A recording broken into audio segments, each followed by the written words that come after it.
My name is Lu Bei. 10 years ago, I accidentally arrived on Blue Star during its spiritual energy resurgence. In this world, women awaken weapon spirits upon adulthood and become arms maidens, while men awaken spiritual mastery talents to become spirit tamers. The two formed a spiritual pact to jointly resist the invasion of terrifying demonic beasts. Spiritual pact academies were subsequently established worldwide to train human warriors, and today marks the annual awakening ceremony. The night before, Lu Bei, deep in slumber, only felt a hot dampness by his ear as a powerful spiritual energy was voraciously drained by the silhouette of a mysterious girl. At dawn the next morning, waking to find himself damp, he bolted upright in bed, thinking it had been an erotic dream. He reminded himself never to let his girlfriend Lin Xue down. On the awakening platform of Sanglin Academy, the long black-haired girl Zhao Meiqi awakened a sea-level artifact spirit. The campus belle Lin Xue stepped onto the awakening platform, her delicate jade-like hand gently lowered. With a resonant hum of a sword, a dazzling rainbow light shot straight into the heavens, transforming into a world-shaking sword spirit and S-class artifact spirit, the snow goddess sword. Its attributes, enveloped in immortal aura, cold as frost and snow. The playground erupted in waves of astonished exclamations. Everyone whispered that after Lu Bei and Lin Xue awakened their talents and formed a pact, it was as if he'd gained both a beautiful and formidable wife in one stroke. Under the gaze of everyone, Lu Bei placed his hand on the awakening platform. The next moment, a faint gray light flickered and vanished. Lu Bei, F-rank, talent, dual psionics. Lu Bei couldn't believe it, his handsome, confident face instantly drained of color. The audience erupted with even more intense mockery than before. F-rank? Trash. Double psychic energy? What a joke. Who wouldn't want to improve? Even the worst soldier girl dreams of reaching E-rank to cross social strata. The piercing jeers fell like icy rain as Lu Bei, once a genius showered with adoration, plummeted to becoming universally despised trash. He was well aware that an F-tier wasn't worthy of being called a spirit master. They'd only be sent to the lower district to serve as cannon fodder. Just as Lu Bei was about to step off the awakening platform, an ethereal mechanical voice echoed in his mind. Congratulations, host, awaken SSS-tier talent, 10,000-fold spirit energy. Awakening the SSS grade talent, eyes of discernment. Awakened an SSS grade talent, war frenzy. The host overdrew spiritual energy last night, so the current level displays as F. Please quickly seek a contract with a weapon spirit of S rank or above to activate existing talents. Lu Bei's pupils trembled with overwhelming joy, and he immediately set off to find his girlfriend Lin Xue. For years, he had coached Lin Xue in combat techniques, transforming her from a mediocre fighter into a genius. She had once vowed never to abandon him. Lu Bei swiftly pushed through the crowd, grabbing Lin Xue's hands. Xue, please believe me. As long as we form a contract, I can awaken my SSS-rank talent. I swear I'll bring you happiness. Lu Bei, you're so childish. Lin Xue coldly shook off his hand and said indifferently, let's break up. As you can see, I've awakened an S-ranked weapon spirit, while you only have an F-ranked talent. We're no longer from the same world. Lin Xue's words happened to be overheard by those nearby, and a tide of insults and mockery rushed toward Lu Bei. Lu Bei shook his head with a bitter smile, knowing full well that in a world where strength reigns supreme, no one cares about promises. But he wasn't discouraged. He possessed 3 supreme-tier talents. All he needed was to find a weapon girl of S rank or higher to form a contract. Just as the crowd was shooing Lu Bei away, an incredibly alluring figure quietly appeared at the gates of Sanglin Academy. A lazy, mature female voice filled with intense desire rang out, darling, just as I thought, no other woman has snatched you away. Big sister is here to pick you up. With the arrival of this bewitching figure, the once crystal-clear blue sky was eerily shrouded in dark clouds, and a terrifying pressure abruptly descended. Yes, it's her. Tianji Academy, the SSS-level artifact spirit, that terrifying legend. Senior Su Youwei, why is she here? Su Youwei's appearance left everyone breathless. She is the top-ranked dual champion of Jiangqing's Rouge List and Storm List, a supreme spirit artifact whose awakened form is the bloodthirsty nether scythe, consuming spiritual energy like a floodgate unleashed. Chu Tianque, the only A-grade talent bearer of Sanglin's current generation, confidently stepped forward to flirt. Senior Su, the person you're looking for can only be me. If not me, could it possibly be that trash Lu Bei? Lu Bei gazed at Su Youwei before him, her legs radiantly pale, her figure enchantingly alluring, and recalled the silhouette from last night's spring dream, finding it eerily familiar. Lu Bei was about to approach when Chu Tianque bumped into him fiercely. You worthless trash, you don't actually think Senior Su is here for you, do you? An F grade, you're not even worthy. Chu Tianque took the initiative to strike up a conversation with Su Youwei. Senior Su, hello. Get out. A pitch-black scythe phantom suddenly appeared over Su Youwei's ample chest, and a terrifying aura erupted instantly. Bang! Chu Tianque was sent flying dozens of meters, vomiting blood. To everyone's astonishment, Su Youwei actually clung to Lu Bei's arm in public, whispering, darling, hurry and make a contract with me. Being watched by so many people makes me so excited. Lu Bei stared at her in shock. Were you really that erotic dream last night? That's right, I couldn't resist last night and gave you a little preview with me. Come now, after we make the contract, big sister will take you back to continue that dream. Before Lu Bei could react, Youwei burrowed into his arms, seized his finger and gave it a playful nip with her canine tooth. As a drop of blood surfaced, she eagerly took his finger deep into her mouth. Ah, so sweet and delicious spiritual energy, give it to me, give me more. It's a blood pact. Senior Su actually formed a blood pact with Lu Bei. The blood pact is the most devoted symbol a weapon girl can offer, irreversible for a lifetime. The blood pact is also in vain. Lu Bei is doomed. Once the pact is completed, he'll be drained into a desiccated corpse instantly. Lin Xue's face showed no trace of pity. Chu Tianque scoffed coldly, even I can't have that woman, yet a worthless trash like you dares to covet her? Don't overestimate yourself. Just as everyone thought Lu Bei would meet a gruesome end, boom. A deafening roar erupted from Lu Bei's body, accompanied by a blazing rainbow light. A radiant beam shot straight into the heavens, illuminating the awakening platform with golden characters. Lu Bei, awakened with SSS-tier talent, 10,000-fold Spirit Energy. Holy shit, am I seeing this right? Triple S-grade talent. How could this be? Wasn't he just an F-grade waste? Double spiritual energy actually became 10,000 times spiritual energy. Boom! Before the crowd's astonishment could subside, another earth-shattering rainbow light erupted from Lu Bei's body. Golden characters materialized on the awakening platform. Lu Bei, awakened SSS level talent, Eyes of Insight? Holy shit, even Sanglin's teacher couldn't help but swear. Triple S-grade talent, 2 top-tier talents. San Lin, our Sanglin shall rise. It shall rise through Lu Bei. The old principal was moved to tears. Yet there was more. Boom. Another dazzling rainbow light pierced the sky. Lu Bei has awakened an SSS-grade talent, Battle Frenzy. Three of them. Ugh, the old principal was so excited that he fainted. The playground erupted in chaos as the girls all changed their expressions, batting their eyelashes wildly at Lu Bei. Only Lin Xue stared dumbfounded, unable to believe what was happening before her eyes. Her intense jealousy made her chest heave violently as the snowflake goddess sword materialized. Lu Bei, how dare you deceive me with that F-grade talent? You must give me an explanation today, or this isn't over. Chapter 3, Bloodthirsty Nether Reaper vs Snowflake Goddess Sword. The Snowflake Goddess Sword emitted waves of icy chill. Lin Xue, overcome with shame and anger, exclaimed. Lu Bei, you shameless scumbag. You tricked me into breaking up with you, only to turn around and bind yourself to another woman. What? Wasn't it you, Lin Xue, who dumped Lu Bei? How did he become the scumbag now? The boys and girls on the playground all wore expressions of pure amusement. Some sharp-eyed girls saw through Lin Xue's jealousy-fueled rudeness. To curry favor with Lu Bei, some girls instantly transformed into fortune-tellers. Hey, didn't you say you and Brother Bei weren't meant for each other? How come you're flipping your stance faster than turning a page? Yeah, you only regret it now that the baby's gone and he's awakened SSS-tier talent? If you want to make amends, fix your attitude. How dare you talk to my brother like that? Get in line over there, you're making a spectacle of yourself. Lu Bei couldn't care less about Lin Xue. He silently thanked his luck that he hadn't formed a contract with such a power-hungry, twisted woman. Otherwise, his future life would be unimaginable. Remember, a spirit tamer and their battle maiden must share a deep bond. In battle, they entrust each other with life and death. Opening your heart to someone like her? That'd be like wishing for an extra dose of death. Seeing Lu Bei's blatant refusal to give her an explanation only deepened Lin Xue's shame and fury. She was the campus beauty of Sanglin Academy, having awakened the Soul S-rank spirit weapon. In the past, Lu Bei had always catered to her every whim. How could he dare let her suffer such humiliation? Catching Lu Bei off guard, Lin Xue roared, "Go to hell!" In a single sweep, she unleashed countless icy sword chi, striking directly at Lu Bei's vital points. The full power strike of an S-rank artifact spirit was ruthless and fierce, the killing blow closing in the blink of an eye. How dare you push your luck? A cold, commanding voice rang out. Silver hair flowing, Youwei stood protectively before Lu Bei.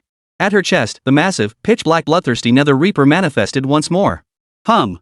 The side's blade sliced through the air with a shrill screech, a burst of crimson light suddenly blooming.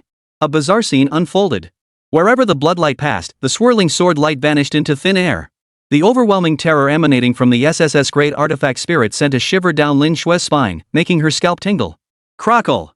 Before her disbelieving eyes, the snow goddess sword shattered into scattered starlight, utterly destroyed. Put! Lin Xue spat blood and flew backward, leaving a long, bloody trail in the snow behind her. In that moment, her spirit essence shattered, her body gravely wounded. She was utterly devastated. Youwei's lips curled upward as she sheathed the bloodthirsty Nether Reaper. Turning to face Lu Bei, the icy dominance on her face instantly melted into girlish bashfulness. She wrapped her arms around Lu Bei's waist again, pressing him tightly against her ample chest. Darling, I'm hungry. Let's eat. Lu Bei's mouth twitched. It was hard to believe the coquettish girl before him was the same person as the ruthless, commanding woman moments ago. As he began to release his spiritual energy, Youwei couldn't help but cling tighter to his arm, greedily absorbing it.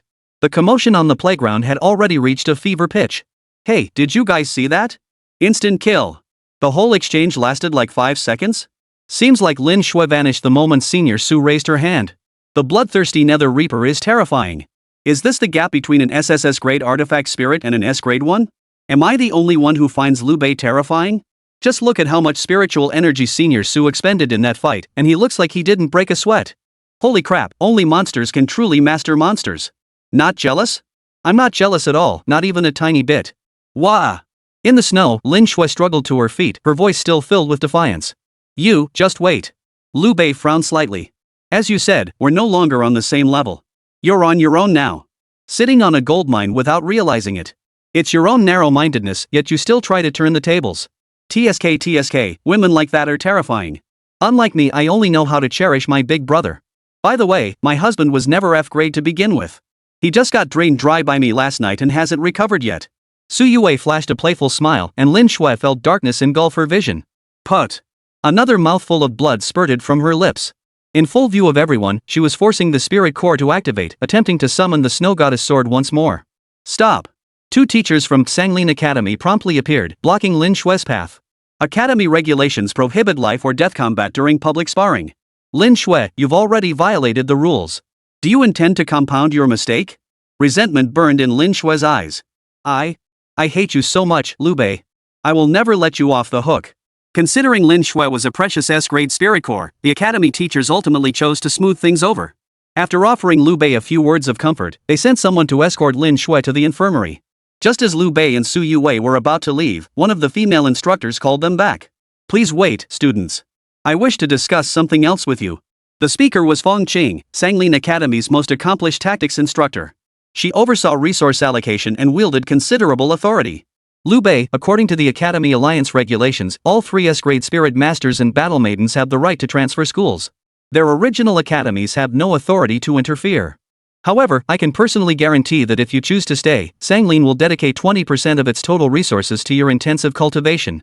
Fong Qing turned to Youwei. Oh, and as for you, Su, if you choose to join Sanglin, I guarantee you'll receive the same treatment as Lu Bei. Ask him wherever he goes, I'll go too. 20% of an academy's resources, anyone hearing that would be utterly tempted. But Youwei's gaze remained fixed on Lu Bei the entire time. Resources? She couldn't care less. Lu Bei remained impassive, clearly unimpressed by the offer of 20% resources. Vroom vroom. The entrance suddenly echoed with the roar of revving engines. Several luxury sports cars rolled into Sanglin one after another. A burly man pushed open the door and stepped out, laughing heartily. Ha, Fong Qing, with your qualifications, what academy couldn't afford you? Young brother Lu, if you join us, the Blazing Fire Academy is willing to offer double. A refined man in a tailored suit adjusted his glasses and stated earnestly. My Star Academy ranks 4th in Jiangcheng. As a senior advisor, I guarantee you both the most generous resources. You second-rate academies dare compete for Tianji Academy's son-in-law? No matter what they offer, Tianji will match it threefold. The Tianji Academy representative offered the most lavish terms. After all, Tianji was Jiangcheng's top academy and also Youwei's family academy, so this teacher spoke with exceptional confidence. My Hahuan Academy can only offer limited resources, just 30%. But then again, a woman with an alluringly exotic beauty leaned close to Lu Bei, casually snapping her fingers.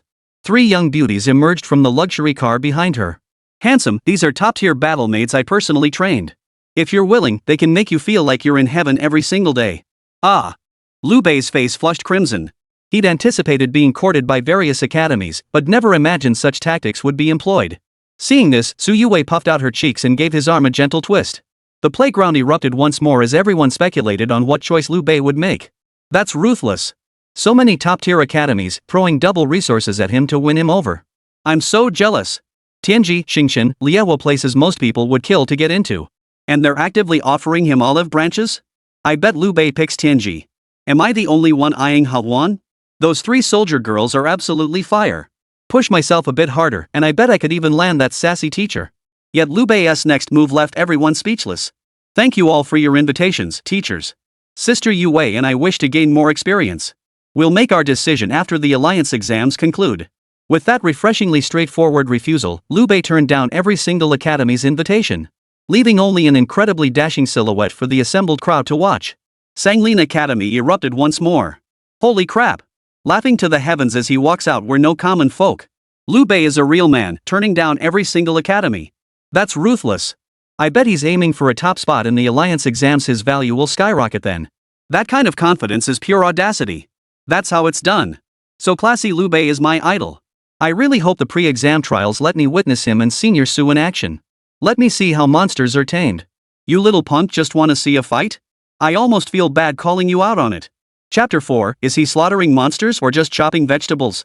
On the way home, Lu Bei walked while strategizing how to boost both his and Su Youwei's strength before the alliance exams. The stronger they became, the more confident he felt about shining during the exams and securing greater cultivation resources. The fickleness of human relationships, the coldness of the world. After today's events, Lu Bei was single-minded in his desire to grow stronger. Only then could he stand firm in this chaotic world overrun by demon beasts. Battling demonic beasts wasn't merely about possessing innate talent. Ordinary spirit masters often required large quantities of spirit energy potions during combat. Weapon spirits require meticulous care after combat, and the maintenance fluids used are far from cheap. Spirit masters also require specific artifacts when advancing their cultivation realms, another substantial expense. Therefore, for newcomers, access to cultivation resources in the early stages is crucial. Joining an academy to gain early access to resources is certainly a sound choice. However, the Alliance has another explicit regulation. Those who achieve outstanding results in the entrance exam without relying on any resources beforehand may serve as student representatives on the Academy's governing body, thereby gaining access to even more generous resources. This was precisely why Lu Bei had declined all Academy recruitment offers. "Honey, what are you thinking about?" Su Youwei asked, her face radiant with happiness as she wrapped her arm around Lu Bei's. "I was thinking about where we should go for training. It'd be best to gain more combat experience before the exam." At the mention of combat, Su Youwei's eyes lit up. "I know a great spot for grinding experience. The shadowy forest north of Jiangcheng is perfect for newcomers. I've scouted it several times already, but since I hadn't formed a contract yet, I never had the chance to go. There are plenty of low-tier demon beasts there, but academy groups also go there for trials. We might run into them." How do we split the beasts if we run into them?" Lu Bei was particularly concerned about this. Su Youwei flashed a sly smile. "It depends on strength, right? The beasts aren't labeled anyway. As long as you can feed me, Sis will make sure you dominate the battlefield." "Feed you? That doesn't sound too difficult." Lu Bei secretly increased his spiritual energy output. "My appetite is huge, you know. Even though you're pretty strong, why are you suddenly sending so much spiritual energy?" "It's so hot." Su Youwei playfully slapped Lu Bei. He smiled confidently, having roughly gauged the speed at which she consumed spiritual energy. Seems like the backlash from the killing spirit core isn't all that terrifying after all. Little did he know it all stemmed from his SSS-tier talent granting 10,000 times the normal spiritual energy. If Su Youwei was a relentless energy siphoning machine, then Lu Bei was an even more terrifying boundless ocean.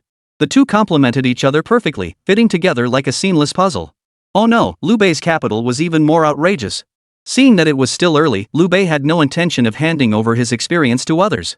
He immediately grabbed Su Youwei and headed straight for the danger zone in northern Jiangcheng. Su Youwei flushed with a coy smile, clinging to Lu Bei like a little bird clinging to its mate, yet her mind was filled with visions of blood and carnage. Since her awakening, she'd only disciplined a few unlucky souls, never once clashed with a demon beast. The thought of fighting side by side with her master, transforming into the blade in his hand to slice through the flesh of demonic beasts. It was an exhilarating prospect indeed. Northern Jiangcheng, the gloomy forest. Towering trees stood thickly packed, casting perpetual gloom over the forest where low-tier demon beasts thrived. Roar! Howl! The incessant roars of beasts stirred up waves of chilling winds through the forest, sending shivers down one's spine just to hear them. A 5-member squad from Star Academy huddled tightly together, facing off against a pack of first-tier electric wolves. Electric wolves were cunning and treacherous, possessing intelligence rivaling humans, and excelled at teamwork. When several gathered, their combined strength often rivaled that of second-tier beasts, making them a rare choice for newcomers' trials. This squad had taken the risk hoping to quickly farm experience and pick up some demon beast cores. Little did they know the lightning wolves proved far more troublesome than anything they'd learned in textbooks. Arg! The electric wolves let out a long howl, their sharp teeth and fangs flashing with intense electric light. Their greedy eyes constantly scanned the 5-person team before them. To humans, demon beast crystals held considerable value. To demon beasts, spirit masters and weapon maidens were equally prized delicacies. The leader of the 5-person squad was a boy named Lin Xue, possessing a B-rank talent called Giant Strength. His weapon spirit was a mountain-splitting axe. Hauzi, prepare your wind spirit arrows to suppress the electric wolf's ranged attacks. Zhang Ming, tend to our critically injured comrade first. The rest of you, follow me in a frontal assault on the pack. We must find an opening to break out, otherwise, these beasts will wear us down until we're finished. Whoosh! Whoosh! Whoosh! A sudden gust of wind abruptly cut off Li Xue's orders. Everyone's eyes widened as they scanned behind them, fearing reinforcements from the electric wolves. But then, a swift figure emerged from the jungle, wielding a massive, pitch-black scythe. Without a second thought, it charged straight into the pack of electric wolves. Holy! What academy is that guy from? Is he out of his mind? Charging in like that, he'll get torn apart by those electric wolves. A voice cursed from the crowd. TSK, probably some greenhorn rookie. Everyone stick to the original plan. I'll try to rescue him. Before the XIN could finish speaking, flashes of crimson erupted wherever the black scythe swept through. The crimson light mingled with wisps of ghostly black mist. In an instant, the scene before them resembled the passage of the Grim Reaper. Wails of agony echoed from within the black mist. Ah! Wah! All the electric wolves were cut down like vegetables being sliced through, struck down instantly by the blinding flashes of blood before they could react. What? The 5-person squad stood frozen in utter shock. They had battled the pack of electric wolves for over an hour, failing to kill even one and barely scratching them. Yet that reckless madman had slaughtered them all with such ease? 12 electric wolves, not a single one left. The ground was littered with blood and wolf corpses. Even more astonishing was that after harvesting 12 demon beast cores in one go, the man grumbled with a hint of dissatisfaction. Still too little experience. The core's purity is lacking too.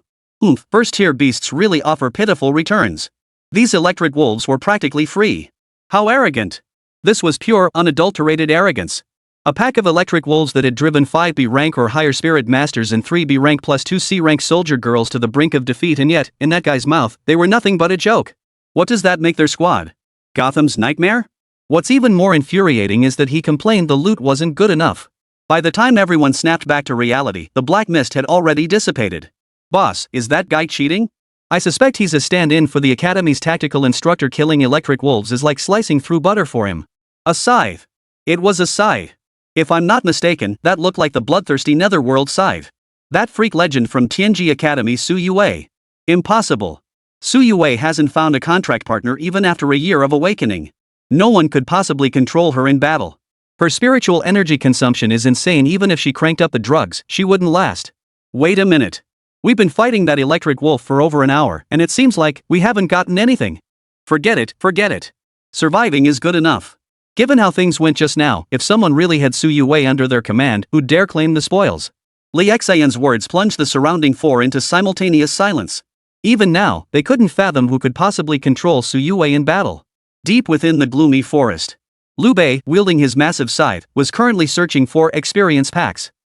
Dear, could you maybe move your hand just a little bit lower? Youwei's voice came from his shoulder. Lu Bei glanced down at his hand. A faint human silhouette of Youwei, in the form of a scythe, appeared. Where Lu Bei had placed his hand was precisely on her delicate, fair thigh. Lu Bei cleared his throat awkwardly and quickly shifted his hand downward. But Youwei was even more sensitive, pouting playfully, "You little rascal, why are you touching my feet?" Ah! Lu Bei's face flushed crimson. "Senior, I really didn't mean to." As they spoke, a thunderous roar suddenly echoed through the gloomy forest. Roar! The roar shook the forest, radiating the powerful aura of a second-tier demon beast, sending nearby spirit tamers into a panic. They exchanged nervous glances before, with perfect tacit understanding, all chose to retreat. The reason is simple: they can't beat them, no matter how they look at it. For newcomers, even teaming up to farm Tier 1 beasts is already a huge risk. Even a pack of Tier 1 Thunder Wolves could wipe them out, let alone Tier 2? They'd be running for their lives before even engaging. Level 2 EXP pack. Kill it fast, don't let anyone else snatch it. In the silence, the slightly excited female voice stood out like a sore thumb. Everyone around her wondered if they'd misheard. Whose battle maiden is this? What a letdown. Does she think she's immortal or something? She's worried about someone stealing the second-tier demon beast? What kind of strength does she have to say that? Just as everyone wondered who could be so ignorant, Lu Bei already stood calmly before the second-tier demon beast, the bloodthirsty Nether Reaper in hand. Chapter 5, 2 Swings. Slaying the second-tier demon beast. Deep within the jungle, the light grew increasingly dim. A chilling wind rustled the leaves, carrying a thick, pungent stench of blood. At Lu Bei's feet lay the corpses of first-tier demon beasts. Every corpse had been ripped open, their wounds still steaming. The blood-soaked air was saturated with the scent of their gushing blood. Strangely, these beasts hadn't been slain by Lu Bei, nor by any other spirit tamer. Their demon beast cores remained intact within the corpses. Judging by the exceptionally clean wounds, they had all been killed instantly by a higher-tier demon beast. The arrangement of these corpses was equally bizarre, as if deliberately laid out in a trail, with their numbers increasing the deeper into the jungle one ventured. Lu Bei could conclude that someone, or rather, a demon beast, was fishing. And this angler was currently hovering 10 meters away, directly opposite him. A giant mantis, entirely deep green in color and as large as a sedan. 6-door-sized wings vibrated silently at high frequency, while a pair of terrifying, lantern-like compound eyes glowed with a bloodthirsty glint. Ugh ugh ugh. Its raspy, unpleasant chirping sounded like the creak of an old wooden door, while a wave of scorching air erupted from its serrated mouth. A second-tier demon beast, the sky-soaring mantis. Armed with razor-sharp scythe-like blades and the hardest exoskeleton armor among insect-type demon beasts. Within its tier, even the strongest soldiers rarely lasted 3 rounds against its sides, usually sliced clean in half at first contact. Even more terrifying, this flying mantis had learned to actively lure humans into traps. The demon beast corpses before them were clearly its deliberate handiwork, intended to lure spirit tamers into becoming its next meal. Yet to its surprise, despite laying out so much bait, it had only managed to lure one prey. This prey's aura was weak, seemingly on par with those first-tier beasts. It didn't look particularly nourishing. The flying mantis possessed limited intelligence. Having already encountered Lu Bei, it still sought to patiently lure more big fish. After all, Lu Bei was merely an appetizer, and its eyes killing him now or later made no difference. But this feeble novice spirit tamer was actually extracting a beast crystal core right before its eyes. 1 slice per beast, smooth as silk. Feasting on the bait right in front of the angler. This was nothing short of utter contempt. Roar! The flying mantis let out an enraged bellow. Hold on. You'll get yours. Lu Bei had just retrieved the crystal core when he swung his bloodthirsty nether reaper. A burst of crimson light erupted, not striking the flying mantis, but instead slashing straight into the surrounding trees. Immediately, the ancient trees, centuries old, groaned as they snapped. Boom! The ancient trees trembled violently. In an instant, vacuum-like gaps appeared where the bloodlight had sliced through. 7 or 8 massive trees, each requiring 2 men to embrace, collapsed suddenly, forming an impenetrable net of giant trees that crashed down fiercely upon the flying mantis. The unfortunate flying mantis, having just assumed its hunting stance, was crushed from midair into the dust by the encircling trees. In that instant, the flying mantis's already limited intelligence was utterly scrambled by the impact. Who was the prey here? Me? Wasn't it after those corpses? No, that can't be right. He's after me. The next second, the flying mantis, who wielded a scythe as his weapon, learned what a real scythe felt like. Ha, dear, I can't wait any longer. Let's slaughter this little thing. A shrieking, ecstatic girl's voice rang out. Swish! A brilliant flash of blood erupted as the flying mantis's head was severed from its body. Its last shred of consciousness registered only one thought: monster. This newcomer and his weapon maiden were both monsters. 2 strikes, slaying a second-tier demon beast. In truth, Lu Bei's first strike hadn't missed. He deliberately severed the surrounding ancient trees to prevent this winged creature from escaping. But perhaps I was too cautious? Beasts are beasts. Seeing me approach with a scythe, they didn't even think to run. Youwei chuckled in mock complaint. This thing doesn't seem as bloodthirsty and vicious as the textbooks describe. It's supposedly hard to kill, ferocious, and feeds on humans. It even dared to watch us fight. Might as well rename it the Flying Dome Rodeer.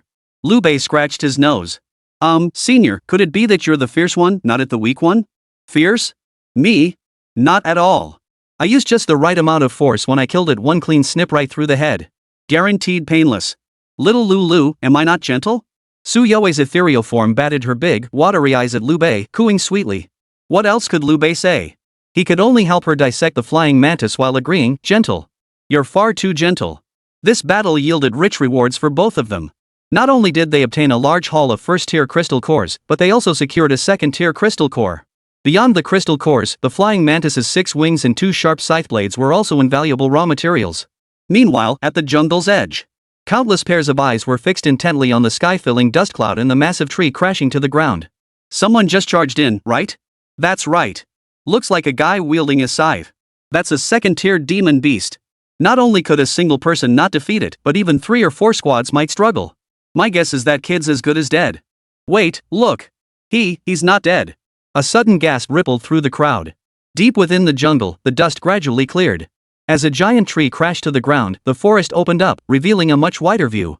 A handsome figure wielding a scythe stood calmly and methodically dismembering a second-tier flying mantis. What? Impossible. How could a first-tier rookie defeat a second-tier demon beast? That looks like a second-tier flying mantis. A terrifying beast that combines offense and defense. How did he manage that? Bloodthirsty Nether Reaper. That man is Lu Bei, the SSS-rank spirit tamer from Sanglin Academy. His spirit maiden is the legendary Youwei from Tianji. A second-tier demon beast crystal core, truly enviable. Amidst the collective shock and awe, all eyes turned toward Lu Bei's location, filled with envy and longing. Second-tier cores were simply too precious. Typically, first-tier cores could only be used to craft the most basic spirit companion maintenance fluid. Second-tier cores, however, were different. Not only could they be used to craft higher-grade maintenance fluids and potions, but they could also be refined or directly exchanged for enhancement gems.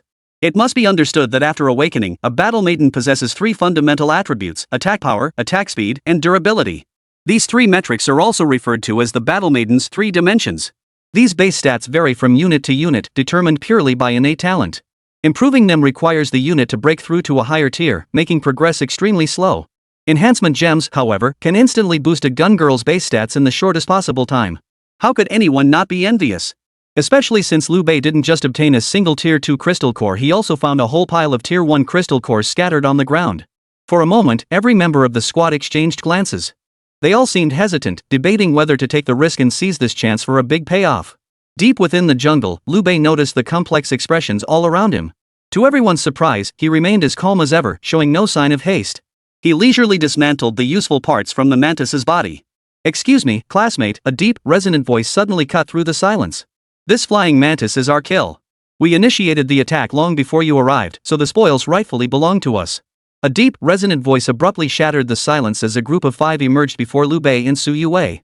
Dressed in the signature crimson robes of Blazing Fire Academy, the speaker was a burly young man wielding a hammer named Lin Xue. The entire squad implicitly recognized him as their leader. Lin Xue's words were polite enough, but his tone dripped with menace. The look he shot Lu Bei was anything but friendly. Yet Lu Bei didn't even lift his head. He proceeded to remove the final mantis wing right before their eyes. He gathered them together with the previous one, preparing to take them away. Ignored. Utterly ignored. This arrogant attitude undoubtedly rubbed Lin Xue and his crew the wrong way. "Looks like you don't want to give it up?" "I'm not giving it up." "So what?" Lu Bei's crisp reply felt like a sharp slap across Lin Xue's face. The next second, a cold smile curled at the corner of Lin Xue's mouth as he raised his hammer and stepped forward. The others also assumed fighting stances, surrounding Lu Bei completely. Chapter 6, Spirit Energy Depleted? What about Spirit Energy Overflow? Clang! Lu Bei slammed his massive scythe into the ground, glaring coldly at the group, his eyes blazing with battle intent. "Come at me all at once." The Flaming Fire Academy members clearly hadn't expected Lu Bei to be so aggressive. Hadn't he just slain a second-tier demon beast? And he'd used Youwei, that lethal spirit artifact. He didn't even need to replenish his supplies to keep fighting? The group exchanged nervous glances, gripping their weapon spirits tightly. For a moment, not a single one dared to advance. "What are you afraid of? We're already here, are we just going to let them walk away?" Lin Xue's low shout broke the stalemate. He swiftly analyzed the situation. No matter how formidable he is now, he's merely a spent force. We don't know what kind of SSS talent he possesses, but Youwei is known as a killing spirit. While formidable, the backlash against her spirit master is terrifying. Without mana, even the most powerful spirit weapon is useless. And they just finished off a second-tier demon beast. Now's the perfect moment to strike. Inspired by Lin Xue's words, voices of agreement immediately echoed through the crowd. The boss is right. Let's all go in together, we can definitely take them down. Right. Don't give him a moment to breathe. Watch out, that kid might drink a mana potion to replenish his energy. So what if he has SSS-tier talent? I refuse to believe his talent can sustain Youwei's consumption. How could such a coincidence exist? Attack! Lin Xue roared, swinging his massive hammer as he charged toward Lu Bei first. Lu Bei didn't rush to counterattack. He quickly assessed the group, his eyes flashing with imperceptible golden light. Insightful eyes.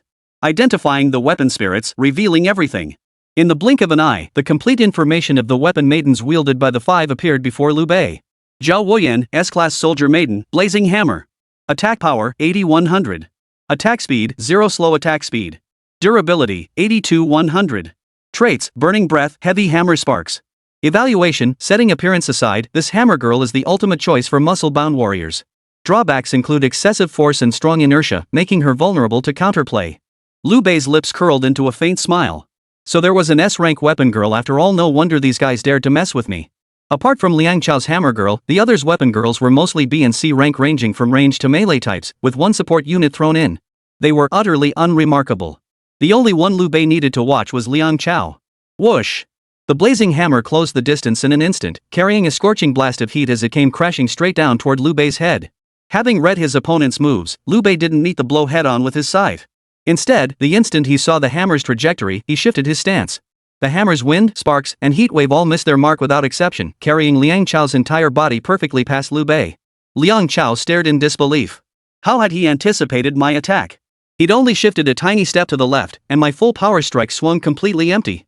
Refusing to accept defeat, Liang Chao twisted his waist and swung the hammer swiftly. This time, he attacked from Lu Bei's side with the force of a sweeping army. Fiery flames roared through the air as the hammer swept out in a wide arc, its range so vast it nearly cut off all of Lu Bei's escape routes. Now let's see how you escape. A cold smile curled Liang Chao's lips. Yet as he spun with the hammer, Lu Bei vanished from his field of vision. Mid-air, Lu Bei gripped his scythe horizontally and executed a monkey leapstick maneuver, evading the attack flawlessly once more. Seeing their leader's 2 attacks miss, the other 4 swiftly commanded their weapon spirits to slash and hack. 3 more spirit energy arrows transformed into feathers and shot toward Lu Bei. It must be said, these men worked together with remarkable coordination, clearly honed through extensive training. Anyone else might have found themselves in a tough fight. But Lu Bei had already used his insight eye to spot the flaws in several of the weapon spirits. Greenfield Wind Bow, Grade B, fast but lacking accuracy. Cyan Steel Sword, Grade C, mediocre and unremarkable. Spirit Energy Orb, B rank, restores a small amount of spirit energy to nearby spirit masters, with a 15-minute cooldown after each use. Clang, thud, clink clink. Lu Bei's scythe flashed in a flurry of graceful, effortless strokes. In an instant, he deflected every single attack. What? How is this possible? Our impenetrable assault was actually. He seems to see through our attack patterns. Wait, shouldn't he be drained of spiritual energy? How can he still fight like this? The 4 men's expressions changed drastically as they all turned to look at their leader, Liang Chao. At that moment, Liang Chao was equally baffled. Logically speaking, no matter how much spiritual energy Lu Bei had stored, it was impossible for him to last this long. Yet just now, he dodged and parried with fluid, seamless movements. That's it. He must have been feigning ease to throw us off guard. You little bastard, trying to fool us completely. We almost fell for it. In that instant, Liang Chao saw the light. Though he secretly held Lu Bei in higher regard, his voice rang out urgently, "Everyone, attack now. That kid hasn't countered once, he must be out of mana. 1 more round of attacks and we'll definitely take him down. Yipe. So hot, so scorching. Little Lu, why are you suddenly hitting so hard? Quick, quick, take me into battle. I can't handle this spiritual energy anymore." The sudden, frenzied moans cut off Liang Chao's words. The bloodthirsty Nether Reaper trembled slightly in Lu Bei's grasp, its blade suddenly erupting with a faint, radiant glow. That was it. A manifestation of spirit energy overflowing from the weapon due to excessive supply explosive energy. Even more terrifying was that, due to Lu Bei's overwhelming psychic energy, the overflowing power directly transformed into a towering, pitch-black mist that enveloped Liang Chao and the others. A thick wave of terror instantly spread throughout the 5 of them. What kind of monster is this? Spiritual energy overflow? He actually triggered Youwei's explosion. Could his talent really be connected to psychic energy? Boss, didn't you say he was already on his last legs? What do we do now? Everyone, including Liang Chao, was utterly stunned beyond words. Seeing no way out, Liang Chao steeled himself and swung his hammer once more. Charge! Let's take him down. The others grabbed their weapons and launched another frenzied assault on Lu Bei.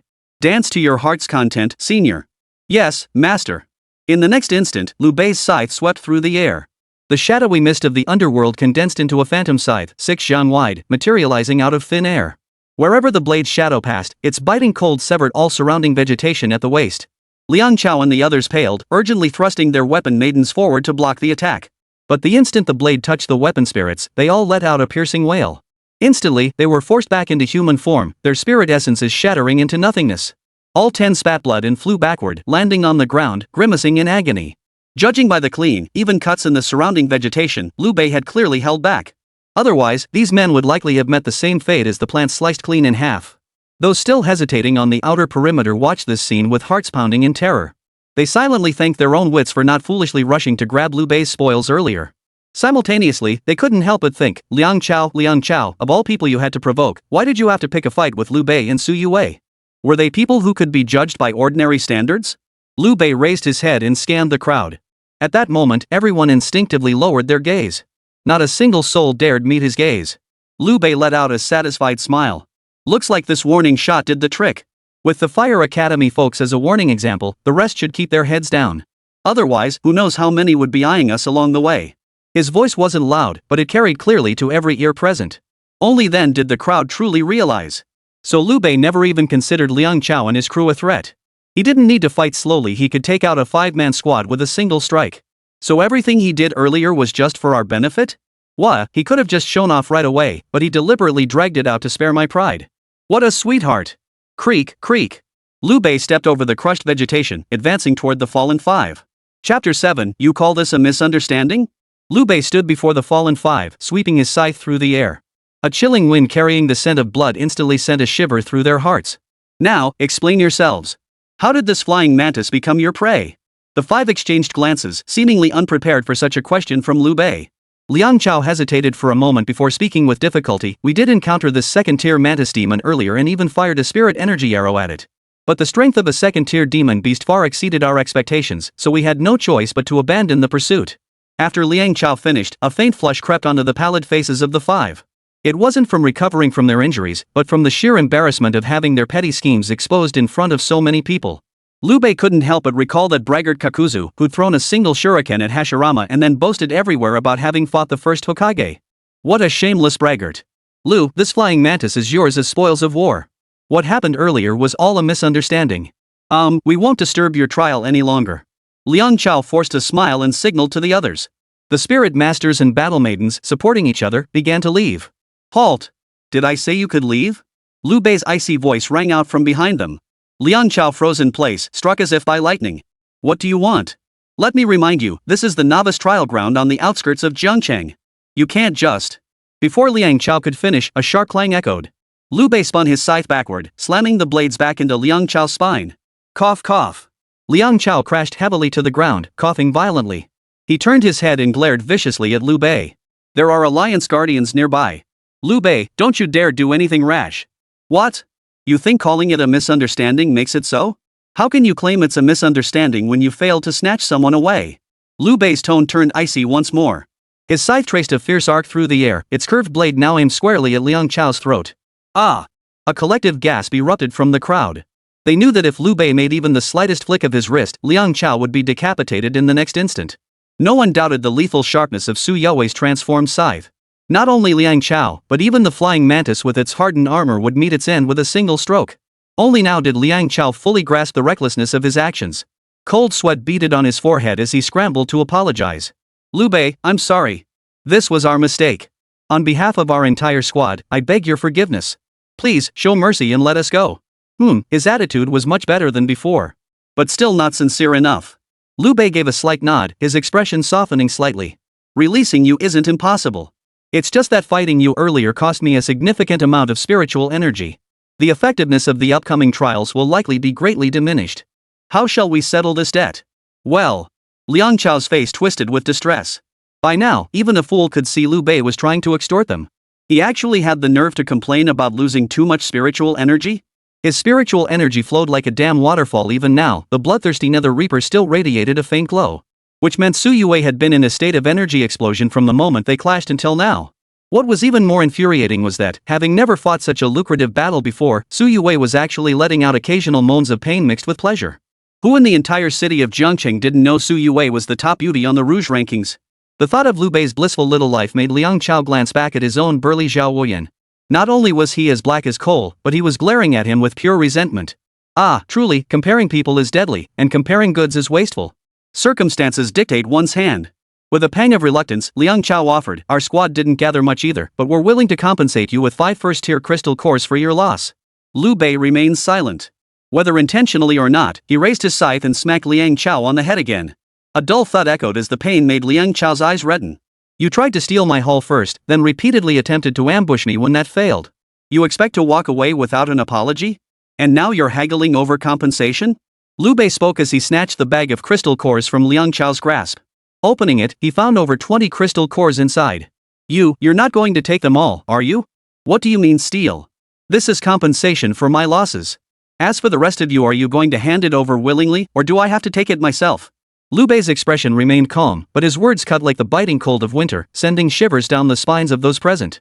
He actually wants to take everyone's entire day's worth of loot. We only wanted to take 1 crystal core from him and we hadn't even succeeded yet.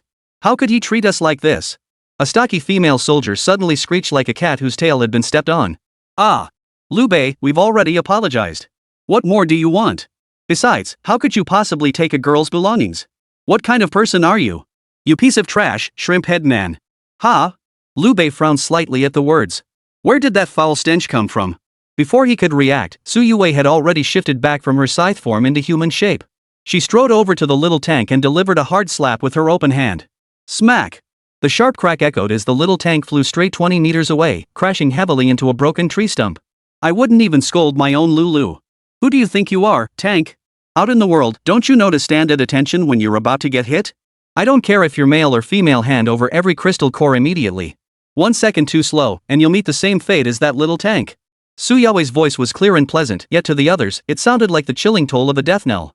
Seeing the soldier who had just insulted Lu Bei get his face smashed into a pig's head with a single slap, who among them dared to utter a single word of dissent? Soon, over 50 neatly arranged first-tier crystal cores were laid out before Youwei. Lu Bei inwardly gasped, once again witnessing how Youwei commanded such overwhelming pressure even in human form. Yet the next moment, Youwei approached Lu Bei with a flushed face, clutching the pile of crystal cores. In a sweet, girlish voice, she said, "Husband, I just earned all this myself. I'm willing to save money with you. Once we have enough, whatever you want to buy, I'll get it for you." What about you? Don't you want anything? Having you is enough for me." Youwei hugged Lu Bei's arm and inhaled deeply. Ah, that sweet, alluring aura of spiritual energy. If the earlier battle had dealt Lin Xue and his men 100 points of damage, then this scene just dealt 10,000 points of critical damage to every spirit tamer in the entire venue. Some had intended to watch the spectacle unfold, but now? What was there left to see? Losing a fight was one thing, but this kid Lu Bei actually had Youwei transform into a sexy little cat, openly flaunting their affection. Let's get out of here. The corpses are starting to feel a bit uncomfortable. Damn it, what a crappy day. Should have checked the calendar before heading out. I just wanted to see a fight, get some real-world experience. What the hell is this lovey-dovey crap? At that very moment, no one noticed the fleeting look of satisfaction that flashed across Lin Xue's face. Lu Bei, you openly robbed a classmate. Do you think the Academy Alliance's guardians are just sitting around doing nothing? Lin Xue adopted a righteous expression. No sooner had he finished speaking than a scorching gale suddenly swept in from another direction of the jungle. A towering figure, engulfed in flames, abruptly materialized between Lu Bei and Lin Xue. The moment this figure appeared, all eyes in the vicinity were instantly drawn to him. A guardian of the Academy Alliance. Looks like it's teacher Mo Taizhan from the Blazing Fire Academy. Mo Taizhan, an A-rank spirit tamer. His weapon spirit is the S-rank Crimson Flame Gauntlets. I've heard his combat prowess is truly astonishing. I never imagined he'd be the guardian for this year's new recruits. This should be interesting. I wonder how he'll handle Lu Bei and Lin Xue. Lin Xue is also from Blazing Fire Academy. I bet Mo Taizhan will play favorites with his own people. Chapter 8, A Bountiful Harvest. Mo Taizhan radiated an overwhelming aura. Lu Bei conservatively estimated him to be at least a third-tier spirit tamer. As for his exact cultivation level, that remained unknown to Lu Bei. Lu Bei's insight I could see through the illusions of the Spirit Maiden, but it couldn't penetrate the defenses of a Spirit Master. After Mo Taizhan appeared, Lin Xue's smug expression grew even more pronounced. Clearly, this guardian teacher was the one he had summoned. True to form, Lin Xue's eyes darted around before he pointed at Lu Bei and bellowed. Lu Bei. In broad daylight, our 5-man team helped you hunt down that second-tier flying mantis. Yet you turn on us like this? Not only did you refuse to share the spoils, you snatched away our rightful catch. You show utter contempt for the Guardian Master. Hearing this, many nearby spectators couldn't help but criticize Lin Xue's shamelessness. Damn, this guy's got some nerve. He clearly lost the fight over the loot to Lu Bei, yet he has the audacity to turn it around on him. TSK. He's supposed to be a top student at Blazing Fire Academy, yet he acts like a little brat can't win, so he runs to the teacher. Oh man, Lu Bei's in for it now. Mo Taizhan is the tactics teacher at Blazing Fire Academy. No matter how talented Lu Bei is, he's no match for the teacher. Yet, facing Mo Taizhan, whose strength clearly outmatched his own, Lu Bei remained unfazed, neither servile nor arrogant. He gathered all the crystal core pouches, didn't even bother to say goodbye, and turned to leave with Youwei. But just before they left, Youwei transformed back into the bloodthirsty Nether Reaper. Lu Bei executed another flashy blade flourish, the flat of his blade once again striking Lin Xue squarely in the head. Thud. Damn it, Lu Bei. Don't push it too far. You won't even return our spoils in front of the guardian teacher. Crack. A sharp crack echoed as Lin Xue's head took another brutal blow. But this time, it wasn't Lu Bei who struck him, it was the enforcer he'd brought along himself, Mo Taizhan. Uncle Mo, how could you? Shut up. You idiot. Didn't I tell you not to call me uncle outside? You're supposed to call me Teacher Mo. Oh, Teacher Mo. After sternly correcting him, Mo Taizhan strode over to Lu Bei and bowed his hands in a hearty greeting. Young brother Lu, we meet again. Lu Bei recognized Mo Taizhan. Just this morning, after awakening his SSS-tier talent, he had been approached by representatives from various academies, all vying to recruit him. The representative from the Blazing Fire Academy was none other than Mo Taizhan. Lu Bei didn't recall much about his appearance, but the man's skin was distinctly memorable. It was pitch black, like that of a blacksmith who'd spent years forging iron. Combined with a physique several times more robust than Liang Chao's, he stood out instantly in any crowd. "What's up?" Lu Bei asked indifferently. Taizhan waved his large hand. Nothing serious. This time, the Blazing Fire Academy was in the wrong. I'm here to apologize on behalf of these students who didn't know any better. It's water under the bridge. I never intended to hold them accountable. Lu Bei smiled lightly, as if he and Taizhan were old friends. As for the incident where he seized Liang Chao and the others' crystal cores, both men tacitly avoided mentioning it. In an instant, Liang Chao and the others involved, along with all the onlookers, were stunned into speechlessness. What the hell? Is this really the Taizhan I remember? I thought he was the most protective of his own, always favoring Blazing Fire Academy students. I also heard Teacher Mo has a fiery temper. Last time he clashed with a teacher from another academy, he literally beat the guy into the hospital with his bare fists. Did you notice? He just called Lu Bei young brother. Forget us newbies, how many people in all of Jiangcheng could he actually call his equal? Could Lu Bei have some hidden identity? Guardian teachers command immense respect. For one to treat him like that, he must have connections. Taizhan and Lu Bei exchanged a few more polite words, but he never once mentioned the crystal cores. This earned him Tieshan's quiet respect. Whatever his motives, Taizhan had at least avoided antagonizing him. In truth, Lu Bei had prepared for both scenarios long ago. If the other party was reasonable and willing to negotiate, he would quietly leave with the crystal cores. If the other side tried to bully him, he wouldn't mind exchanging blows before walking away with the crystal cores. In short, once something was in his pocket, Lu Bei would never give it back. Young brother Lu, have you had any new thoughts about your future school choice? After speaking for so long, Taizhan finally lost his patience and blurted out what was on his mind. My apologies, Teacher Mo. I haven't made any plans yet. I'd still prefer to wait until after the alliance exams are over.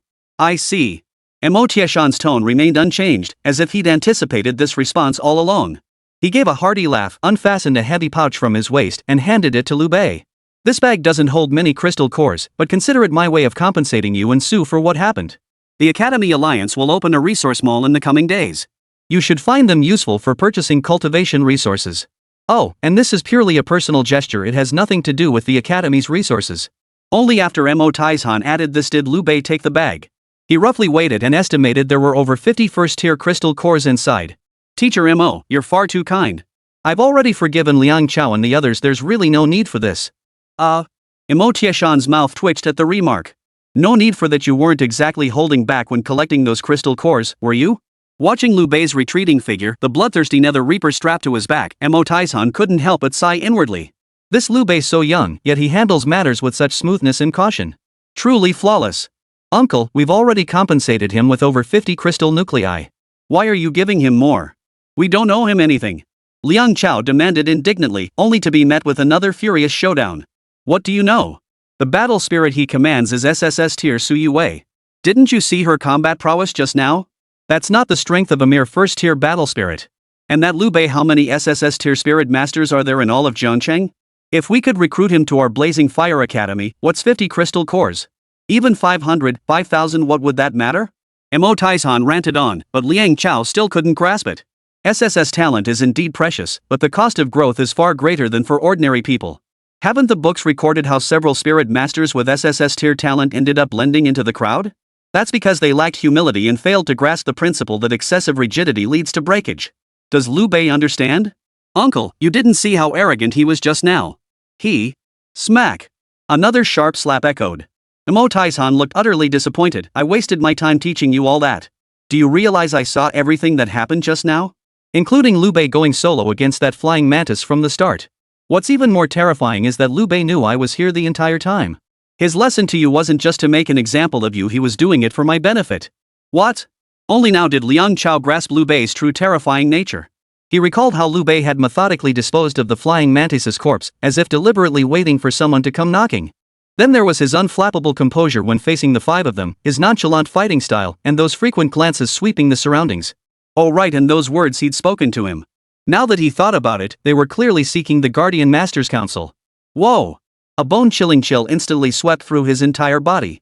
For the next few days, Liang Chao would likely be haunted by nightmares about Lu Bei. Meanwhile, Lu Bei finally brought Youwei back home. No one else was home, it was just the two of them alone together. A pinkish aura gradually filled the air. They exchanged a knowing smile and nestled onto the bed in perfect harmony. Youwei giggled softly, and Lu Bei couldn't wait either. Their hands worked busily together.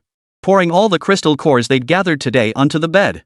1, 2, 3, 152 first-tier crystal cores, 1 second-tier crystal core, plus the scythe and wings of the flying mantis. Perfect. In a few days, we can go on a big shopping spree at the resource mall. Before the exam, our strength will definitely increase significantly. Youwei waved her hands excitedly. In the heat of the moment, she couldn't resist pressing her soft, moist lips gently against Lu Bei's cheek. Chapter 9. To me, he looks like a model student. For 4 consecutive days, Lu Bei and Youwei trained by day and rested by night. They practically combed through every low-risk zone surrounding Jiangchang. Unlike other newcomers, their primary targets were second-tier demon beasts, treating first-tier ones as mere side catches.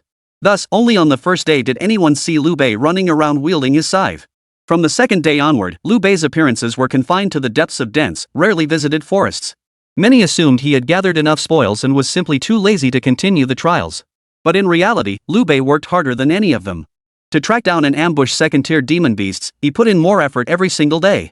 Sometimes he and Youwei would team up to fish for those demon beasts that had awakened their spiritual intelligence, pretending to be clueless newbies who had stumbled into the beast's lair. When the beasts came to pick up their delivery, Lu Bei would swing his scythe, turning the beasts into the delivery themselves. Youwei cherished this moment most.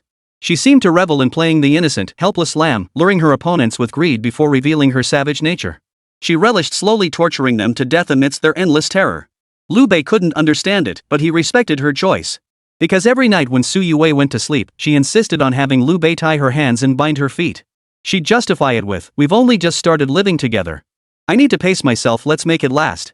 Today marked the opening of the Academy Alliance's resource marketplace. Early in the morning, all the newcomers gathered at the mall entrance, waiting for it to open.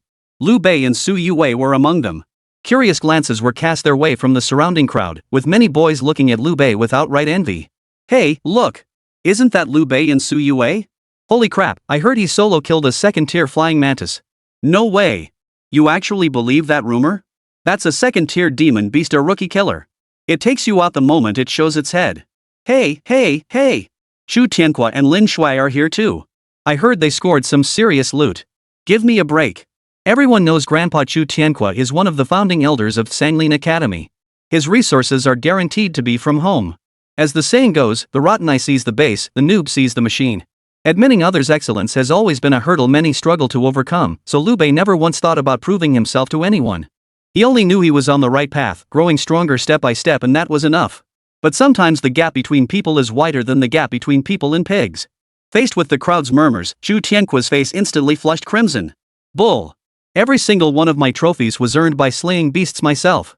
Anyone who dares to keep talking trash, I'll rip their mouths off. As for certain people, well, I can't say for sure. They pretend to be neutral on the surface, but who knows what kind of backing they have behind the scenes. Chu Tianhua shot a pointed glance at Lu Bei.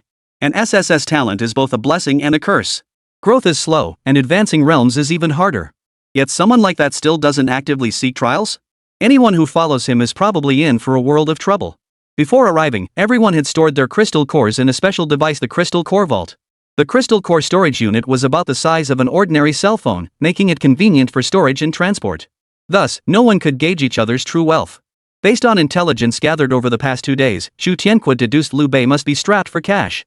He himself carried over 400 crystal cores given by his grandfather, planning to go on a major shopping spree to significantly boost his own strength. A few days ago, Youwei had publicly humiliated him and beaten him until he coughed up blood. To be honest, it was all Lu Bei's fault.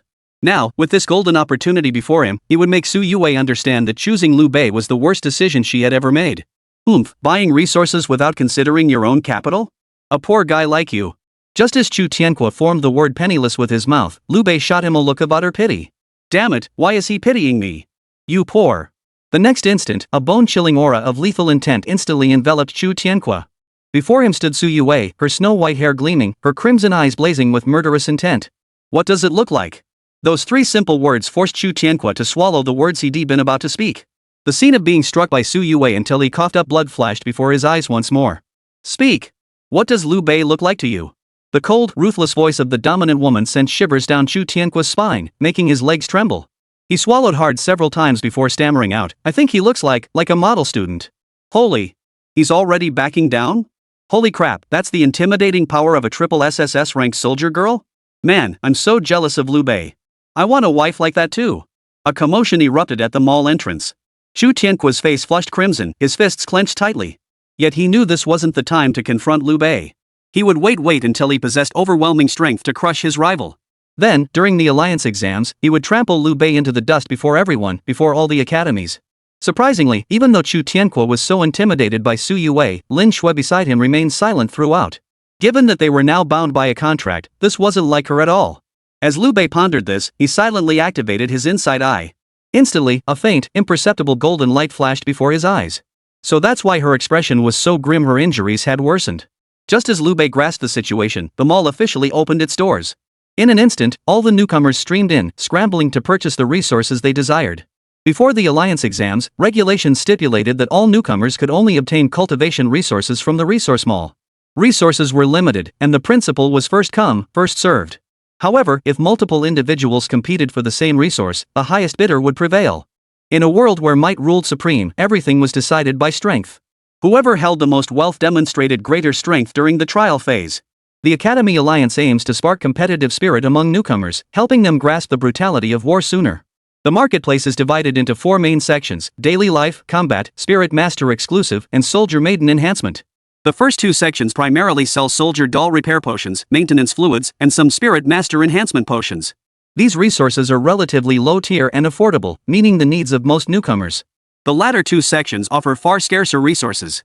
Only a few Soldier Maiden enhancement gems and a handful of high-grade enhancement potions are displayed on the counters. Each of these items directly boosts the power of Spirit Masters and Battle Maidens in a short time, and their prices are absurdly high. Any single item costs over 100 crystal cores. Most newcomers are lucky to have 30 to 50 crystal cores, making it difficult to purchase even a single item, even with Academy funding. Consequently, these 2 sections remained virtually deserted. The young lady behind the counter remained relaxed, long accustomed to the sight of newcomers unable to afford the enhancement items. However, today, Lu Bei and Su Youwei were about to change that. Their target was clear as they eagerly dashed toward the Soul Attack Speed gem. This was a white-grade, low-quality attack gem that could slightly increase a Soldier Maiden's attack speed. It was priced at 100 crystal cores or 1 second-tier crystal core.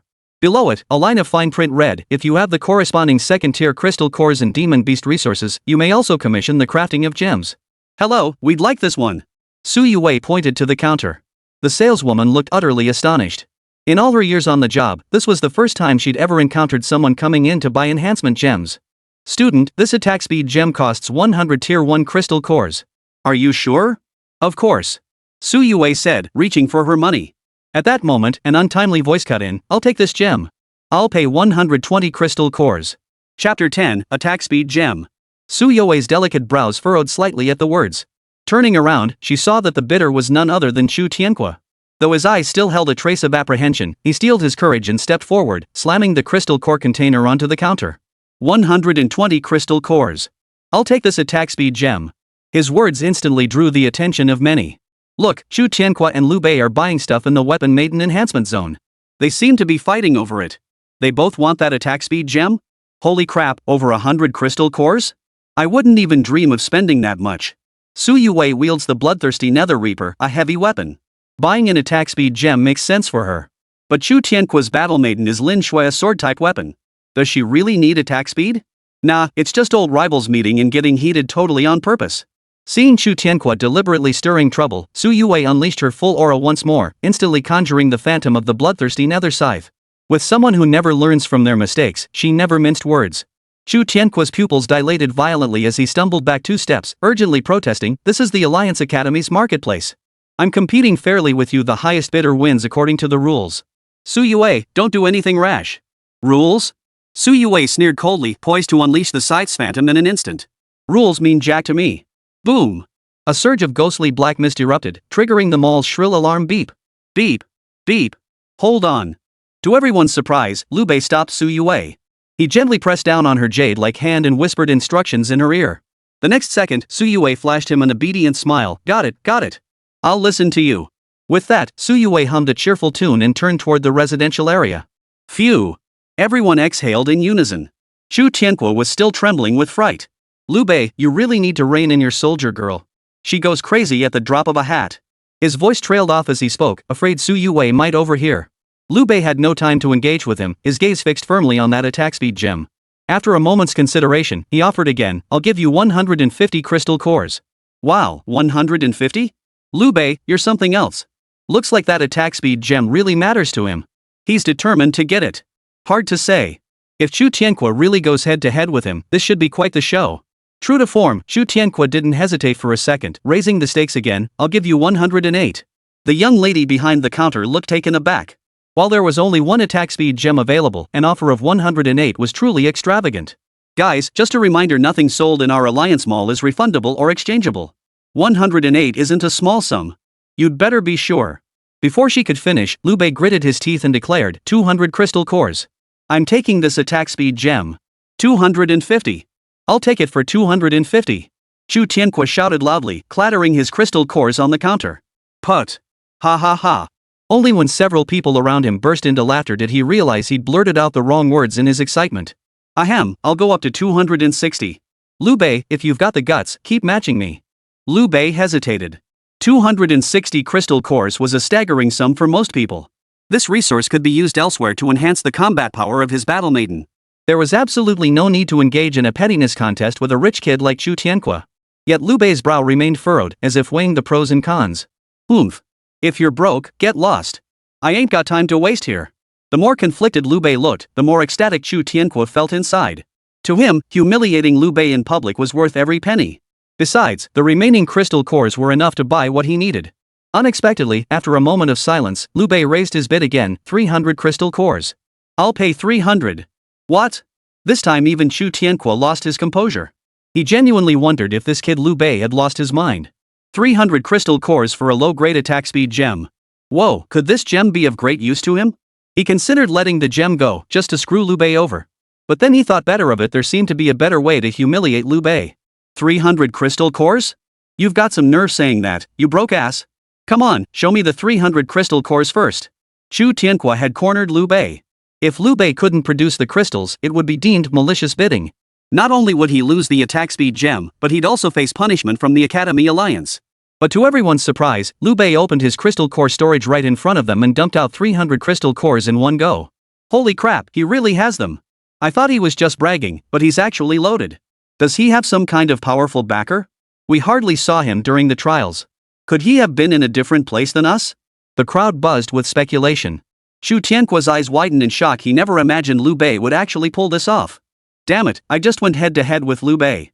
If I back out of the auction now, everyone will laugh at me. But I still need to buy something useful with my crystal cores. At least Lu Bei's the one losing out now. As Chu Tianque's expression flickered between anger and resignation, Lu Bei calmly uttered two words, trash. What did you say? Chu Tianque's face flushed crimson. Get lost. I'm not wasting my breath on a broke asshole. Damn it. Who do you think has no money? I'll throw money at you until you're dead. Oomph. If the earlier insults had merely enraged Chu Tianque, Lu Bei's final humph was the last straw that drove him mad. I'll put up 400. Damn it, I'll go all the way with you today. Clatter. White crystal cores spilled across the counter as Chu Tianque went all in. He refused to believe Lu Bei had any more in reserve. You pretentious asshole. I can't beat you at being a soldier's, but when it comes to money, who the hell do you think you are? I don't want it anymore. 4 words. Lu Bei's casual utterance cut like 4 razor-sharp blades, each piercing straight into Chu Tianque's heart. Critical hits, every single one. Wait, what did you say? What do you mean you don't want it anymore? Are you backing down? Chu Tianque hadn't expected Lu Bei to give up so easily. He was about to deliver a few more taunts. The next second, the counter attendant had already handed him the low-grade attack speed gem. Transaction complete. Congratulations to this student for winning the auction. Holding the gem, Chu Tianque didn't feel as satisfied as he'd imagined. He'd wanted to see Lu Bei furious, wanted to see him helplessly beating his chest in frustration. But how could the other guy be so calm? So Comet sent shivers down his spine. Lu Bei, have you ever heard the saying, never let your enemy get what he wants? Chu Tianque tried to force some dramatic flair into the moment, only for Lu Bei's next words to nearly make him spit blood on the spot. Hey, miss, I've got a second-tier flying mantis crystal core here. Parrot with 6 fan-shaped mantis wings and a pair of sickles shouldn't be a problem crafting a mid-grade attack speed gem, right? Lu Bei pulled out a green second-tier crystal core in front of everyone. The moment it appeared, the entire room fell silent. The young lady behind the counter beamed with delight, nodding repeatedly. Perfect. Not only can it be forged, but there won't be any charges at all. Chapter 11, we're all classmates. The reason the counter girl was so delighted was because she was a functional weapon spirit, whose ability was precisely gem forging. Such weapon maidens typically couldn't go to the battlefield or form contracts. They could only stay in the rear doing crafting work to slowly gain experience. Second-tier crystal cores were extremely rare among newcomers, and over the years, she had rarely received commissions to craft gems. Now Lu Bei was offering one outright. How could she not be delighted? Please wait a moment. The gemstone will be crafted within half an hour. With that, the young lady took the second-tier crystal core and materials to the forging room. Without realizing it, she had begun addressing Lu Bei as you. A single second-tier crystal core spoke volumes. If it came from a powerful backing, it would reveal just how formidable the young man's background was and how highly the academy valued him. If he had hunted it down himself, his strength was beyond imagination. Wait. Did I see that right? A second-tier crystal core? He actually killed a second-tier demon beast? I saw it with my own eyes. How could it be fake? A flying mantis, as big as a car, and he sliced its throat clean with one stroke. I was there. I even heard Youwei yell, "Hurry up and kill it before someone steals it." Whoa! The crowd gasped in unison. Even those who had doubted Lu Bei's strength earlier dared not utter another word. The logic was simple: if Lu Bei had truly slain this second-tier demon beast, he was no ordinary spirit tamer they could afford to provoke. Even if Lu Bei chose not to retaliate, the bloodthirsty underworld scythe in his hands was no laughing matter. It could only be said that Youwei was too formidable. Her few displays of power had left an indelible psychological shadow on many. Yet, this very terrifying presence, deeply feared by all, was now in the residential district, carrying a small basket like a newlywed woman, shopping according to Lu Bei's instructions. I'll take all these healing potions. Miss, that's over 100 vials. It'll cost more than 200 crystal cores. Are you sure you want them all? Youwei nodded firmly. Yes, my husband will come over to pay shortly. Ha? Your husband? The young woman in charge of the living quarters looked surprised. That handsome guy over there?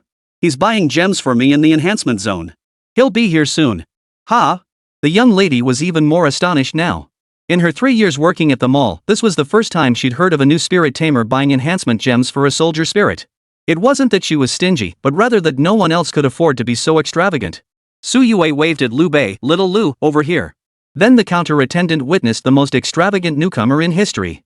Lu Bei opened his crystal core storage, pulled out over 200 crystal cores, and paid in an instant. Everyone around him was baffled by his actions. Youwei is an SSS-tier soldier girl. Her strength is off the charts. Does she even need that many healing potions? What do you know? That's called doting on his girlfriend. Learn from him. Wow, such a devoted man. I want to bond with him. Some battle maidens stared at Lu Bei with starry eyes, envying the couple's beautiful love. Their spirit masters, however, were caught in the crossfire, innocently bearing the brunt of Lu Bei's display. Amidst the crowd, only Lin Xue wore a look of panic, her already pale face draining of color. She hurried over to Chu Tianque, who was holding a low-grade attack speed gem and aggressively pitching it to the people beside him. But the moment he opened his mouth and demanded 400 crystal cores, everyone instinctively leaned back in shock, waving their hands. We can't afford that. 300? 200? 100? Can't I just dump it at a bargain price? All Chu Tianque received in response was silence and mocking laughter. The reason was simple: he had brought this mess upon himself. He'd picked a fight with Lu Bei, only to be thoroughly outmaneuvered by him. Moreover, resources were scarce and precious in the early stages. Everyone spent their money on necessities who had spare cash for luxury gems? You spent all your crystal cores on this? Lin Xue's voice trembled.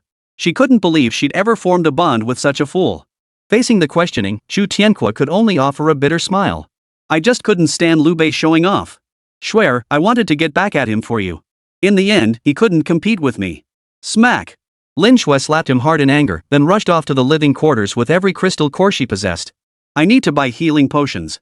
Sorry, classmate, all the healing potions were just, oh, that female classmate bought them all. If you really need some, you could ask her. The counter attendant gestured towards Youwei, who was currently cozying up to Lu Bei.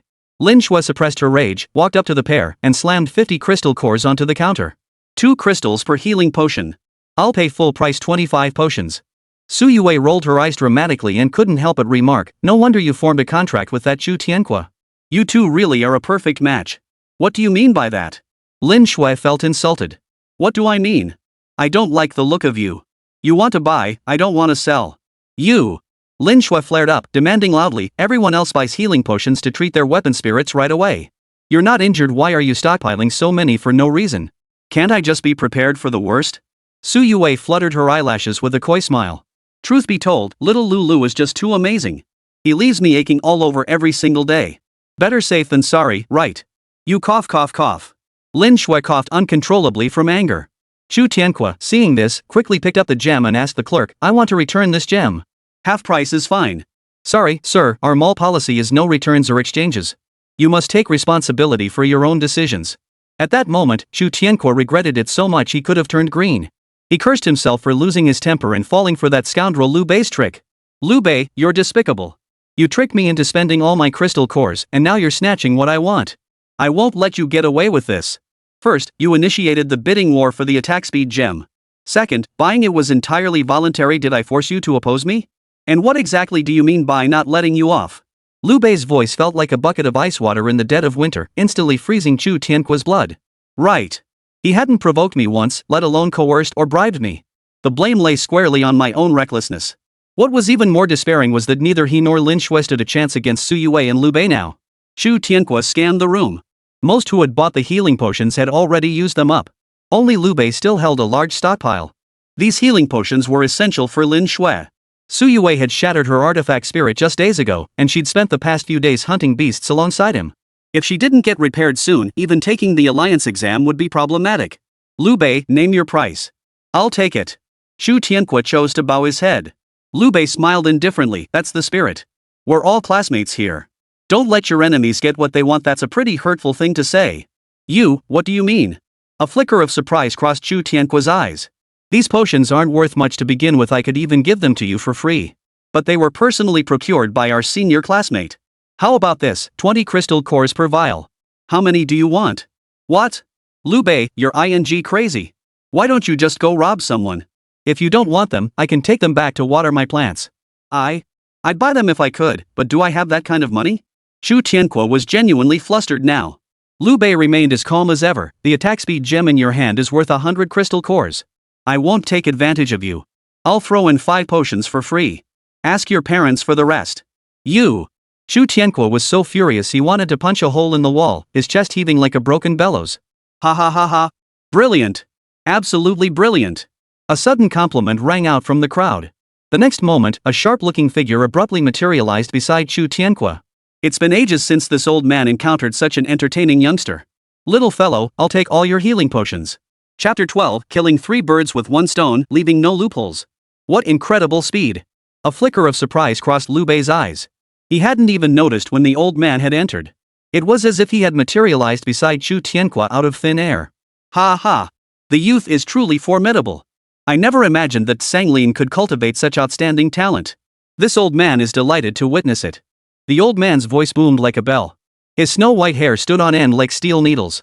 Though his face bore the marks of time, his eyes shone with remarkable vitality.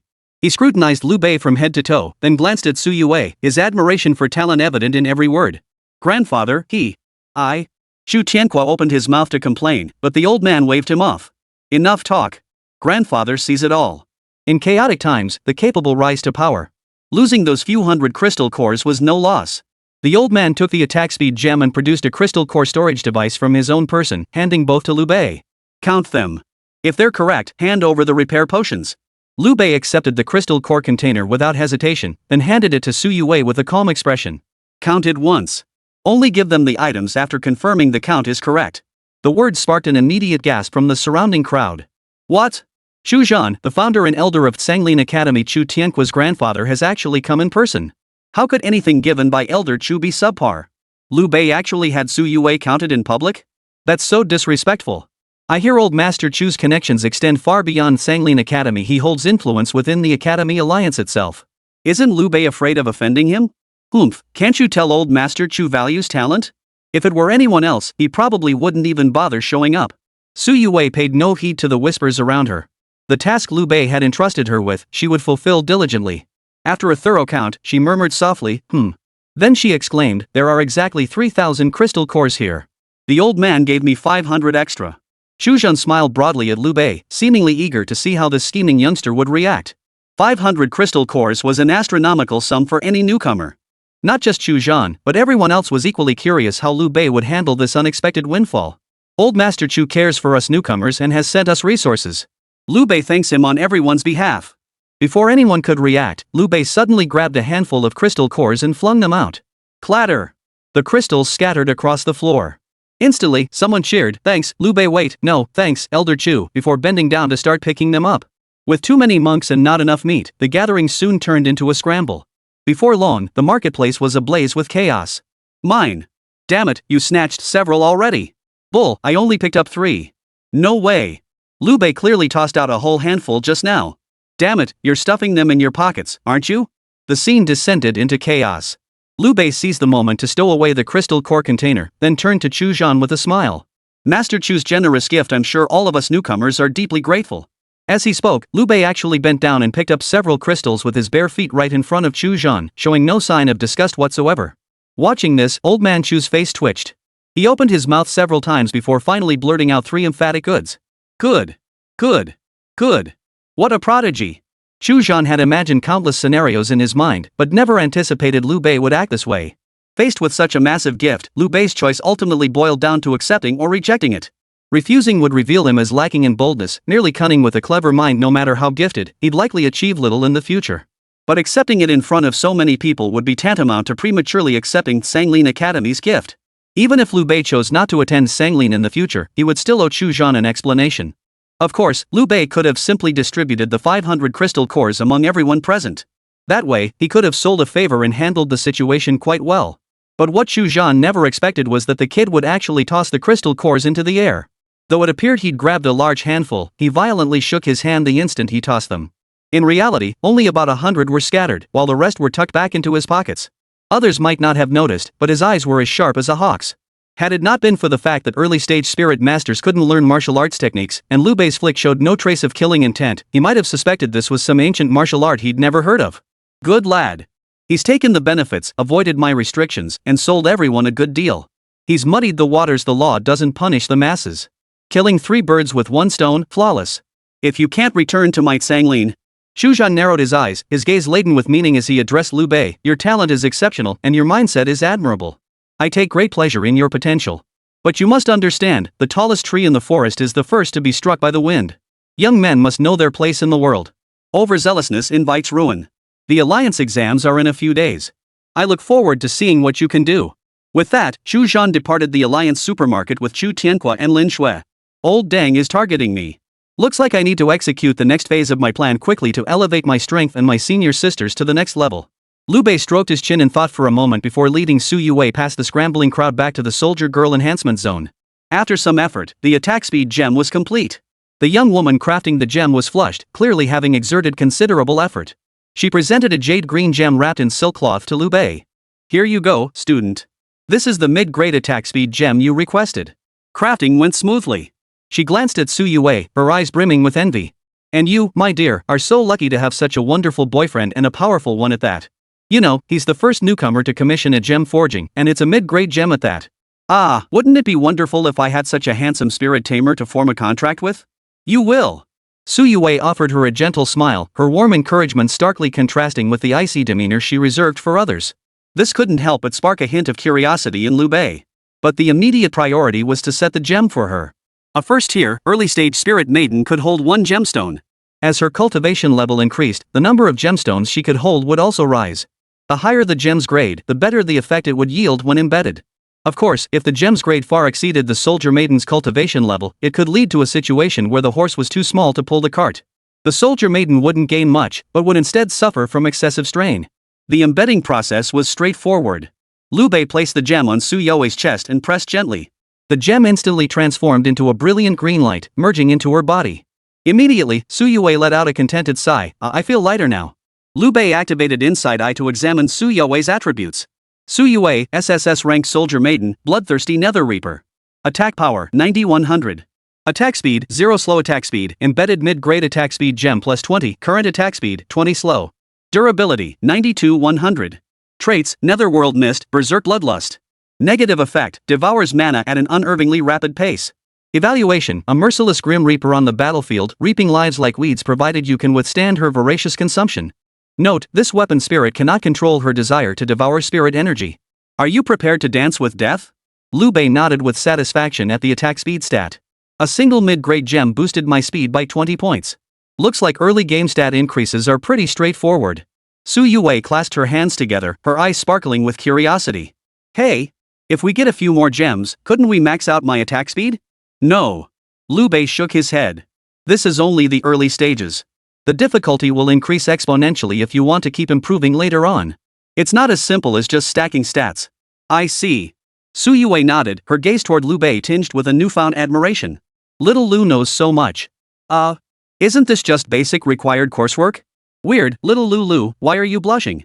I was just complimenting you didn't get the wrong idea, did you? Huh? No way.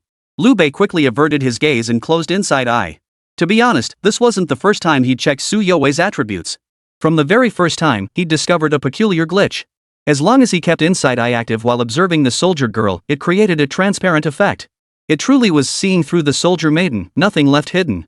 Had it not been for this, Lu Bei wouldn't have instantly discerned Lin Xue's injuries at the shop entrance, revealing her need for copious healing potions. Ahem, this part did feel a bit unfair to Chu Tianque. Lu Bei prided himself on being a man of integrity, so he might as well silently hum Green Grass Plains to himself. Chapter 13, Who Goes Further? Senior, let's count how many crystal cores we have now. We'll keep shopping later. Su Youwei began counting again. Let me see. Including what we have on hand, we have a total of 3,000 crystal cores. Lu Bei nodded. The number matched his estimate. 2,500 from Greengrass Prairie, 500 stashed by Old Deng, plus a bit left for himself. Oh, and 100 crystal cores were distributed as perks to the family members present. 3,000, that's definitely a hefty haul. Lu Bei had originally planned to wait another day before proceeding with the next phase, but now it seemed he could move forward sooner. Amidst the envious stares of the crowd, he pulled Su Youwei back to the residential area. The so-called living quarters sold more than just potions and maintenance fluids for spirit masters and battle maidens. It catered to every aspect of daily life: clothing, food, shelter, transportation, dining, entertainment, and leisure.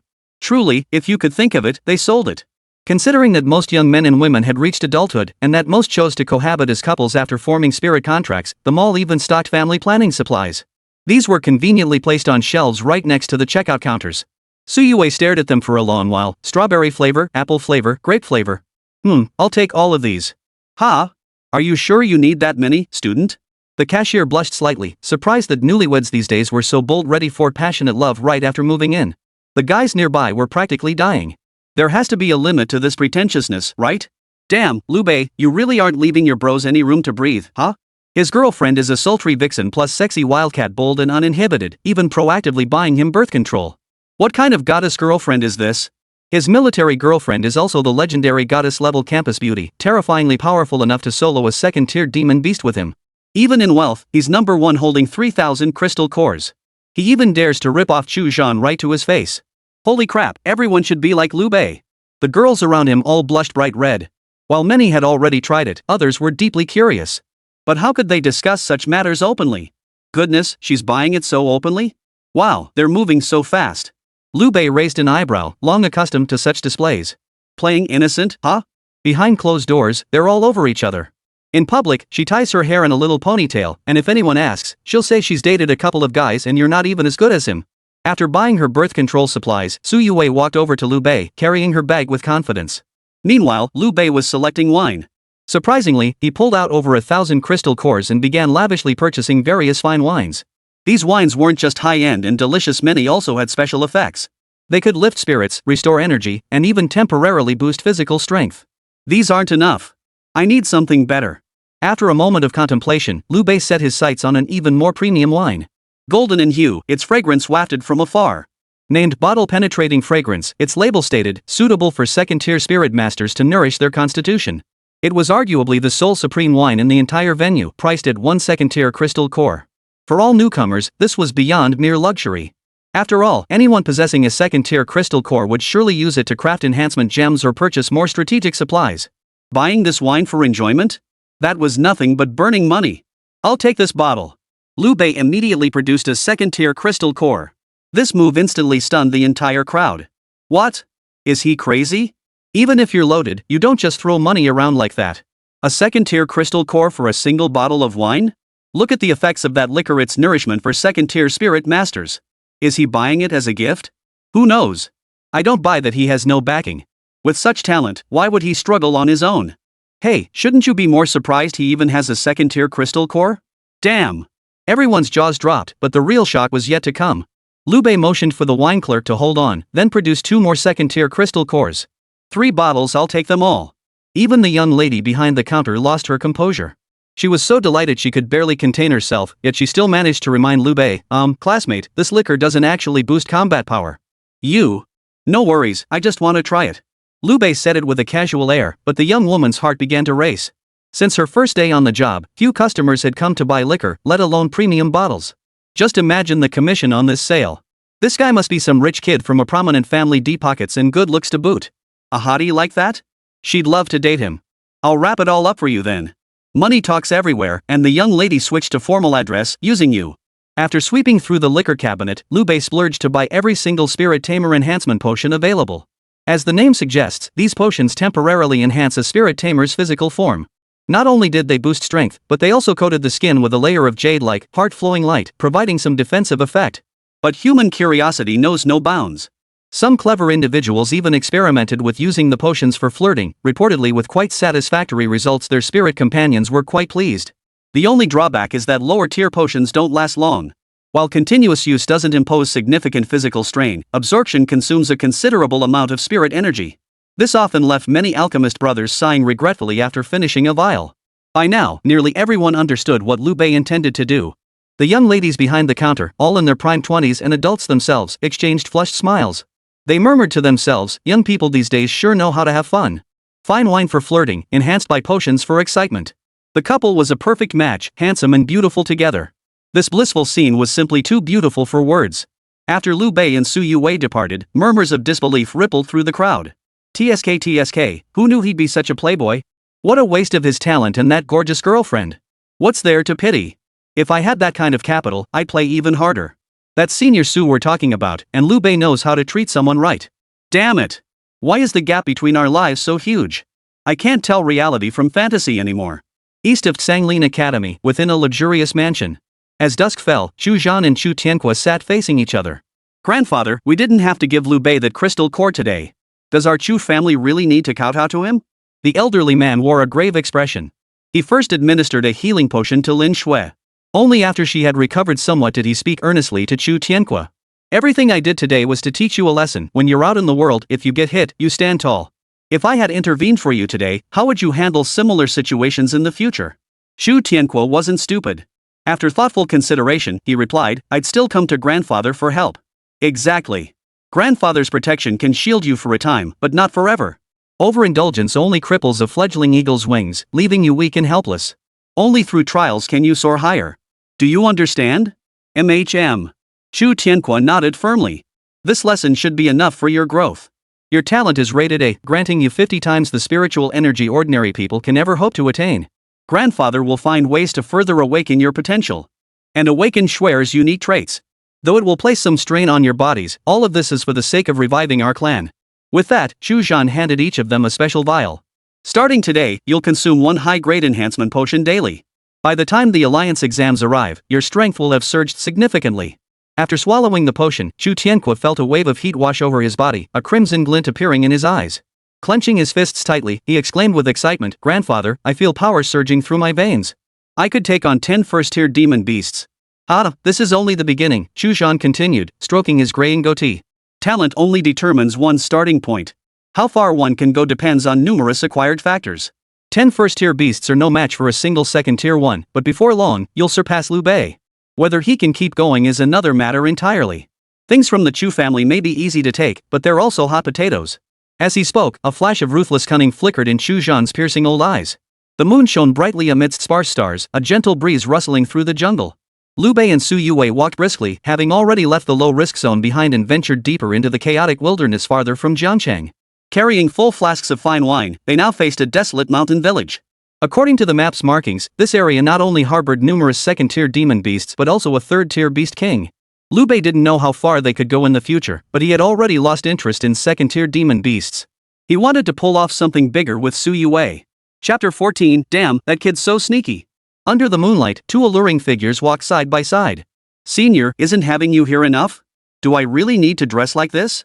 Lu Bei, squeezed into an oversized maid outfit, felt utterly uncomfortable, especially those bizarre suspenders. Why did they keep digging into his skin? For the first time in his life, he realized being a woman wasn't easy. Youwei giggled, covering her mouth, her affectionate gaze roaming freely over him. Didn't you say it yourself? That third-tier ape demon loves booze and women, especially kidnapping human soldier girls. With your strong spiritual energy aura and this cute girl outfit, you'll totally charm him to death. This padding feels surprisingly realistic. The texture is quite nice too. The more I look at you, the more I like it. I'm tempted to tease you mercilessly. Youwei's words grew increasingly provocative as she extended her delicate, fragrant tongue to lightly lick Lu Bei's ear. Lu Bei shuddered violently. The next second, the tall maid wrapped her arms around the rabbit girl's slender waist, a figure that was surprisingly voluptuous. Their gazes grew fiercer as they murmured lowly into each other's ears. We've got a tail, Youwei whispered. Lu Bei raised an eyebrow. You noticed too? Of course. You think I'm actually that loose? Youwei said, giving Lu Bei's ear another lick as she spoke. Yep, no doubt about it, she was definitely up to no good. Stop messing around. These three are skilled, definitely not rookies. Whoa, wait, at 8 o'clock, there's another group. 3 of them too. Lu Bei's keen observation made Youwei's eyes light up. You've got sharp ears, kid. Still licking? You smell so good, little Lulu. The pair engaged in a brief, playful display of affection. As they walked on, Youwei leaned close to Lu Bei's ear again. It's confirmed 6 people, split into 2 groups. Doesn't seem like they're working together. Yeah, let them follow if they want. We're not doing anything shameful. More people just means more fun. Lu Bei led Youwei forward as the mountain path rustled beneath their feet, their footprints stretching deep into the chaotic terrain. Hundreds of meters behind them, both groups simultaneously fell into self-doubt. If we go any further, we'll be completely beyond Jianqing's jurisdiction. What are these 2 little things up to?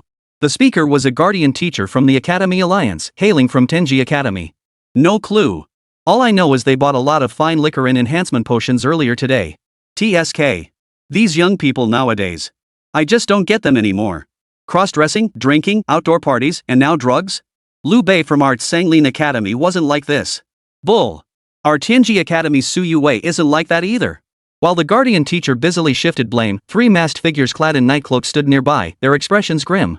Boss, old Master Chu ordered us to teach this kid a lesson, but he's not playing by the rules. What's he up to? Who cares? If he really tries anything shady, we'll just burst in and beat him up.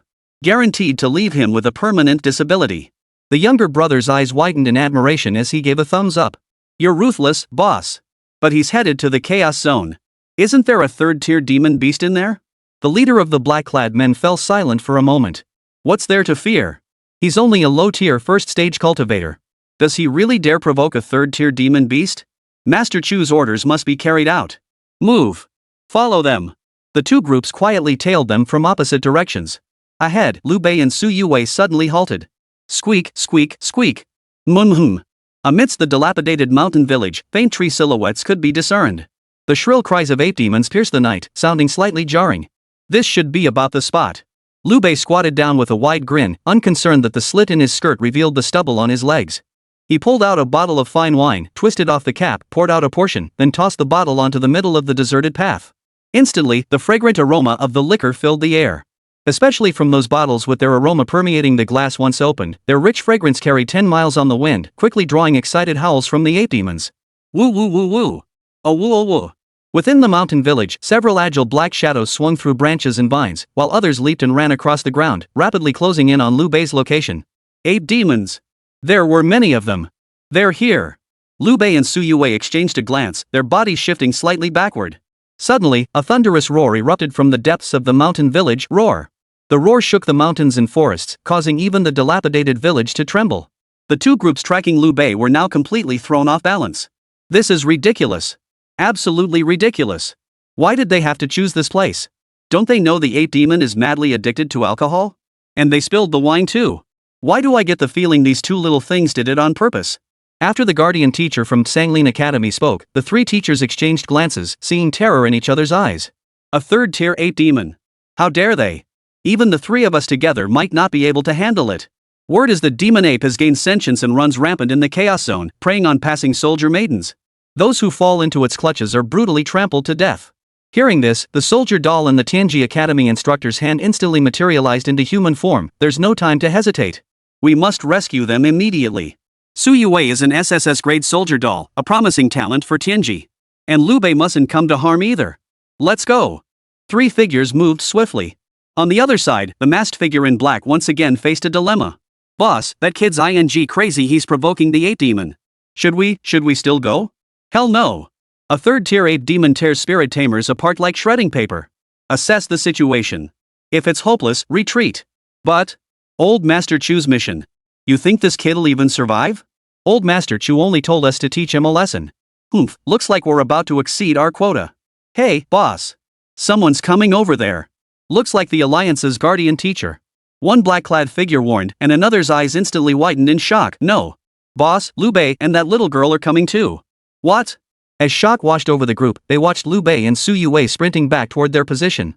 They tore off their maid and bunny girl costumes as they ran, splashing wine everywhere, clearly a well-planned escape. Behind them, a massive cloud of dust billowed. Squeak! Squeak! Squeak! The dust cloud echoed with the screeching cries of 8 demons. One after another, these crazed creatures, drool dripping from their mouths and eyes gleaming with greed, charged toward them at breakneck speed. Damn it! What the hell is that kid doing? He spotted us earlier? This is bad. There are plenty of second-tier demons among them. Run! The black-clad figures tried to flee, while the guardian teachers rushed to their aid. Lu Bei couldn't tell which group was good and which was bad. He only knew he'd crossed Old Man Chu earlier today. Anyone following him lately was likely Old Man Chu's henchman. Clatter! Mid-air, 2 sets of women's clothing were tossed directly into the black-clad man's arms. What the hell is this? Women's clothes? Lu Bei chuckled, you've been following me all night, that's pretty tiring. Here, take these as a keepsake. Youwei flicked her jade-like hand, and now, let's treat you to some drinks. After delivering their gifts, the pair instantly released a shadowy black mist and vanished in a flash. The guardian teacher and the black-clad figures collided, leaving 6 stunned individuals gazing up at the bewildered fruit beneath the tree. Before them surged a horde of near-frenzied 8 demons. The aroma of wine filled the air, and the cross-dressing outfits were in hand. Damn it! That kid's a real bastard. I'll be damned. Chapter 15, 3rd-tier demon beast, the 8 demon king. 3 guardian teachers and 3 black-clad men harboring ill intent were suddenly swept up in the swarm of 8 demons. Curses flew thick and fast as dust and smoke billowed everywhere. Brilliant spiritual energy fluctuations erupted incessantly. The hairy demons got handsy, quickly shredding the sexy female outfit to tatters. Once the clothes were torn, they started tearing into the spirit tamers. Damn it, these monkeys are brutal. Cover your crotch. What the hell? There are female monkeys too? The males are even fiercer. Hold your weapon in one hand and cover your ass with the other. Damn it, what the hell is going on? We came to ambush them, but these 2 little things ambushed us instead. How are we supposed to explain this to old Master Chu? While the black-clad figures focused solely on self-preservation, the Taoist masters were each deeply troubled. This is bad. If these demon apes are already this ferocious, imagine how terrifying that 3rd-tier ape demon king must be. Fight while retreating. Find a way out and fast. If we delay any longer, they're dead. The howling of the ape demons was deafening. Youwei tilted her head and asked, Little Lu, what are they shouting about? It's so loud. Lu Bei grinned. Probably saying the monkey demon hordes got them pinned down, telling us not to get distracted. They're actually pretty decent guys. The appearance of these people was not part of Lu Bei's original plan. According to the original plan he and Youwei had devised, they were supposed to lure out a large number of low-tier ape demons with a small amount of alcohol, eliminate them, and then hunt down the ape demons. But plans change faster than you can adapt. After days of trials and interactions, Lu Bei and Youwei had developed remarkable synergy. A single glance between them sealed their decision, they would make good use of the reinforcements behind them. Roar! Another roar echoed through the mountains and forests. Immediately after, heavy footsteps sounded, thud, thud. A massive black shadow sprinted out from the ruined mountain village. The 3rd-tier ape demon king had arrived. As the mightiest demon beast in this chaotic region, it possessed not only awakened sentience but also an innate, overwhelming aura of a beast king. The moment it stirred, all lower-tier demon beasts within a 100-mile radius scattered in panic. The slightest delay meant certain death. Not to mention the number of soldier maidens and spirit tamers who had perished at this demon king's hands was too numerous to count on both hands. The garrison forces had dispatched 2 small squads to hunt it down, but the ape demon proved too cunning, its intelligence far surpassing that of the lightning wolves. Upon encountering formidable foes, the monkey demon foot soldiers would immediately report back. Employing human-like tactics, the monkey demon king would then send out several groups of monkey demons as decoys while leading the main force to retreat. Once the threat receded, it would return to rain terror, resuming its raids to capture humans as food. Most terrifyingly, it had developed human aesthetic sensibilities, taking particular delight in brutalizing female soldiers.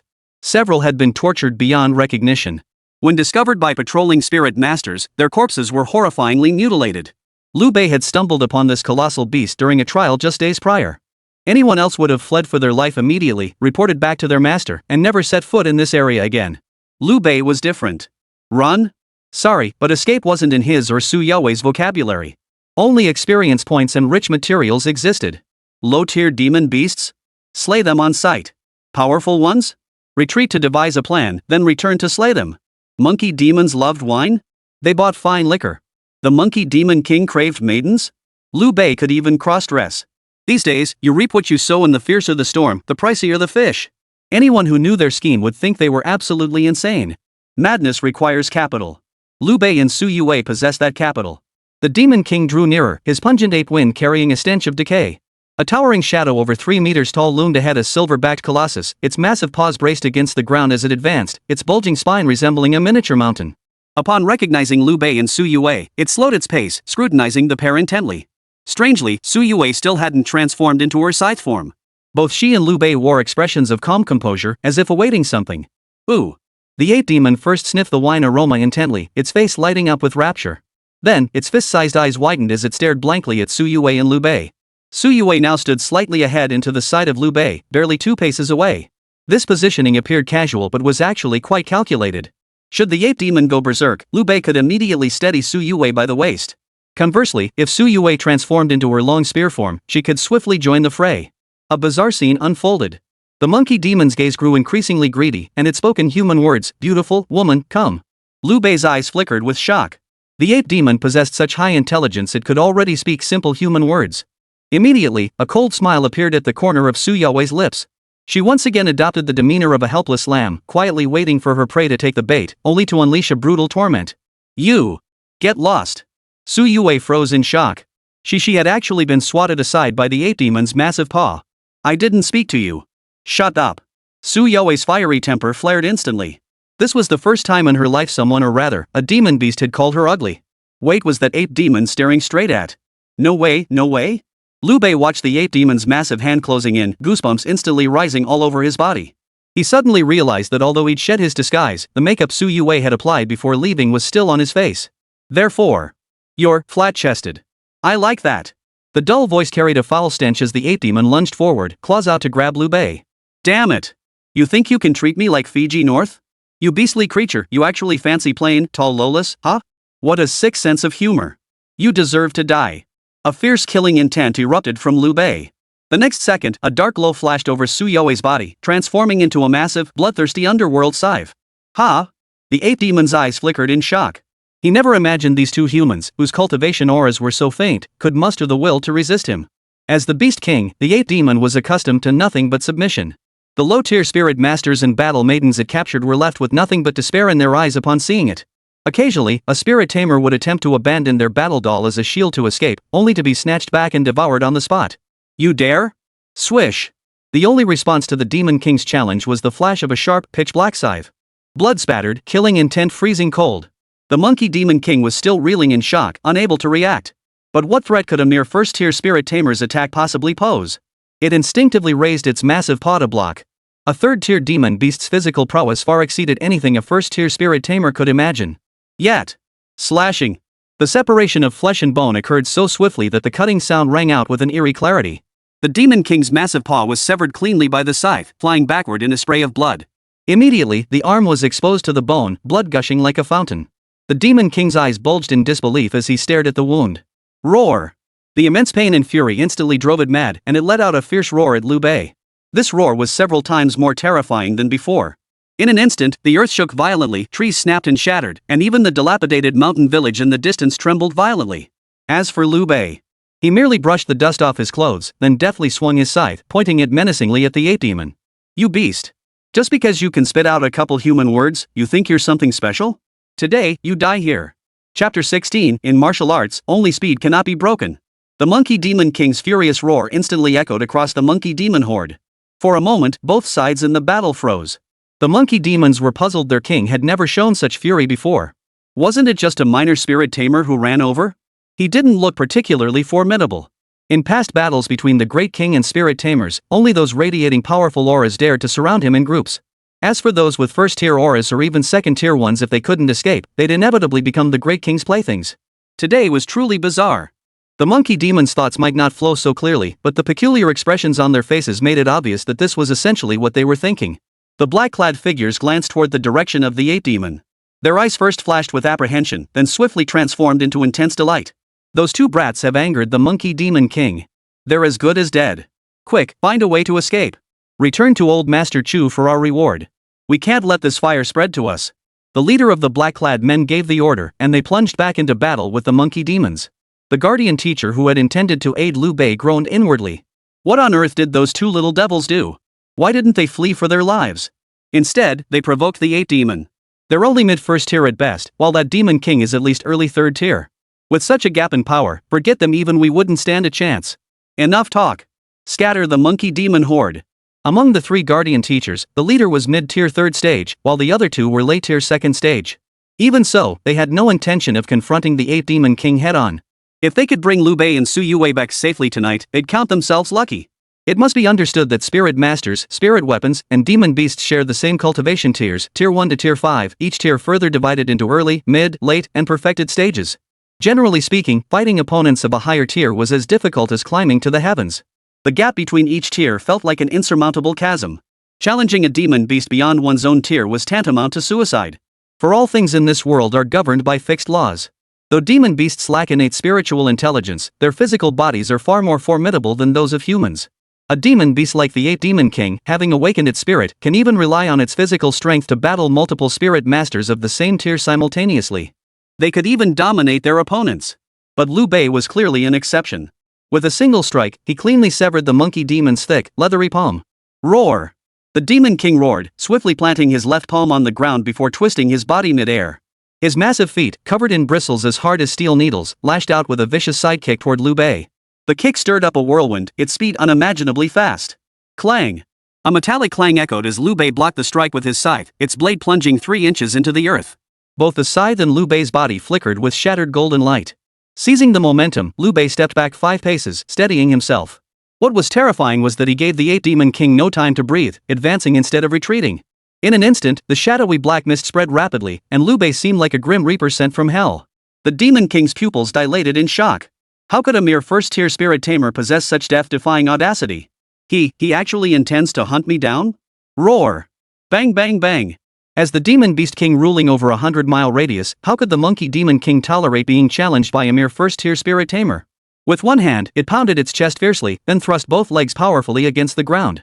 The ground caved in beneath him as the demon king leapt skyward, determined to crush Lu Bei into pulp. You beast! You possess the might of a true beast king, you shall not die in vain beneath my scythe. Lu Bei roared in response, his fighting spirit equally fierce. He leapt into the air. Swish! In that instant, the bright moonlight reflected off the blood-stained scythe blade, transforming into a blood moon. As the two were about to collide, the 8 demon king's eyes locked onto the scythe blade. There was something peculiar about that scythe. The monkey demon king possessed far greater intelligence than the thunder wolf. Though fierce in spirit, it did not intend to fight recklessly. Earlier, it had been caught off guard, allowing Lu Bei to strike unexpectedly and sever one of its claws. Now, in this renewed confrontation, though massive in size, its speed was no less swift. If it could evade Lu Bei's scythe, one strike, just one strike, it could crush this insignificant human into dust. The distance between them closed rapidly as the demon king of apes pursued its inevitable victory. Twisting midair, it dodged the scythe's arc before lashing out with a thunderous punch aimed squarely at Lu Bei's skull. If that blow connected, Lu Bei's skull would shatter into pieces. Swish! The sickle blade whistled through the air, and an uncanny scene unfolded. The powerful scythe swing, after cutting through the air, was deflected by Lu Bei's counter-reaction. With an extremely angle, it slashed first toward the demon king of apes' legs. Slashing. The next instant, blood spattered once more. The demon king's legs bore deep gashes, yet unlike before, they weren't severed cleanly. After landing, Lu Bei couldn't help but inwardly sigh, a 3rd-tier demon beast's physique was indeed formidable. With proper defense, severing its limbs would be difficult. The 8 demon king let out another pained roar, but it also recognized the limits of the damage Lu Bei could inflict. Under its full defensive stance, Lu Bei couldn't deliver a devastating blow. Moreover, during their earlier clash, it had noticed Lu Bei secretly drinking something. It was the enhancement potion used by human spirit tamers. The 8 demon king remembered it vividly from past battles against them. Humans, who had seemed weak and insignificant, could suddenly hold their own for a brief moment after consuming the potion. However, the potions had a fatal flaw. Their effects were fleeting, often wearing off after just a few exchanges. During their earlier exchange, the 8 demon king noticed fragments of golden light constantly shattering around Lu Bei and his scythe. And whenever the golden light completely faded, Lu Bei would pull a potion from his pocket and quickly drink it down. Cunning human! The 8 demon king spoke human words once more, erupting into a fierce struggle with Lu Bei. The scythe swung wildly, the 8 demon danced chaotically. His massive fists unleashed full force, managing to clash head-on with the scythe's sharp edge, sparking a continuous shower of sparks. The handle of the scythe continuously transmitted recoil, numbing Lu Bei's palms. He constantly sustained himself with potions, showing no signs of weakness but instead growing more fierce as the battle progressed. In mere moments, the Demon King and Lu Bei clashed over 100 times. Yet when Lu Bei reached into his pocket again, it was completely empty. The 8th Demon King, meanwhile, still possessed the strength to continue fighting. Roar! A savage gleam flashed in the 8th Demon King's eyes. The time to harvest its prey had come. Seizing the moment, it pounded its chest twice and charged forward like a mountain. Even more terrifying, it now ignored the pain entirely, swinging its severed arm alongside its body to smash viciously at Lu Bei. In the next instant, time seemed to freeze. Lu Bei's life hung in the balance. In the critical moment, he calmly tore open his clothing. Beneath the lining, bottles of potions glistened in the moonlight. Lu Bei's clothes were covered in vials, at least 100 of them. The 8th Demon King's pupils contracted sharply. Its speed didn't waver, it only increased. It had to kill Lu Bei. Otherwise, if this dragged on, it had no confidence it could survive this battlefield. Gulp, gulp. After downing 2 vials, Lu Bei swung his massive scythe, clashing head-on with the 8th Demon King. Seconds later, both combatants shifted positions. Lu Bei swung his scythe, sending a string of fiery blood beads cascading down. The 8th Demon King was about to charge again when he suddenly felt a chill at his neck. Weakling. PSSSH. Before it could finish, a crimson streak of blood appeared in an instant. Hot blood gushed forth, and the Demon King's eyes widened in disbelief as its massive head rolled to the ground. With its limited intelligence, it could only conclude that Lu Bei had played a dirty trick pretending to lack potions to lure it into a desperate attack. But why had the scythe's speed suddenly become so blindingly fast? In the brief clash, Lu Bei's scythe had slashed at its neck dozens of times. Each strike was precise beyond belief, fast enough to leave afterimages, each blow landing heavily on the same spot. The eyes in the massive skull dimmed rapidly. Cunning, terrifying, powerful. These were the final thoughts that flashed through its mind. We won! Youwei let out a delighted cry. As she shifted into human form, the black mist enveloping her body gradually dissipated, revealing a dark green gem on her chest. A mid-grade attack speed gem. It was precisely this gem's enhancement that allowed the bloodthirsty Nether Reaper's attack speed to surge to a whole new level in an instant. In martial arts, speed is the ultimate defense. From the very start, Lu Bei had held back, deliberately concealing his true strength to confuse the Monkey Demon King's judgment. Only when the 8th Demon King had grown accustomed to his attack speed, convinced he had no potions left to replenish, and prepared to fight desperately, did Lu Bei reveal his trump card. I thought I'd need that mid-grade attack speed gem after all, but looks like this gorilla isn't much of a fighter. Youwei sighed as her scythe flashed, slicing out a lake blue 3rd tier crystal core. Grab its eyes too, those are treasures as well. Got it, little Lu. Once we're back, I'm taking a long bath, I'm covered in sweat and feeling all sticky. Sure thing, but we still have some business to wrap up. Lu Bei's gaze drifted far away, settling on the 6 people still surrounded by the 8 demon horde. Chapter 17, Steel. Lu Bei's battle with the 8 Demon King lasted barely 10 minutes from start to finish. The massive corpse of the 8 demon lay discarded where it fell, its eyes gouged out by Youwei. These eyes possessed extraordinary properties. Freshly removed, they still clung to viscous flesh. The moment Youwei clutched them in her hand, they crystallized instantly, transforming into a pair of dark red gems. What a treasure, little Lu. Why didn't I notice this knowledge point when we pored over ancient texts together? Lu Bei recalled Youwei's reading posture and suddenly flushed. Senior, you weren't paying attention either. Your hands weren't still, your feet weren't still, and you kept rubbing against my leg. Oh, come on, I was just trying to bond with you. Youwei laughed as she hooked her arm through Lu Bei's. Come on, come on. The battle over there seems to be ending. We need to hurry, don't let Chu Laoting's men escape. The moon shone brightly amidst sparse stars, while demonic apes howled in the night. The black-clad figures desperately tried to break free and flee, while the guardian teachers were driven by their urgent desire to save lives. Both sides fought with all their might. Soon, the monkey demon's encirclement began to falter. Some demons began half-heartedly participating loud in their cries but retreating while fighting. The encirclement was about to tear open. Youwei and Lu Bei hid in a tree, observing the battle from above. Those 3 are guardian teachers from the Academy Alliance. I recognize them. The one in blue is our teacher from Tianji. Yeah, the one to his left is from Tsanglin.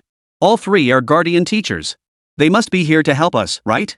The 2 exchanged a glance before immediately shifting their gaze to the 3 masked figures in black. Then these 3 must be the thugs sent by Old Master Chu. All this hiding and sneaking around, they're clearly guilty as charged. Youwei grabbed Lu Bei's hand. Come on, little Lu, let's teach them a lesson. Hey, senior, there are guardian teachers nearby. Our actions will definitely be restricted. Then what? Just let these 3 jerks get away? Lu Bei smiled, pulling the monkey demon's eyes, those 2 dark red beads from Youwei's embrace. We won't have to lift a finger. Watch me show you how to rest and wait for the weary. Huh? Is there such a thing? Youwei looked on with curiosity as Lu Bei channeled a thread of spiritual energy into the eye of the 8 demon. Immediately, a thunderous roar erupted, nearly identical to that of the Monkey Demon King. Roar! The roar shook the mountains and forests. Upon hearing it, the monkey demon horde immediately halted their attack. They pricked up their ears, seemingly trying to discern the command within their king's roar. Roar! Lu Bei unleashed another thunderous roar. In the next instant, all the 8 demons simultaneously turned bloodshot-eyed, bared their teeth, and shed their previous exhaustion. Squeak! Squeak! Squeak! Some unknown 8 demons sounded the charge, and the horde surged forward like a tidal wave once more. This time, however, their attack was directed solely at the trio in black. The guardian teacher was automatically ignored. The leader of the black-clad men felt his eyelids twitch violently. What the hell? Those monkeys were almost scattered. Why are they suddenly acting like they're on drugs? Damn it, they seem to be targeting only us. Watch out. These beasts are ripping off our clothes, even our pants. Damn it, they're stealing our stuff too. The trio urged their spirit maidens to fight back relentlessly, but the 8 demons suddenly grew ferocious, their tactics far more agile than before. If before they'd merely swarmed chaotically, now they'd mastered the art of combat. Feinting east to strike west, pinpointing weak points to cut off reinforcements, flanking assaults, rear encirclements. It was as if someone was precisely directing them. Boss, these monkeys seem to be deliberately stealing our stuff. They snatched my crystal core storage. Mine's gone too. Damn it, you guys got off easy. They stripped me down to my underwear and ripped it to shreds. I suspect those 2 young ones have been killed. The 8 demon king is personally directing the battle. Otherwise, how did these beasts suddenly gain brains? You're right, boss. Let's get out of here fast. If we don't leave now, we'll be stripped down to our underwear. Utterly inhumane. Why are they stealing everything? All 3 men in black wore sour expressions, their clothes already torn to shreds by the 8 demons. But the 8 demons clearly weren't done yet. They even began snatching the weapon spirits from the men's hands. Wave after wave of frenzied attacks left the black-clad figures on the verge of collapse. The Guardian Master glanced at them, ultimately deciding to seek out the 8 demon king first.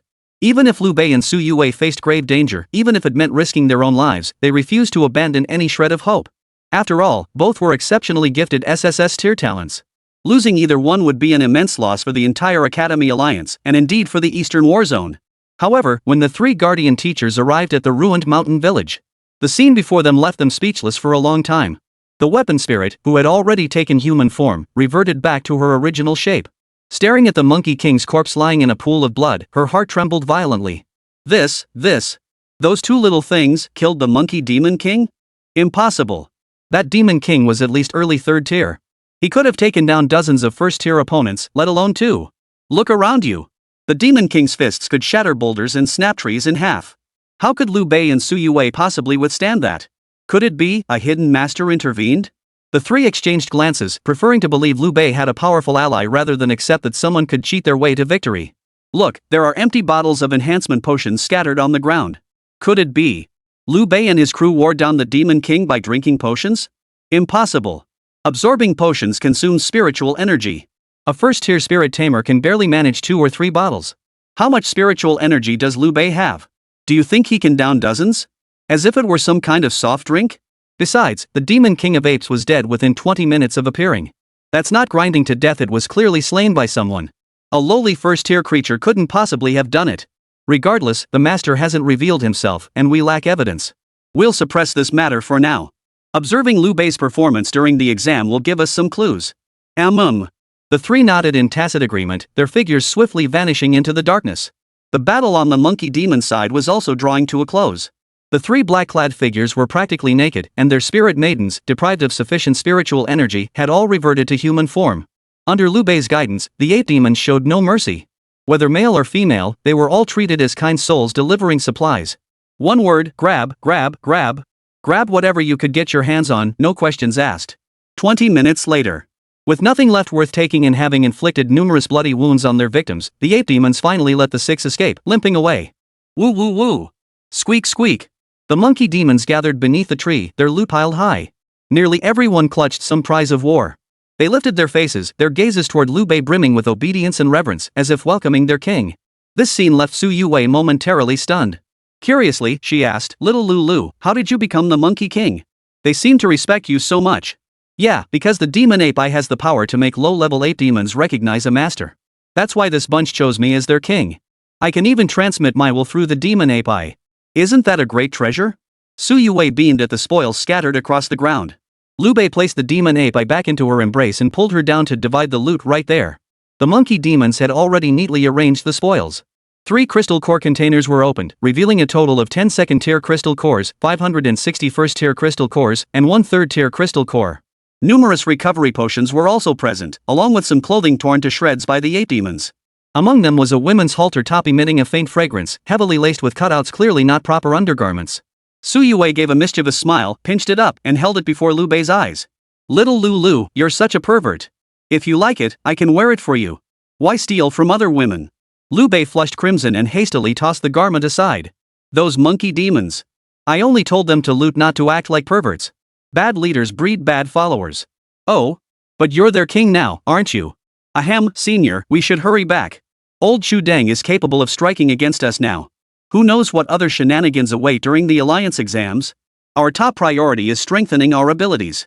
Lu Bei's stern expression made Youwei chuckle. Her clear, autumn water eyes sparkled with mischief. Fine.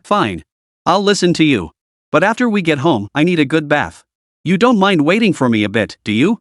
Chapter 18, Can Bathwater Be Eaten? Jianchang was a relatively prosperous safe zone, dotted with lights under the night sky.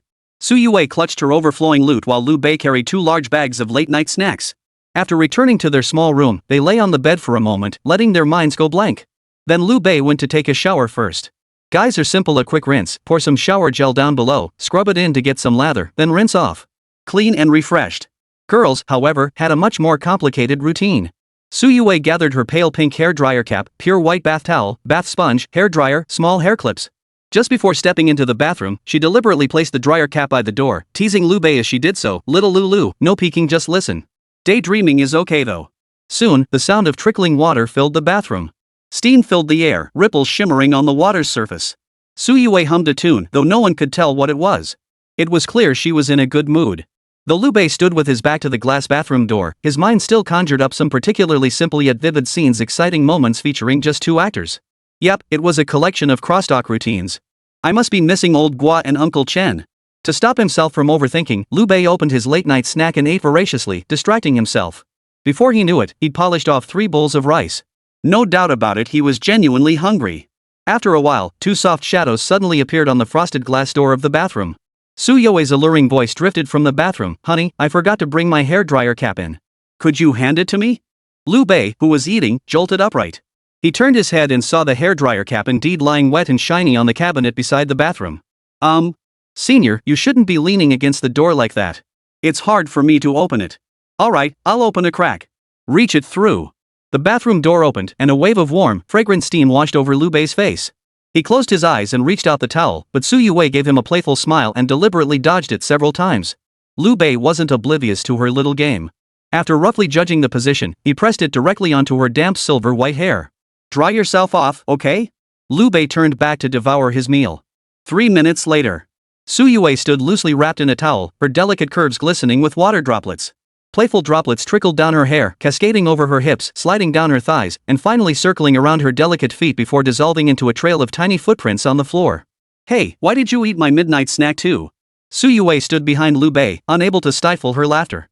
Ha! Only then did Lu Bei realize he'd devoured every last bite of the late-night snack, completely forgetting to save some for Youwei. Sorry, senior. I was just so hungry. I'll go buy you another one.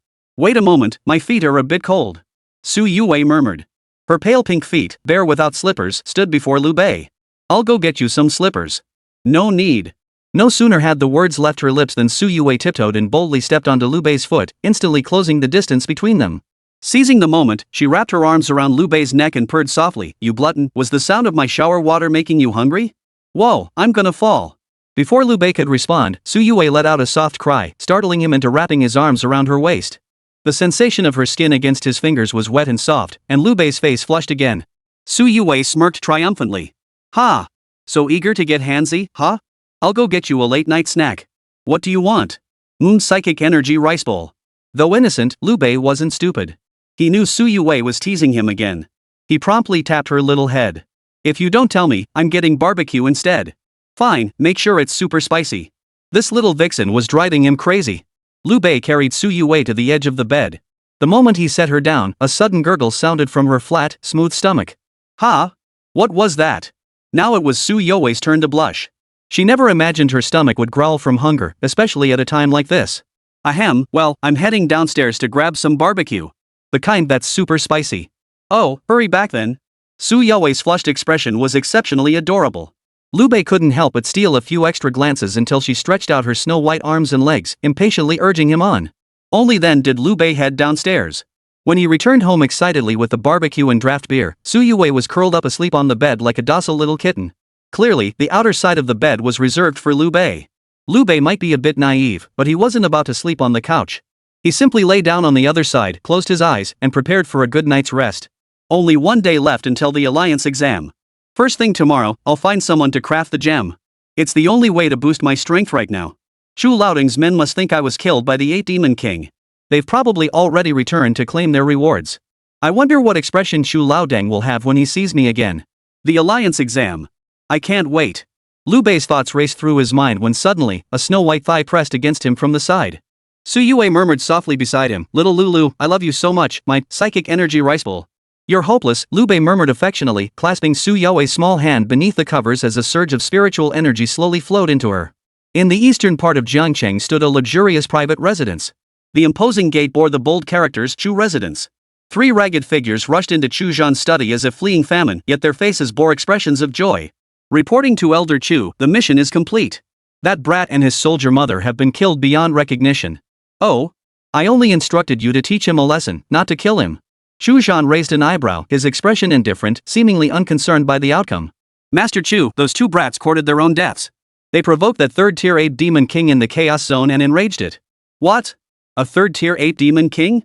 Yes, that very 3rd tier 8 demon king. No mistake. A hint of apprehension flashed across Chu Zhan's aged face as he snorted coldly, "Young fools don't know their place. That ape demon gives even the garrison troops headaches.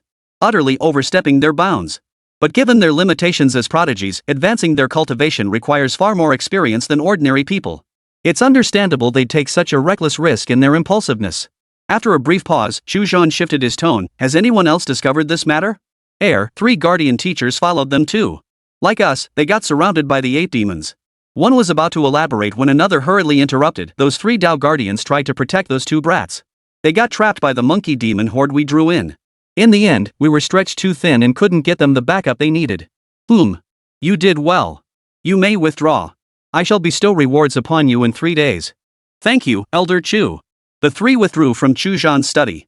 From the shadows in the corner, Chu Tianque revealed himself. "Grandfather, is Lu Bei truly dead?" "Yes." "A 1st-tier spirit tamer facing a 3rd-tier demon beast? Even with extraordinary talent, death is the only outcome." Back in the Eastern Warzone, Yan Nantian possessed SSS-tier talent and was unstoppable with his SSS-attributed Battle Maiden, ultimately achieving the feat of single-handedly defeating 5 2nd-tier demon beasts. Could Lu Bei possibly compare to Yan Nantian? Yan Nantian? Chu Tianque's face lit up with admiration. Is he the current commander of the Eastern Warzone? Exactly. Chu Zhan nodded, sighing. What a pity.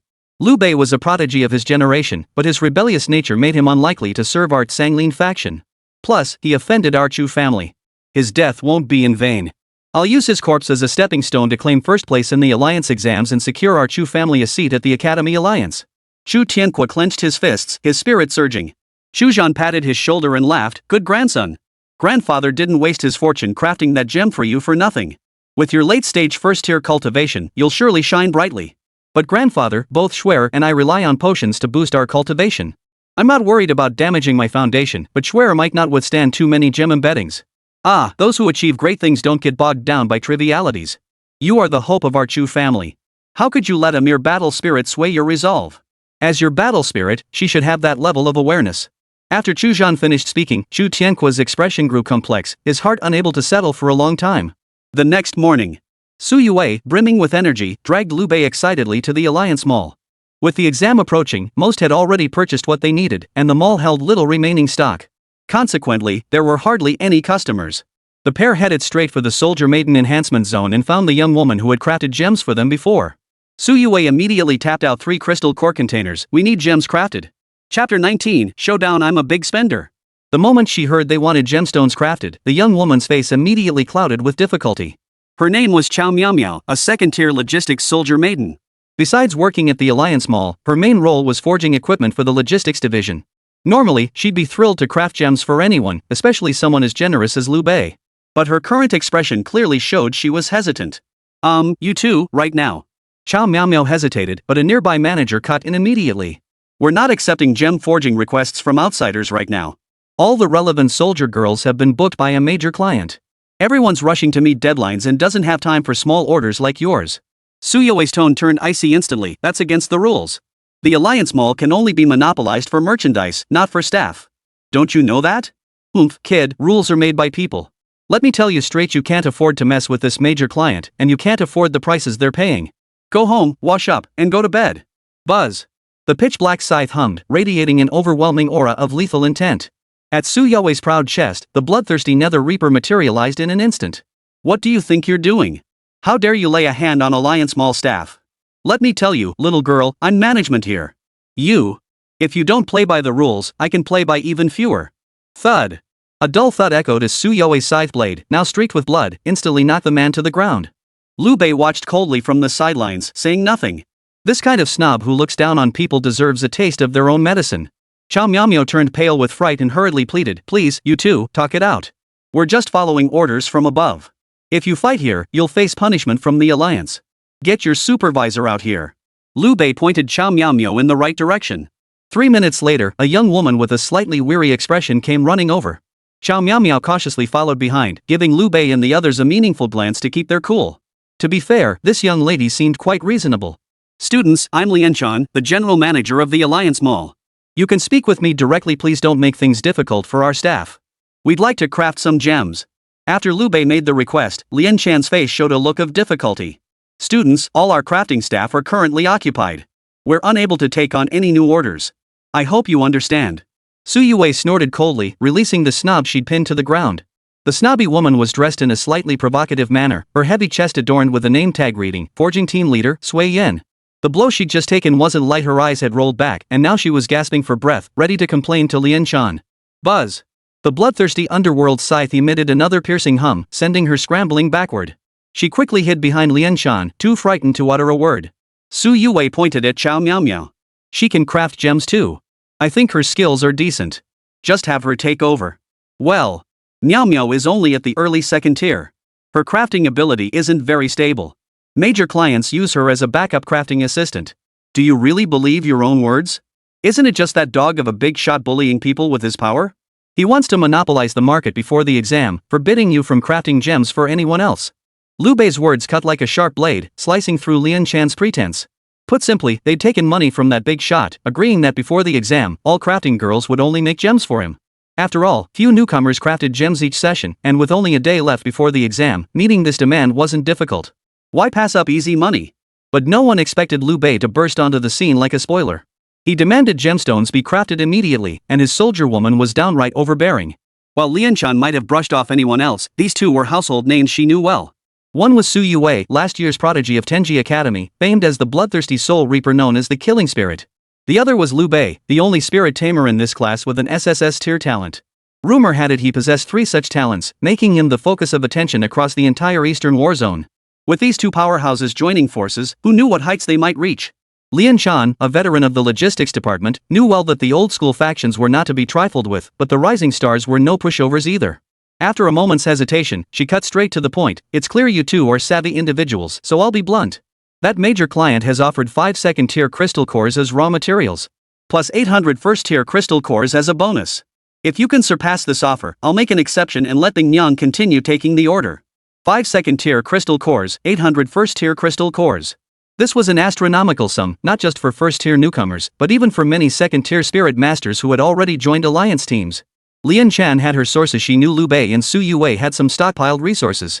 But compared to that big client's resources, forget it. There was simply no comparison. Lu Bei had probably reached his limit by offering just 1 2nd-tier crystal core earlier, right? Lin Xue's lips curved into a faint smile.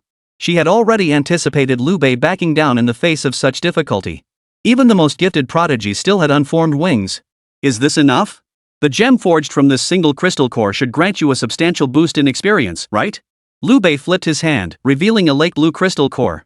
Unlike the emerald green of a 2nd-tier crystal core, this one was a pure, pristine lake blue, dotted with faint, sparkling stardust. What? A 3rd-tier crystal core? Where did you get it? You actually have a 3rd-tier crystal core? Even the Academy's top-tier talents, backed by powerful clans, wouldn't be given one at this stage. Sui Yan's face flushed crimson, her breathing becoming ragged. She cursed herself for how she'd treated Lu Bei and Su Youwei earlier. Getting beaten up wasn't the worst part, it was offending a hidden wealthy patron. If she were entrusted with forging this single third-tier crystal core, it could propel her from mid-second tier straight to the threshold of late second tier. Unfathomable wealth. She could only pray this young couple would forgive her petty offense. If they wouldn't give her the meat, even a sip of broth would suffice. Lin Xue's eyes widened in astonishment too, though as the mall's chief administrator, she'd seen it all and didn't lose her composure like Sui Yan. Chow Miao stood gaping in astonishment for a long moment. A faint hope stirred within her heart, but it remained just that hope. She knew her cultivation was limited. If Lu Bei didn't choose her, it would be perfectly normal. She would never beg for anything. Su Youwei was pleased with their reactions. With a wave of her jade-like hand, she poured out over 20 emerald crystal cores as if they were worthless. Lu Bei opened another crystal core storage compartment, revealing nearly 1,000 first-tier crystal cores. Cards on the table, no more pretending. We're just loaded. Su Youwei curled her lips. I thought that rich bastard was loaded. Well, look at us, do you think we've got enough? The counter overflowed with emerald green, nearly turning Chow Miao, Lian Chan, and Sui Yan's faces green too. Enough. Absolutely enough. You two are incredibly powerful. I was rude earlier. Please forgive me. Sui Yan bowed and scraped, apologizing profusely while deliberately thrusting out her name tag, which declared her a mid-tier second-stage forging soldier maiden. Su Youwei and Lu Bei had never cared for such people and paid her no mind. Lian Chan's smile was noticeably warmer than before, her eyes sparkling with fascination as she gazed at the third-tier crystal core. Gentlemen, we accept your commission. Please follow me to the forging workshop. I'll introduce you to our forging soldiers. No need. After Lu Bei declined, his gaze locked directly onto Chow Miao. I think this young lady here is perfect. She's beautiful and kind-hearted.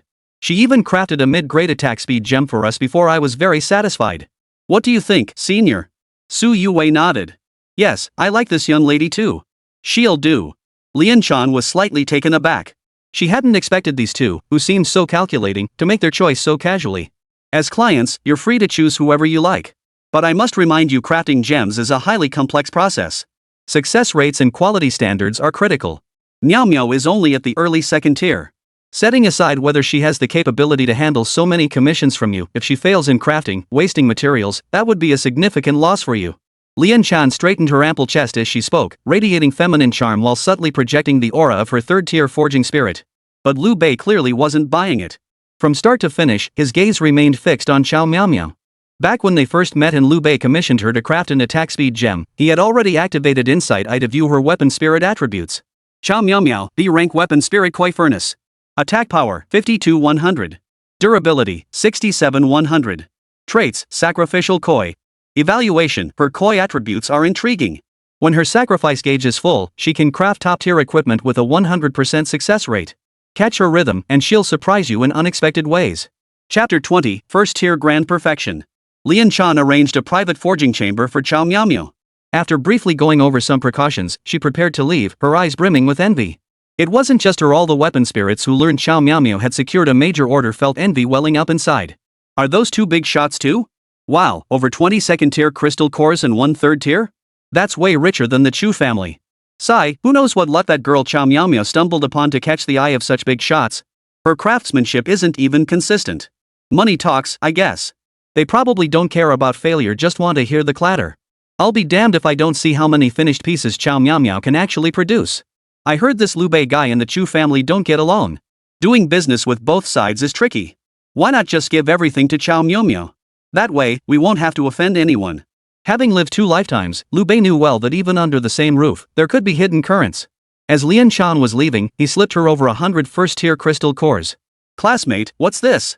I prefer to keep a low profile and avoid attention. Besides, Chow Miao and I share some history. I wouldn't want her targeted in the future. I'll leave it to you. As the saying goes, one shouldn't accept favors without merit. Since Lu Bei had made the request, Lian Chan found a reason to accept. Rest assured, I'll make sure my people don't gossip. Miao is like my own sister, I won't let anyone bully her. Are you sure you don't need me to send more help? I appreciate the offer. If I need help, I'll come to you.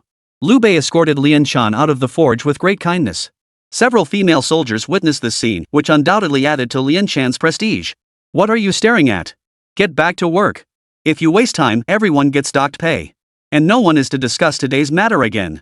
Keep your mouths shut. Yes, ma'am. The moment Lin Xue finished speaking, the female soldiers who had been buzzing with gossip fell silent as if struck by lightning. Lu Bei grinned, inwardly musing that in any world, those with money or muscle always ruled the roost. This was precisely why, after his awakening, he'd been frantically gathering resources and pushing himself through trials. Inside the forging chamber, staring at the array of colorful crystal cores before her, Chao Miao momentarily felt at a loss for where to begin. Truth be told, she'd never fought such a well-equipped battle before.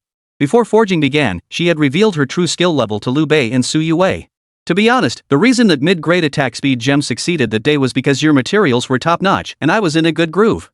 Today, the materials are ample again, but I can't guarantee success. If we waste a second-tier crystal core, then it's fine. Just follow my instructions. If it fails, it's on us. We won't blame you. Lu Bei finished speaking, and Youwei also gave Chao Miao an encouraging look. Alright, I'll begin. Chao Miao channeled her spiritual energy, and a four-legged bronze cauldron adorned with koi patterns slowly materialized from her fully developed chest. Following Lu Bei's instructions, she first refined over a dozen first-tier crystal cores. Cracks echoed intermittently, and soon the first wave of forging concluded. 3 low-grade gems were successfully forged, while the rest failed. Lu Bei's gaze remained fixed on her chest. Suddenly, his eyes flashed, and he murmured, "The time is ripe," before handing her a second-tier crystal core. Chao Miao felt her heart race, the crystal core in her hand suddenly feeling as heavy as 1,000 pounds. After all, this was a second-tier crystal core worth a month's salary for her. To waste it now would be a shame not just to Lu Bei and the others, but to herself as well. Alright, I'll begin then. Don't worry, it will definitely work. Lu Bei's tone was unwaveringly confident, while Youwei watched Chao Miao with eager anticipation. She trusted Lu Bei's words unconditionally. Half an hour later. Whoosh! Steam erupted from the copper furnace as a flawless high-grade attack speed gem emerged, fresh from the forge. It worked! Chao Miao danced with joy. Success! I did it! I forged a high-grade gemstone. The best is yet to come. Lu Bei's lips curved into a faint smile as he handed over another pile of first-tier crystal cores. After several failures, he repeated the process, this time handing over second-tier crystal cores. This pattern repeated itself. Each time Chao Miao failed a few times, he would unerringly hand her higher-grade crystal cores. Even when he produced the third-tier crystal core, he did so with unwavering certainty and without hesitation. Success! Success! Success! Lu Bei was a true master of timing, perfectly seizing each opportunity for success and allowing Chao Miao to revel in the joy of victory time and again. Youwei watched in awe beside them, repeatedly giving thumbs up and cheering, "Little Lulu is so amazing! Fantastic! Another success! Quick, let's have her go again!" Yi. By midday, all forging work was completed. Lu Bei had nearly exhausted all his materials, accumulating a total of 10 gems. Among them were 3 high-grade attack speed gems, 3 high-grade stamina gems, 3 high-grade strength gems, and 1 supreme strength gem. After completing all this, Chao Miao was clearly drained of her spiritual energy. Her cheeks flushed crimson as she sat cross-legged on the ground, panting softly, yet her face betrayed an unmistakable thrill. Forging under Lu Bei's guidance was utterly exhilarating. Lu Bei seemed to possess prescient abilities, knowing precisely when she would fail and then letting her practice with a first-tier crystal core. Only when she achieved 100% success did he hand her second-tier crystal cores. At crucial moments, Lu Bei would even give her 2 second-tier crystal cores simultaneously to attempt forging high-grade gems. Thus, Chao Miao achieved 10 major successes, transforming all her previous mid-grade gems into high-grade ones. The high-grade gems then upgraded into supreme-grade gems, and her cultivation soared from early second-tier to late second-tier. "Classmate, you're truly amazing. How did you know exactly when I'd reach that point?" Chao Miao's question was sincere, but her flushed, breathless state combined with the query gave it an ambiguous undertone. Lu Bei scratched his nose. He couldn't exactly reveal his SSS-tier talent. Nothing special. Just practice makes perfect. To Youwei, this brief answer sounded like a cop-out, but Chao Miao took it seriously, convinced Lu Bei was a hidden gem. "I'm so jealous, classmate. Having such an amazing boyfriend. I hope you both ace the alliance exams." As they parted, Chao Miao offered Youwei her sincere wishes. The moment Youwei heard the word boyfriend, the icy expression on her face melted considerably. She smiled, grabbed Chao Miao's hand, and slipped a few more crystal cores into hers. "Hee, you're so sweet. You're a really good person." Chao Miao was baffled. "What keyword did I just say?" "Oh, right, you too. There's something I must remind you about. Gemstone embedding has certain restrictions on the Soldier Maiden's realm. Early stage tier 1 battle maidens can only socket 1 gem, mid stage allows 2, late stage increases to 5, and a fully cultivated tier 1 can socket 10. You've crafted so many high-grade gems, but you absolutely cannot force set them. Otherwise, the weapon spirit's foundation will be severely damaged. It might even cost her life." Based on Chao Miaomiao's assessment, Lu Bei and Su Youwei were likely among the most promising newcomers. The Soldier Maiden's realm synchronizes with the Spirit Tamer's realm, suggesting Lu Bei is likely at mid-stage Tier 1. Reaching mid-stage of Tier 1 through trials before the exam was the primary criterion for judging genius. If Lu Bei had diligently hunted demonic beasts these past days, combined with his exceptional talent, he might even reach late stage 1. Of course, this hinged on one crucial condition: Lu Bei couldn't possess SSS-tier talent. For the heavens are fair, all spirit masters with SSS-tier talent face the same challenge: the limitations of genius. The higher the talent, the harder the advancement. It must be understood that breaking through each major realm requires specific materials and spiritual energy shocks, while progress within minor realms relies on painstaking effort, gradually accumulating combat experience and insights.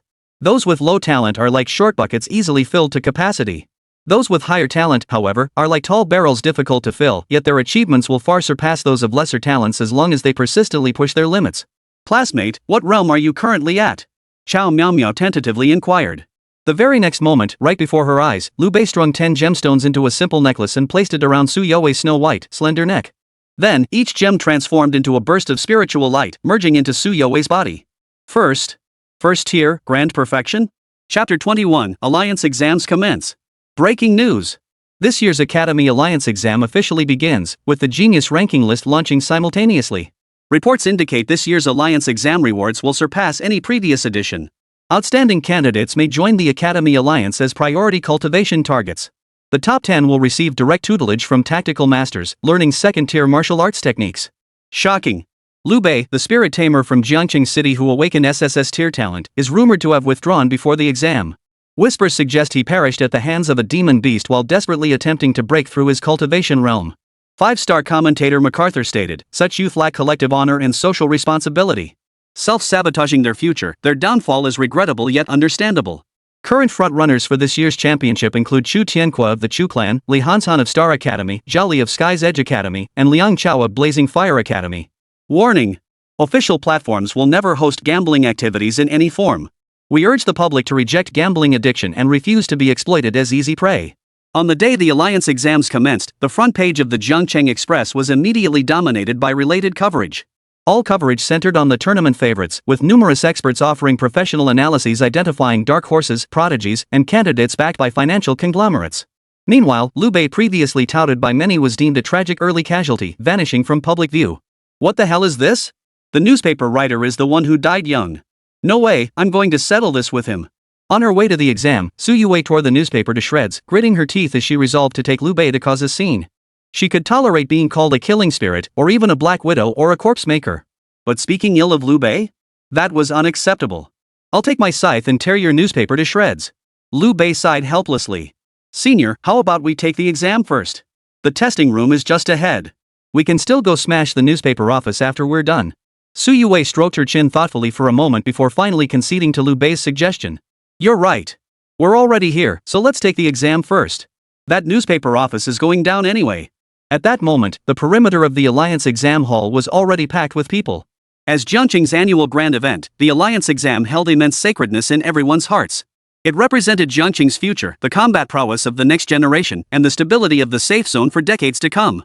The Wind and Cloud Genius rankings were the ultimate honor sought by countless young talents. Those who made the list had boundless futures. As the examination grounds opened, all newcomers stepped into this sacred arena with hearts full of excitement. In the spectator stands, seniors who had graduated and joined combat squads, young boys and girls not yet of age, and relatives of the examinees all watched with immense anticipation for the upcoming test. Not a single seat remained empty among the nearly 10,000 spectators. The grandstand, offering the clearest view of the arena, was filled with the finest tactical instructors from various academies. Their eyes were sharp as they waited for the finest prospects among the newcomers to emerge, eager to recruit fresh blood for their tactical squads. There are so many outstanding prospects this year: Tianji Academy, Sanglin Academy, and even Xingchen and Liewa. We've got some serious competition ahead. I've got my eye on that eldest son from the Chu family. I want to recruit him, don't try to steal him from me. You're already staking your claim before the exams even begin? Well, I want Zhao Li from Tianji Academy. He's a speed specialist perfect for my agility path. Li Hansan from Star Academy belongs right back where he came from. Liang Chao specializes in strength perfect for my force path. I'll wait for him to make the top 10. Hey, isn't anyone claiming Lu Bei? Both he and his weapon spirit are SSS-tier. Your intel is way outdated. Rumor has it Lu Bei has gone overreaching himself by challenging a 3rd tier 8 demon king. What a waste. A collective sigh rippled through the crowd. Yet their eyes kept darting around, sizing each other up. When it came to Lu Bei, they all silently agreed to stay quiet, their true thoughts hidden. Among the crowd stood a distinctive female tactical instructor. She stood alone, unaccompanied by a spirit tamer. Her gaze was serene yet distant, her demeanor aloof and detached. She engaged in no conversation and seemed utterly disinterested in the proceedings before her. Upon hearing of a prodigy's downfall, she merely sighed softly, offering no further inquiry. The alliance examination officially commenced. Without elaborate declarations or speeches, the host uttered only 6 words: fairness, impartiality, transparency. Then, at the center of the arena, a massive transparent lottery machine began to operate. Clatter! All eyes in the venue turned to it. The alliance exam never fails to get the blood pumping, just like every year. Wow, I can't wait to come of age. After my awakening, I'll take this exam too. Several underage boys and girls wore expressions of intense longing. A slightly older guy with glasses nearby smirked, instantly adopting a know-it-all air as he began lecturing the youngsters. Look, there are thousands of balls in that lottery machine, each one representing a newcomer. Typically, they're grouped in teams of 8, each fighting for themselves. Whoever stands last wins. That's the first round of the exam. Wow. You really know your stuff, senior.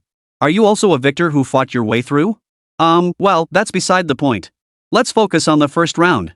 Before Dango could finish speaking, 10 balls converged in one spot.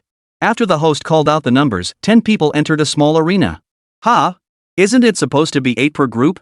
Why are there 10 people? A young girl looked at Donggu in confusion. Though caught off guard, Donggu didn't flush once. Instead, he fixed his gaze on the lottery machine and murmured, "Holy crap, a rare 10-person group. That means there are at least 5 geniuses in this year's exam." Seeing the puzzled looks around him, Donggu regained his smug expression. The alliance exam rules adjust based on the number of geniuses. When there are 5 or more geniuses in a cohort, the competition for the top 100 accelerates because the geniuses will dominate the first round. How thrilling! After speaking, Donggu fell silent, and everyone's gaze returned to the arena. Soon, over 110-person teams entered their designated arenas. The soldier maidens simultaneously activated their spiritual energy. In an instant, nearly 1,000 young women's chests burst into brilliant light, transforming into soldier maidens of countless forms. A truly spectacular sight. Spirit masters gripped their spirit maidens, assuming battle stances among them, so Youwei and Lu Bei, eager to destroy the newspaper office. The arena, no more than 100 paces wide, was bounded by an octagonal cage. Lu Bei was assigned number 110, an auspicious number that both he and Su Youwei liked. At the center of the arena, the massive, pitch-black bloodthirsty nether reaper emitted eerie mist and emitted a constant hum, intimidating the other 9 combatants. Without a doubt, Lu Bei was now surrounded by the 9 opponents. These 9 individuals hadn't even communicated among themselves and were complete strangers, yet they had long heard of Lu Bei and Su Youwei's fearsome reputations. On the very first day of the trial, one man had single-handedly wiped out a pack of 12 electric wolves. On the same day, while everyone else scrambled to retreat, he charged alone against the current and single-handedly took down a second-tier flying mantis. When a reckless squad attempted to rob him, their leader Liang Chao, the fiery hammer-wielding star prospect from Blazing Flame Academy, was said to be involved. The outcome? The entire 5-man squad was taken down. Lu Bei executed a counter-robbery right before the eyes of the Blazing Fire Academy's guardian teacher, even declaring himself the victim. At the Alliance supermarket, he made a bold move, crafting a mid-grade attack speed gem, then toyed with Chu Tianhua, a top prospect from Sanglin Academy. This forced Chu Zhan, the patriarch of the Chu family, to intervene personally. Rumors even spread that Lu Bei had gone solo to hunt a 3rd-tier ape demon these past days, meeting an untimely demise. Yet here he stood before them, alive and well. If Lu Bei hadn't perished, then what had met its end was that 3rd-tier ape demon? Observing Lu Bei's current state, he's not just full of life, his spirit companion, overflowing with psychic energy, occasionally lets out excited whimpers. How could anyone not be shocked? Who in Jiangcheng didn't know Su Youwei was a killing machine spirit, devouring spirit energy like an abyss? Yet under Lu Bei's control, she'd transformed into a contented little woman. Most present had never witnessed Lu Bei's combat prowess before. The scene unfolding before them was truly terrifying. Some even mentally branded Lu Bei as a demonic entity. Exchanging glances, they instinctively formed a formation to surround and attack Lu Bei in the blink of an eye. One man, eyes burning with hatred, brandished a hammer at Lu Bei. Lu Bei, what a small world. Early in the trial, you stole my resources, relying on your powerful spirit weapon. Today, I'll show you how far I've come. Lu Bei casually scanned the group. Who's speaking? You. In just 6 days, you've forgotten me, your sworn enemy? Whoa, who are you? Lu Bei wasn't pretending to be clueless, he genuinely had forgotten. During his trials, he'd often carry huge piles of loot, attracting opportunists hoping for a quick score. Without exception, he'd always end up snatching it back from them. Too many thieves. Didn't remember you. My name is Liang Chao. Oh, Liang Jichao. Is your grandmother an internet celebrity? Chapter 22. No matter how talented, can anyone compare to Lu Bei? It's Lu Bei. He's not dead. He's in Group 7, number 110. Immediately, people in the audience and on the podium recognized Lu Bei's figure. First, Lu Bei was simply too striking, tall and imposing, standing out even amidst a crowd. Second, the bloodthirsty Nether Reaper was too eye-catching. The killing intent pulsing from its blades, combined with that signature netherworld mist and the terrifying pressure emanating from its SSS-grade spirit artifact, made it impossible to overlook Lu Bei's presence. Interestingly, the tactical instructors on the podium showed only slight surprise, maintaining their composure. It seemed they had known all along that Lu Bei was far from dead. As for their earlier deliberate omission of Lu Bei, the men exchanged knowing glances, each wearing a sly, knowing smile. Enough talk. I want that kid. Oh, come on, you guys. You deliberately threw me a smokescreen, didn't you? Saying Lu Bei was gone? Who would believe that? Hey, hey, hey! You were sighing and lamenting just now too. Trying to take advantage of the chaos? No way. Lu Bei seems to be in the same group as Liang Chao from Blazing Fire Academy. Liang Chao's a genius too. Wonder who'll come out on top. A double SSS combo versus an AS combo? In my opinion, Liang Chao doesn't stand a chance. Don't forget the limitations of genius. Lu Bei's cultivation realm might not match Liang Chao's. The crowd fell silent, each holding their breath as they focused on the arena. Inside the octagon cage, Liang Chao gritted his teeth, determined to defeat Lu Bei and avenge his previous defeat. Everyone, let's take care of Lu Bei first. We'll settle our rivalry later. Otherwise, none of us stand a chance of advancing. Liang Chao wasn't without brains. His rallying cry quickly drew a chorus of agreement. Take him down. Right. Take him down first.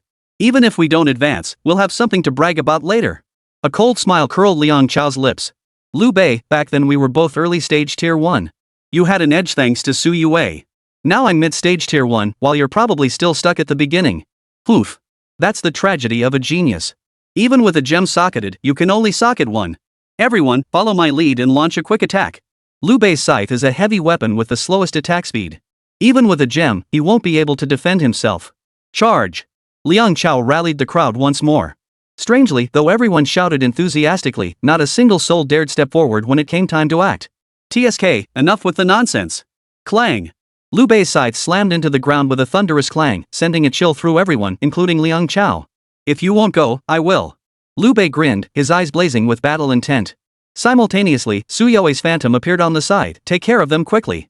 I'm in a hurry to report to the Yang newspaper. What? You're surrounded. How dare you act so cocky? How dare you underestimate us? Lu Bei, Youwei, no matter how gifted you are, if we attack relentlessly, you won't get off scot-free. Swish! Lu Bei wasted no words, swinging his scythe first to attack the 9. The scene sent shivers down everyone's spines. Who was surrounding whom here? Everyone, hurry! Use speed to overpower him. In an instant, the 9 held nothing back, unleashing every attack they possessed against Lu Bei. Yet all they encountered were blurred afterimages of the scythe. Each time they turned, it seemed as though Lu Bei was already swinging his scythe toward them. The eerie mist of the underworld followed like a shadow, as if death itself had come to claim their souls. Swish! Swish! Swish! The phantom swings rapidly filled the octagon cage. The fighters scanned their surroundings above, to the sides, behind them. What? How could Lu Bei be everywhere? How could they possibly fight like this? Isn't he supposed to be slow? Heavy weapons, man, that massive scythe he's swinging around like he's dancing. Heavy weapons are slow, it's a universally accepted concept, something everyone learns from elementary school onward. Textbooks spell it out clearly, slow attack speed. Even gem-enhanced weapons couldn't achieve this effect, right? Lu Bei's speed had undeniably shattered the perceptions of all 9 people present. What terrified them even more was that as Lu Bei moved at high speed, his scythe always left a trail of dazzling green light in its wake. And with that faint smile on his face, illuminated by the green glow, he looked even more like a ghost. Ghost! Holy, I want to go home. That green light is freaking me out. He's smiling at us. Is he some kind of psychopath? 9 people lay sprawled on the ground, sleeping peacefully. Lu Bei didn't want it to be like this either. The top-tier attack speed gems effect was simply too powerful. Youwei, who had felt somewhat heavy in his hand before, now felt perfectly balanced. No matter how she swung it, fatigue never set in. Its grip felt more substantial, just like that wooden stick every boy cherished most as a child. Everything she struck felt effortless. Thud, thud, thud, thud. Amidst a series of dull thuds, the 9 opponents collapsed straight to the ground without even knowing how they'd lost. Youth is truly wonderful, they could fall asleep in an instant. Liang Chao still fantasized that his low-grade attack speed gem, bolstered by his cultivation advantage, would decisively outpace Lu Bei. He wanted Lu Bei to fully experience the chaotic hammering technique he'd recently mastered. It's over already? So frustrating. Liang Chao was stunned Lu Bei's match had ended first. The moment he raised his hand to report, the referee overseeing that section could scarcely believe his eyes. Wait, everyone else is still introducing themselves and discussing team assignments. You're done already? If not for the league's notoriously strict examinations that tolerated no corruption, the referee would have suspected Lu Bei of paying someone to rig the match. Referee, can I leave now? Why yes, you may. Remember to return this afternoon for the second round of exams. After speaking, the referee logged Lu Bei's results into the Wind and Cloud Genius rankings. This grand ranking was displayed on a massive LED screen atop the elevated platform behind all the arenas. Look, the rankings are changing. Holy, it's only been 3 minutes? He's the Flash. Fixes. Definitely rigged. Son, you bastard, give us our money back. The spectator stands erupted in chaos until everyone saw the two distinct names, Lu Bei Youwei. It's them. No wonder, no wonder. Wait, is SSS talent really this terrifying? No, it's not the SSS rank that's terrifying, it's Lu Bei and Youwei themselves who are terrifying. On the podium, several tactical instructors narrowed their eyes, each lost in thought. Did you all see that fight just now? That kid even used the netherworld mist to create an illusion.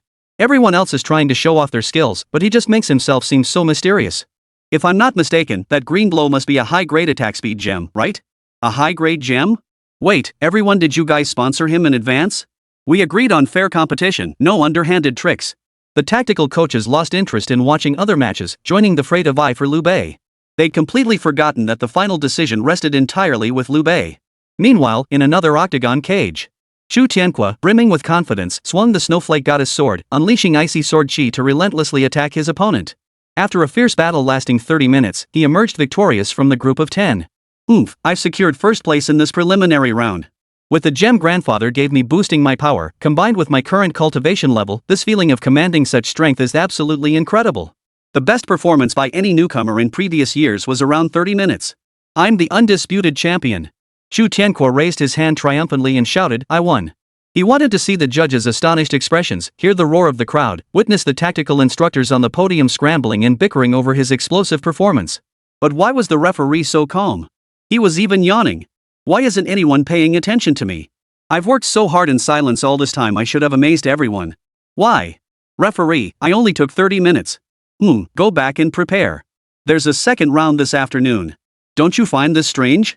The judge couldn't be bothered to acknowledge Chu Tianque, merely gesturing toward the Wind and Cloud Genius rankings. 4 names were already listed. 4th, Li Hanshan from Starry Sky Academy, time, 28 minutes.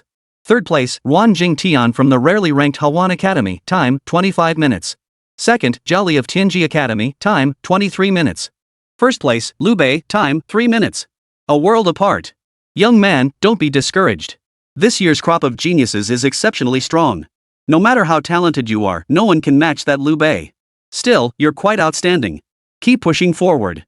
The referee's offhand remark struck like a sledgehammer, crushing Chu Tianque's pride. Meanwhile, in a hidden corner of the stands, Chu Zhan's expression flickered between anger and frustration. Behind him, 3 trembling figures knelt on one knee. Chapter 23, The Money-Adding Monk. The midday sun blazed fiercely upon the Alliance examination arena. The first round concluded, with the victors from each 10-person group advancing directly to the top 100. The Wind and Cloud Genius rankings listed 15 names in total. Lu Bei and Youwei, as the top 2, had dominated the competition within 3 minutes. Their achievements stood like towering mountains, leaving everyone in awe. As the saying goes, joy for some meant sorrow for others. The victors celebrated jubilantly, eating and resting to prepare for the afternoon's second round. The eliminated, mostly disheartened, gazed at the dazzling names on the Genius rankings, their hearts filled with boundless longing. Life should be like Lu Bei's. In a hidden corner of the stands. Useless. A bunch of useless trash. What good are you? And you keep saying Lu Bei is dead? Then who's that top spot on the Genius ranking? A ghost? Chu Zhan roared, his voice heavy with fury. Before him, 3 figures knelt in reverent submission. They were the very Black Hand who had intended to teach Lu Bei a lesson that day, only to be taught a lesson themselves by Lu Bei. They were also the ones who later became the fruit bodies. The 3 exchanged glances, each wearing a bitter expression, unable to voice their grievances. Who could have imagined that Brat and his soldier mother could escape from the clutches of the 3rd tier 8 Demon King? Are they even human? Master Chu, please calm your anger. We can confirm we surrounded 3 guardian teachers that day, and we heard the monkey Demon King's roar throughout the entire battle. Xu Zhan waved his hand to cut off the man's defense. I've received confirmed intelligence that third-tier monkey demon king is dead.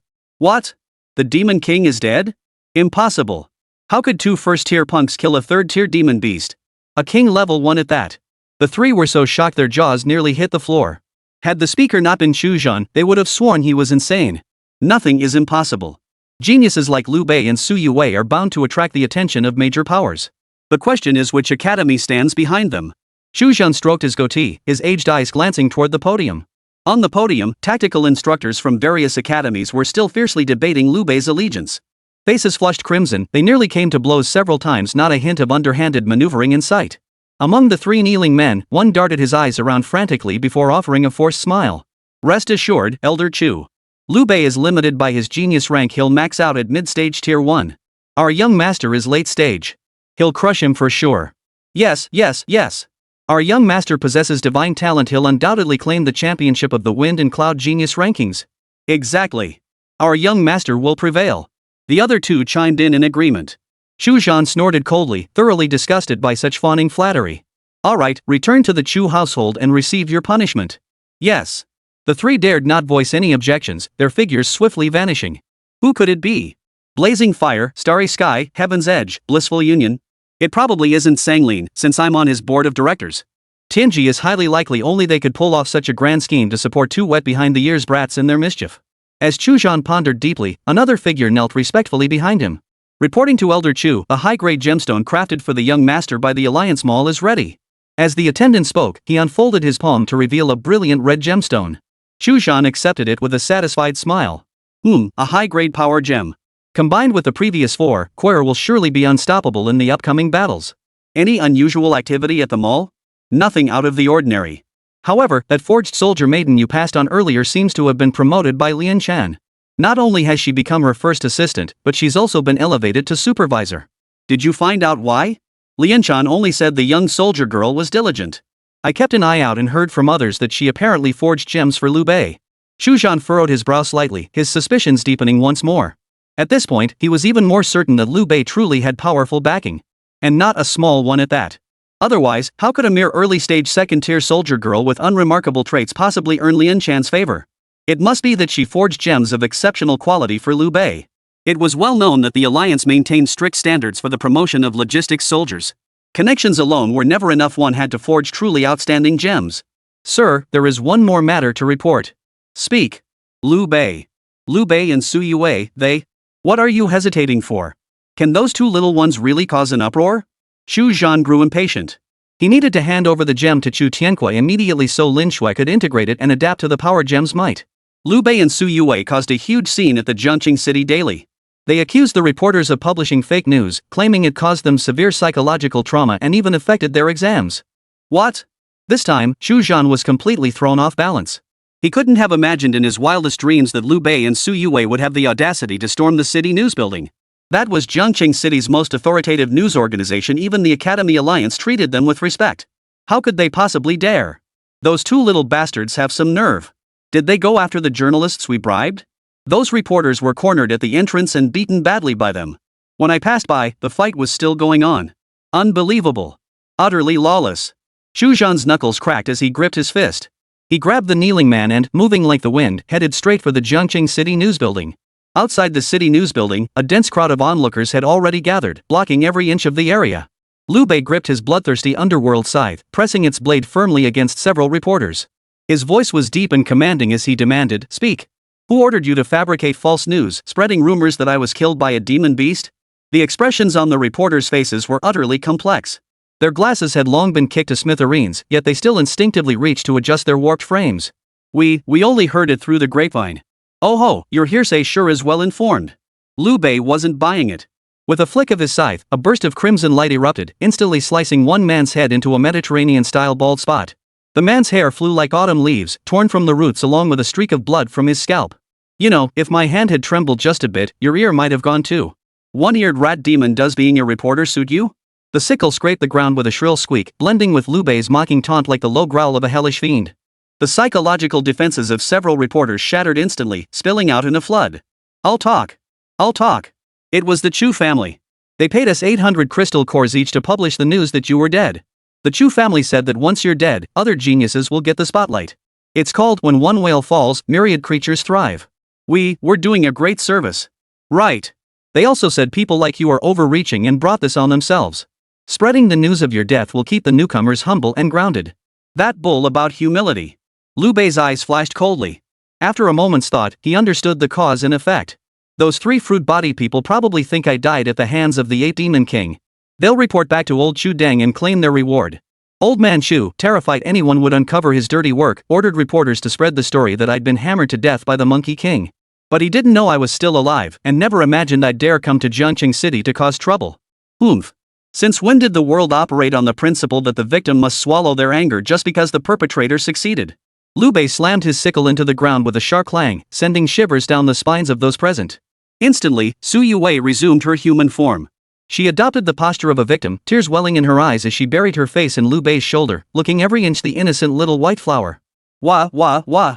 I finally found someone to lean on in this life, and you heartless reporters, for a few dirty bucks, spread rumors that my husband died. I almost wanted to join him. Lu Bei patted Youwei's back in sympathy, whispering softly, "Don't be sad, honey. I'm back now, aren't I? I've always had nothing in this world except you. These past days, I couldn't eat or drink, consumed by thoughts of dying with you. I was on the verge of a mental breakdown." Youwei cried while hiding in Lu Bei's embrace, winking and making faces at him. The reporters couldn't figure out what the couple was up to. After a long pause, one reporter tentatively suggested, "How about we compensate you both for emotional distress? Let's settle this privately? It's not about the money. It's just that my wife loves to act her, she loves me too much. We can raise the price. TSK. What do you take me for? Lu Bei? Some kind of money-grubbing monk?" Lu Bei waved his hand. He'd been aiming for 3,000, but the reporter's eyes lit up instantly. 5,000, right? We'll pay 5,000. Chapter 24, An Open Plot. Youwei accepted the compensation with tears in her eyes. She seemed genuinely heartbroken, nestling into Lu Bei's embrace and occasionally pressing his hand against her chest. "Do you like it?" Youwei tiptoed to whisper in Lu Bei's ear. Feeling the soft warmth of her palm against his skin, Lu Bei flushed slightly. "Cut it out for now. We still have a scene to play. If all goes according to plan, old Master Chu should be arriving any moment." The crowd of onlookers grew thicker. By now, most had grasped the situation. The unscrupulous reporter from Jiangqing City Daily had taken money from the Chu family to publish a fake story claiming Lu Bei was dead, causing severe psychological trauma to the young couple. That girl must have had a tragic childhood, otherwise she wouldn't be so devastated. The fortunate heal their childhoods with a lifetime of happiness, while the unfortunate spend their entire lives healing their childhoods. These reporters feeding off human suffering are utterly despicable. Make way. Make way. Soon, Chu Zhan's figure appeared amidst the crowd, followed by several security personnel from the city newspaper center. Without a higher-up present initially, these security guards hadn't dared confront Lu Bei directly. After all, the young man before them, though not old, radiated an intimidating aura. Especially that terrifying sight that had even made their AI companions tremble at its very presence. Now that old Master Chu from the Academy Alliance was here, the kid wouldn't dare act recklessly. Chu Zhan's face was dark as he pondered how to distance himself from this group of reporters. Moreover, Lu Bei had caused such a ruckus at the Jiangqing City Daily he needed to be taught a lesson. Best to strip him of his exam eligibility that would bring Quora one step closer to the championship. Chu Zhan pushed through the crowd, ready to step forward. "Here it comes." A glint flashed in Lu Bei's eyes. His expression turned cold as he pointed at the reporters and shouted, "You unscrupulous journalists! Feasting on others' misfortune is bad enough, but now you dare frame Elder Chu? Do you know that old Master Chu has bestowed gifts upon every newcomer? At his advanced age, how could he possibly commit such a despicable act? Today, I will clear his name." Lu Bei's move left everyone completely dumbfounded. What the hell? So all this time, those unscrupulous reporters have been smearing old Master Chu?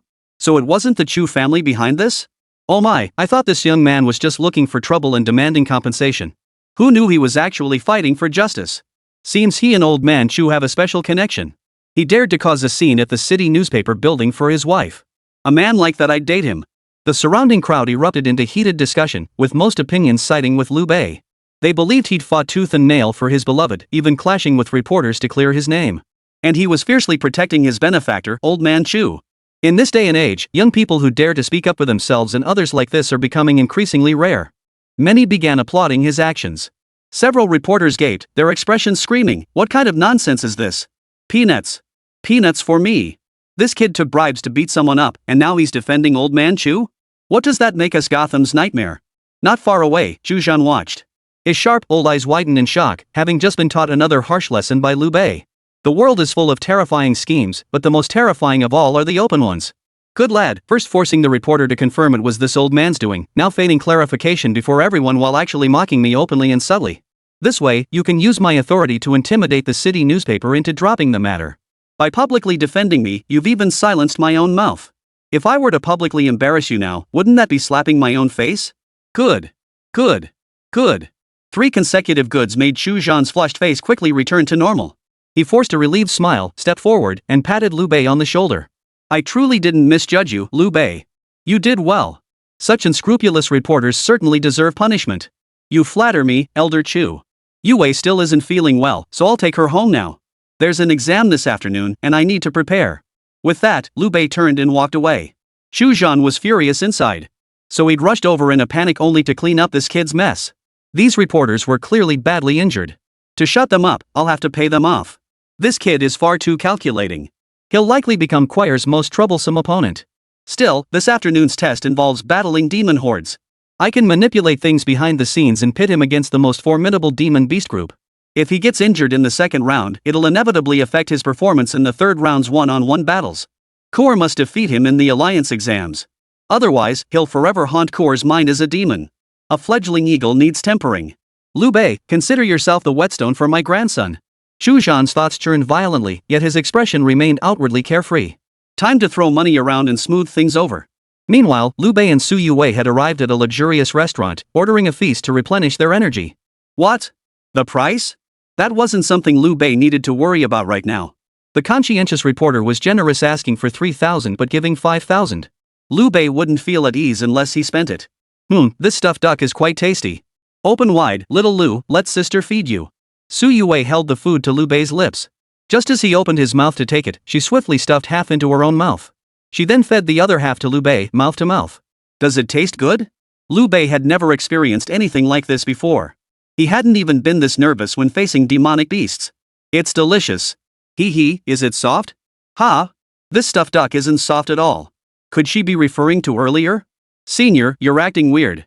Let's eat, let's eat. We've got the second round of exams this afternoon.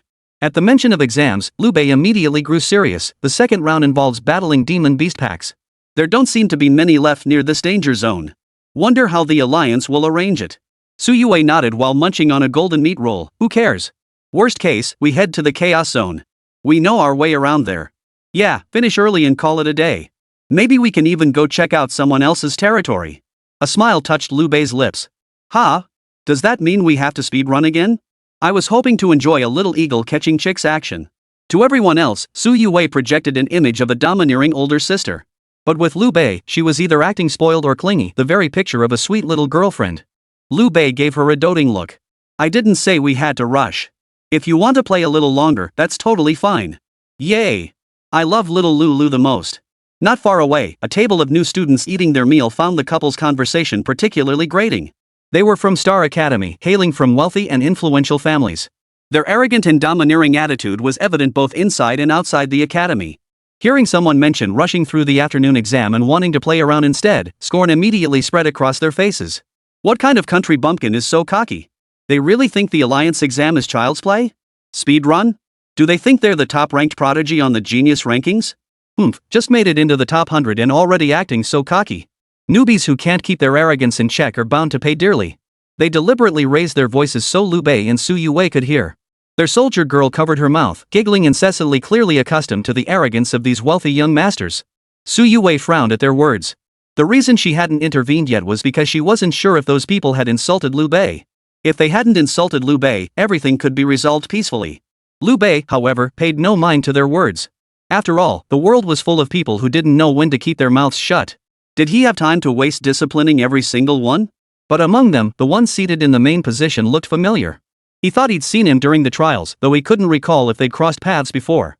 Meanwhile, the group at that table shot him defiant glances. Chapter 25, Exam Difficulty Escalates, Lu Bei's First Year. Several soldier girls, seeing Youwei was prettier and had a better figure than themselves, suddenly felt competitive. One after another, they puffed out their less than impressive chests and began bragging about their spirit master's performance in the first round. My boyfriend and I didn't use any tricks either. We just went head to head with the others. It took us just over 50 minutes to clear it. My boyfriend insisted on using strategy. Anyway, it wasn't hard 48 minutes, and we took down the last guy. My Li Xin is the best. He grabbed my battle axe and took down everyone in 40 minutes. Ranked 58th on the genius list. Hey, Li Xin, eat up. Why aren't you eating? The axe-wielding soldier girl waved her hand in front of her spirit master's face. She noticed Li Xin seemed to have spotted someone extraordinary. Not only did he drop his chopsticks in shock, but he even spat out the meat he'd just swallowed. Electric wolf pack. Early stage 1, 12 electric wolves. One scythe per person, swing and take them all down. Li Xin muttered in shock, looking utterly dazed, cold sweat beading on his forehead. This scared the hell out of his battle maiden. Li Xin, are you okay? What's wrong? Who's over there? Could it be those two Earth? Shut up. Li Xion's loud shout cut off the soldier girl's words. Coincidentally, Lu Bei and Youwei had just finished their meal and were passing by their table to settle the bill. Li Xion's expression was frantic, all traces of his earlier disdain vanished. He quickly lowered his head and began shoveling food into his mouth. Whoa, I recognize you. You're that guy? Lu Bei's voice rang out beside him, sounding like the death knell of a hellish specter. Li Xian swallowed what he had in his mouth and stood up respectfully. It's me, Little Axe. Brother Lu, remember the one you saved in the dark jungle from that pack of electric wolves? Any recollection? Oh, I vaguely remember. Lu Bei recalled. This was the captain of the star team he'd rescued from the electric wolf pack on the first day of the trial. Where are your teammates? Well, one of them got crippled in the trial, and the rest didn't make it past the first round. Lu Bei couldn't help but sigh. The path of cultivation stretches endlessly long, and many pass by your side, among them, no shortage of those with extraordinary talent and brilliance. Yet few ultimately remain. When you look around, you'll find that companions merely come and go in waves. The summit never lacks for the strong. Only by persevering can one advance. There is no other way. Li Xian's face was flushed crimson as he seemed to hesitate over something. Just as Lu Bei was about to leave, he finally stepped forward and spoke. Brother Lu, we need to form teams for this afternoon's exam. Would you mind taking us along? Lu Bei pondered for a moment, neither agreeing nor refusing. We'll see how things go this afternoon. All right. Thanks, Brother Lu. Thanks, Brother Lu. Li Xian escorted Lu Bei and Youwei to the restaurant entrance with utmost respect, insisting on covering their bill. But in the end, Lu Bei declined. First, he wasn't short on cash. Second, Lu Bei wasn't the type to take advantage of small favors. Stealing was one thing, those people deserved it, but paying a little protection money to avoid physical harm was perfectly reasonable. But back then, helping Li Xian had been nothing more than a passing favor. He'd taken all the crystal cores for himself, so there was no reason to accept a meal from him now. When Li Xian returned, his companions immediately swarmed around him, asking questions left and right. Boss, why were you being so polite to those two bumpkins? They talk big, but they clearly haven't seen much of the world. Yeah, boss, why did you call yourself Little Axe? Around here, everyone calls you Big Axe. Who the hell were those two anyway? Ah. Li Xian sighed deeply. The man's surname is Lu. So what if his surname is Lu? Is that so impressive? The top-ranked genius on the Wind and Cloud Genius list also has the surname Lu. And that quiet girl beside him, is that Youwei? Li Xian's girlfriend stared in disbelief. No matter how hard she tried, she couldn't connect the sweet, clingy Youwei with the bloodthirsty underworld side she'd witnessed that day. Thank goodness I didn't offend them earlier. Holy crap, I've got goosebumps all over right now. Didn't they go to the City Hall building? How did they handle it so fast? Got the scoop straight from the source. Lu Bei and Youwei were honored as Jiangqing's model citizens. Modern media's young heroes, taking down unscrupulous reporters. Unbelievable. Li Xian now desperately hoped to team up with these two legends this afternoon to latch onto their coattails. That way, he could avoid suffering too much in the second round of exams. At 2 in the afternoon, over 200 energetic young men and women stood on the arena. The octagon cage had been dismantled. A clear blue sky stretched overhead, its blinding sunlight bathing pairs of spirit masters and battle maidens alike, illuminating the future of Zheng City.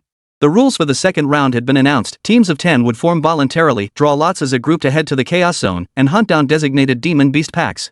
Note, demon beast groups, not individual beasts. Similar to animal behavior, some demon beasts preferred to roam in packs. Examples included the pack of lightning wolves Lu Bei had previously slain and the troop of 8 demons he had once commanded. Other common examples include bored demon packs, yellow needle wasp swarms, and giant ant colonies. The second round of demon beast hunting has been a tradition in every examination, something the newcomers have long grown accustomed to. But the phrase chaotic zones sent a chill down everyone's spine. Are you kidding me? Why go all the way to the chaotic zone when we could just kill a demon beast pack in the nearby danger area? That's incredibly dangerous. I hear even second-tier professional teams suffer casualties there regularly. Can we really handle it with our current strength? Damn it, we absolutely need to team up with the top players. If we burn out too much in round 2, we'll just be sitting ducks in the one-on-one battles of round 3. A wave of murmurs erupted from the crowd. The tactical instructor announcing the rules bellowed, "Quiet. This year is different. Some students hunted too many dangerous zone beasts during the trials, leaving us short of second-tier beasts for the exam. The Alliance had no choice but to increase the difficulty. With spatial rifts proliferating and the warzone growing increasingly volatile, the Alliance has decided that starting this year, all second-round exams will be held in the Chaos Zone to accelerate your battlefield adaptation. The second round begins. Life and death are predestined. Bloodshed and sacrifice are inevitable. Those who wish to withdraw may do so now." The entire hall fell silent. Withdraw? Who among the newly crowned top 100 would willingly give up? The pressure of repeating the exam wasn't something just anyone could bear. Even in the Chaos Zone, they'd grit their teeth and push forward. According to the rules, each team must have at least 7 members and no more than 10. Choosing teammates was crucial. But before that, everyone frowned, glancing around suspiciously. Who the hell hunted down so many beasts? Damn it, is this some kind of competition? One person single-handedly ramped up the exam difficulty. That bastard deserves to die. No wonder we haven't seen any beasts in the later stages of the trial. Turns out they've all been slaughtered. Who's being so ruthless, leaving none alive? In the center of the crowd, Lu Bei scratched his nose, while Youwei stuck out her tongue. The two shared a knowing smile. Some things were better left unsaid, yet the truth hung heavy in the air. Some privy to the truth instinctively glanced at them, yet dared not speak the truth aloud. Years later, the year Lu Bei took the Alliance exam would be named the Year of Lu Bei. Before the Chaos Zone exam, new recruits would pay their respects at Lu Bei's former residence. But when they found themselves in bloody combat with hordes of demonic beasts, every one of them cursed bitterly. Damn the Year of Lu Bei. This second round of exams is way too hard. Chapter 26, Madness, Utter Madness. In autumn, the sun still blazed fiercely around 2 or 3 in the afternoon. The arena offered no shade whatsoever. Some warm-hearted spirit masters shielded their battle maidens from the sun with their hands, while others positioned them within their own shadows. The steel strake men considered the warm guys to be dogs. They let their battle girls bake under the scorching sun just like themselves, all in the name of fairness. Youwei paid no heed to the stares around her, slipping like a small fish into Lu Bei's embrace. Her height placed her perfectly at Lu Bei's chin level. The fragrance from her hair lingered at Lu Bei's nose, and the soft warmth against his skin sent tingles through his nerves. "Little Lu, I'm cold. Senior, I don't mind you hugging me, but that excuse is a bit far-fetched, don't you think?" Team selection begins. Almost simultaneously, all the newcomers shifted their feet and hurried toward their desired teammates. That's right, most had already arranged their teams before the Alliance exam even started. Of course, plans change faster than you can adapt. "You promised we'd team up. Why did you run off to join someone else's group? Zhang Feng, you schemed to keep me from teaming up with Lu Quan, yet you went and recruited him yourself. You. Now I see you two had this planned all along. You're the one who's stupid. Look at your ranking on the Wind and Cloud Genius list. Bro, please carry me. Money's no issue, we can work something out. Please carry me. My character's super flexible, lots of tricks up my sleeve. Looking for a strong solo male player. Open to group play, and we can swap after the exam." Faced with the Chaos Zone, this year's newcomers displayed even more extreme teaming strategies. The true nature of humanity was laid bare. Interestingly, Lu Bei remained completely still throughout. He simply let Youwei hold him, as if the whole teaming up business had nothing to do with them. Numerous spirit masters, each holding their own spirit maiden, hovered hesitantly around Lu Bei, clearly eager to form a team. Yet they opened their mouths several times only to close them again, as if some hesitation prevented them from making a decision. In the stands, still in that hidden corner, behind Chu Zhan, the same 3 fruit-bodied men knelt once more. Reporting to Elder Chu, as per your instructions, we've assigned Lu Bei the most challenging group of 8 demons as opponents. The 8 demon horde contains numerous second-tier demons, making it far more challenging than a first-tier horde. Moreover, since Lu Bei killed the 8 demon king, that horde must harbor deep hatred toward him. The news has already spread. Look, no one dares to team up with him. Chu Zhan nodded with satisfaction. Very well done. I reward merit and punish fault. Your rewards will follow. Thank you, Elder Chu. On the podium, several tactical instructors exchanged puzzled glances, thoroughly baffled that no one was teaming up with Lu Bei. That doesn't make sense. Lu Bei is so strong, how come no one wants to team up with him? Fighting demon hordes is nothing like solo combat. In a team, spirit tamers take on different roles based on their strengths to complement each other. How could Lu Bei manage without teammates? Should we step in and intervene? No way. Teaming up has always been voluntary in past Alliance exams. I wonder if Lu Bei offended someone. It's possible. Looks like Lu Bei's in for a tough fight. Hey, look! Someone from Star Academy is heading over to Lu Bei. The crowd turned their attention to the commotion. Among the groups surrounding Lu Bei, a sturdy young man emerged, pulling his battle spirit companion by the hand. Accompanied by 3 spirit tamers who followed him, he approached Lu Bei. It was none other than Lin Xue, who had exchanged greetings with Lu Bei earlier that day. Brother Lu, we want to team up with you. His expression was resolute, as if he'd made a significant decision. Clearly, he'd received some advance information. One of his subordinates hesitated, whispering a warning, "Brother Giant Axe, you'd better think this through. The demon horde Lu Bei is facing is." Lin Xue waved him off. Enough said. Brother Lu saved my life, and I trust his strength. Well. The others still looked conflicted, but since Lin Xue had voiced the suggestion, they couldn't easily object. I appreciate the concern. Lu Bei gave a light chuckle, surprisingly declining the only person willing to team up with him. Brother Lu, I swear I'm not just trying to piggyback on your coattails. Honestly. I understand. You've probably heard rumors about the demon beast horde I'm facing. It must be incredibly tough, right? Lin Xue didn't hide anything. Speaking frankly, I heard someone's targeting you, setting you up with a really tough demon beast horde, so I wanted to help. No wonder. Those who were fawning over me this morning have all gone quiet now. Lu Bei's eyes flashed coldly. With his sharp mind, he could easily guess who was pulling the strings behind the scenes. Old Deng has some influence. He actually manipulated the exam draw. I'll see what kind of beasts you've arranged for me. Lu Bei shot Lin Xue an approving glance. Regardless of his motives, stepping forward at this moment earned him Lu Bei's respect.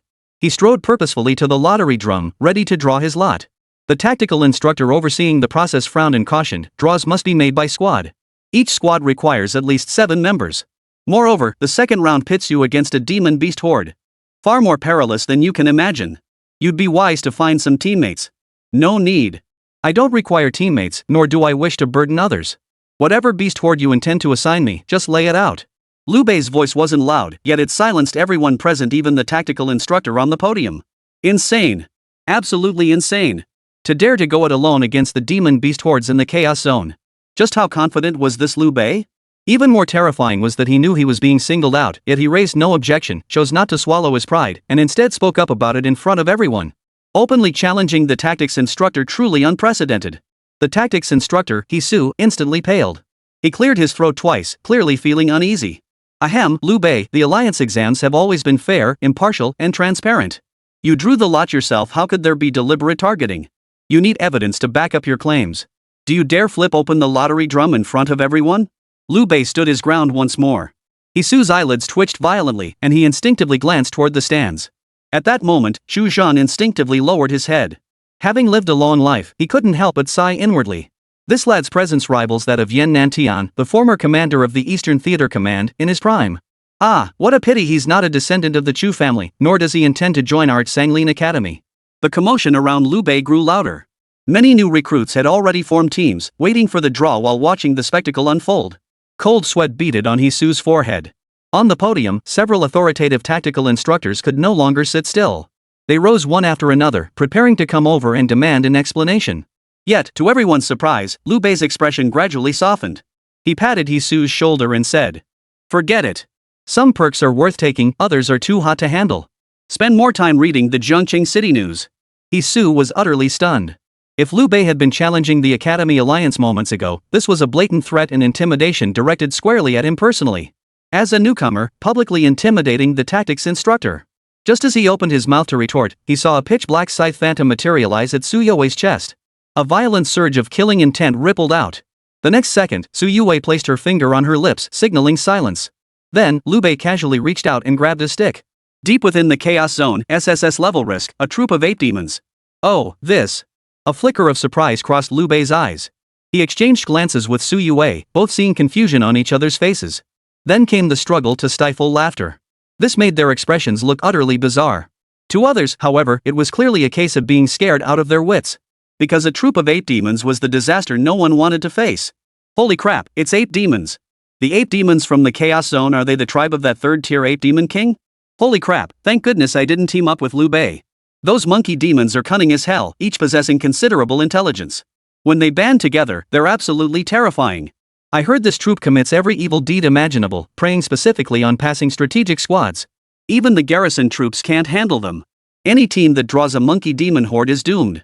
Lu Bei and Youwei going in solo? That's hell mode difficulty. Most of the newcomers watching the drama secretly breathed sighs of relief. The worst draw had already been taken by Lu Bei. Sure enough, the subsequent draws yielded wild boar packs and poisonous bee swarms, none matching the hellish challenge of the ape demons. The tactical instructors all wore worried expressions, but the draw was final. At most, they could send drones for monitoring and live broadcasts. If real danger arose, if the tactical instructors intervene, the trainees will be immediately disqualified. What we're doing? We can't afford to think about that now. There are numerous second-tier demons in that ape demon horde. If anything happens to Lu Bei or Youwei, it would be a major loss for the Academy Alliance. Right. Then we'll just watch and see. From the viewing platform, Zhu Zhan's eyes gleamed with a sinister light, a smirk curling his lips. Behind him, 3 figures knelt, sharing his schadenfreude. Zhu Tianque shared their schadenfreude. He exchanged a glance with Lin Xue, their faces radiating excitement.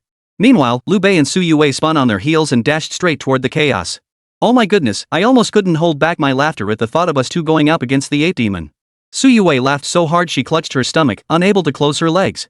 Lu Bei also struggled to suppress his laughter, but managed to tighten his lips. Senior, take this seriously. We're heading into a tough fight. It's dangerous. Zhu Tianque watched their retreating figures and grinned even wider. Oomph. Only now you're scared? Scared stiff you can't even walk straight? Too late.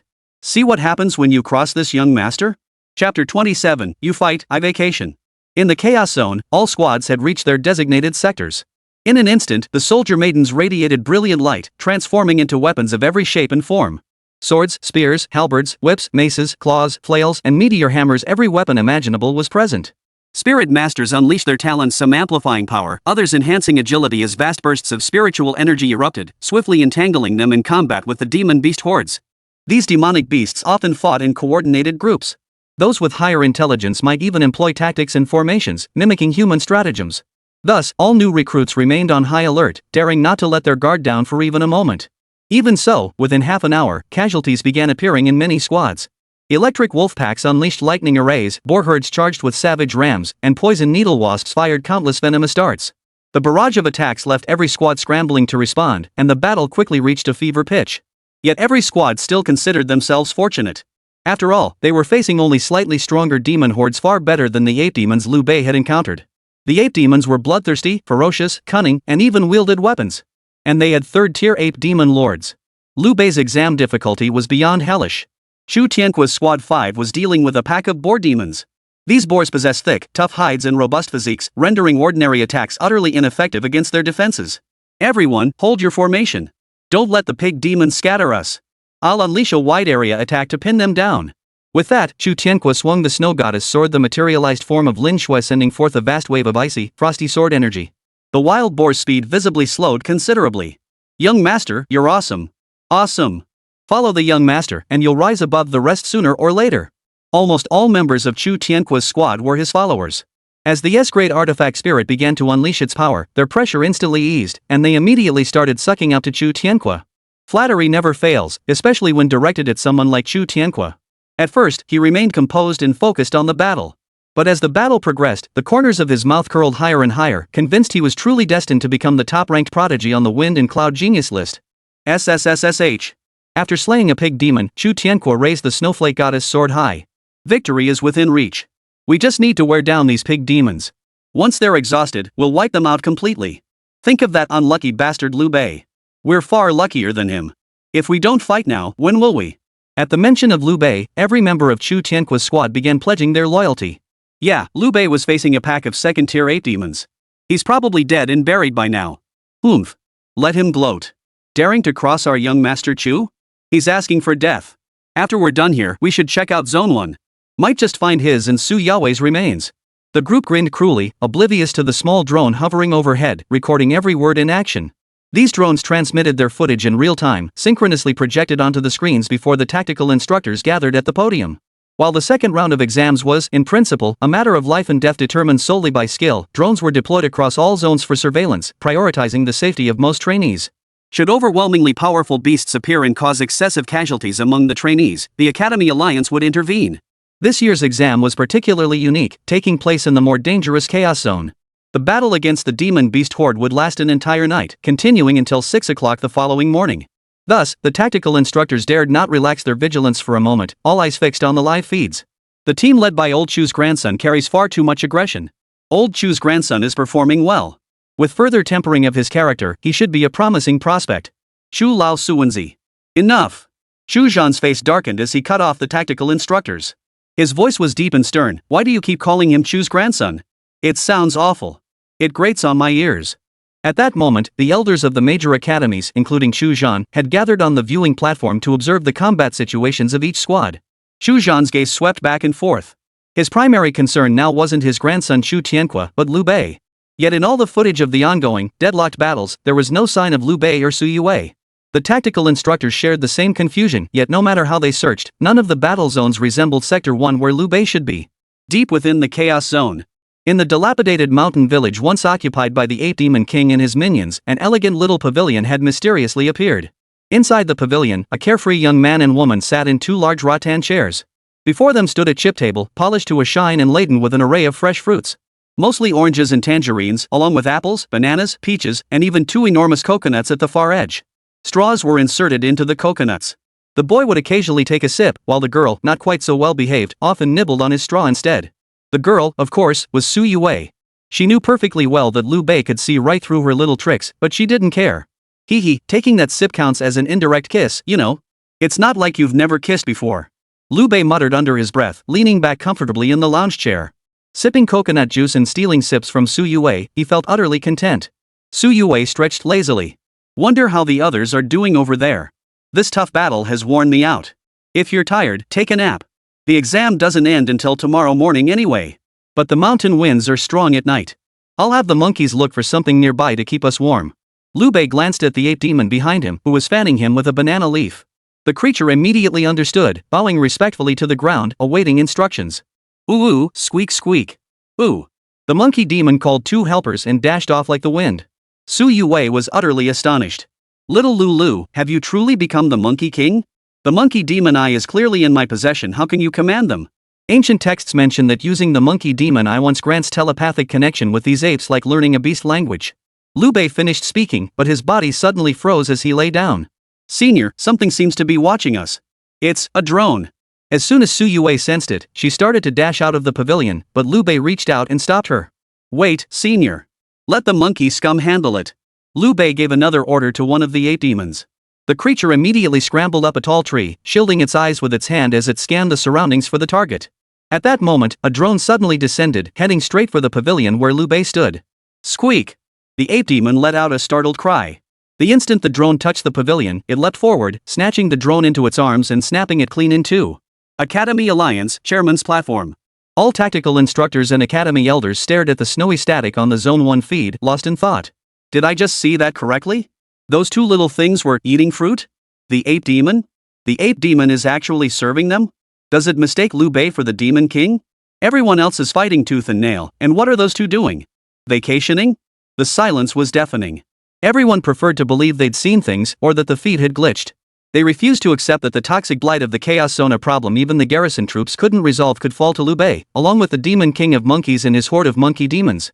This kid is way too monstrously talented, isn't he? Inside the pavilion, Lu Bei kept flipping through the damaged drone. Did it capture anything? Probably not, huh? If I'd known someone was spying on us, I would have done something daring. Just thinking about it is thrilling. Why are there two wicker chairs here anyway? They're in the way. Sigh, Su Youwei's focus is always different from normal people's. Coconut juice in abundance, fruit to satisfy.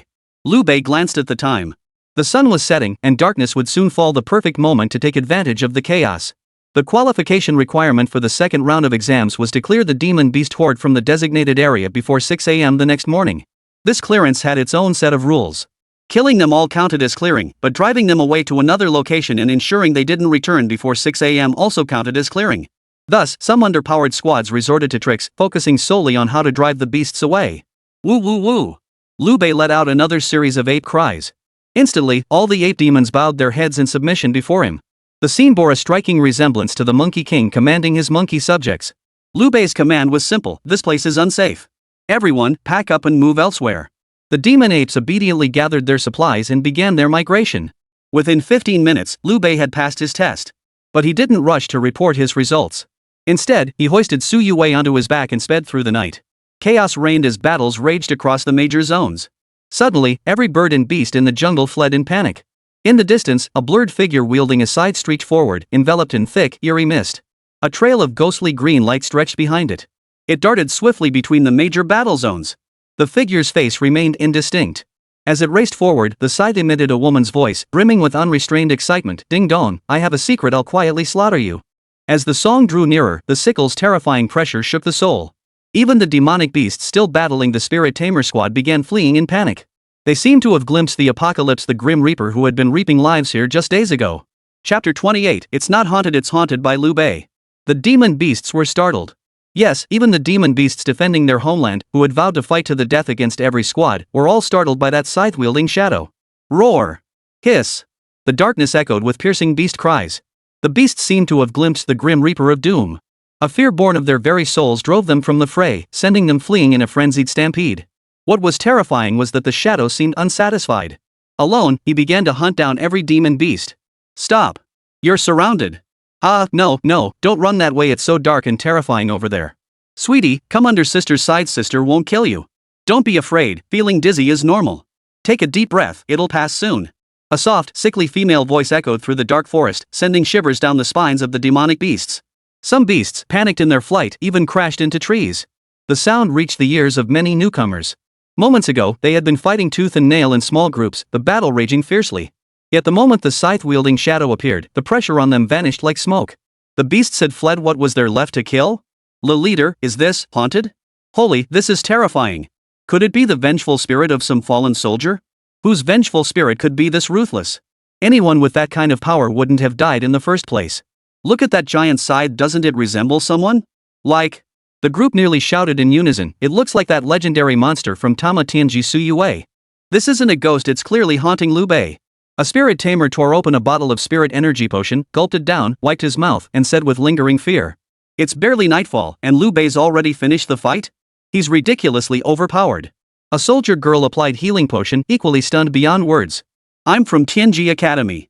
I witnessed Senior Su devouring spirit energy firsthand. She drained an entire dummy test subject in an instant. It's unimaginable what kind of spirit energy reserves Lu Bei possesses to sustain Sister Su's extravagant consumption. No wonder they're both SSS-tier. Only monsters can control monsters. Look at Lu Bei and Su Youwei, that's not a grueling battle, it's pure enjoyment. Terrifying. After a brief rest, the group looked around and saw other squads in the vicinity also recuperating. And so, the most astonishing scene in the history of the exams unfolded. By just 7 or 8 in the evening, all demon beasts in every sector had been cleared. Several squads gathered nearby, lighting bonfires to tend to their wounds while chatting. Whenever Lu Bei was mentioned, everyone's eyes flickered with a mix of apprehension, admiration, and profound gratitude. While Lu Bei's actions in the first year were despicable, taking the exam alongside him was truly exhilarating. Lu Bei's a true brother. He single-handedly ramped up the exam difficulty, but he owned up to it and helped us all breeze through the second round. Damn, that's loyalty. Yeah, fighting that ape demon couldn't have been easy. He probably came to help us right after the battle. And here I was, jealous of him earlier. I'm such a jerk. I say, once we get back, we should all thank Lu Bei together. Maybe get the Academy Alliance to present him with a commendation banner or something. Hey, look! He seems to be heading toward Zone 5. Those demon beasts are being driven there too. The ones in Zone 5 are Chu Tianque and Lin Xue, right? Zone 5. All members of Chu Tianque's squad were panting heavily. Their battle was nearing its end, with only 3 second-tier boar demons still putting up a desperate fight. Everyone, push through. Once we drive these 3 boar beasts away, we win. After speaking, Chu Tianque shot a sly glance towards Zone 1, try to drive the boar demons in that direction. It doesn't matter if they cross 2 zones, maybe they'll end up in Zone 1. Others chimed in, right. Let's make Zone 1's exam a bit tougher. Is that even necessary? Lu Bei and Su Youwei are probably done for by now, right? Even if they're not dead, they're half dead. They're probably out of the running for the 3rd round. Roar! Whoa! A whoa! Amidst the darkness, chaotic beast roars erupted simultaneously from all directions within Zone 5. Chu Tianque's eyes widened instantly. What's that sound? Young master. Trouble. Demon beasts. Demon beasts, wah! They're heading this way. A panicked team member rushed over to report. Chu Tianque grabbed the man by the collar. What are you freaking out for? It's normal for demon beasts to wander in during the exam period. Don't panic, everyone. Which direction are they coming from? Everywhere. All over the mountains and valleys. They're everywhere. What? Chu Tianque and the other team members paled simultaneously. Amidst the surrounding darkness, towering clouds of dust swirled as countless demon beasts converged on Zone 5. Lin Xue's voice echoed from the snowflake goddess sword, we might be under attack. Who dares? I'm the eldest grandson of the Chu family. Who dares target me? Before Chu Tianque could finish, a swarm of venomous needle bees descended from the east, assaulting them from all directions. From the south, a pack of electric wolves charged, spewing bolts of lightning as they ran. The flashes of electricity illuminated Zone 5 intermittently, completely exposing Chu Tianque and his team's position. A herd of ox demons charged from the west, giant-toothed rabbits from the north.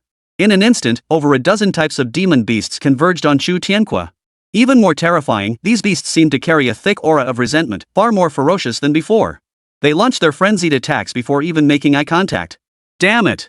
Everyone, prepare for battle! Chu Tianque's scalp tingled as he swung the snow goddess sword, channeling a massive surge of his own spiritual energy into it before charging forward. His teammates immediately joined the fray behind him. But the sheer number of beasts overwhelmed them quickly, plunging them into a desperate battle where every one of them sustained injuries. High above, drones projected the entire scene onto the viewing platform. Chu Zhan's face darkened like he'd swallowed something foul. Clenching his fists, he roared with fury. Lu Bei is openly disrupting the exam order and interfering with others' tests. The Academy Alliance must intervene immediately. Several tactical instructors simultaneously turned their heads, each wearing an expression that could only be described as air conditioner repairman-like as they looked at him. The implication was crystal clear: you get to disrupt the exam and sabotage others, but when others retaliate against you, that's unacceptable? Don't be so hypocritical, okay? Mo Taizhan of Blazing Fire Academy chuckled. Old Chu, why get so worked up? Where the demon beast pack ran was pure coincidence. Lu Bei was just trying to help everyone share the burden. He probably didn't expect them to head straight for Zone 5 either. Exactly. It was like drawing lots. He just happened to get the toughest monkey demon group. The speaker was Youwei from Star Academy. He appeared exceptionally refined, wearing gold-rimmed glasses with eyes brimming with wisdom. Gu Yueming from Tianji Academy also smiled faintly in agreement. The second round of exams is all about skill. Luck is a skill too. Good fortune can't always favor one person. Wouldn't you agree? Gu Yueming's words drew widespread agreement. Yet among the crowd, only Fang Cheng, the female instructor from Sanglin Academy, wore a sour expression. The reason was simple: Chu Tianque himself belonged to Sanglin Academy. As a spirit tamer, he held an A rank, while his weapon spirit, Lin Xue, was an S rank. Both were key talents being cultivated by Sanglin this term. Moreover, nearly all his teammates hailed from Sanglin. Other academies could afford to speak without concern, but she and Chu Zhan couldn't afford such luxury. In half an hour, if the trainees are truly in danger, I demand the alliance intervene. Fang Qing's stance was firm, but unexpectedly, Chu Zhan shifted his tone. Teacher Fang, I have full confidence in Quayer's abilities. My dissatisfaction lies solely with Lu Bei's personal conduct. Fang Qing never expected Chu Zhan to say this. His own grandson was trapped, yet he showed no concern? Lu Bei is a scheming, reckless individual whose shadowy backers remain hidden. Do you truly wish to court such a person? Chu Zhan's cold accusation fell on deaf ears as all the tactical instructors ignored him and resumed debating Lu Bei's allegiance. In my view, Lu Bei possesses exceptional mental acuity. After reaching the second tier, he would be well suited for our mindstream path, cultivating mindstream techniques. I disagree. His spiritual energy could control Youwei. He belongs in the spiritual energy path. Lu Bei wields his scythe with such blinding speed. He absolutely belongs in my agility path. No, I think his strength is truly outstanding. He belongs in my strength path. Several tactical instructors argued heatedly, leaving Chu Zhan so flustered he couldn't speak for a moment. He could only brush his sleeves and return to the elders' seats. Among the tactical instructors, a young woman dressed in pure white robes had remained silent throughout. Her demeanor was cool and aloof, her jet black hair flowing long, her clear eyes sparkling like autumn lake water. She glanced at the screen from time to time, her gaze devoid of any emotional fluctuation, as if she had no interest in recruiting any of the prodigies. Teacher Zhao, what do you think of Lu Bei? You also cultivate force-based martial arts. Aren't you interested in this young man? Mo Taizhan approached the woman to strike up a conversation. For a moment, several tactical instructors turned their gaze toward the woman in white. Not interested. After her brief reply, the woman in white closed her eyes to rest. Mo Taizhan, rebuffed, returned to his seat with a sour look. He rubbed his arms. Chao Tiangashure is aloof. Everyone's scrambling for the celestial pride here, yet she shows zero interest? Mo Tiashan's battle maiden was Blazing Fist Gauntlet, a woman with fiery red short hair. Seeing his humiliation, she couldn't help but chuckle. Is this news to you? Look around, which tactics instructor isn't accompanied by a soldier maiden? She's a soldier maiden herself yet has no spirit tamer by her side. How could she be normal? Chapter 29, The difference between a saturated feast and a filling meal. Around 4 a.m., the second round of exams concluded across all regions. Among the over 100 spirit masters, 16 were dead, 20 were critically injured, and 32 sustained injuries. Strangely, some spirit masters sustained only minor injuries, yet their weapon spirits suffered severe damage. In some cases, the weapon spirits shattered and the weapon maidens perished. The tactical instructor at the front of the podium seemed accustomed to this sight. After all, the second round was brutal, a real battle against demonic beasts without protective teachers accompanying them. Some casualties were inevitable. Only Chao Tiango, clad in white, felt profound disgust at the sight of spirit maidens perishing while their masters suffered only minor injuries. She clenched her teeth, staring at the screen for a long moment before rising coldly and choosing to leave. As a tactics instructor at Tianji Academy, Chao Tiange should have reported her departure to the academy elders or at least informed those around her. Yet the crowd seemed long accustomed to her eccentric ways. Her departure drew only raised eyebrows, no one questioning her departure. Among the 10 or so zones, Zone 5 suffered the heaviest casualties.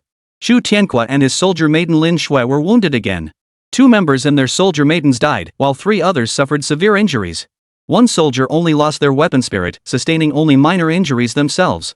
5 gems shone brilliantly upon the snow goddess sword. Xu Tianque knelt on one knee, leaning on his sword, gasping for breath. He first downed a large quantity of spirit energy potions to steady himself. Once he had recovered somewhat, he allowed Lin Xue to resume human form and handed her a healing potion.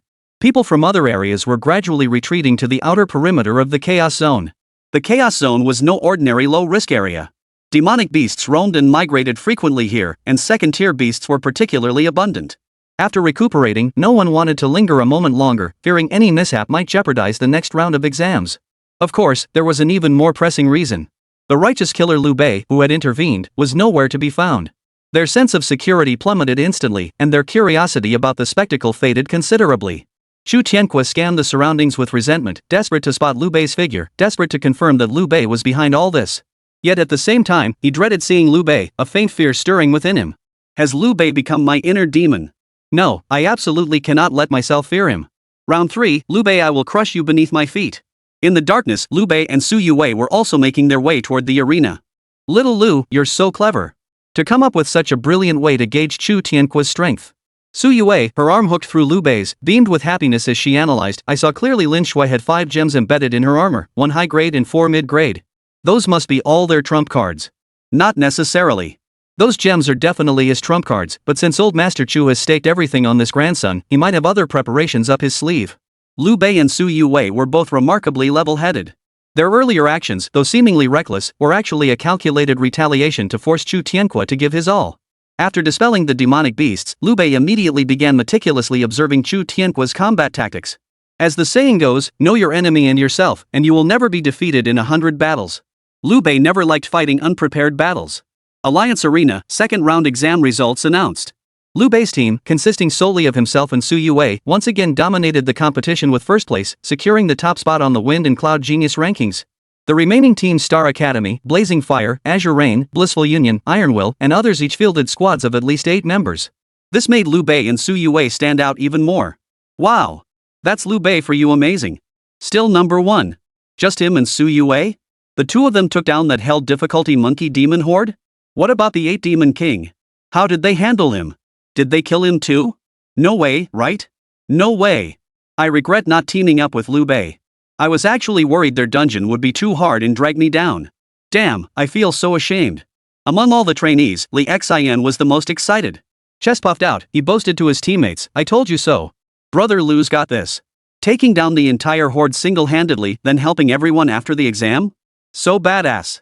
At the very bottom of the rankings was Xu Tianque's team. They suffered the heaviest casualties and took the longest time. Strangely, both he and Lin Xue had been injured moments ago, yet by the time they walked back, their wounds had completely healed. Lin Xue's eyes burned with resentment as she clenched her fists, silently vowing to secure first place in the final exam no matter what. Lu Bei, it's all your fault. You got me injured, forced me to submit to Xu Tianque, and made me drink those potions that caused permanent damage to my body. I'll never let you off the hook. Needless to say, resentment burned within Xu Tianque's heart. Not far behind them, another boy glared at Lu Bei with fury. This boy was named Zhao Li, hailing from Tianji Academy. His unusual behavior quickly drew whispers from onlookers. Why does that guy look like he's got a grudge against my idol Lu Bei? How could he not? Word is he's been chasing Senior Su for years, writing love letters, bringing breakfast, but she's been completely unresponsive. Not even opening the door, let alone giving him the slightest opening. The questioner watched Su Youwei cling to Lu Bei, completely oblivious to the stares around them. One moment she'd whisper secrets in his ear, the next she'd sneak a kiss. TSK, what a pair of lovebirds. This scene would make even the most devoted pure love warrior cringe. He's got decent looks, but what kind of talent does he have that Senior Su looks down on him so much? A gossipy soldier girl wore a look of pure curiosity, and several Tianji Academy students instantly gathered around. Now you've got me hooked. He's got S-rank talent, the swift shadow clone technique. I was ready to bind myself to him, but his heart belongs only to Su Senior. S-rank? That's a prime catch. If it were me, I'd have fallen for him ages ago. Wake up, sis. Su is SSS-tier. She had her eye on your gaijai Lu Bei from the start. Enough already, you bunch of bonded students. What are you all swooning over? Yeah, snap out of it. We've got the third round of exams coming up. The conversation ended, and all the spirit masters and battle maidens began adjusting their focus on the spot.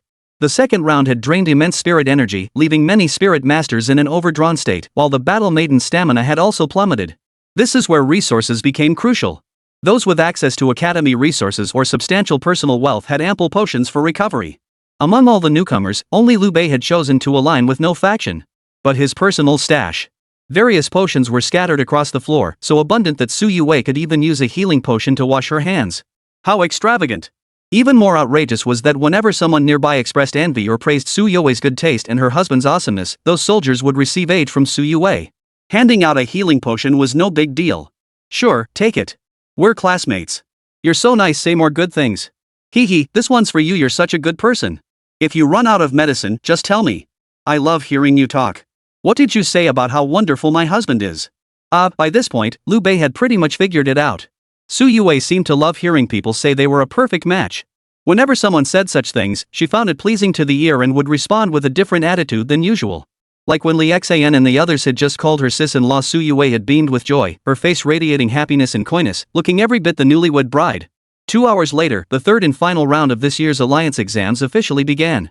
Tactics instructor He Su presided over the proceedings once more. When his gaze fell upon Su Youwei and Lu Bei, both unscathed, his eyelid twitched uncontrollably several times. Ahem. For the third round of paired combat, you'll once again draw opponents by lot before entering the octagon. This round has no time limit.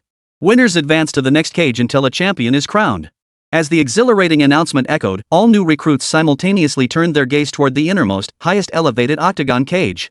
That was the pinnacle of the ultimate showdown, the very place where this exam's champion would be crowned. Supreme glory. Not just that the higher your ranking in the alliance exam, the better your cultivation resources. Potions and maintenance solutions are just the basics.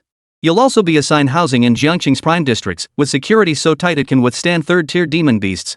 I heard the top 10 get handpicked by tactics masters as direct disciples, fast-tracked to tier 2, and taught martial arts tailored to their strengths. Martial arts techniques, the first step in a spirit tamer's transformation. After reaching tier 2, spirit masters can learn martial arts. Different talents yield different spirit maiden attributes, naturally leading to distinct specialization paths. That's why following the right tactical instructor is crucial. Every newcomer present yearned to catch a tactics master's eye. In over 30 octagonal cages, spiritual energy surged wildly. Blades flashed like lightning, spears thrust like dragons.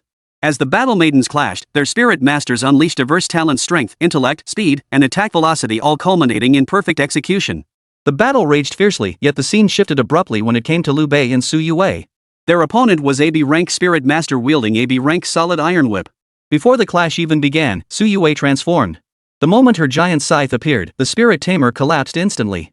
I quit, teacher. I forfeit. I beg to be assigned directly to the Alliance's combat squad. I'll hone my skills for a year before seeking a tactical instructor to learn martial arts. The referee was momentarily speechless, and the entire arena erupted in an uproar. What?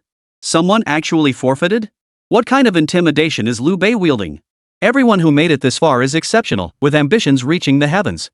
And this guy just gives up his future, refusing to compete for the rankings? He can tell the difference between a beating and a full meal. Would you want to fight Lu Bei? A heavy silence fell over the crowd. And just like that, Lu Bei sailed through unopposed, effortlessly advancing to the final four. Everyone who faced him simply conceded defeat and withdrew from the competition.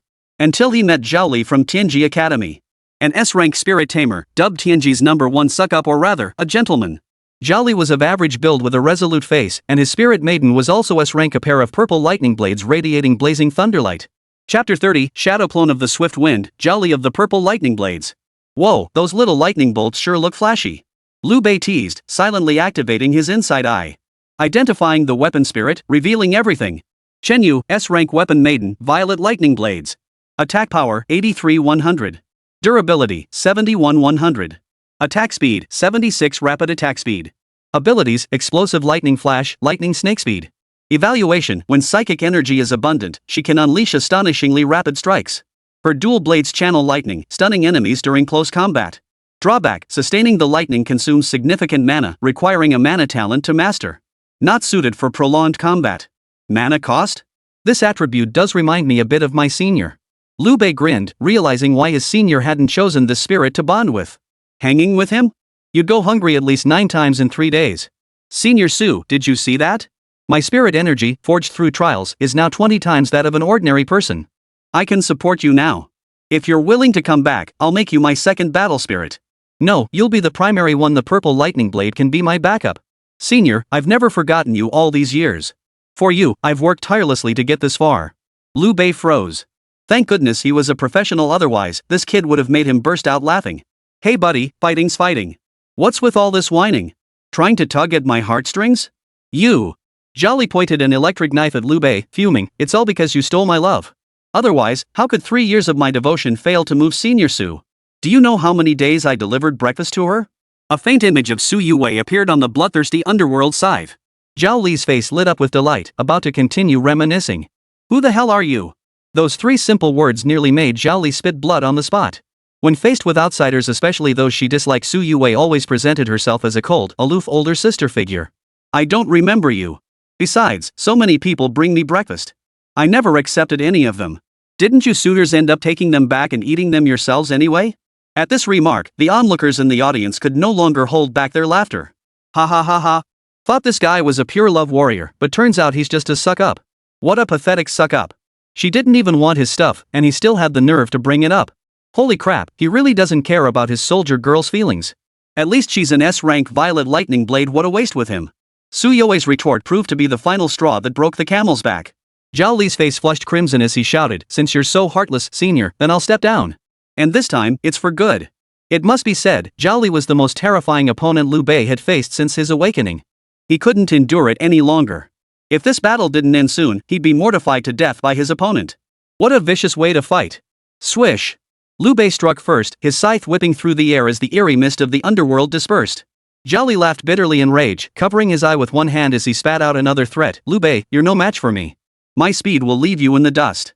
I love the wind is freedom. Ugh.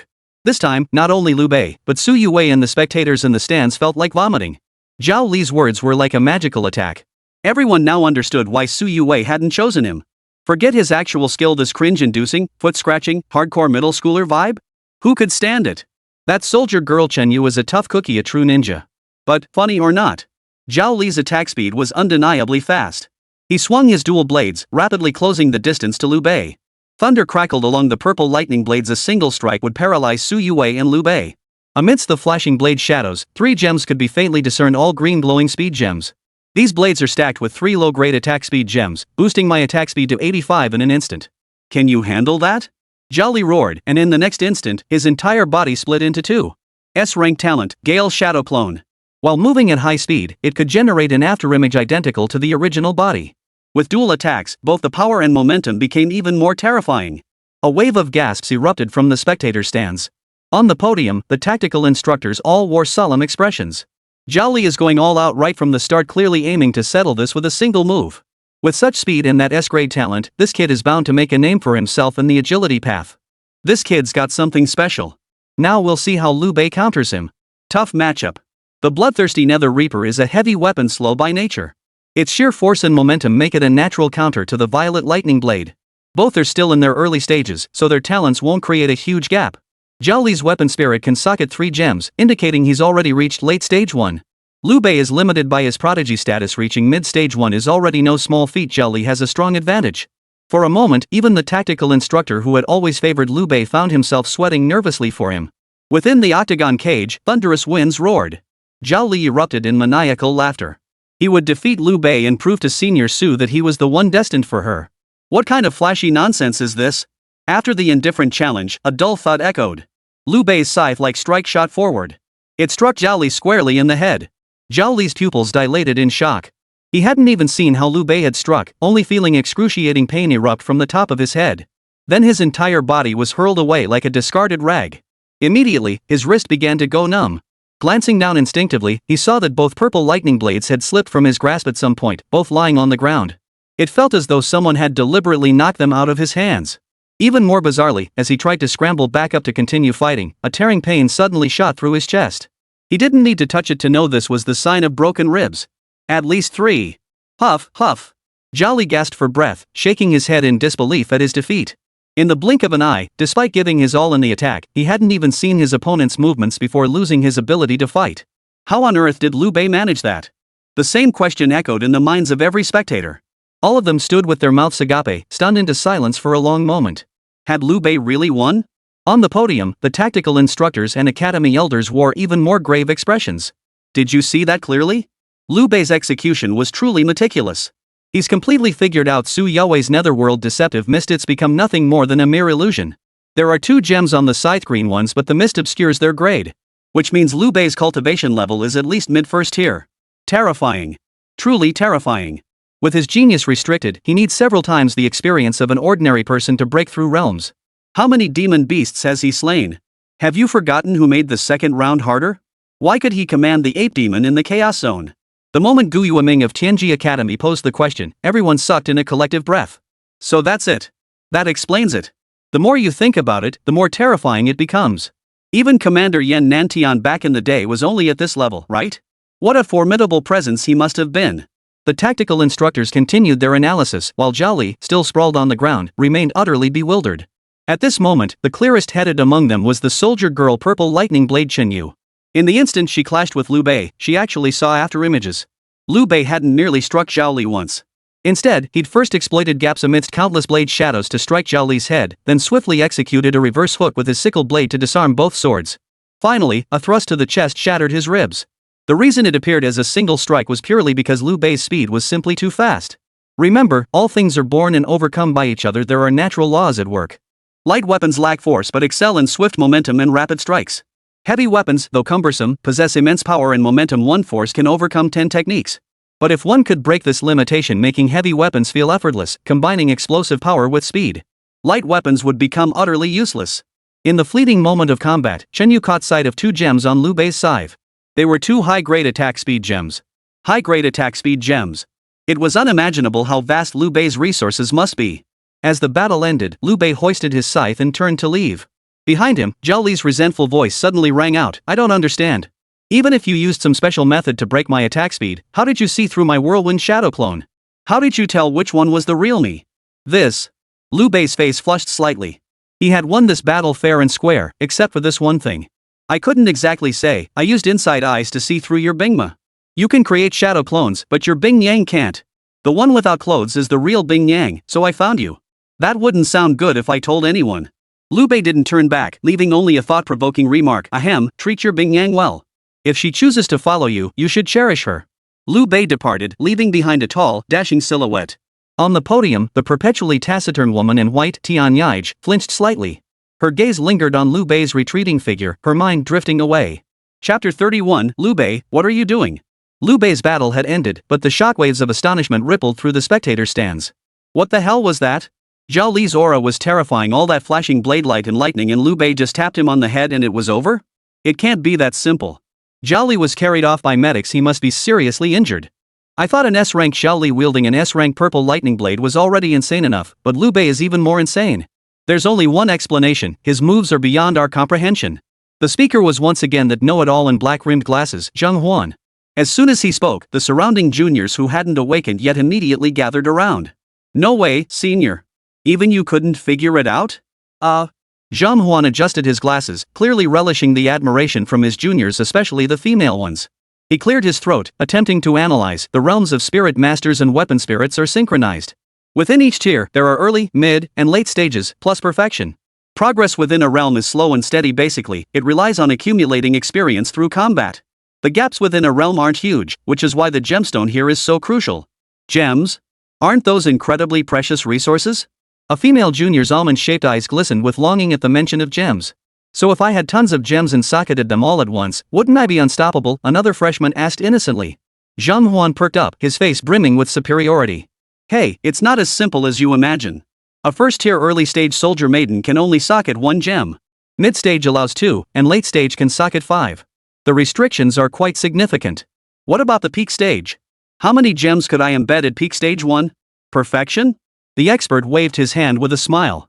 Junior, don't even think about it. No newcomer has ever reached perfection.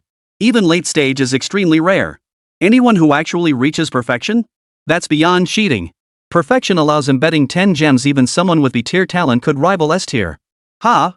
So it seems cultivation level really matters after all. Of course. Otherwise, why would newcomers train so intensely after awakening? It's all about maximizing their realm within the limited time before exams to embed more gems and play to their strengths. After Zhang Huan finished speaking, the surrounding juniors murmured in admiration. Suddenly, a junior pointed toward an arena, stammering as he called out to everyone, "You guys, quick, look. That Senior Chu Tianqua's battle has ended too. Ha! I thought he was also in the quarterfinals. He's facing Li Hansan from Starry Sky Academy. That Li Hansan is an S-rank spirit tamer, and his weapon spirit is a rank. Senior, look at that sword in Chu Senior's hand. It seems to have 5 gems glowing." Zhang Huan immediately fixed his gaze on the snowflake goddess sword. 2 green gems, 2 red gems, and 1 earth yellow gem shimmered upon it. 2 attack speed gems, 2 strength gems, and 1 endurance gem. 4 are mid-grade, and 1 is high-grade. That's an incredibly luxurious setup. Zhang Huan jumped to his feet in excitement. Honestly, after repeating 5th year, this was the first time he'd ever seen someone with so many gems embedded. So that means Senior Chu Tianqua is already at the late 1st tier? Wow, late 1st tier? That's terrifying.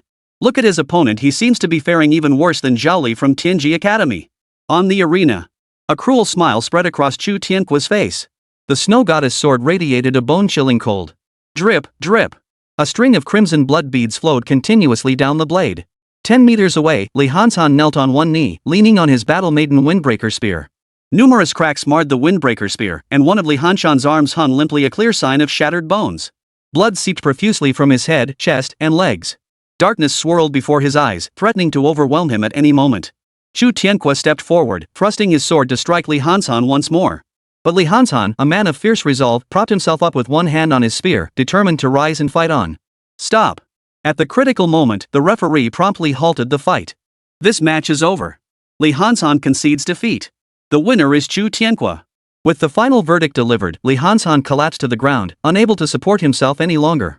He strained to turn his head toward the VIP stand, his face etched with a helpless, bitter smile. On the podium, Lu Bei, the tactical instructor from Star Academy, stood with a stern expression, engaged in discussion with the referees. Clearly, unable to bear seeing his academy students suffer foundational injuries, he had proactively requested the forfeit. After the match, Chu Tianqua raised the snowflake goddess sword, declaring his victory. Simultaneously, the Wind and Cloud Genius rankings were updated once more. He and Lin Xue's ranking soared to 2nd place, signifying their advancement to the finals and securing their eligibility to challenge Lu Bei for the ultimate championship. This is perfect, Xue. We finally get to give Lu Bei a taste of his own medicine. Yeah, Lu Bei has targeted us several times before. I'll make him pay 1,000-fold. We absolutely must win this battle. Only by claiming the championship can we achieve the highest honor. After joining the alliance, we'll not only receive officer ranks but also get to personally select our tactical mentors. Their hearts raced with excitement, filled with boundless anticipation. In this moment, Lin Xue felt every sacrifice made thus far had been worth it. Though Chu Tianqua lacked Lu Bei's natural talent, he had reached the pinnacle through his family's resources and their relentless efforts together. Next was defeating Lu Bei, exacting revenge, and making him taste the humiliation of being trampled into the mud before tens of thousands. In stark contrast to their complex inner turmoil, Youwei and Lu Bei in the audience appeared remarkably relaxed. They had changed out of their combat gear, sporting casual baseball caps and matching white shirts. They deliberately entered from the outer entrance. Apart from their striking good looks drawing some attention, they looked indistinguishable from the younger students who hadn't awakened their powers yet. So much so that those around them failed to recognize their identities. Some clueless juniors even tried to ask Youwei for her contact information. But inexplicably, the moment they drew near, the others felt an overwhelming surge of uncontrollable spiritual energy within them. Dizziness and disorientation washed over them, like they'd ingested something toxic. Their bodies felt utterly miserable. Then there was the handsome guy beside the pretty girl. Despite standing so close, he felt not the slightest discomfort. Of course, they had no idea Lu Bei possessed 10,000 times the normal spiritual energy, a power so terrifying. They simply assumed the pair were a young couple and wisely chose not to make fools of themselves. Some girls even tried to ask for Lu Bei's contact info, but before they could speak, Youwei shot them a fierce glare that sent them scurrying away. What was truly terrifying was that those girls even sensed a murderous intent. 5 gems? This guy's got something special. He's forced his way into the late 1st stage. Lu Bei quipped before pulling Youwei away. Youwei nodded, a nostalgic look crossing her face. During the second round of exams, we forced him to reveal his trump card by driving away the demon beast. He showed 5 gems, then 2. His cultivation level is confirmed. Revealing them so early. If I'm not mistaken, he must have more hidden cards up his sleeve. As Lu Bei analyzed seriously, Youwei pressed her soft, delicate body against him, her ample bosom squashed out of shape. The buttons on his white shirt strained under the unexpected pressure. Little Lulu, do you have any hidden cards left? Youwei's smile felt distinctly off. Lu Bei tapped her forehead lightly. Senior, we're about to face off. Why are you messing around? Pfft, I just have faith in you. Anyway, after today's exam, I'm seeing your trump card. Fine, I'll show you my trump card. But why are you staring at my belt? Another 2 hours of rest period. This time was invaluable for both the Spirit Master and the Weapon Maiden. It allowed them to adjust their states, replenish their spiritual energy, and repair the Weapon Maiden's wounds. In the rest area, Lin Xue and Chu Tianque once again took out the mysterious potions Chu Zhan had given them and swallowed them both. The surging power filled their bodies once more. Meanwhile, Lu Bei and Youwei were bored stiff in the rest area. Youwei produced a deck of cards from somewhere, and the pair played games like fish hook and spider solitaire. Soon after, they moved on to a game of idiom chaining. Eventually, Youwei simply kicked off her shoes and socks, fully relaxing. A pair of soft, white little feet rested on Lu Bei's lap. Give them a massage, okay? Hee, it's part of the prep before battle. Lu Bei? 5 minutes before the finals, the lounge door rattled as 2 league reporters entered, lugging heavy cameras for the live broadcast. Now let's take a look at the pre-match state of both finalist teams and hear their final statements. In the stands, a giant LED screen displayed the locker room scene in real time. Chu Tianque and Lin Xue wore fierce expressions, vowing to defeat Lu Bei and Youwei. Meanwhile, on Lu Bei's side, everyone watching the steamy scene in the lounge instantly lost their composure. Holy, what the hell is Lu Bei doing? Is that Su Senior's foot on his lap? Damn beast. Why does he get to bond with such a beautiful and powerful weapon maiden? I'm so jealous. Lu Bei, even though you're powerful, right now I want to draw my sword against you. Put down Senior Su's food grade item. I just want to see some bloody combat. You didn't have to treat me like this. The reporter was utterly bewildered, momentarily unsure where to point the camera.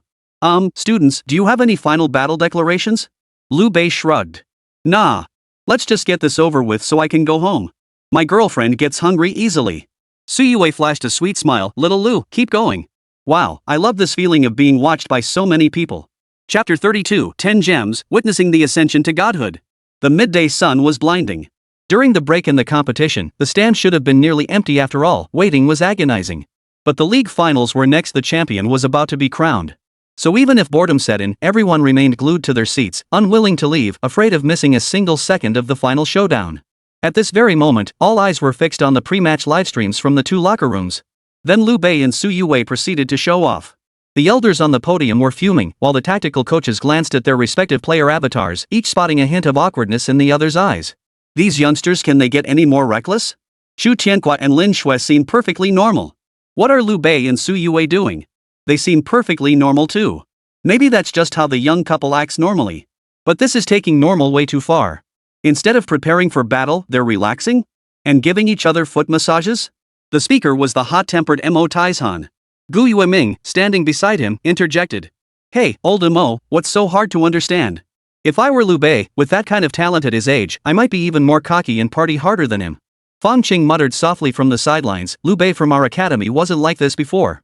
Gu Yueming's military instructor, Youwei's homeroom teacher, immediately retorted with displeasure. Hold on, it sounds like you're implying our Youwei corrupted your Lu Bei. She's perfectly innocent, okay? Amidst the teacher's murmurs, the finals officially commenced. The alliance had specially prepared a larger arena for the finalists, allowing them to unleash their full potential. A cold gleam flashed across Lin Xue's chest as the snowflake goddess sword appeared in Chu Tianque's hand. 5 gems on its hilt simultaneously radiated brilliant light. Representing attack speed, strength, and endurance respectively, the uniformly mid-grade gems were outshone by a single high-grade endurance gem that glowed exceptionally brightly. The moment the gem appeared, gasps erupted from the spectator stands. It's happened. Chu Tianque has activated all 5 gems right from the start. Is he going all out from the very beginning? Against Li Hanshan, he only activated the 5th endurance gem at the critical moment.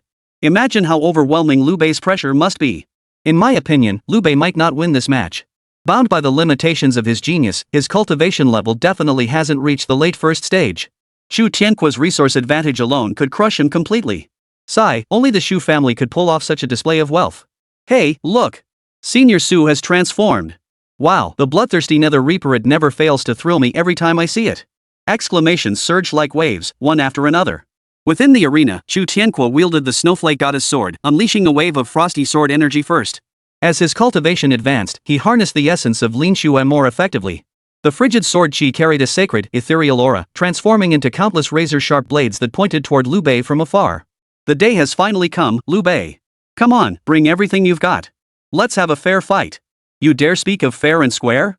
Lu Bei grinned. Good grandson, you've cultivated your realm well. Your old man put in a lot of effort, didn't I? My grandfather? What the hell are you talking about? Chu Tianque froze at Lu Bei's question, but quickly realized something was terribly wrong. Damn it, you dare take advantage of me. Chu Tianque swung his sword, unleashing hundreds of frost-cold sword chi that shot toward Lu Bei simultaneously. These sword energies were far more potent than before, instantly whipping a biting cold wind across the entire arena. Even the spectators in the stands felt the bone-chilling chill. Is this the power of a late-stage first-tier cultivator? Terrifying. Look! Lu Bei's underworld mist has been shattered by the sword chi. Indeed, superior cultivation can compensate for lack of talent. Geniuses can be defeated. Chu Tianque's advantage gave immense confidence to many less gifted individuals, all of whom fervently hoped for his victory. Compared to witnessing a god ascend the throne, mortals yearned even more to see someone slay a god. Lu Bei's achievements had elevated him to an unattainable height, like a deity perched on a lofty pedestal. Only by pulling him down from that divine throne could the collective inferiority complex of the masses be assuaged. Yet, after the eerie mist dispersed, Lu Bei remained as calm as ever, strolling with effortless ease. As the cold wind swept through, the pitch-black scythe finally revealed its full form. Upon its blade, 5 gemstones shone brilliantly. High grade. High grade. All high grade. 5 high-grade gems? How is this possible? Could his resources be even more abundant than the Chu family's? No, only a late-stage first-tier cultivator can embed 5 gems. Could Lu Bei be late-stage first-tier? The higher the talent, the harder the leveling. While ordinary people kill 10 demon beasts, he must slay 100. How many demon beasts has he slaughtered? Holy crap! During the second round of exams, the teacher mentioned someone had exterminated all the demon beasts around Jiangcheng. That student must be Lu Bei, right? Public opinion flipped instantly. Those who'd just been clamoring for Chu Tianque to slay a god fell silent. Only now did they fully grasp why Lu Bei had defeated Zhaoli, the purple lightning blade, with such ease, and claimed the top spot on the wind and cloud genius rankings without breaking a sweat. The ghostly mist was merely a diversion, its purpose was to conceal the brilliance of those gems. In an instant, the eerie mist on Lu Bei's scythe dissipated completely, replaced by a thick, blood-red aura. This blood-red aura solidified mid-air, transforming into countless crimson blades that collided violently with Chu Tianque's sword chi. Clang! The clanging of metal echoed relentlessly as the blood mist surged forward like an invading army, overwhelming Chu Tianque with its overwhelming superiority. What? This can't be. The gem grandfather painstakingly prepared for me, it's no match for yours? Chu Tianque gritted his teeth, struggling to hold his ground as he swung the snowflake goddess sword. Within the blood mist, Lu Bei moved like a ghostly apparition, appearing before Chu Tianque in an instant. Thud! Thud! Thud! The side swings blurred into afterimages, each strike heavy and powerful, all crashing down upon the snow goddess sword. The snow goddess sword emitted muffled groans of pain from Lin Xue. Soon, fine cracks began to appear across its surface. Clang! Clang! Clang! Another flurry of swift attacks followed. Chu Tianque's eyes widened in disbelief. He couldn't fathom how Lu Bei, wielding such a heavy weapon as the bloodthirsty Nether Reaper, could generate afterimages and strike with lightning-fast speed. Weren't heavy weapons the most taxing on the arms? Could all 5 of his gems be strength type? No, that couldn't be right. If they were all strength gems, he couldn't possibly achieve this speed. Unless he had both strength gems and attack speed gems, synergizing perfectly, but that didn't make sense either. To swing a giant scythe at this pace, were all his gems top tier? Damn it! I'm constantly being pushed back, and this blood mist is interfering. I can't even tell what grade his 5 gems are. Chu Tianque was relentlessly pushed back by Lu Bei, finding no opening to strike back. Blood trickled from the corners of his mouth, his palms numb with pain. If this continued, his weapon would slip from his grasp, sealing his defeat. Competing with gems, huh? Lu Bei, you forced my hand. Now I'll show you my full power. Suddenly, Chu Tianque roared. Ignoring the damage to Lin Xue's blade, he swung it viciously at Lu Bei's scythe. Intense frost-cold sword energy erupted wildly, draining over half of his spiritual energy in an instant. Lu Bei blocked the strike with his scythe, retreating several steps. At a terrible cost, Chu Tianque finally gained a chance to catch his breath. He quickly created distance, tilting his head back to down a vial of purple potion. Strangely, the spirit energy that should have been depleted within him erupted once more. Simultaneously, more cracks appeared on the snow goddess sword, and a 6th gemstone suddenly glowed on its blade. It was still an earth-yellow endurance gem. Lu Bei narrowed his eyes. Through his inside eye, he could clearly see Lin Xue's artifact spirit shattering. Clearly, Chu Tianhua had abandoned all scruples for victory, utterly indifferent to Lin Xue's fate. The next second, a cruel smile spread across his face as he continued channeling spiritual energy. The snow goddess sword emitted an intense, icy glow. Didn't expect that, did you, Lu Bei? You're not the only one with abundant spiritual energy in this world. I've now broken through my innate limits and possess a 100-fold increase in spiritual energy. Keep this up, and your weapon spirit will die.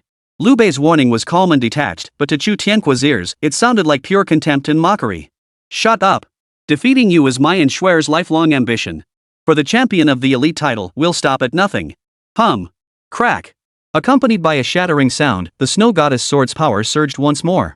Chu Tianhua activated the 7th gem, a high-grade power gem that emitted an eerie blood-red glow. Lu Bei, I want you dead. The snow goddess sword transformed into a streak of light. Chu Tianhua, enveloped in a blizzard of frosty sword chi, thrust straight toward Lu Bei. Everything in its path froze solid. Lu Bei lightly tapped the bloodthirsty Nether Reaper, and Su Youwei's phantom appeared at the perfect moment. Under the gaze of all present, she calmly removed one of her bracelets. The bracelet radiated dazzling brilliance, instantly transforming into gems adorning the sides blades. The 6th, the 7th. The audience held their breath. 7 gems. Both Lu Bei and Chu Tianhua have broken through to the late stage of the first rank. Good heavens! The boost from 5 gems was already terrifying. Who knew they had another ace up their sleeves? Wait, the bloodthirsty Nether Reaper is glowing again. The 8th gem. 9. Lu Bei has activated 9 gems, and they're all top grade. Both the audience and the VIP stands erupted in chaos. After activating 9 gems, the bloodthirsty Nether scythe showed no signs of shattering. This undeniably proved he had likely reached the pinnacle of Tier 1 grand perfection. You want gems, huh? Well, look at this. Lu Bei's lips curved into a faint smile. Before his words faded, the bloodthirsty Nether scythe erupted once more with a blinding crimson glow. The 10th gem, a blood red, supreme grade power gem. Accompanied by a terrifying aura, it ignited abruptly. Chapter 33, Sudden Change. 10 gems shone brilliantly upon the bloodthirsty Nether scythe. The brilliance of the high-grade gems was mesmerizing, while the blood-red hue of the supreme gem was dazzlingly brilliant. Now, not only the audience but also the VIP stands erupted in an uproar. Where was the composure the tactical coaches had shown during their earlier commentary? One by one, they rose to their feet, their eyes fixed intently on the arena. In that moment, they felt transported back to their own youthful days as students, reliving the fiery passion of those bygone years. Holy crap, Lu Bei's got it going on. I can practically hear the anthem playing in my ears. 10 gems, and not a single scratch on the soldier maiden. This is truly a perfect first-tier mastery. To reach the peak of Tier 1 during the exam period? Lu Bei is an unprecedented genius. Even Commander Yan Nantian back in the day didn't possess such brilliance. How did he manage it despite the limitations on geniuses? Killing more low-tier demon beasts only yields thinner experience gains. Among the tactical instructors, Youwei Bei of the Heartflow Path at Star Academy was the most level-headed. Dressed like a scholar, his gaze held profound depth and wisdom. Have you all forgotten the 3rd tier 8 demon king? The finest gemstones derive their raw material from 3rd tier crystal cores, don't they? For a newcomer, the experience gained from a single 3rd tier demon beast is beyond imagination. A single word jolted them awake from their reverie. None of the tactical instructors, including the senior members of the major academies, had ever imagined that the 3rd tier 8 demon king had truly fallen at Lu Bei's hands. After all, the notion was simply too shocking to fathom. Now, recalling Lu Bei's supreme gemstone and his ability to command the monkey demon horde. Whoa! No one dared think about it anymore. A demonic prodigy. A true demonic prodigy. In the arena, Chu Tianhua's imposing aura had already weakened by half the moment he saw the 10 gems adorning Lu Bei's scythe. Yet his sword light still surged toward Lu Bei with the force of a rainbow piercing the sky. The next instant, Lu Bei didn't even flinch. A blinding crimson light erupted from his bloodthirsty Nether Reaper. Boom! A deafening explosion erupted, and the surging crimson light nearly solidified, burning fiercely along the ground. Lu Bei charged forward, thrusting his blade against the sword's glare. As the frosty chill closed in upon him, the bloodlight engulfed the heavens and earth. Then, ice and snow melted away, and spring returned to the earth. Clang! The bloodthirsty Nether Reaper clashed head-on with the snowflake goddess sword. Frostbite retreated step by step. Lin Xue let out a pained wail as her weapon spirit teetered once more on the brink of collapse. The scythe's momentum was fierce and heavy. Empowered by the supreme power gem, its crimson glow intensified, crushing the stone slab beneath Chu Tianhua into dust. Even more terrifying was that despite such an intense attack, Chu Tianhua's spiritual energy had long since been depleted, yet Lu Bei's spiritual energy remained inexhaustible. Like moonlight illuminating a great river, the surging spiritual energy washed freely over Su Youwei's body, keeping her perpetually at the peak of explosive power. Powerful. unimaginably powerful. Chu Tianque felt he wasn't fighting a human at all, but a lofty, unmatched deity.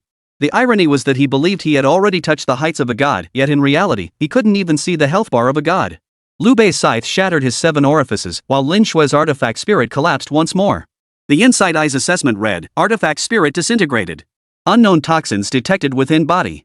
This weapon maiden is near death. Lu Bei frowned slightly.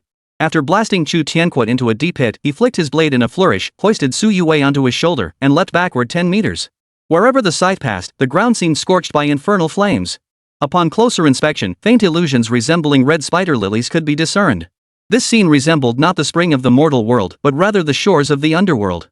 The spectators in the stands had long since gone numb. Their worldviews had been shattered countless times that day. It could be said that Lu Bei had completely overturned everyone's understanding. Is this the pinnacle of an SSS-rank battle maiden's power? Shadowy mist, bloodlust rage, truly a reaper who grows fiercer with every battle, harvesting souls on the battlefield. Just how much psychic energy does Lu Bei possess? Su Youwei is still in her burst state. Does his psychic energy flow like tap water? Even tap water has its limits, right? That supreme power gem, I've never even heard of such a thing, let alone seen it. Only glimpsed its illustration in textbooks. Terrifying. I thought Chu Tianque was already strong enough. His pairing with Lin Xue was nothing short of genius. Who knew genius was merely the threshold to meet Lu Bei? Autumn winds swirled, scattering the blood mist. Lu Bei's purgatory fire gradually extinguished. Half of Chu Tianque's body was impaled in the ground, already unconscious. Lin Xue, beaten back into human form, was gasping for air, barely clinging to life. The referee raised his whistle flag. In this final battle of the Alliance exam, I declare Lu Bei the victor. Wait.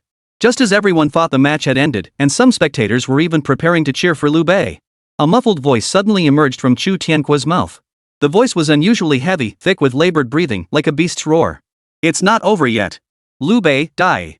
A sudden change erupted on the arena. A thick, dark purple mist began to seep out from both Chu Tianque and Lin Xue. Enveloped by the smoke, the two began to move once more. Like puppets on strings, Chu Tianque and Lin Xue slowly rose to their feet. Eerily, their heads remained bowed, showing no signs of regaining consciousness.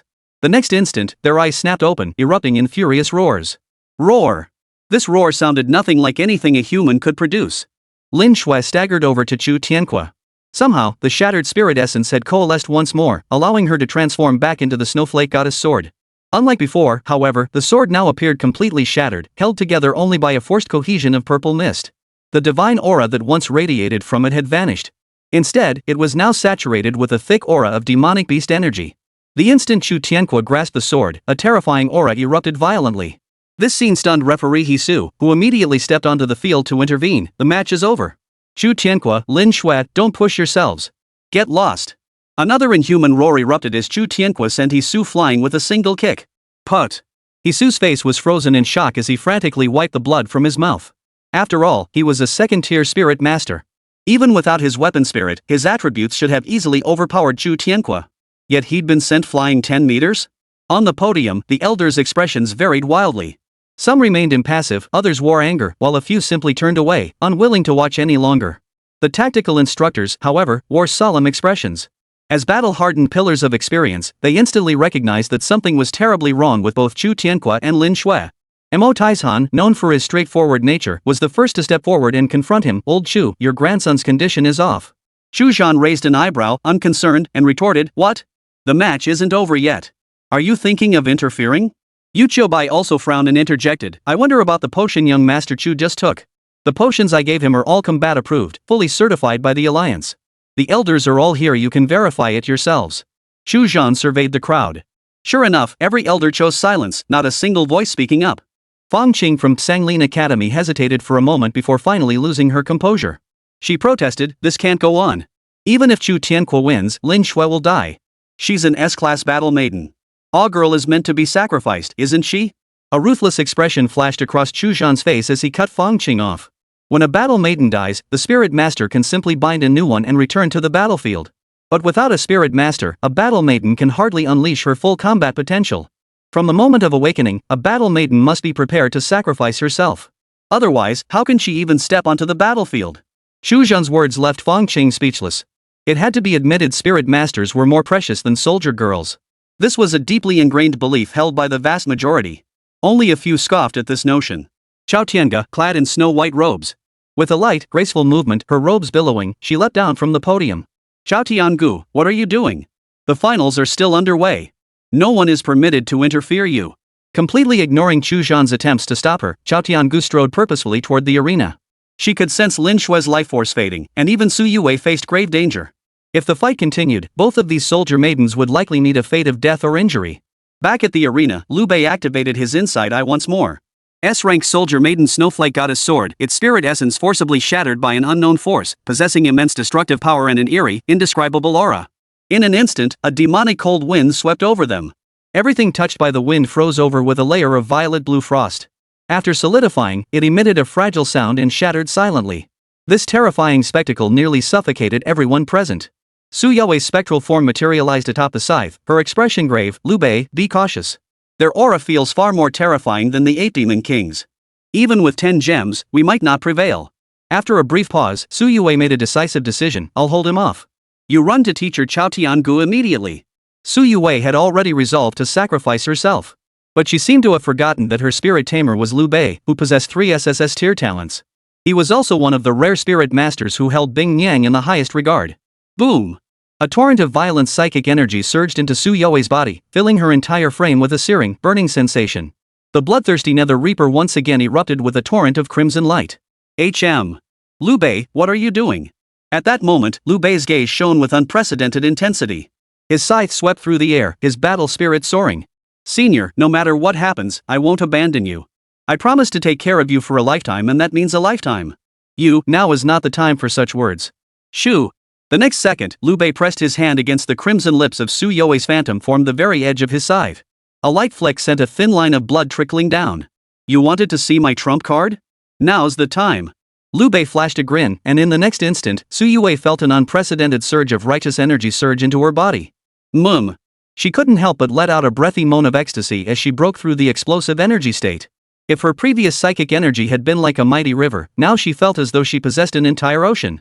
Chapter 34, The Third SSS Talent War Berserk. The podium stood a mere 300 paces from the arena. Cha Tianga gritted her teeth, desperate to push her speed to its absolute limit. She knew all too well that the tide of battle shifted in an instant. The slightest delay could mean Youwei and Lin Xue ending up in a mutually destructive stalemate. She refused to see any of the soldier maidens bleed outside the battlefield, making pointless sacrifices for honor or power. Yet Chu Tianque was merely 10 meters from Lu Bei. Closing the distance would take but a blink.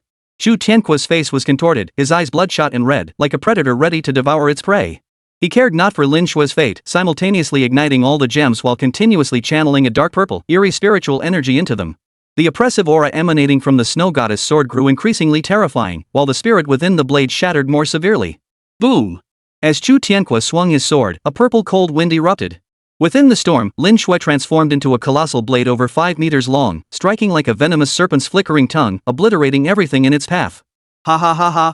Lu Bei, let's see how you block this earth-shattering strike. Today, I shall tear you limb from limb and trample your corpse to reach the pinnacle of the heavenly pride. Chu Tianque roared with maniacal laughter as he thrust his sword straight toward Lu Bei's vital organs. In that moment, he envisioned Lu Bei's agonizing death and Youwei's shattered despair. He would prove to everyone that he was the most exceptional. He would become his grandfather's pride and forge the glory of the Chu clan. Die! Chu Tianque's eyes bulged with fury. Yet, the instant his blade neared Lu Bei, he suddenly realized there was not a trace of panic or fear on the man's face. Why? Why wasn't he trembling in fear before my overwhelming aura? Even a second-tier teacher couldn't stand against me. What gives Lu Bei the confidence? Could he possibly have some hidden advantage? Impossible. 10 gems and a fully mastered first-tier cultivation, that must be his final trump card. He's just hanging on by a thread. Barring any surprises, in the next second, just 1 second, I'll pierce Lu Bei's body and shatter Youwei's artifact spirit. SSS Talent, War Berserk. A faint, eerie murmur suddenly escaped Lu Bei's lips. Then, instead of retreating, he swung his scythe and charged forward, launching a counterattack against the imposing Chu Tianque. Wherever the scythe's blade passed, fiery sparks erupted. Every single person in the arena felt their pupils contract violently. Holy, he's gone mad. Lu Bei has lost his mind. Didn't he see that even a second-tier referee got kicked flying by Chu Tianque just now? How dare he charge in? He seemed to be chanting something earlier. Could it be some kind of secret technique? Damn, Chu Tianque is like a monster right now. If it were me, I'd be running for my life. Lu Bei is so brave. I can't even watch this. The battle was about to erupt. Some timid female soldiers even covered their eyes, terrified the next second would bring a gruesome scene of blood splattering everywhere. Chu Tianque himself looked stunned. He never imagined Lu Bei would dare confront him. Clang! The moment the bloodthirsty underworld scythe overpowered the snowflake goddess sword, an immense, overwhelming force suddenly crushed down upon Chu Tianque. This can't be. How did your power suddenly become so strong? Chu Tianque practically ground these words out between clenched teeth.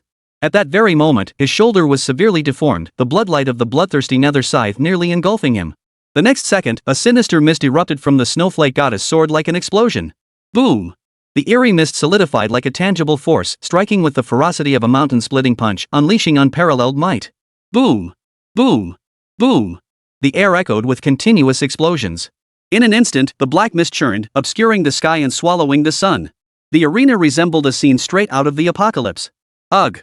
A piercing wail suddenly pierced the black fog. The snowflake goddess sword could no longer withstand the immense pressure, shattering into a shower of sparks.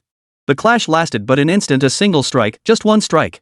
Chu Tianque was hurled back once more, his battered body dragging a long gash across the earth before slamming into the arena wall. That wall, a solid meter thick and untouched by damage for centuries, now bore massive cracks today, resembling a meteor crater. The lingering shockwaves from the black mist explosion formed row upon row of invisible air currents, utterly devastating the entire arena. This was Lu Bei's final trump card, his third SSS-tier talent, War Berserk. Bloodlust and Fury doubled his combat power. It instantly doubled the combined combat power of both himself and his battle maiden, unleashing double the destructive force. If Lu Bei's combat power was 5,000, and Chu Tianque's power under the purple smoke's control reached 5,500, posing a genuine threat to Lu Bei. Then, after activating War Rage, Lu Bei's combat power would skyrocket to 10,000, crushing Chu Tianque into the dust with overwhelming force. In the blink of an eye, all this unfolded in the blink of an eye. Chu Tianque collapsed unconscious, while Lu Bei sheathed his blade and stood tall. Everything had already been settled when Xia Tiange finally arrived at the arena. Being closest to the arena, she felt the shockwave's immense force firsthand. She alone understood the sheer terror of Lu Bei's strike. As a Tier 1 tactics instructor at the 3rd rank, the black mist had erupted with such force it had literally halted her in her tracks. Not just her, every tactical instructor on the viewing platform broke out in a cold sweat at that moment. What was that? The netherworld mist actually exploded in an instant? Was that the power of a supreme grade power gem? I feel that Lu Bei's strike, forget about Chu Tianque, even I would have to use my full strength to block it. No, it didn't feel like gemstone power. That immense, righteous force erupted from Lu Bei's body. Could it be his innate talent? His strength is terrifying, but his resolve is even more terrifying. To still have a trump card at this critical juncture. I think Lu Bei held back. Otherwise, Chu Tianque and his battle maiden would have been obliterated into nothingness. Regardless, we must rescue them first. Old Chu's grandson and Sanglin's Lin Xue don't look too good. Among the tactical instructors, Fang Qing's expression was the most grim.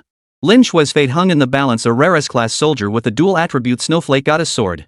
Sanglin Academy might not produce another like her for decades. Any mishap would deal a devastating blow to the academy. Youwei probably wasn't faring much better either. That intense impact earlier, even if she could still stand now, there was no guarantee she hadn't sustained internal injuries. In battles between spirit masters, it was often the weapon girls who bore the brunt of severe injuries. But no matter how much less precious they were compared to spirit masters, they were still human. How could they be treated with such disregard? The more Fang Qing thought about it, the angrier she grew. She clenched her fists so tightly her nails dug into her palms. Xu Zhan's actions were simply too tyrannical. I only regret my lack of power to challenge his position. Alas! Fang Qing sighed deeply. As a fellow weapon spirit, she could no longer bear witness to the carnage unfolding in the arena.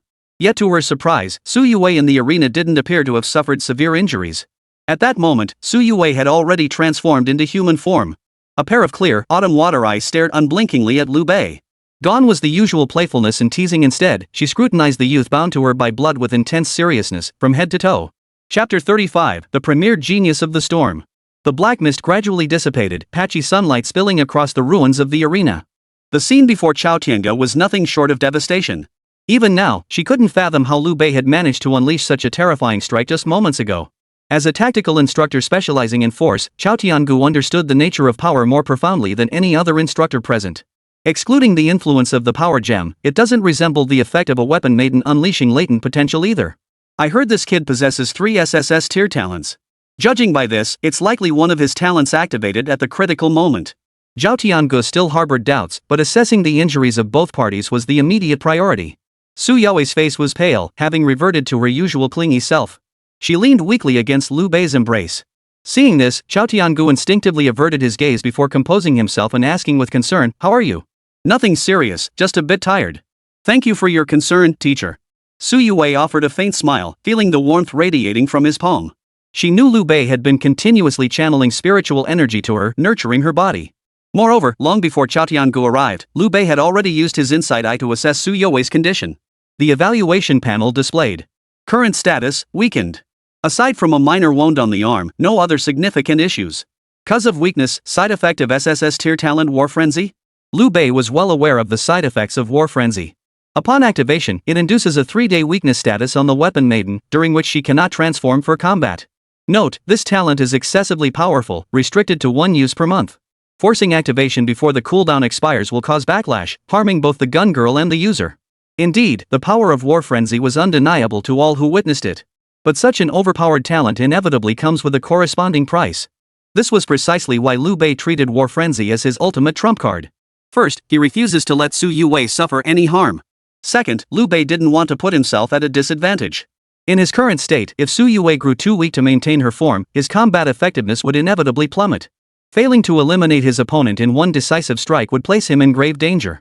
In the previous battle, had he chosen to exhaust himself using 10 gems and 10,000 times his spiritual energy, victory over Chu Tianque might not have been impossible.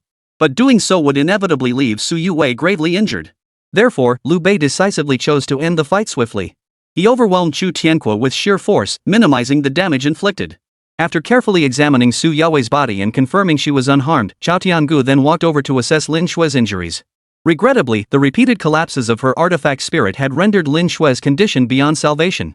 A faint golden tinge mingled with the crimson blood that continuously seeped from the corners of her mouth.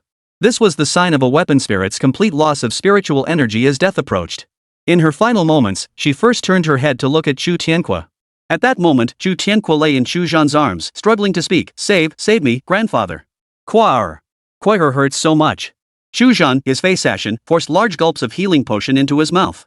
From start to finish, neither grandfather nor grandson spared Lin Xue a single glance. A flicker of resentment flickered in Lin Xue's eyes as she shifted her gaze to Lu Bei's side. Youwei nestled in Lu Bei's embrace. Lu Bei first produced a large supply of healing potions for backup, then pulled out band-aids from somewhere and personally applied them to Youwei's wounds. The wound was tiny, yet Lu Bei applied it with meticulous care. There was simply no comparison. In that moment, the resentment in Lin Xue's eyes dissolved into bewilderment and regret. Finally, a faint, enigmatic bitter smile appeared on her face. 2 cold, clear tears slid down the corners of her eyes. Medical personnel had already arrived, and Chu Tianque was carried away to the hospital for treatment. Yet she lay there like discarded scrap metal, utterly abandoned by the Chu family. Fortunately, Chao Tiangu granted her a final shred of dignity, assisting another medic in lifting her onto a stretcher. "Teacher Chao, there's no point in trying to save this soldier anymore. In my opinion, we should notify the Chu family to claim her body." This medical staff member was a nurse with a sharp, short haircut. Though she had been working for less than 3 years, she had long since grown accustomed to witnessing all manner of life and death. Her voice remained unflinchingly calm, devoid of any trace of emotion. Yet it was precisely these words that struck a deep chord within Lin Xue. "No, I don't want to go back to the Chu family." After a moment of murmuring, Lin Xue decided her fate. She would uphold the pride of an S-class soldier maiden, choosing to shatter her own spirit core and be declared fallen in battle. Rather than have her corpse returned to the Chu family after death, bearing Chu Tianque's contract mark as she was buried. In the next instant, her bond mark appeared, and along with her body, she vanished completely within the bubble-like illusion formed by the snow goddess sword. No one could have imagined she would end her life in such a tragic manner. Zhao Tianji's expression was complex. With a soft sigh, he took the white cloth from the medic soldier girl and draped it over the stretcher. Applause gradually rose from the spectator stands. Some were celebrating the victory of Lu Bei and Youwei. Of course, others gazed with solemn eyes mourning the fallen Lin Xue while reflecting on the events that had just unfolded. On the podium, some elders wore expressions of displeasure, while others remained silent throughout, saying not a word. The tactical instructors wore varied expressions, none more sorrowful than Fong Cheng. She discreetly wiped the moisture from her eyes, trying her best not to show too much emotion. The world was inherently multifaceted, each person viewed it from a different angle, naturally seeing different things. For Lu Bei and Youwei, the battle had been won. Right and wrong now seemed less significant. Certain things were beyond their power to change now. The setting sun still dictated the rules of twilight. But a new sun would inevitably rise in the future. What Lu Bei needed was resolve and time. On the vast wind and cloud genius ranking, the final change had finally appeared. At the top of this year's alliance exams, the names of Lu Bei and Youwei stood out as the foremost prodigies.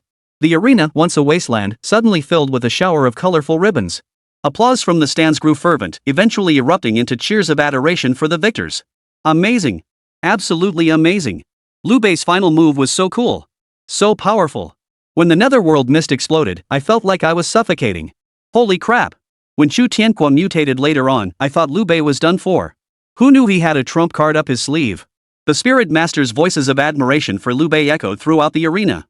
Meanwhile, countless soldier girls looked on with envy toward Youwei. Wow. So cool. After such a brutal battle, Senior Su barely got hurt.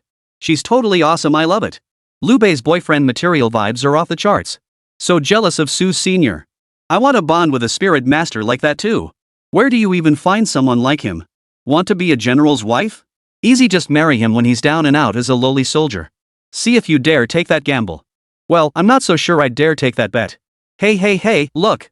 Senior Su can clearly walk on her own, but Senior Lu is carrying her princess style. Oh my gosh, so sweet, I'm dying from the cuteness overload. Amidst the crowd, some compassionate souls began sighing over Lin Xue's plight. Ah, poor Lin Xue.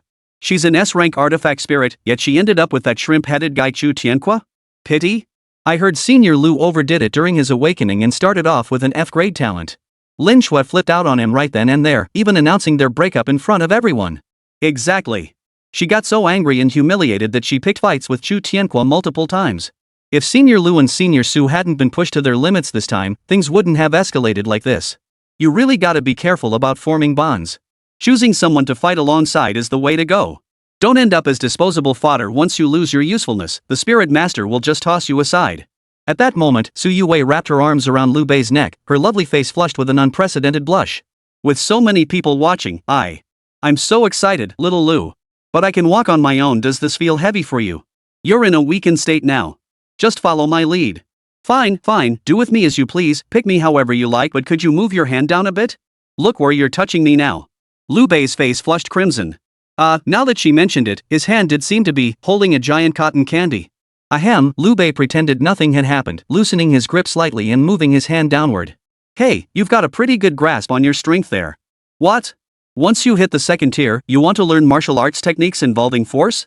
Youwei gave a mischievous smile, teasing Lu Bei deliberately. To her surprise, Lu Bei actually pondered it seriously. After a long moment, he finally responded, force techniques are indeed a solid school. They suit us pretty well. Youwei laughed in exasperation, lightly punching his chest. Hey, I'm discussing cultivation with you, okay? Besides, who told you to loosen up? I command you to stay put. Lu Bei? Their retreating figures grew increasingly distant. This was the second time Chao Tiange had truly looked at Lu Bei. Somehow, she felt this youth bathed in the setting sun was different from everyone else. Chapter 36, Onward to the Academy Alliance. Lu Bei's home was roughly 2 kilometers from the Alliance arena. After exiting the arena, Youwei gently tapped his arm and purred softly, alright, put me down now. I just wanted to claim my territory, hee. It was so thrilling with all those people watching. Lu Bei's mouth twitched. His senior's thought process was as uniquely bizarre as ever. But he had no intention of putting Youwei down. The side effects of battle rage were relentless, leaving Youwei practically limp. Her request to be put down stemmed mainly from concern. Save your strength for when it really matters. You can exhaust yourself later when we get home. Youwei whispered softly into Lu Bei's ear, her breath warm against his skin. Suddenly, the roar of an engine echoed from ahead. A luxury sports car, trailing a dazzling exhaust plume, came to a halt before them. The door opened, revealing a soldier girl of striking beauty in figure. Mr. Lu, Miss Su, hello. My name is Gu Ning. I'm the logistics soldier girl managing Alliance resources. Gu Ning appeared young, perhaps 24 or 25. She introduced herself with a smile, her eyes flickering with an almost imperceptible hint of flirtation as she looked at Lu Bei and Youwei. Given your outstanding performance in the Alliance exams, the Alliance has specially provided this luxury vehicle for your use. Oh, this one right here. Gu Ning pointed to the vehicle behind them, then pulled a key ring emitting a subtle starlight from her pocket and handed it to Lu Bei. Starting today, this vehicle is yours. Additionally, the Alliance is providing you with a panoramic apartment in downtown Jiangcheng, rated SSS level security. Of course, these material benefits are merely the beginning. Moving forward, you will also receive comprehensive strategic resource support from the Academy Alliance. Gu Ning gestured toward herself. I am your dedicated liaison. Any requests you have moving forward, feel free to bring them to me. After speaking, a look of pride flashed across Gu Ning's face. As the Alliance's most accomplished resource coordinator, she had witnessed countless rising talents during her 5-year career. Among them were top 10 finishers in the alliance exams, runners-up and champions, as well as special talents highly regarded by tactical instructors. Without exception, when confronted with the alliance's generous resources, these newcomers would become overwhelmingly excited. Over time, a sense of superiority had taken root in Gu Ning's heart. Much like a salesperson in a luxury boutique who, having handled countless high-end goods and served numerous affluent clients, began to feel they had ascended into high society themselves. Yet Lu Bei and Youwei's subsequent reaction took Gu Ning completely by surprise. We're not in a rush to use the car. You can drive it to my apartment building first. I'll give you the address. It was Youwei who spoke. She tightened the small hand wrapped around Lu Bei's neck, showing no hurry to be put down just yet. Lu Bei had no objections. Let's do as she says. If there's no spare key, we'll just leave it at your place for now and pick it up later when we have time. Gu Ning wondered if he'd misheard. This was a Rolls-Royce Phantom, a sports car that turned heads even in all of Zhongcheng. Only the champions of the alliance exams had the privilege of driving one. It was practically a limited edition model each year. Any other guy would be head over heels for such a ride, right? Who'd have time to hold a soldier girl? They'd be flooring the gas pedal, craving that adrenaline rush. Girls were no different. The top 10 newcomers on the Wind and Cloud Elite rankings all get assigned cars by the alliance. Many military girls even develop a pecking order among themselves, constantly comparing and competing. Who has a dedicated vanity mirror in the passenger seat? Who can stretch their long legs fully? Who has a fridge and TV in their car? Why on earth does Youwei just cling to her spirit tamer like Lu? Would you two like to test the car's performance? Or perhaps I could drive you both to inspect your new home? Gu Ning wanted to probe further, deeply suspecting these two young people hadn't fully processed their situation yet. After all, such staggering wealth would unsettle anyone. No rush. How about this? I'll leave you my number. You can contact me tomorrow, okay? Lu Bei left his number, then swept Youwei into his arms and walked away without a backward glance. Gu Ning was left standing alone in the wind, utterly bewildered. Wait, are these two really the champions of this year's alliance exam? How could they possess such composure at their age? Especially that Lu Bei clearly gave him hints, yet he remained completely unmoved. In that moment, Gu Ning was plunged into deep self-doubt. She had seen many outstanding spirit masters. Almost without exception, after achieving honors in the exams, they would indulge lavishly in the resources provided by the alliance. Food lovers indulged in feasting and drinking, while those who craved beauty sought out the service girls, living it up in debauchery. Others had more refined tastes, setting their sights on the service girls assigned to manage their resources.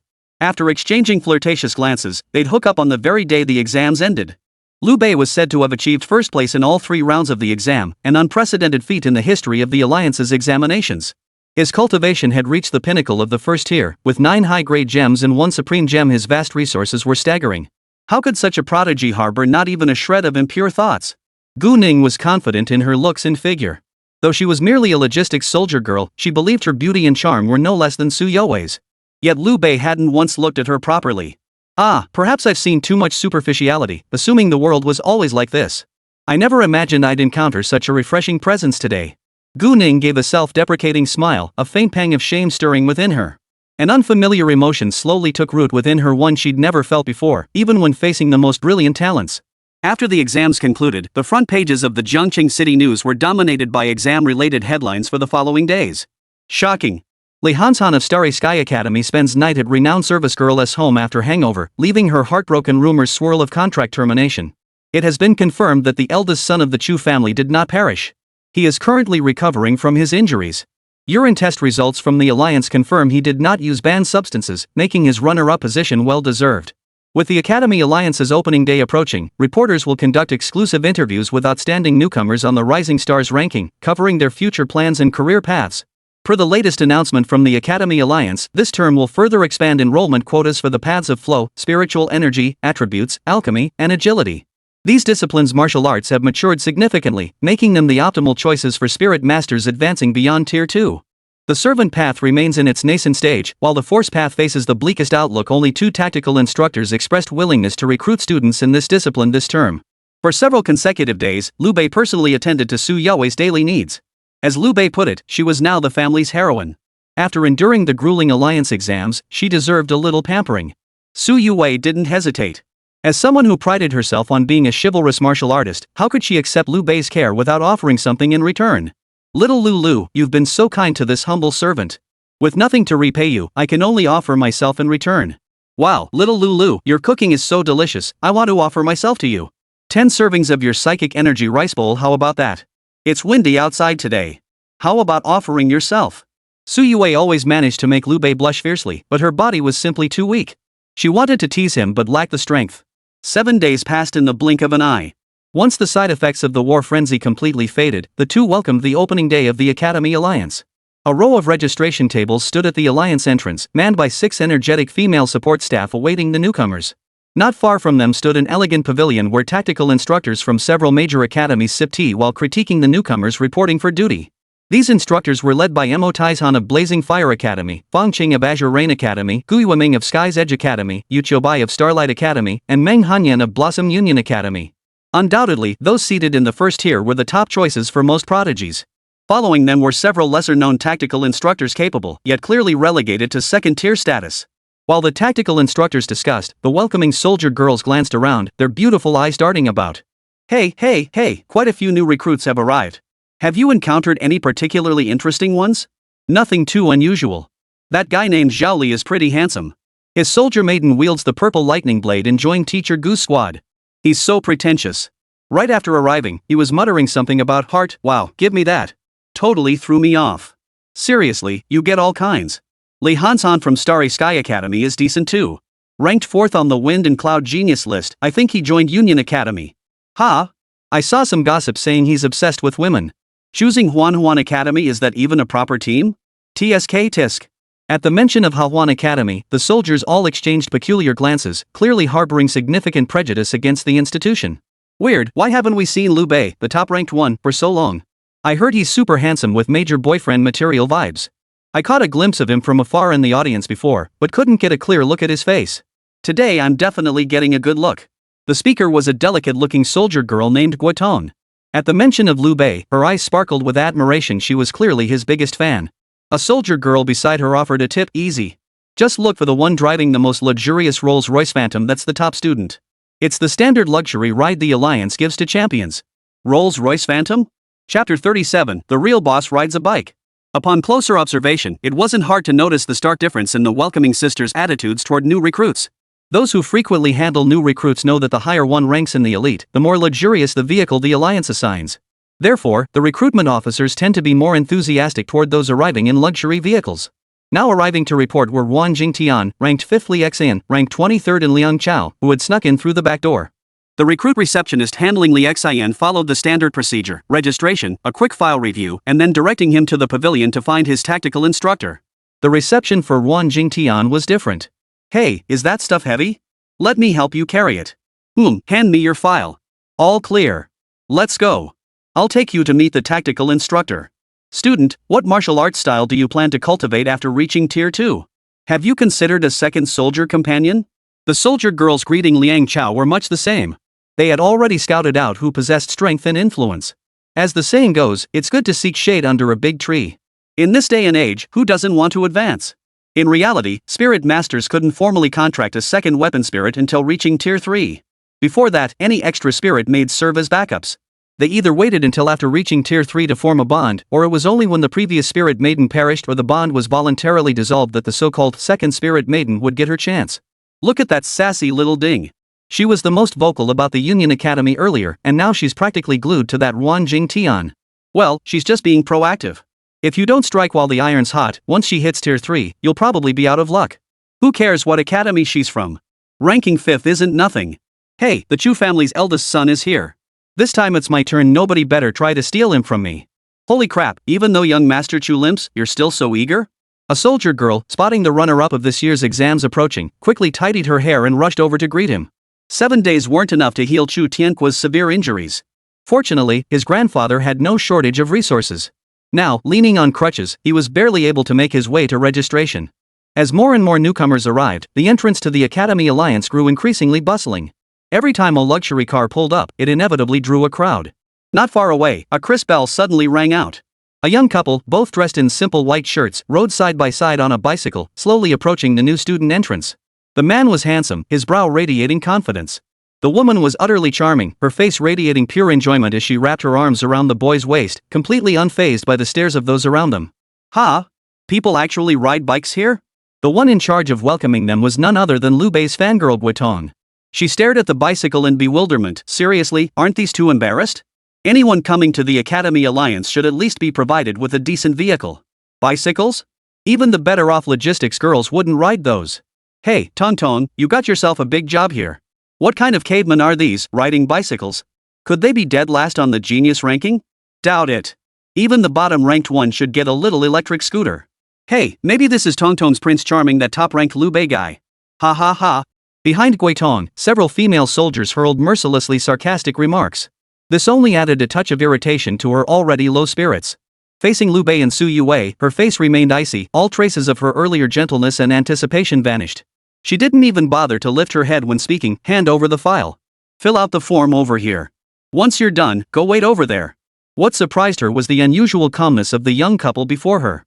Even though they clearly sensed her cold attitude, they didn't react with resentment like other newcomers. It seemed as if, for them, keeping things strictly professional was best. And that was precisely the case. Lu Bei felt perfectly capable of handling his own belongings. He didn't need anyone to carry them for him. It was actually when Bing Yang approached him that he felt uneasy, because every time that happened, Youwei would radiate a terrifying aura of murderous intent. Her blood-red eyes seemed ready to devour someone whole, sending chills down the spines of those nearby. Afterward, Youwei would pat the person on the shoulder and gently remind them. Don't get any ideas, little sister. The head belongs right where it is. Close to the neck is where it feels best. Ugh. Because of this very thing, Youwei had already received several reports accusing her of threatening young girls' personal safety. But whenever Alliance administrators heard the name Youwei, their expressions turned complicated and they'd wave the girls away, telling them to go home. The reason was simple: Youwei's performance in the Alliance exams had been utterly terrifying. That colossal, eerie mist of the underworld, the terrifying power unleashed in an instant, the apocalyptic pressure that obscured the sky and blocked out the sun. As long as Youwei didn't act recklessly, no one dared to cross her. The girls, still unwilling to accept this, took their complaints to the Jiangqing City Daily, hoping to expose Youwei's tyranny and her obsessive possessiveness toward Lu Bei. But did the newspaper staff dare accept their exposé? They all took tactical retreats, with some reporters visibly horrified at the mere mention of Youwei. Not only did they refuse to cover any negative news about her, they actually accused the girls of being version T0. Lu Bei filled out the form and handed it to Guitong. Guitong still didn't bother to look up, casually gesturing, go wait over there for a bit. The tactical instructor's session is fully booked right now. Come back in 20 minutes to check in. Ha? Lu Bei frowned. Isn't that against the rules? You're making me wait over there without even looking at my file? You're complaining about being told to wait? I haven't even mentioned how much time you've wasted. Guitong seemed taken aback that a new recruit would question her. After all, though she was a logistics soldier, her seniority in the Academy Alliance far outstripped these fresh recruits. If I tell you to wait, just go over there and wait quietly. The tactical instructor will assign you once he's finished with this group. Got it? Guitong's face brimmed with impatience. Her mood was already foul, and if she couldn't handle this minor task, her sisters nearby would surely mock her. Suddenly, a slender hand pressed down on the table before her. It was Youwei. Miss, was that attitude just now directed at my Lulu? Guitong looked at her in confusion. Why was the spirit tamer acting strange, and why was the soldier maiden acting strange too? Are you people deaf? I don't care about your little Lu or big Lu. Get over there. Snap. Bang. Before Guitong could finish speaking, Youwei's slender jade-like hand suddenly struck with force. In an instant, a crimson glow erupted. A whole row of tables groaned under Youwei's immense force, shattering into dust in the blink of an eye. Ah! Guitong and the other 5 soldier girls screamed in unison, their eyes wide with terror as they stared at Youwei. They were left in a sorry state, splattered with splinters of wood, their hair and mouths covered in debris. Now, they glared angrily at Youwei and Lu Bei. What are you doing? Know what kind of place this is? You dare act like this here? We support troops are part of the Alliance too. Don't think you combat types are so special. You clearly didn't join through proper channels, backdoor entry, and still acting so arrogant. The commotion from the soldiers quickly drew the attention of those around them. Guitong now had even stronger grounds to argue. She shouted loudly, everyone, judge for yourselves. We're following the rules, yet these two don't even have the patience to listen. Other female soldiers chimed in, exactly. They don't give a damn about Alliance rules. The tactical instructor is over at the pavilion. Who'd want to take you lot with your attitude? The crowd grew larger, yet strangely, not a single person dared to speak up for them. The new recruit handlers exchanged bewildered glances. How peculiar. Usually, whenever new recruits caused trouble, someone would jump at the chance to stand up for justice. Did this batch of recruits lack empathy? Or were the spirit masters too timid, not a single one daring to speak up? Hey, why are those people shaking their heads at us? What's going on? What happened? A hurried female voice cut through the air. From the outer edge of the crowd, a logistics soldier in a sexy business suit pushed through the throng and approached. She tucked a stray strand of hair behind her ear, her long, shapely legs drawing attention. Sis-Ning, you gotta help us out here. These two are causing trouble and trying to get physical. Gutong squeezed out a whiny tone as she pointed at Lu Bei and Youwei. Youwei shot her a glare, warning coldly, keep pointing that finger at me if you want to lose it. Her voice was icy cold, sending shivers down the spines of those nearby. Gutong instinctively withdrew her finger. Smack! A sharp slap echoed through the air. Covering her face, Gutong stared in disbelief at the woman she just called Sis-Ning. Sis-Ning was the head of the logistics unit's mother's group, always the most principled and quickest to stand up for others. If she wouldn't stand up for him, that was one thing, but why had she slapped him without warning? You blind fool. You've always looked down on the poor and favored the rich. Now you're doing the same during orientation? What's wrong with riding a bicycle? Is that why you treat people so disrespectfully? The woman in the business suit was named Gu Ning, the very same dedicated soldier mom who had delivered supplies to Lu Bei just days ago. She also served as the chief logistics officer for the Academy Alliance. She grabbed the form Lu Bei had filled out and shoved it right in the faces of several welcoming soldiers, shouting, look closely. Whose name is written here? Lu Bei, Youwei. Gutong murmured, her mind going blank in an instant. Chapter 38, what's the big deal about reverse selection? Teachers are fighting over him. At that moment, Gutong didn't even need Gu Ning to act. She slapped herself twice across the face. She truly never imagined that the Prince Charming she'd been dreaming of would arrive on a bicycle. By the standards, the Academy Alliance should have assigned him a Rolls-Royce Phantom. Who in their right mind would pass up a Rolls-Royce Phantom to ride a bicycle? And that Youwei was no normal either. What soldier girl didn't have a shred of vanity? How many military girls would rather cry in a luxury car than smile on the back of a bicycle? How could she manage to smile so sweetly while sitting on a bicycle? In truth, it wasn't Lu Bei who suggested riding bicycles, it was Youwei. Her reasoning was simple. Riding a bike lets them get zero distance between them. If she leaned in hard enough, she could even get negative distance. Driving wouldn't work. No matter how luxurious the car, it couldn't see two people together like that. One on top, one below, like a koala hugging a tree? Youwei had no objections, but Lu Bei firmly disagreed, insisting it was unsafe to drive that way. It wasn't until Lu Bei and Youwei's identities were fully exposed that people in the crowd began to point fingers. Lu Bei sure knows how to play the game. Leaving his Rolls-Royce Phantom behind to ride bikes and play romantic with Senior Su. Those soldiers really look down on people. They think someone riding a bike has no real power. Even I wouldn't have guessed it. The guy on the bike is the real boss. Gotham's in for a nightmare. Messing with Youwei won't end well. That logistics girl's gonna have to keep her tail between her legs from now on. At that moment, Gutong's tears of regret fell like broken strings of pearls, large and heavy.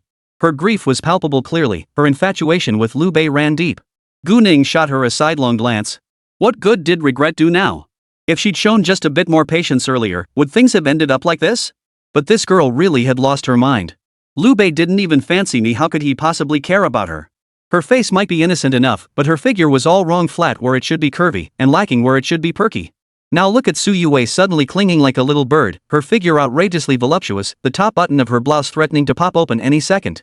No wonder Lu Bei couldn't bear to look at any other girl. At Gu Ning's command, the welcoming mothers all adopted respectful attitudes, apologizing to Lu Bei and Youwei. Lu Bei couldn't care less about this childish display of petty revenge. His primary concern now was selecting a tactical mentor. Which tactical mentor they followed would directly shape a spirit tamer's future path and even determine how far they could go. Before arriving here, both he and Youwei had already set their sights on their preferred candidates. At the pavilion 100 meters away, a queue of newcomers had already formed, awaiting selection by the tactical instructors. Every young spirit tamer and their battle maiden stared with intense focus, clutching their resumes as if holding not mere sheets of paper, but the weighty burden of their destinies. Man, I really envy the top 10. They get priority selection from the tactical instructors and are guaranteed a spot. For us outside the top 10, it's anyone's guess. Yeah, those higher up have it better. If you're lower down, you'll probably have to tough it out in a grassroots patrol squad for a year or two before you can join a tactics instructor. Who knows how much hardship that'll mean? That's why the top 10 are the true prodigies. We're just the supporting cast, here to make them shine. Several spirit masters positioned further back kept grumbling as they led their soldiers, their eyes still burning with intensity, but their voices dripping with envy. Holy crap, look! Zhao Li from Tianji seems to have caught the eye of two instructors, Xie Tao from the Thunder Path and Gu Yuming from the Agility Path. This means reverse selection, right? It's like the dry die of thirst while the flooded drown. We might not even catch the tactical instructor's eye, yet he gets reverse selected. Chu Tianquo lost his soldier girl, yet he still got picked by two teachers? I get Fong from Sanglin Academy, but Han from Steel Academy specializes in refining Dao. Why would he want him? Refining Dao isn't exactly combat-oriented, is it? Is he switching to logistics? Who says alchemy can't fight? Some alchemic spirit weapons can enhance spirit tamers, letting them hold their own against demonic beasts for a time. I reckon Chu Tianqua's new spirit weapon is alchemy-based. The crowd buzzed with chatter, every voice filled with envy for the prodigies granted the privilege of reverse selection. Chu Tianqua, Zhao Li, and the others stood tall and proud, their faces radiating unmistakable pride. Faced with two simultaneous offers, even those who had already made up their minds had to feign deliberation for a moment. Finally, they bowed to one of them, muttered an apology, and turned to embrace their desired tactical mentor.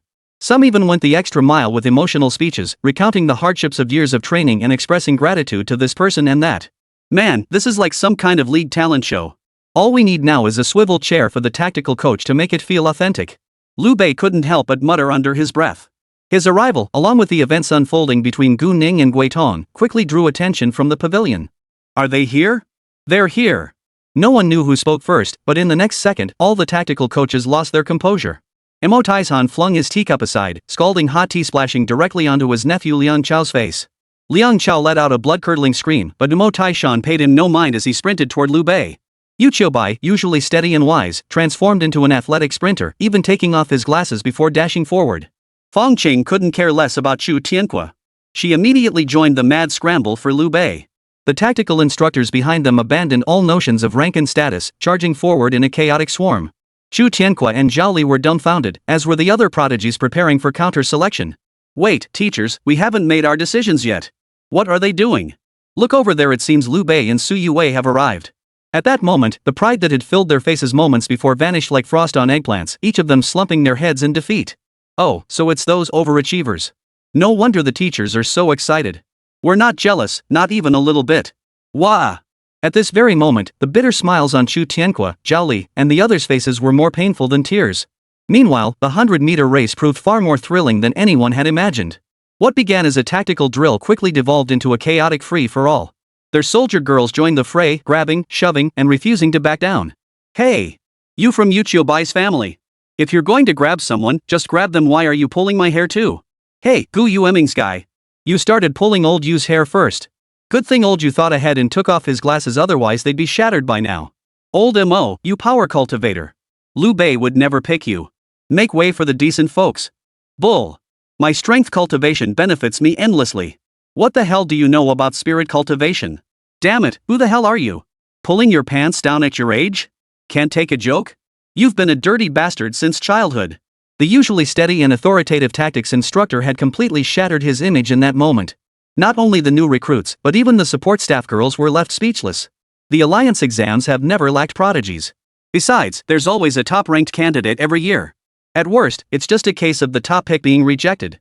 But why is the tactics instructor getting into a fight over Lu Bei? Amidst the crowd, only Gu Ning cut straight to the heart of the matter.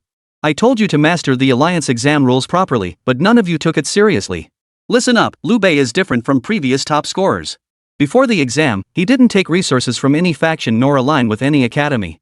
He earned the top spot on the prodigy rankings through his own strength. According to the rules, he can reverse select any tactical instructor and they cannot refuse. Furthermore, upon joining a team, he will immediately be granted the rank of sergeant and appointed as deputy leader of the strategy division, a position second only to the tactics instructor. What? The moment Gu Ning finished speaking, everyone around gasped in unison. So Lu Bei truly aligned with no faction? He reached this point entirely through his own efforts? A single man outbidding every tactical instructor? Good heavens, what an awe-inspiring feat. No wonder the tactical instructors nearly came to blows over him. Who wouldn't want such a prodigy? Hey, hey, hey! Look, Lu Bei is about to start his counter-selection. Strange, why is he scanning the crowd? Could it be the tactical coach he's looking for isn't here?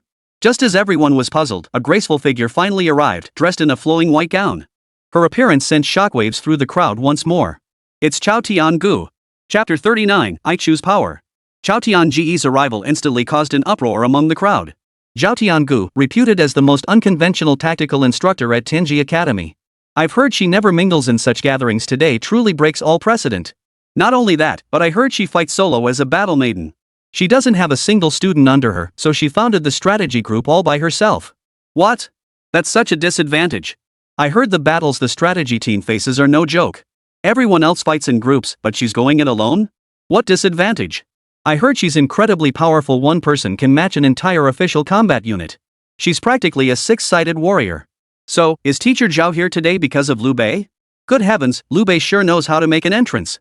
At that moment, the entire tactical instructor team stood uniformly before Lu Bei and Youwei, their eyes burning with anticipation for Lu Bei's counterpick. Only Zhao Tiange.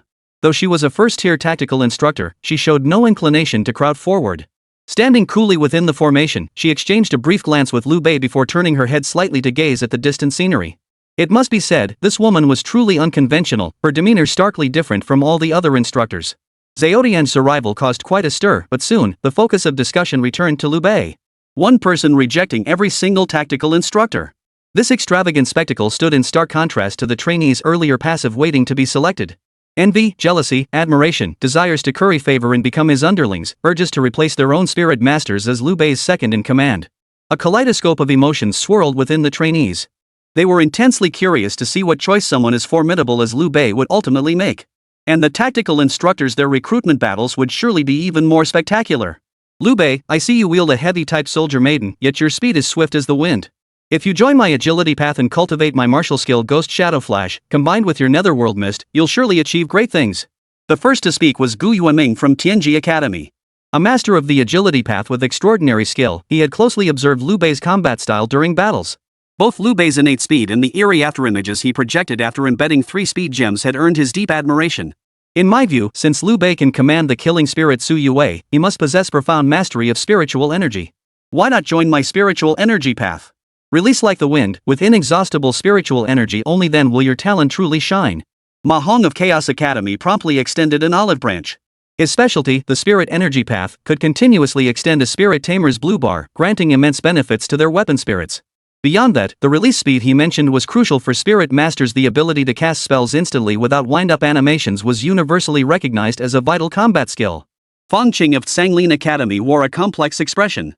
Losing Lin Xue had been a significant blow. If she were to lose Lu Bei as well, she truly wouldn't be able to account for it to the Academy's board of directors. She stepped forward, her tone earnest. Young man, I still hope you'll return to Sanglin's strategic group. The terms I promised you before can be doubled. Our academy needs your strength. Fang Qing, as a practitioner of the ice and snow path, you really shouldn't be trying to recruit Lu Bei, should you? A flirtatious, seductive female voice rang out as a young woman dressed provocatively stepped forward from the second row. Her tight skirt hugged her curves, her waist slender and alluring. Every movement carried a trail of seductive perfume. Hawan Mengganyan? Fang Qing frowned, her tone tinged with disdain. Could it be that your Hawan Academy also wants to snatch the top prodigy? Why not? Meng Hanyan covered her mouth with a laugh, swaying like a flower branch as she approached the crowd. Enter my path of desire. With his looks, physique, and youthful charm, he'll have every soldier maiden utterly spellbound. Then, battling the demon beasts won't even require lifting a finger. Young master, my technique is called Love's Unbidden Surge, deepening with each moment. It's full of delightful variations. I guarantee your battle maidens will find it utterly satisfying. Lu Bei could already sense the intense killing intent radiating from Youwei. Unexpectedly, Meng Hanyan suddenly leaned in close and whispered something into her ear. Immediately, Youwei's eyes lit up with excitement as she nodded repeatedly. Oh, really? It's that powerful? Can just the two of us practice it too? Hey, senior, you're not seriously trying to sell me out, are you? Lu Bei quickly pulled Youwei back toward him, afraid Meng Hanyan might be planting some unsavory ideas in her head. The tug of war for talent continued. Youwei Bai of the Star Clan sought to recruit Lu Bei into his Heartstream sect, promising that combining psychic attacks with the bloodthirsty Nether Reaper would make them unstoppable. Mo Taizhan wasn't about to be outdone, pumping his fists to create gusts of wind. Join the force path. Temper your body. I'll teach you the split manhwa technique. Yet Lu Bei maintained a calm smile throughout, responding to neither side. This left his fellow new recruits anything but calm, sparking wild speculation. Damn, Lu Bei sure acts like a big shot. The tactical instructor practically performed for him and he didn't even flinch? My guess is he's playing hard to get. I've heard plenty about him. Don't let his looks fool you, he's sharp as a tack. Do those two traits conflict? His bloodthirsty Nether Reaper is actually better suited for the agility path. Adding an attribute path would be smart too. Once he gets an enchantment for that attribute, his damage will go through the roof. Or should I go for the passion path with Hawan? Teacher Meng Hanyan is so captivating. I want her to tutor me every day, preferably after class, just the two of us. Put. You're just horny, aren't you? Do you think Meng Hanyan is just anyone? I heard she's a bit of a wild card herself. She's worn out several spirit masters already. And you dare to fancy her? The crowd at the Alliance entrance swelled. Beyond the new recruits registering, numerous active duty squad members had gathered for the spectacle, along with students from various academies. Chao Tiange never liked crowds. Seeing Lu Bei hesitating to make a decision, she lowered her gaze, her expression neither pleased nor displeased, and turned to leave. She had always been this way, seemingly indifferent to everything around her. Only when Lin Xue and Youwei were fighting for their lives would she recklessly charge into the arena. Teacher Chaotiange. I choose Teacher Chaotiange for the strength category. A resolute declaration instantly silenced the buzzing discussions. In an instant, the entire venue fell silent. Lu Bei, holding Youwei's hand, approached Teacher Chaotiange with unwavering resolve in their eyes. Teacher Chaotiange, we wish to cultivate the force path. We humbly request your guidance. Facing the sincere expressions of the young man and woman, Master Chaotiange's eyes fluttered imperceptibly. She never imagined Lu Bei would choose her.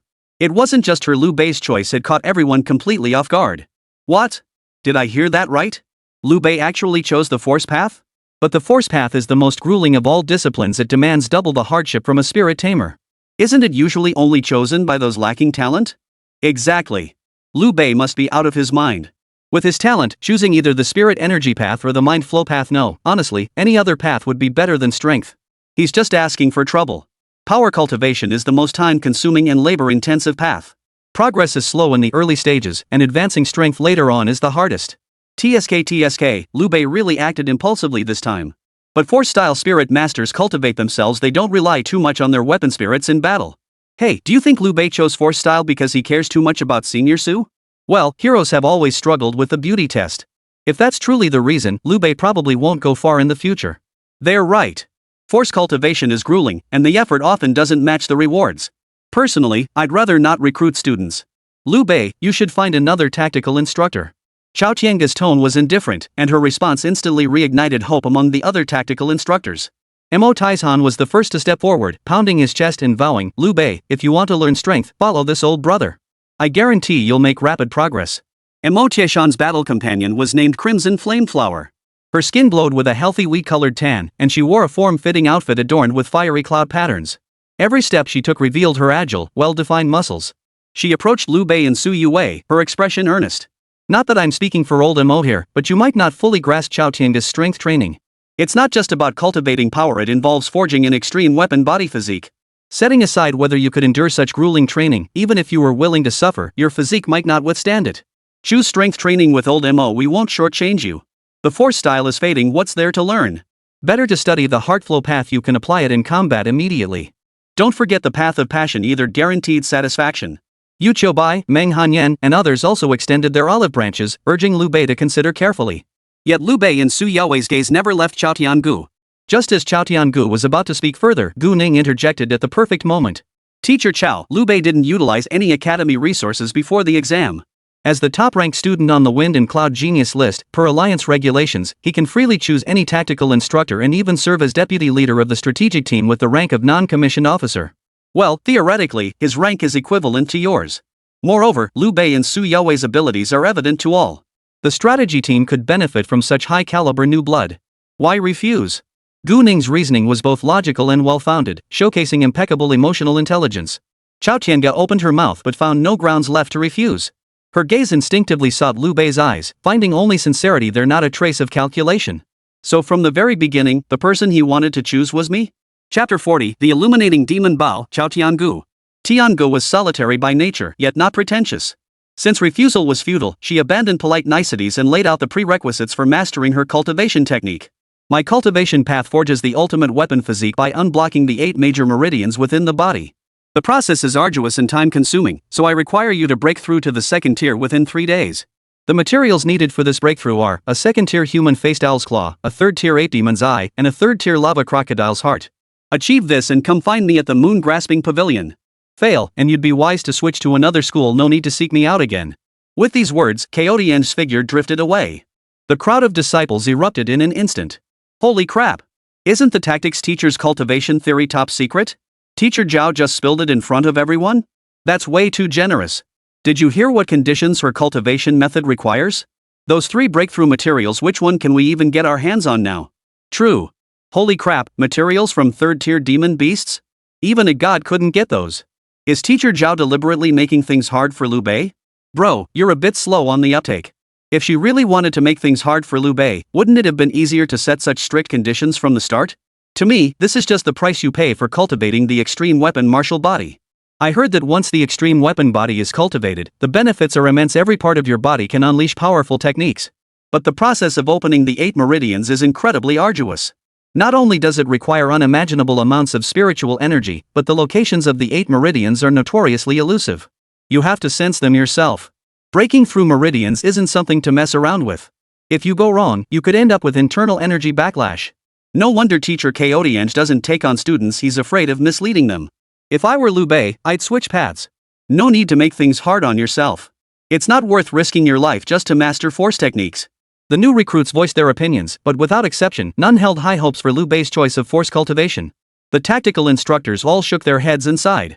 Before leaving, however, they didn't forget to remind Lu Bei.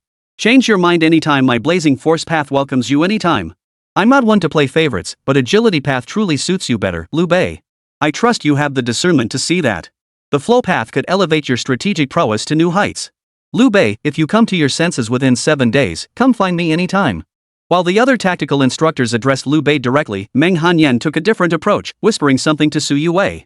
After speaking, Meng Hanyan's face softened into a meaningful smile. Su Youwei listened intently, nodding repeatedly as if she'd grasped some profound truth. Lu Bei paid no heed to others' words, nor did he ever care about their attitudes toward him. As long as he knew he was on the right path, that was enough. Excessive concern for others' opinions was a sign of weakness, only serving to shake one's resolve, provide more reasons to give up, and ultimately lead to failure. Watching Chaotiange's departing figure, Lu Bei closed his inside eye. Indeed, the moment he first encountered Chaotiangu, he had used his inside eye to scan the other's attributes. During their subsequent encounters, Lu Bei would secretly activate his inside eye again and again, constantly monitoring Chaotiangu's condition. He had discovered that Chaotiangu seemed to harbor a secret she dared not reveal, along with a severe hidden ailment. If he didn't intervene soon, even her weapon spirit might suffer severe damage. Chaotiangu, SS-rank Weapon Maiden in Demon Bao. Attack power, 85-100. Attack speed, 72-100. Durability, 39-100. Traits, vast power, cataclysm approaches. Negative effect, mind corruption. When Chaotiange's power reaches its peak, she loses control of her mind, entering a state of mind corruption. She attacks indiscriminately, targeting all living beings present without distinguishing friend from foe. Evaluation: due to psychological trauma suffered in early life, she has closed herself off, avoiding excessive contact with the outside world to conceal her true nature. In battle, she transforms into a hexagonal warrior, but to avoid mind corruption, she constantly suppresses her true power, severely depleting her durability. Setting aside the risk of betrayal, this Manhwa Demon Bao is a formidable weapon that dominates the battlefield. Additional note, this weapon spirit has yet to form a contract. Establishing a contract may mitigate the negative effects of the bewildered mind state. After the previous battle with Lin Xue and observing Chaotiangu during this period, Lu Bei discovered that the attributes visible through insight's eye aren't fixed, they shift based on the Weapon Maiden's current state. For a Weapon Maiden like Chaotiangu, who harbors an unknown past, the insight eye could even uncover some of her hidden secrets. The power of an SSS-tier talent is truly terrifying. Lu Bei murmured his admiration under his breath. Under the puzzled gazes of others, he led Su Youwei toward the accommodations assigned to them by the Academy Alliance.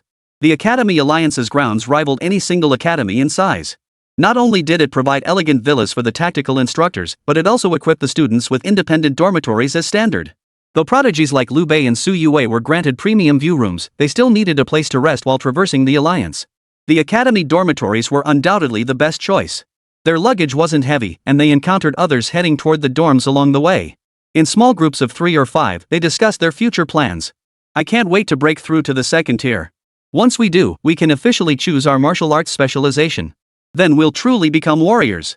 Breaking through to the 2nd tier is no easy feat. Not only do you need massive amounts of experience to push through, but you also require specific materials.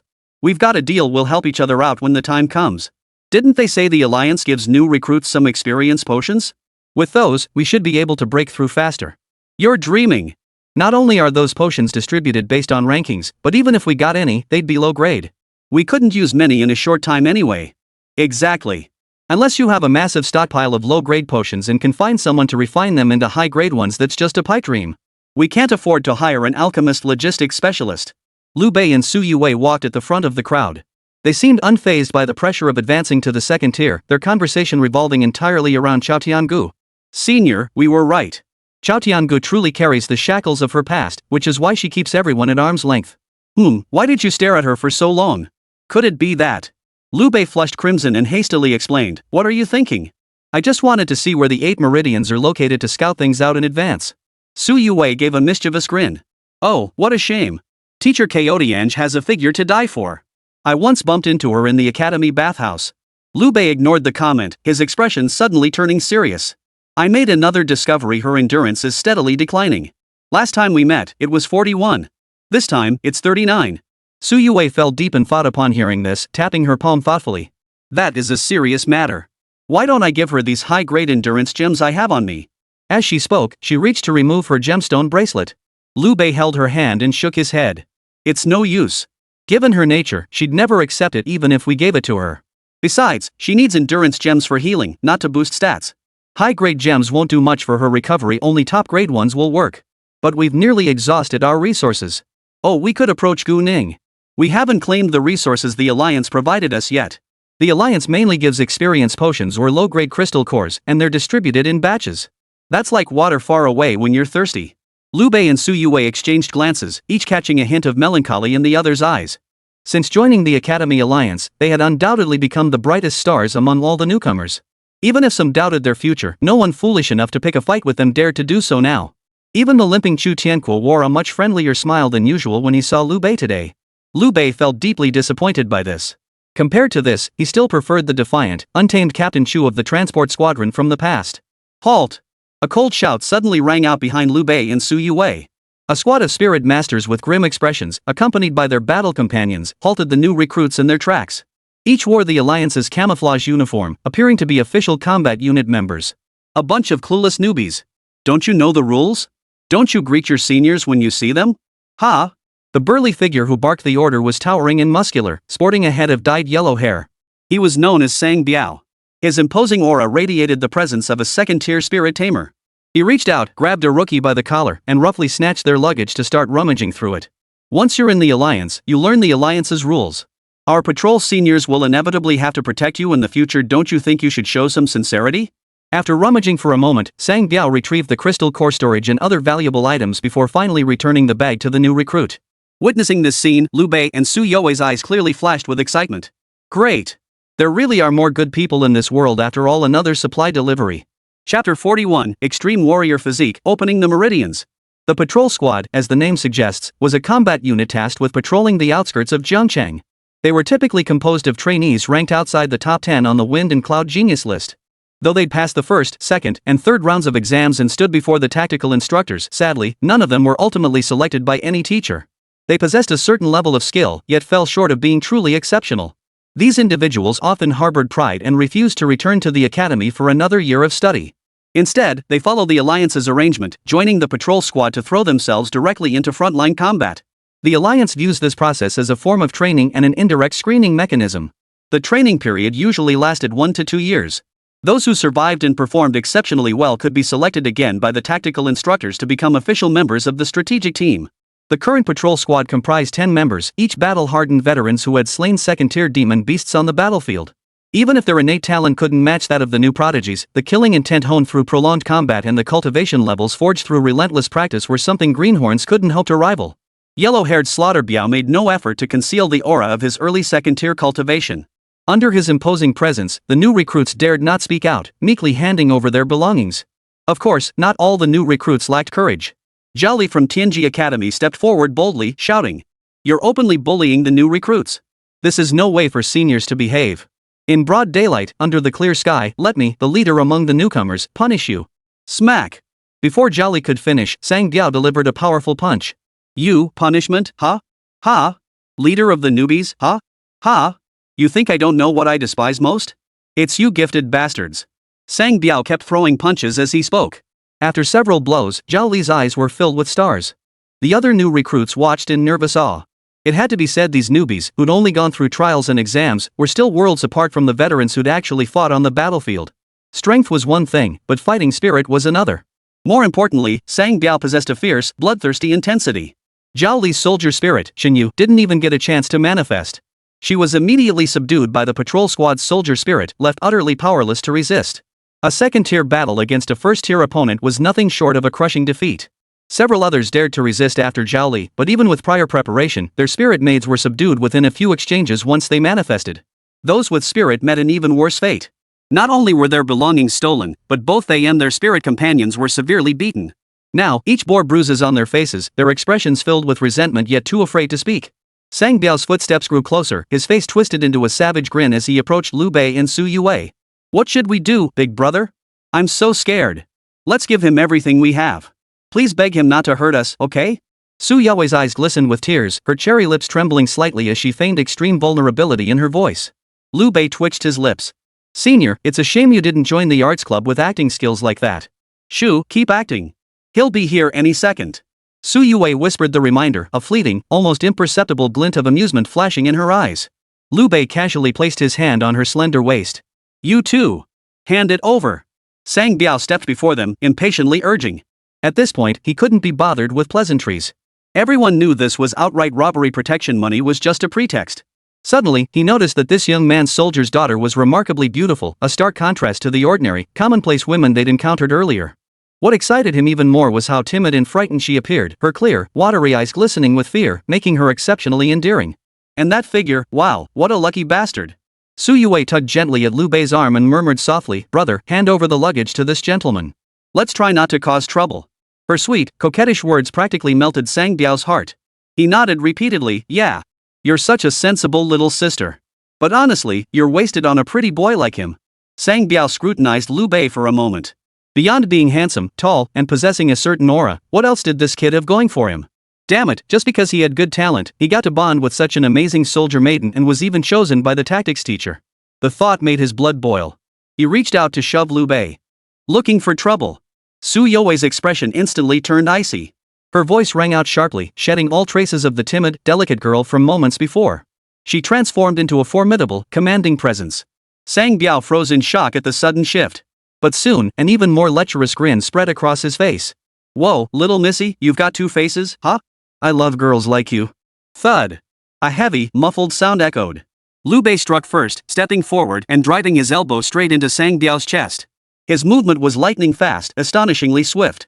After delivering the blow, he swiftly withdrew his arm, as if nothing had happened. Before Sang Biao could react, his face contorted in agony.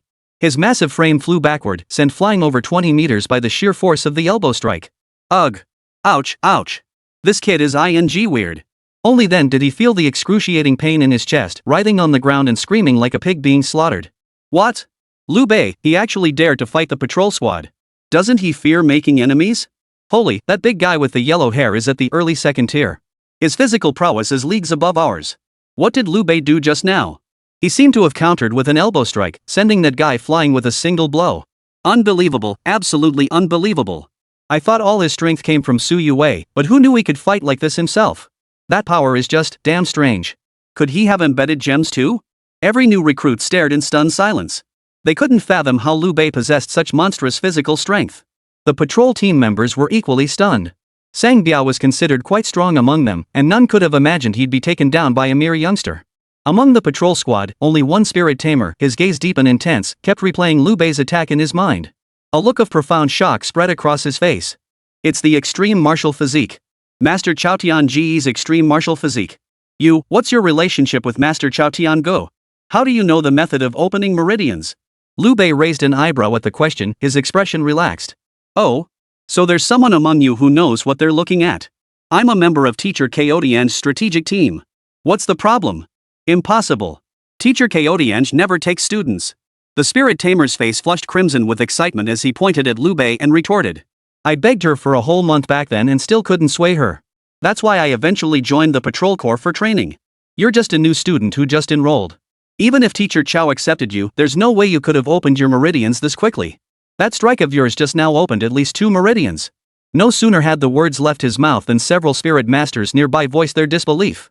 Brother Dao, you're joking, right? You've been in the patrol corps for 2.5 years and only managed to open 1 meridian after all that time, yet this kid opened 2? Yeah, boss, you must be mistaken. Teacher Chao Tiangu is so proud and arrogant, how could he possibly recruit some pretty boy? No, I've witnessed Teacher Chao in action. This is the power of the extreme martial body concentrating inner energy, channeling force into a single point, then unleashing it explosively. I'm certain of it. The spirit tamer known as Brother Knife was clearly the leader of this patrol squad. At this moment, he was utterly stunned, paying no heed to the yellow-haired youth still moaning in agony in the distance. Could this be the gap brought by innate talent? No, that can't be right. You must have used some special technique, exploited a loophole. Yes, that must be it. Damn it! How could Teacher Zhao recruit someone like you into her strategic team? You're nothing but a desecration of the extreme warrior physique. 2.5 years of hard work overtaken by a newcomer in a single day. Brother Knife couldn't bear such a crushing blow. How dare you blaspheme, Teacher Zhao? Kid, Exploding Blade, won't let you off today. Wait, why did this guy suddenly go berserk? Lu Bei rubbed his nose in exasperation.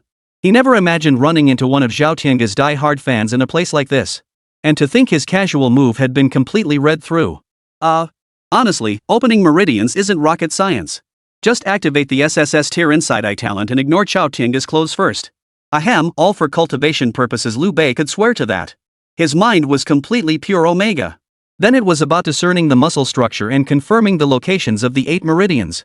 Finally, flood the meridians with massive spiritual energy. Aim precisely and attack relentlessly, but crucially, the spiritual energy must never stop flowing during the process. You must push through in one go until it breaks through. The spiritual energy consumed by this process is nothing short of terrifying. Fortunately, spiritual energy was the one thing Lu Bei never lacked. If the exploding blade knew that Lu Bei was currently charging the 3rd major meridian and that the secret to opening it lay in desecrating his goddess, Chao Tiangu. TSK, Lu Bei dared not imagine how priceless the other's expression would be. Chapter 42, What's with Brother Blade? Just call me Little Blade. True to his name, Explosive Blade sported an exaggerated red spiky hairstyle, while his companion, the soldier girl, was a nonconformist youth clad in leather with long purple hair. Swish!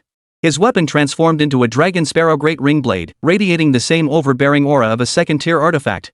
Whoosh! Whoosh! Whoosh! The dragon sparrow great ring blade whirled with fierce momentum as exploding blade threatened Lu Bei. Kid, you're telling me the secret to opening meridians today, or you're not leaving here alive. Ha! Everyone present froze in shock. Wait, didn't he just say Lu Bei desecrated the extreme martial body? Yeah, with all this commotion, I thought he was defending teacher Chao Tiangu. Who knew he just wanted Lu Bei's secret? How shameless is that? Even the patrol squad members felt their faces flush with embarrassment. Honestly, I never saw that move coming from the boss. Man, Brother Dao's been trying to open his meridians for a whole coin year. If I were him, I'd be restless too. Why wouldn't you learn the secrets if you had the chance? Brother Dao's at mid-second tier cultivation. This kid's really screwed today. Why cultivate anything but force cultivation? And he even joined teacher Kotian's sect. TSK. Brother Dao's always been ruthless. Even if the kid spills the secrets, he won't escape a beating. We're in for a show. Lu Bei struggled to hold back his laughter too.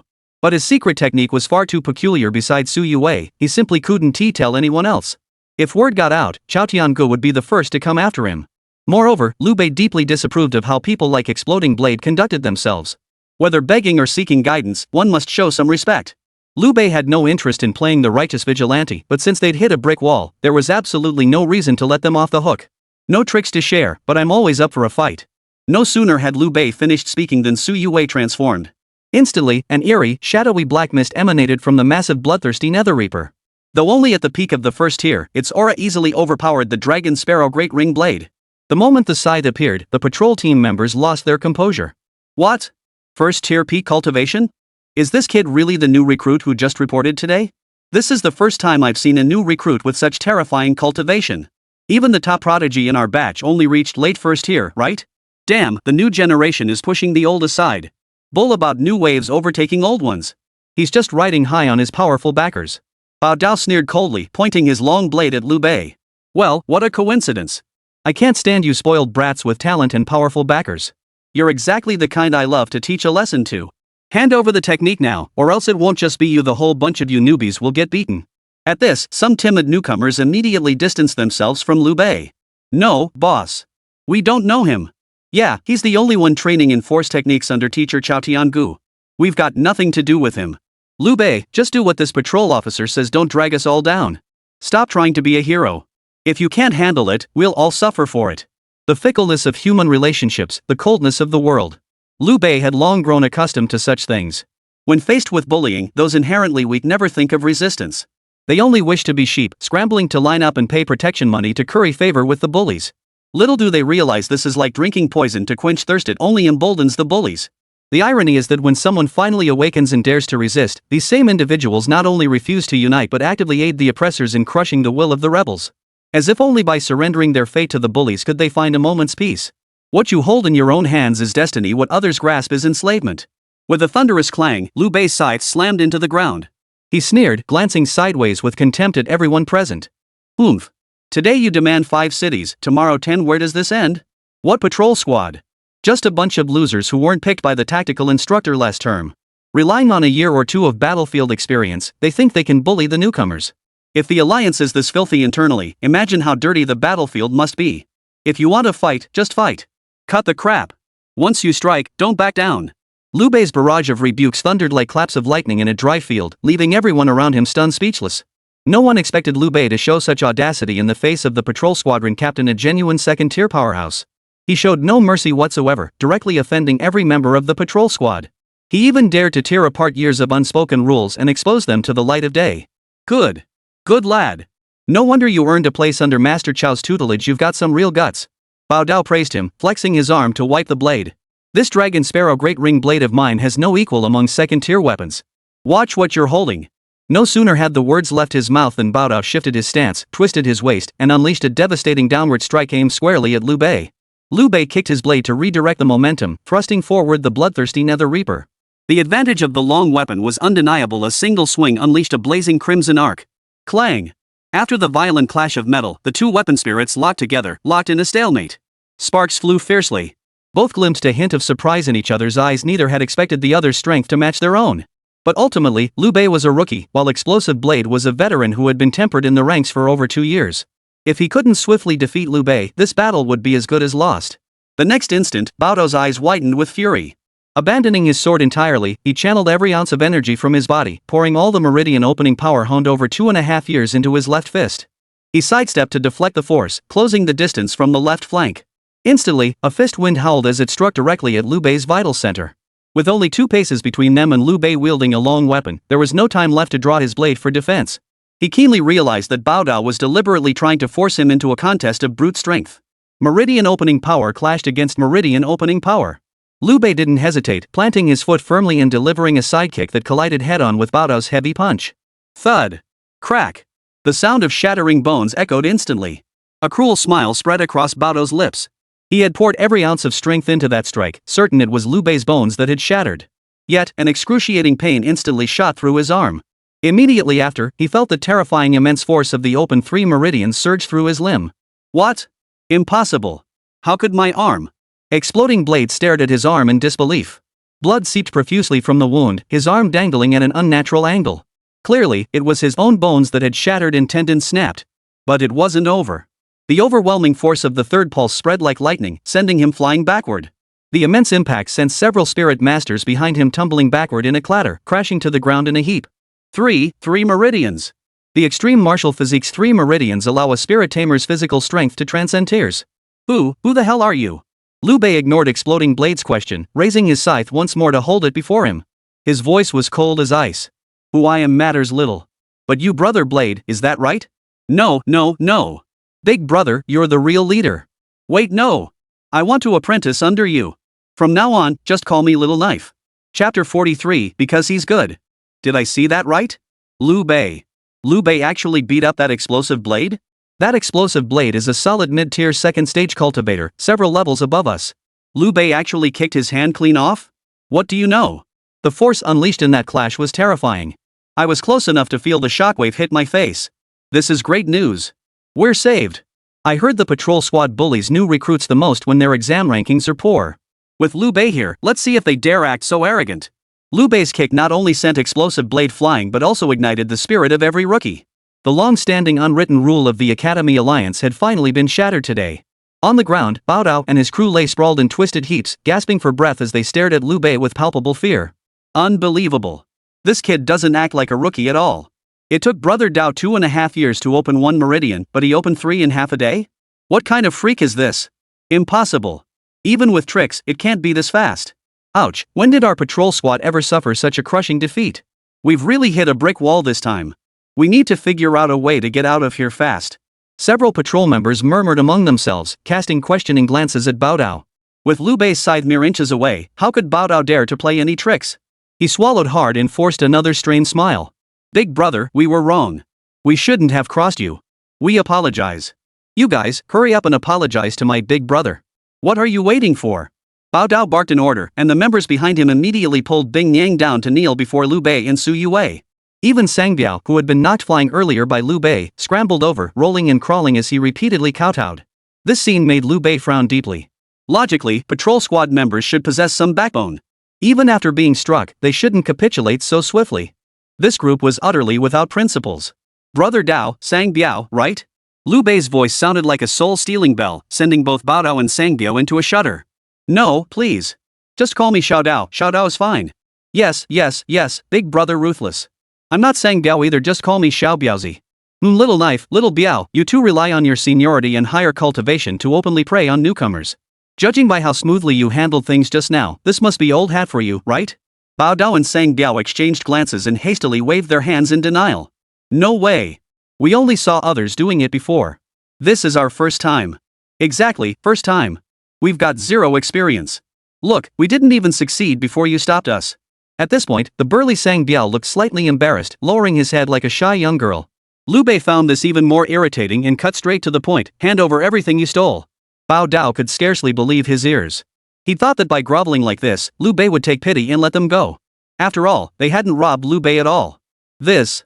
Bao Dao hesitated. They were used to being the ones doing the stealing. This was the first time someone had snatched something right from under their noses. It felt strangely unsettling. Clang! Without a word, Lu Bei slammed his scythe into the ground.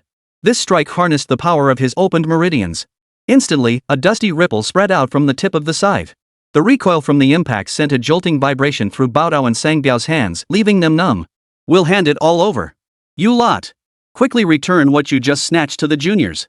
As Bao Dao gave the order, his team members behind him started to move, only to be halted once more by Lu Bei's command. Halt! Who said you should return it? I said hand it over to me. Ha! This left Bao Dao, Sangbiao, and the others utterly dumbfounded, along with the freshman who had been robbed earlier, all staring in disbelief. But, boss, weren't you trying to uphold justice? Why are you? Cut the crap. You're doing illegal stuff. Whatever you got is stolen money. I saw injustice and took back the loot to put it where it belongs. Got a problem with that? Lu Bei's threatening voice echoed alongside the blood glistening on the sickle. How could Explosive Blade dare say a single word of dissent? No objections, no objections. That's perfectly reasonable. Bao Dao said this, but inwardly he was cursing his luck. Damn, robbing your own kind? This guy has no humanity. Stealing from his own people? What a shining example for us all. Little did he know, Lu Bei's actions immediately sparked discontent among those around him. Moments ago, they had viewed Lu Bei as a hero and a beacon of hope. But the moment they heard he intended to seize their loot, they instantly transformed into righteous crusaders, unleashing a torrent of criticism. Lu Bei, you've gone too far. You know they stole from us, yet you won't give it back and want to keep it for yourself? Yeah. Aren't you afraid we'll report you to tactics teacher? If he can't rein in this patrol squad, do you think he can't rein you in? Lu Bei, we're classmates. You've snatched plenty from us during the trials, and we let it slide. But this is the Academy Alliance, we're all future prodigies. We should help each other out. The Spirit Masters spoke with righteous indignation, completely forgetting that it was Lu Bei who had just taught the patrol squad a lesson. Without Lu Bei, they'd still be cowering like wet chickens, letting the patrol squad push them around while lining up to pay protection money. Bao Dao and the others let cold smirks creep across their lips. While they dared not confront Lu Bei directly, they relished watching the spectacle of new prodigies squabbling amongst themselves. The patrol squad's resentment toward the new prodigies was a long-standing, widely acknowledged fact within the Academy Alliance. The patrol squad received poor treatment, so collecting a bit of protection money and looking out for the newcomers on the battlefield in the future was something the Alliance had always tacitly allowed. After all, everyone's ultimate goal was battling demon beasts. As long as the lower ranks didn't stir up major conflicts, the higher-ups turned a blind eye to minor friction. But no one anticipated that this new generation would produce a ruthless figure like Lu Bei. By openly breaking the unwritten rules, he had inevitably offended every patrol team. Now he dared to turn on his own kind, completely disregarding his comrades' feelings. This kid's got guts and an even bigger appetite. Pissing off both sides at once, he's caught between a rock and a hard place. Let's see how he handles this now. At this thought, a sinister glint flashed in Bao Dao's eyes. Yet, just as he assumed Lu Bei would be caught in a bind. Xiao Dao, you lot should be the best at teaching newbies the ropes, right? Lu Bei's tone was flippant as he raised his hand to retrieve the scythe. Instantly, a surge of psychic energy poured into it, igniting 10 gemstones that glowed brilliantly along the blade's edge. Instantly, the dazzling brilliance of the gems captivated all who saw them. Holy. You know, sir, you have 10 high-grade gems. Wait, one of them is top tier. Bao Dao stammered in excitement. In his 2.5 years patrolling, he'd never seen anyone with such extravagant resources.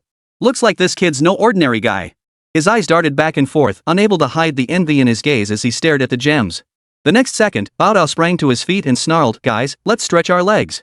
Instantly, Sang Biao, who had been rubbing his wounds moments before, and every member of the patrol squad transformed back into menacing beasts. "You! Lu Bei, what do you think you're doing?" The rowdy newcomers were stunned into silence. Before they could utter another word, Bao Dao delivered a resounding slap across one of their faces. "You little brat! How dare you talk to my big brother like that? Ha! What's wrong with taking what's yours? What's wrong?" Sang Biao wasn't about to be outdone either. He unleashed a flurry of blows, sending the most vocal spirit tamer reeling with stars dancing before his eyes. "Damn it! Asking my big bro for stuff, huh? Not scared of my big sis cutting you down? Still got the nerve to open your mouth, huh?" For a moment, the sound of heavy blows and agonized screams filled the air. "Ah, it seems the only way to deal with scoundrels is to fight fire with fire." Lu Bei shook his head with a sigh.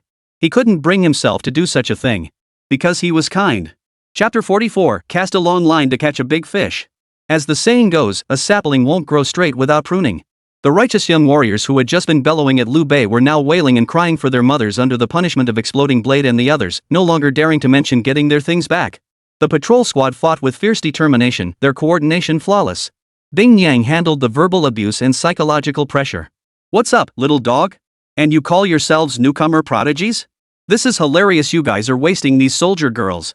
Sang Biao and Bao Dao handled the physical punishment, their constant refrain of "what the hell? How dare you talk to my brother like that," becoming almost a catchphrase. Before long, sweat glistened on everyone's skin. Bao Dao grinned obsequiously as he reported to Lu Bei, "Brother Bei, look. They're all cooperating now. One kid even tried hiding gems in his underwear. I pulled them right out." Well done. So, Brother Bei, if there's nothing else, can we call it a day?" Bao Dao tentatively asked, but Lu Bei's response sent a chill down his spine. "Whoa, do you guys realize these people you beat up are my dearest friends and family? Sure, their thinking is a bit off, but you went way too hard on them. How are we supposed to cover their medical bills later?" Lu Bei's expression was utterly sincere, tinged with a hint of disappointment at their failure to live up to expectations. Had they not witnessed everything firsthand moments ago, Bao Dao and the others might have suspected this was all Lu Bei's doing. "But, Brother Bei, you told us to. You can't pull the rug out from under us now." Sang Biao wore a pained expression. He truly hadn't expected to provoke a sugar rooster today. A sugar rooster was even more terrifying than an iron rooster. An iron rooster might be stingy, but a sugar rooster? No one dared touch it. The slightest attempt to grab it wouldn't yield anything, it would just stick to you like glue. To everyone present, Lu Bei was the very picture of a sugar rooster, and a formidable one at that. Fighting him was futile. Cut the crap. Medical fees 10,000 crystal cores. Ha! Brother Bei, you don't understand. Our patrol squad's pay is pitifully low. The Alliance's subsidies can't compare to what you prodigies get. 10,000 crystal cores is way too much. What? That's always been my protection fee rate. Look inward for the reason. Have you worked hard enough hunting beasts all these years? Has your pay ever increased? Facing Lu Bei's merciless rebuke, Bao Dao and the others' expressions darkened further. Bro, are you even aware what you're saying? You're a new recruit demanding protection fees the moment you show up? Where's that supposed to leave us patrol guards? But then, Bao Dao's eyes darted around. He whispered a suggestion. "Brother Bei, how about this? There are plenty of rogue raiders like us who prey on newcomers. I'll bring them to you in batches. You can take what you want from them, then let us brothers go. That way, you make more, and we don't lose much either." Lu Bei shot Bao Dao a meaningful look and sneered, "You sure are willing to sacrifice your dearest friends and family?" "Hell no, they're all ING buddies. If not now, when? I'll go get them right this instant." Fearing Lu Bei might change his mind, Bao Dao hurriedly called his men to gather them. Little did he know, the voice that echoed behind him sent a chill down his spine. "You'd better bring some tough guys. If you can't beat me, watch out, your other arm might get broken too." Lu Bei's voice wasn't loud, but to every member of the patrol team, it thundered like a clap of lightning. Sang Biao forced a smile, turning back to feign compliance. Bao Dao immediately reached out to stop him, his expression turning stern. "No need. Who'd have thought a newcomer could be such a skilled fighter? Kid, are you really letting us go?" Explosive Blade's gaze was now filled with caution, and his tone toward Lu Bei had lost its earlier politeness. His weapon spirit transformed once more, the dragon sparrow great ring blade gripped in his left hand, yet he dared only adopt a passive defensive stance. Lu Bei executed a sweeping blade flourish, then slung his scythe over his shoulder, signaling his sincerity. "Of course. If I don't let you go, who's going to help me reel in the big fish? Oh, just tell them there's a new recruit who's fearless and wants to clean up the patrol squad's reputation. And tell them that newcomer has 10 high-grade gems. Make sure you don't leave anything out, the more talent, the merrier." Madness. Unprecedented arrogance. Lu Bei's brazen attitude far surpassed anything Bao Dao had ever witnessed from any other formidable figure. Especially that casual tone as if he couldn't care less about the patrol squad. Keep in mind, the entire Academy Alliance had over a dozen patrol squads, many of which included late-stage second-tier powerhouses. Among the 3 strongest squad leaders, one had one foot firmly planted in the early 3rd tier. This was no secret across the entire alliance, and Lu Bei couldn't possibly be unaware. Yet he still dared to act so brazenly. 10 high-grade gems, including 1 supreme-grade gem resources like these would tempt many to risk the wrath of the tactics instructor. Fine. Since you're so generous, brother, we'll settle this properly later. Explosive Blade led his team backward for over 10 meters before turning and fleeing at breakneck speed. After they vanished, a familiar face emerged from the crowd and approached Lu Bei. Brother Lu, I. It was Lin Xue, the only new recruit who had wanted to team up with Lu Bei during the second round of exams. Nicknamed Brother Giant Axe because his weapon was a battle axe, he dared only call himself Little Axe in front of Lu Bei. Now, his face was flushed with shame. He opened his mouth repeatedly but couldn't utter a single word. Lu Bei noticed bruises on his face, clear evidence he belonged to the group with some real guts. Brother Lu, I should have stood by you earlier, but enough. You're already better than those who just sat there waiting to die. Lin Xue's eyes widened in realization, and he banged his thigh in regret. He hated himself for being intimidated by Bao Dao and his crew earlier, and for not having the courage to face the accusations of the righteous young warriors. He lacked Lu Bei's strength and resolve, content to stand quietly behind the crowd, silently backing Lu Bei. Human nature is always twisted. Lu Bei paid no attention whatsoever to Lin Xue's behavior. Whether heroes or cowards, some people always like to measure others by their own standards. Little did they realize how utterly absurd this very act was. Ultimately, it was nothing more than a desire to flaunt their own sense of superiority or find some psychological comfort for their own dirty deeds. Not just Lin Xue and Lu Bei felt equally indifferent toward those who stepped forward to condemn him. From start to finish, his purpose remained crystal clear: seize resources, prepare for breaking through to the second tier, and incidentally craft gems to treat Chao Tianji's hidden ailment. Nothing more. The other newcomers dared not linger to watch the spectacle. One by one, they packed up their belongings and retreated to a safe distance, terrified that Lu Bei might get beaten by the patrol squad and splash them with blood. Joking aside, Lu Bei seemed like a madman to them.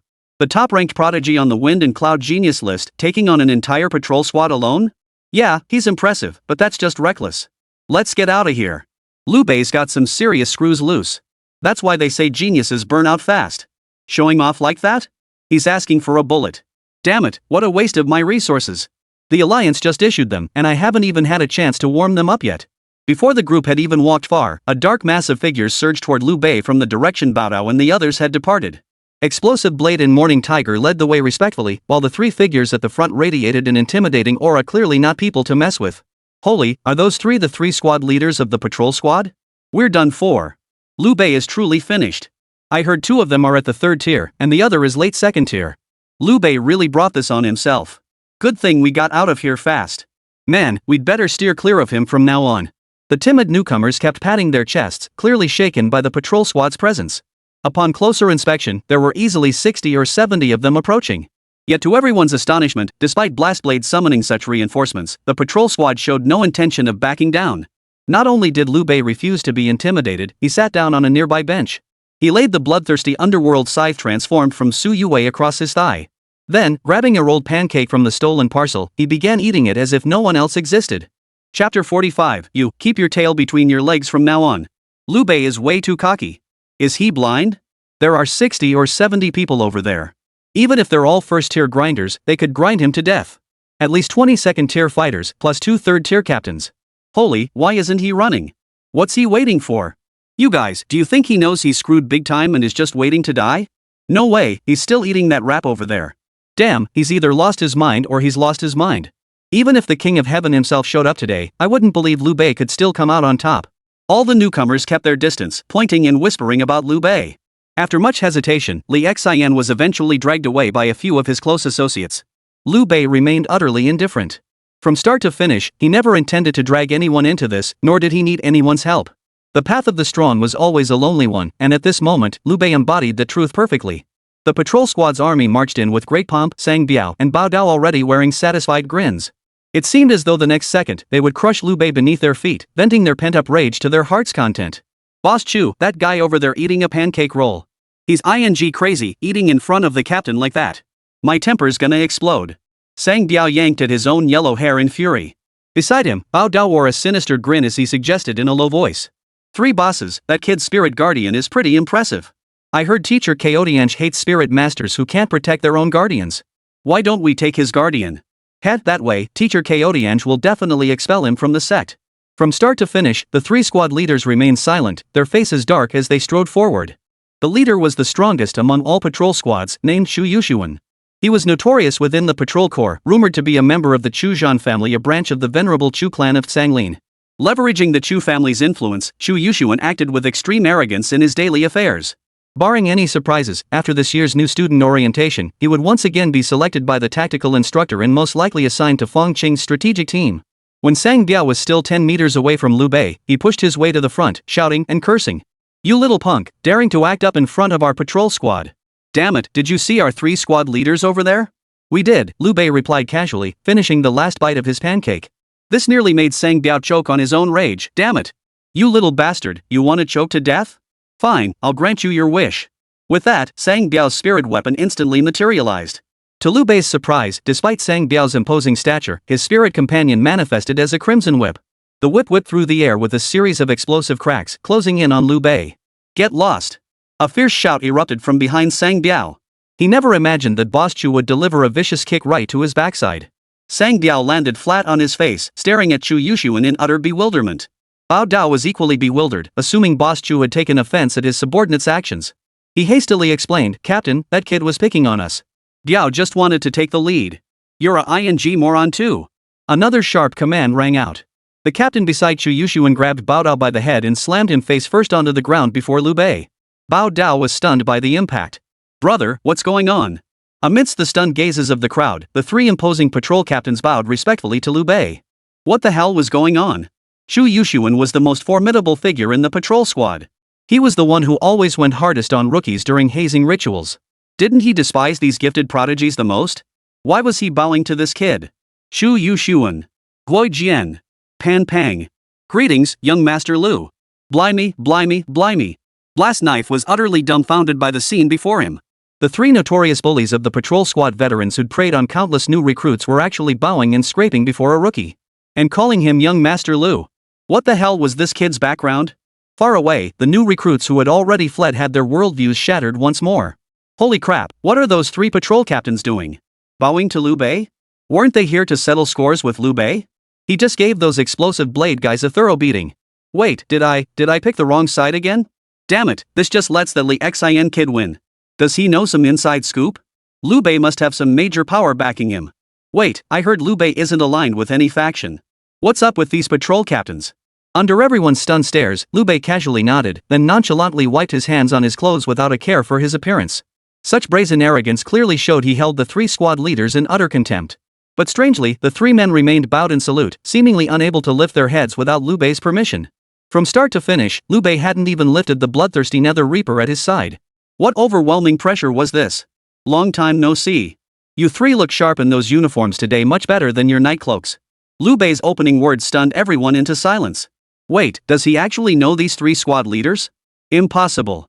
Captain Chu only handles patrol duties and looks down on everyone. He only takes orders from Captain Sanglin. How could he know this kid? Bao Dao and the other patrol members were completely baffled, but the 3 men facing Lu Bei were already drenched in sweat. Shu Yushuan looked up and forced a bitter smile. It's fine, it's fine. If you like this outfit, I'll have someone send young Master Lu 2 new sets later. Young Master Lu is truly formidable. That night, the way you handled that monkey demon horde was nothing short of military genius. The 3 of us still marvel at it whenever we recall it. We heard from our men that a few reckless fellows offended young Master Lu. So we hurried them over to apologize, and while we're at it, we called in all our brothers from the Alliance to get acquainted with young Master Lu. The 3 squad leaders were unusually deferential. Lu Bei wore an amused expression as he studied them for a moment before turning to glance at their 3 soldier wives. That glance was all it took. The 3 women instantly recalled the night they were dominated by the 8 demons, the vivid memory of their clothes nearly torn off them flooding back. Terrified, they all clutched at their collars.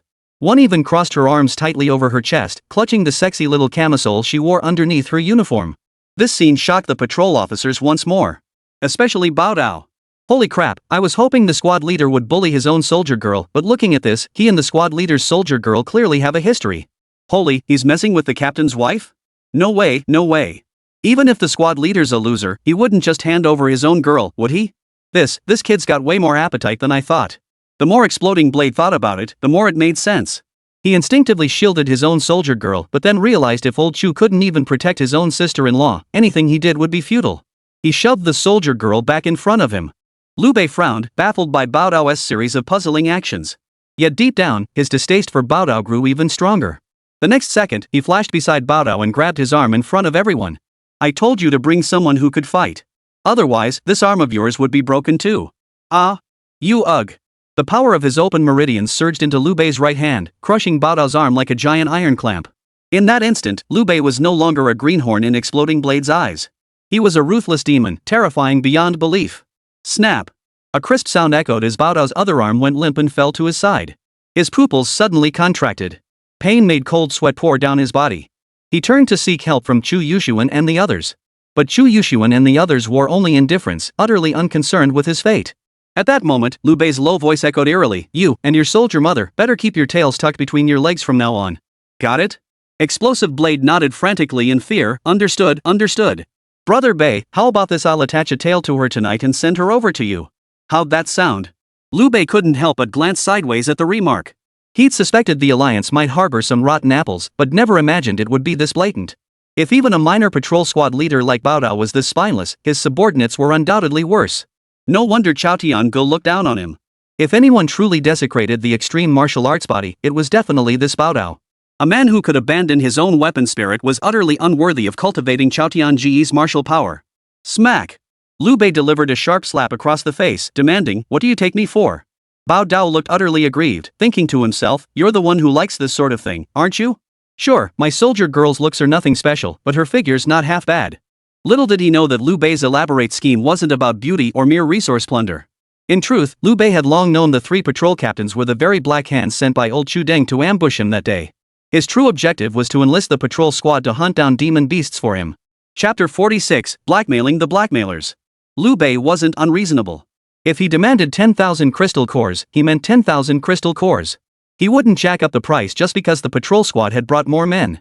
Of course, the members of the Exploding Blade squad couldn't possibly scrape together that much.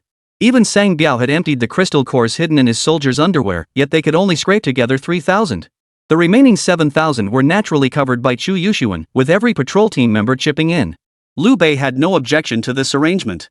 As for how the Exploding Blade squad would compensate his beloved comrades in the future, well, that was entirely their problem. After the compensation was settled, Chu Yuxuan and the others still dared not leave on their own. Instead, they respectfully asked Lu Bei, is there anything else you require, young Master Lu? You know what? I actually do have something I need your help with. Lu Bei didn't mince words, a hint of amusement playing at the corners of his mouth. This made Chu Yuxuan inwardly groan. Was this never going to end? Damn you, Exploding Blade. Why did you have to provoke Lu Bei of all people? I've been wanting to hunt a few demon beasts lately. Your patrol squadron fights in the wild year-round, so you must be familiar with their distribution, right? Chu Yuxuan frowned slightly, suspecting the beasts Lu Bei intended to hunt wouldn't be so straightforward. Even before arriving, he'd heard rumors that Lu Bei had enrolled in Master Chaotian's force cultivation class. I'm afraid I don't know.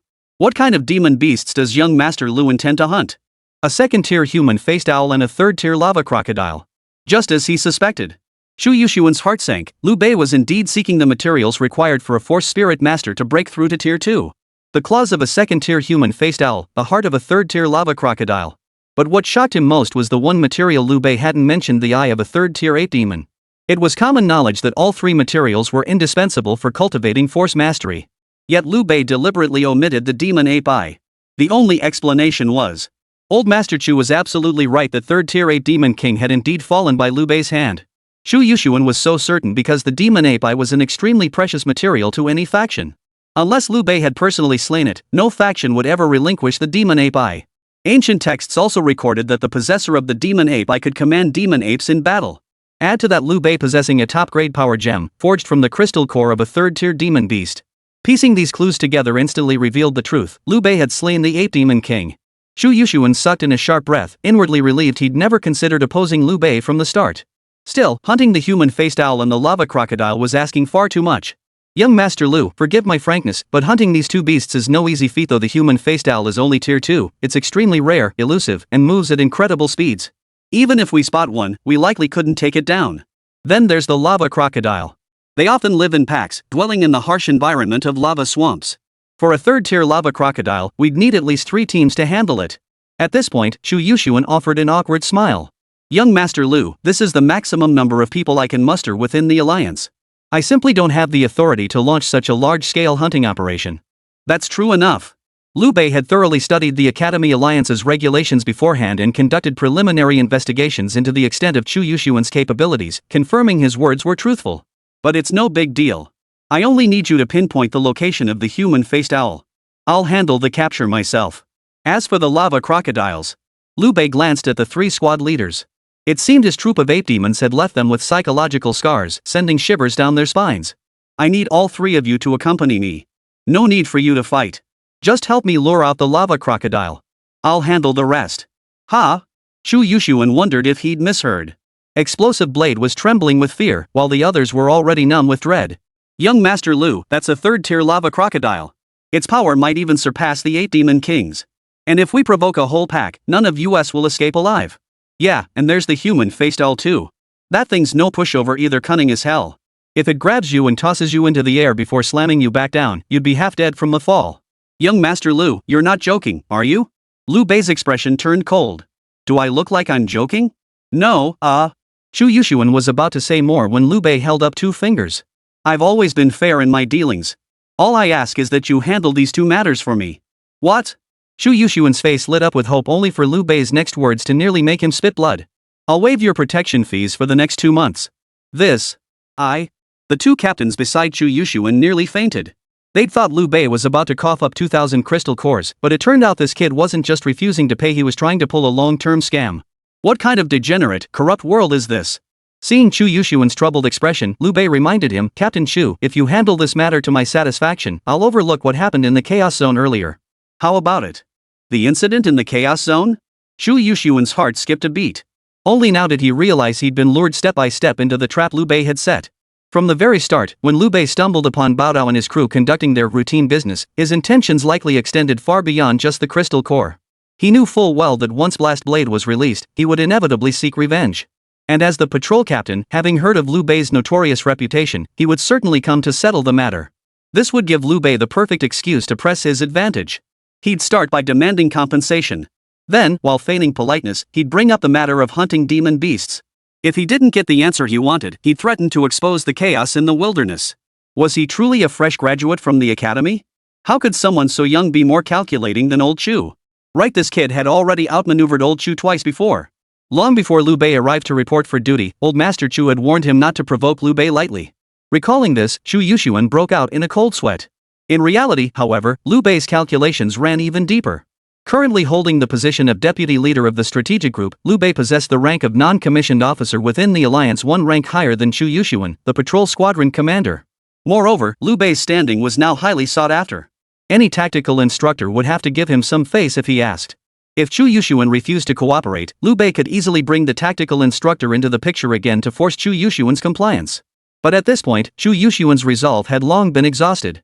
Gritting his teeth, he agreed to Lu Bei's request, though he attached one small condition. Young Master Lu, I can assign a squad for your use, led personally by the 3 of us. However, after hunting down the demon beast, Lu Bei instantly saw through Chu Yuxuan's thoughts. The materials are mine. The crystal cores, regardless of grade, are yours. How does that sound? Young Master Lu is generous.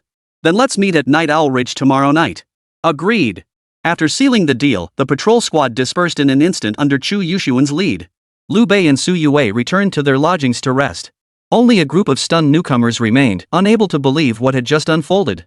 Wait, that's it? It's over already? Lu Bei didn't seem to do anything, but he basically outsourced the demon beast hunt. Holy crap, this is the top-ranked genius on the Wind and Cloud genius list. No wonder it takes both raw power and brains. I've made plenty of mistakes in my life, but the smartest move I ever made was never crossing Lu Bei. Damn it, we got sold out and still helped him count the money. How come it feels like the entire patrol squad is helping Lu Bei plant cotton? Chapter 47, Conspiracy. The Academy Alliance remained brightly lit throughout the night. In the strategy zone, tactical instructors were imparting techniques for advancing to the second tier to their strategy group members. Youwei, dressed as a scholar, remained calm and composed, covering every detail in his explanations. The new recruits listened intently, filled with anticipation for the future cultivation of the Heartflow path. Youwei of the Agility path claimed an empty space to demonstrate his signature technique Ghost Shadow Flash to his entire team. Fangqing, cultivating the ice snow path, transformed into an arrow encrusted with ice crystals with the assistance of her spirit tamer. Spiritual energy became arrows, and the moment they were released, the howling cold wind sent shivers down the spines of the new recruits. While other tactical instructors were busy training the new recruits, only Chaotian's moon-grasping pavilion remained the quietest. Deep into the night, heavy dew glistened as the moon shone like frost. A magpie flitted past the half-open window, its wings flapping softly. Zhao Tiange quietly opened her eyes from meditation. Her clear, autumn water eyes were deep as a pool. In a daze, the scene of Princess Lu Bei holding Su Youwei reappeared before her. Can he truly break through to the second tier within 3 days? Chao Tiangu murmured, lifting her exquisite head to gaze at the moon outside the window. Unconsciously, a ripple stirred once more within her heart. In the northwest corner of the Academy Alliance, patrol squad tents of various sizes stood scattered about. As the patrol squadron's captain, Chu Yuxuan not only possessed his own tent but also one that was bright, spacious, and fully equipped with every amenity. After nightfall, wisps of steaming smoke slowly rose from his tent. Inside, 6 people sat cross-legged around a copper pot. The pot bubbled and steamed, while Chu Yuxuan and his soldier's wife sat in the seats of honor. Truly, heaven favors the patrol squad. Of all people Lu Bei could have targeted, he had to set his sights on us. Ha ha ha. Opposite Chu Yuxuan sat the other 2 patrol captains Gui Jian and Pan Peng. One was plump, the other lean. The chubby one, Gui Jian, had a face full of fleshy rolls, while the skinny one, Pan Peng, had a sharp, monkey-like face. Interestingly, though neither man was particularly handsome, their soldier wives were both quite attractive. One might even say they were exceptionally beautiful. The one raising his wine cup and speaking was the stout Gui Jian. Pan Peng also raised his cup, toasting Chu Yuxuan. I'm sure the boss has a foolproof plan. Tomorrow night, we'll teach the Lu Bei a lesson he won't forget, so he'll never dare cross us again. Chu Yuxuan didn't rush to respond. He downed his cup in one gulp before his face darkened. Teaching him a lesson isn't enough. We might as well go all the way. This time, we'll make sure that little bastard. At that point, Chu Yuxuan cut himself off, making a snap gesture across his throat. This made Gui Jian and Pan Peng's eyelids twitch. What? Boss Chu, that kid's a non-commissioned officer now. If we take him out, we'll have endless trouble. Yeah, especially since he's under Chao Tiange's wing. That guy's temperament is unpredictable. What if he comes after us? As the 2 pondered, Chu Yuxuan cut in. Why do you think I was so polite to him today? It's all because of Chao Tiange. You 2 brothers might not grasp Chao Tiange's true strength. I once had the privilege of witnessing his prowess firsthand during a battle. Chu Yuxuan deliberately paused here, instantly piquing everyone's interest. Even the 3 soldiers' spirit companions urged impatiently, hurry up and tell us. What kind of spirit artifact is she? I had just joined the patrol squad when we were ambushed by a pack of second-tier gale wolves in a high-risk zone. All 15 squad members were injured. It was only a matter of time before we were devoured. We all thought we were done for. But that night, Chao Tiangu happened to be out on a mission. Without a word, she summoned her spirit artifact, a bow radiating terrifying pressure. I saw it clearly. She drew the bowstring with a gentle pull of both hands, and it instantly formed a full moon. Then she released an arrow. A roar of wind and thunder followed, and next, the shadow of a massive wild bull charged forth. Then what? Chu Yuxuan spread his hands. Then? What then? The beast's shadow swept past, and every single wind wolf was dead, not even a chance to flee. The 3 soldier maidens listened, their eyes lighting up with admiration. So impressive. Truly worthy of being the Alliance's top soldier maiden, dubbed the Hexagonal Warrior. Her strength is unmatched. Her extreme soldier physique is said to be several tiers above even Mo Taizhan of the Blazing Fire clan. I know about Chao Tiange's power technique. It's called Beast Shadow Slaying, right? Arrows that startle thunder and wind, beast shadows that strike and kill. And that's just her power before forming a contract. If someone could form a contract with her, then. The 3 warrior maidens grew increasingly excited as they spoke, while Gui Jian's expression grew darker by the moment. He picked up his wine cup, clutching it in his palm, and whispered a warning. Boss Chu, if Chao Tiange is such a tough nut to crack, should we still go after that Lu Bei? Poof. No matter how troublesome she is, that's only within the Academy Alliance. Once we step outside the Alliance, onto the patrol corps territory, everything is still under our control, isn't it? Chu Yuxuan's words jolted them awake. The other 5 all nodded in sudden understanding. Exactly. If we use the beasts to eliminate that brat, we'll cut off the root of the problem. That human-faced owl and lava crocodile neither is easy to kill. There's too much room for manipulation. Cutting off the root is the only way. Otherwise, with that brat's cunning, he'll target us sooner or later. Once he's fully grown, we'll be even more at a disadvantage. Old Master Chu previously instructed us to keep a low profile and avoid provoking him, likely because he's currently riding high. If we truly eliminate him, Old Master Chu's rewards will be substantial.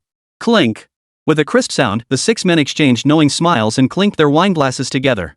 The worry on Gui Jian and Pan Peng's faces had now been replaced by smug satisfaction. The 6 men clinked cups and plotted for hours, finally returning to their respective tents late into the night to rest. The patrol corps was stationed at the outermost perimeter of the Academy Alliance, directly corresponding to the Alliance's logistics zone. The logistics zone was primarily divided into residential quarters, supply warehouses, administrative areas, and forging workshops. At this very moment, Lu Bei and Youwei were walking toward the forging area. Uncharacteristically, Youwei did not link arms with Lu Bei. Instead, she kept her head down the entire way, counting the supplies in her hands. We had another huge haul today, sees 10,000 first-tier crystal cores and quite a few second-tier ones. The low-grade experience potions Gu Ning sent also arrived, 200 in total. We're one step closer to breaking through to the second tier. Breaking through to tier 2 boils down to 2 essential requirements: sufficient experience points to push through the barrier and break through materials. Our priority now is to accumulate enough experience first. We'll secure the materials tomorrow. As Lu Bei spoke, Youwei's face suddenly flushed crimson. With a soft eep, she playfully punched his chest. You little rascal. Why didn't you tell me you were opening your 4th meridian? You just suddenly broke through. I wasn't prepared at all.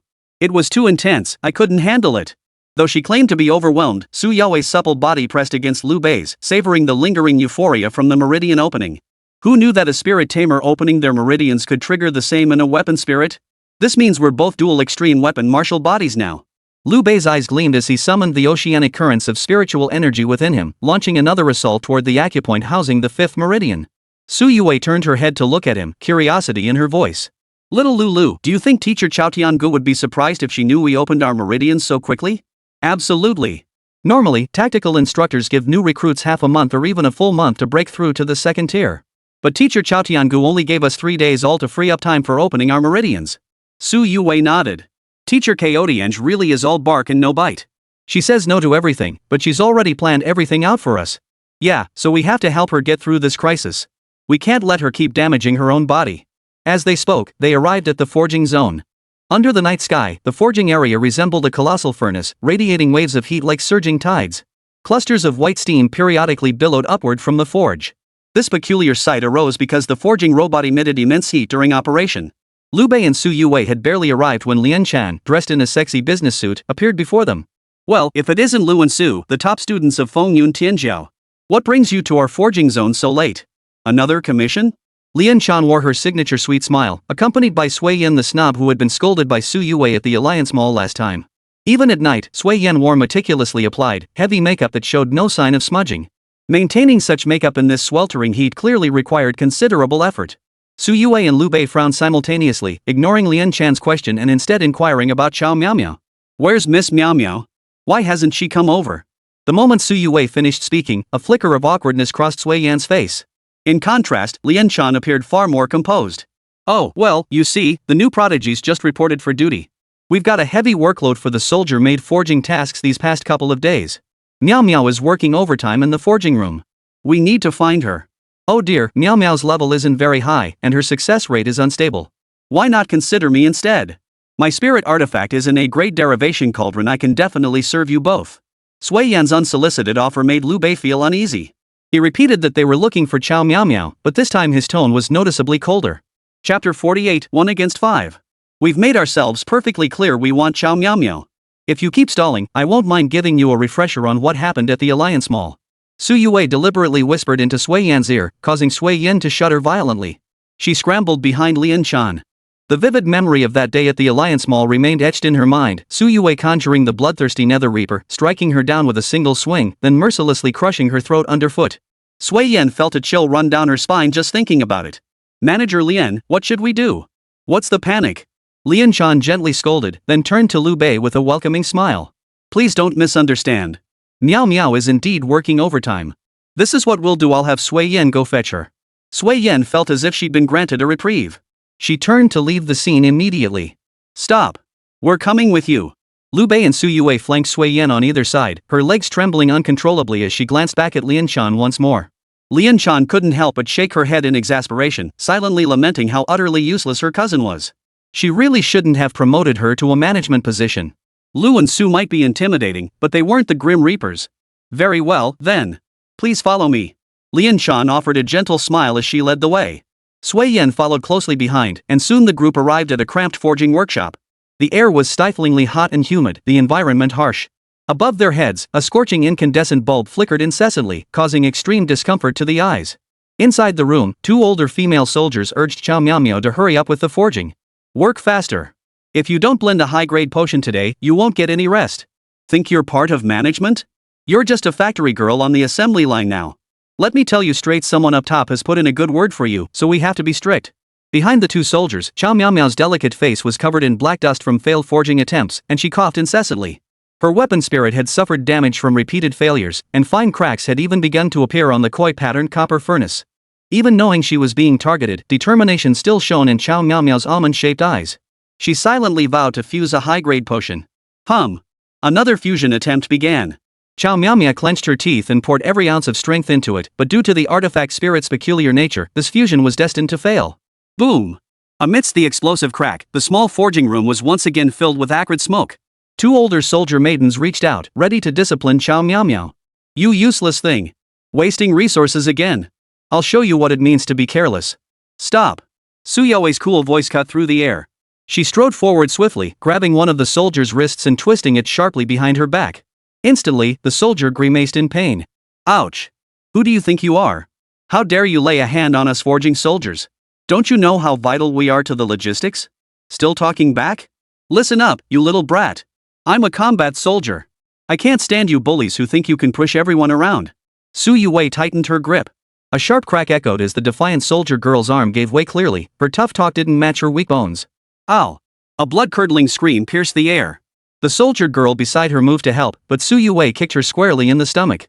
A dull thud followed, and the soldier girl's face broke out in beads of cold sweat. Clutching her stomach tightly with both hands, she couldn't utter a sound. Seeing this, Sui Yan's eyes darted around before she clapped her hands. Suddenly, 5 burly spirit masters burst out from both sides of the forging room. Each radiated the unmistakable aura of a genuine second-tier practitioner as they slowly closed in on Lu Bei. At the same time, Lian Chan silently stepped back with Sui Yan, swiftly exiting the encirclement. Lu Bei, Youwei. Last time at the Alliance Mall, it was only because our logistics department's security personnel weren't present that you dared to show off. Today, on our logistics department's turf, you still have the audacity to act so brazenly? You truly don't know your place. Sui Yan's voice was sharp and biting. The fear and deference from moments before had vanished from her face, replaced entirely by scorn and resentment. She knew full well that Lu Bei was the top prodigy among the new recruits, but at the end of the day, he was only at the first tier. Facing the second-tier helpers she had brought along, he was no match.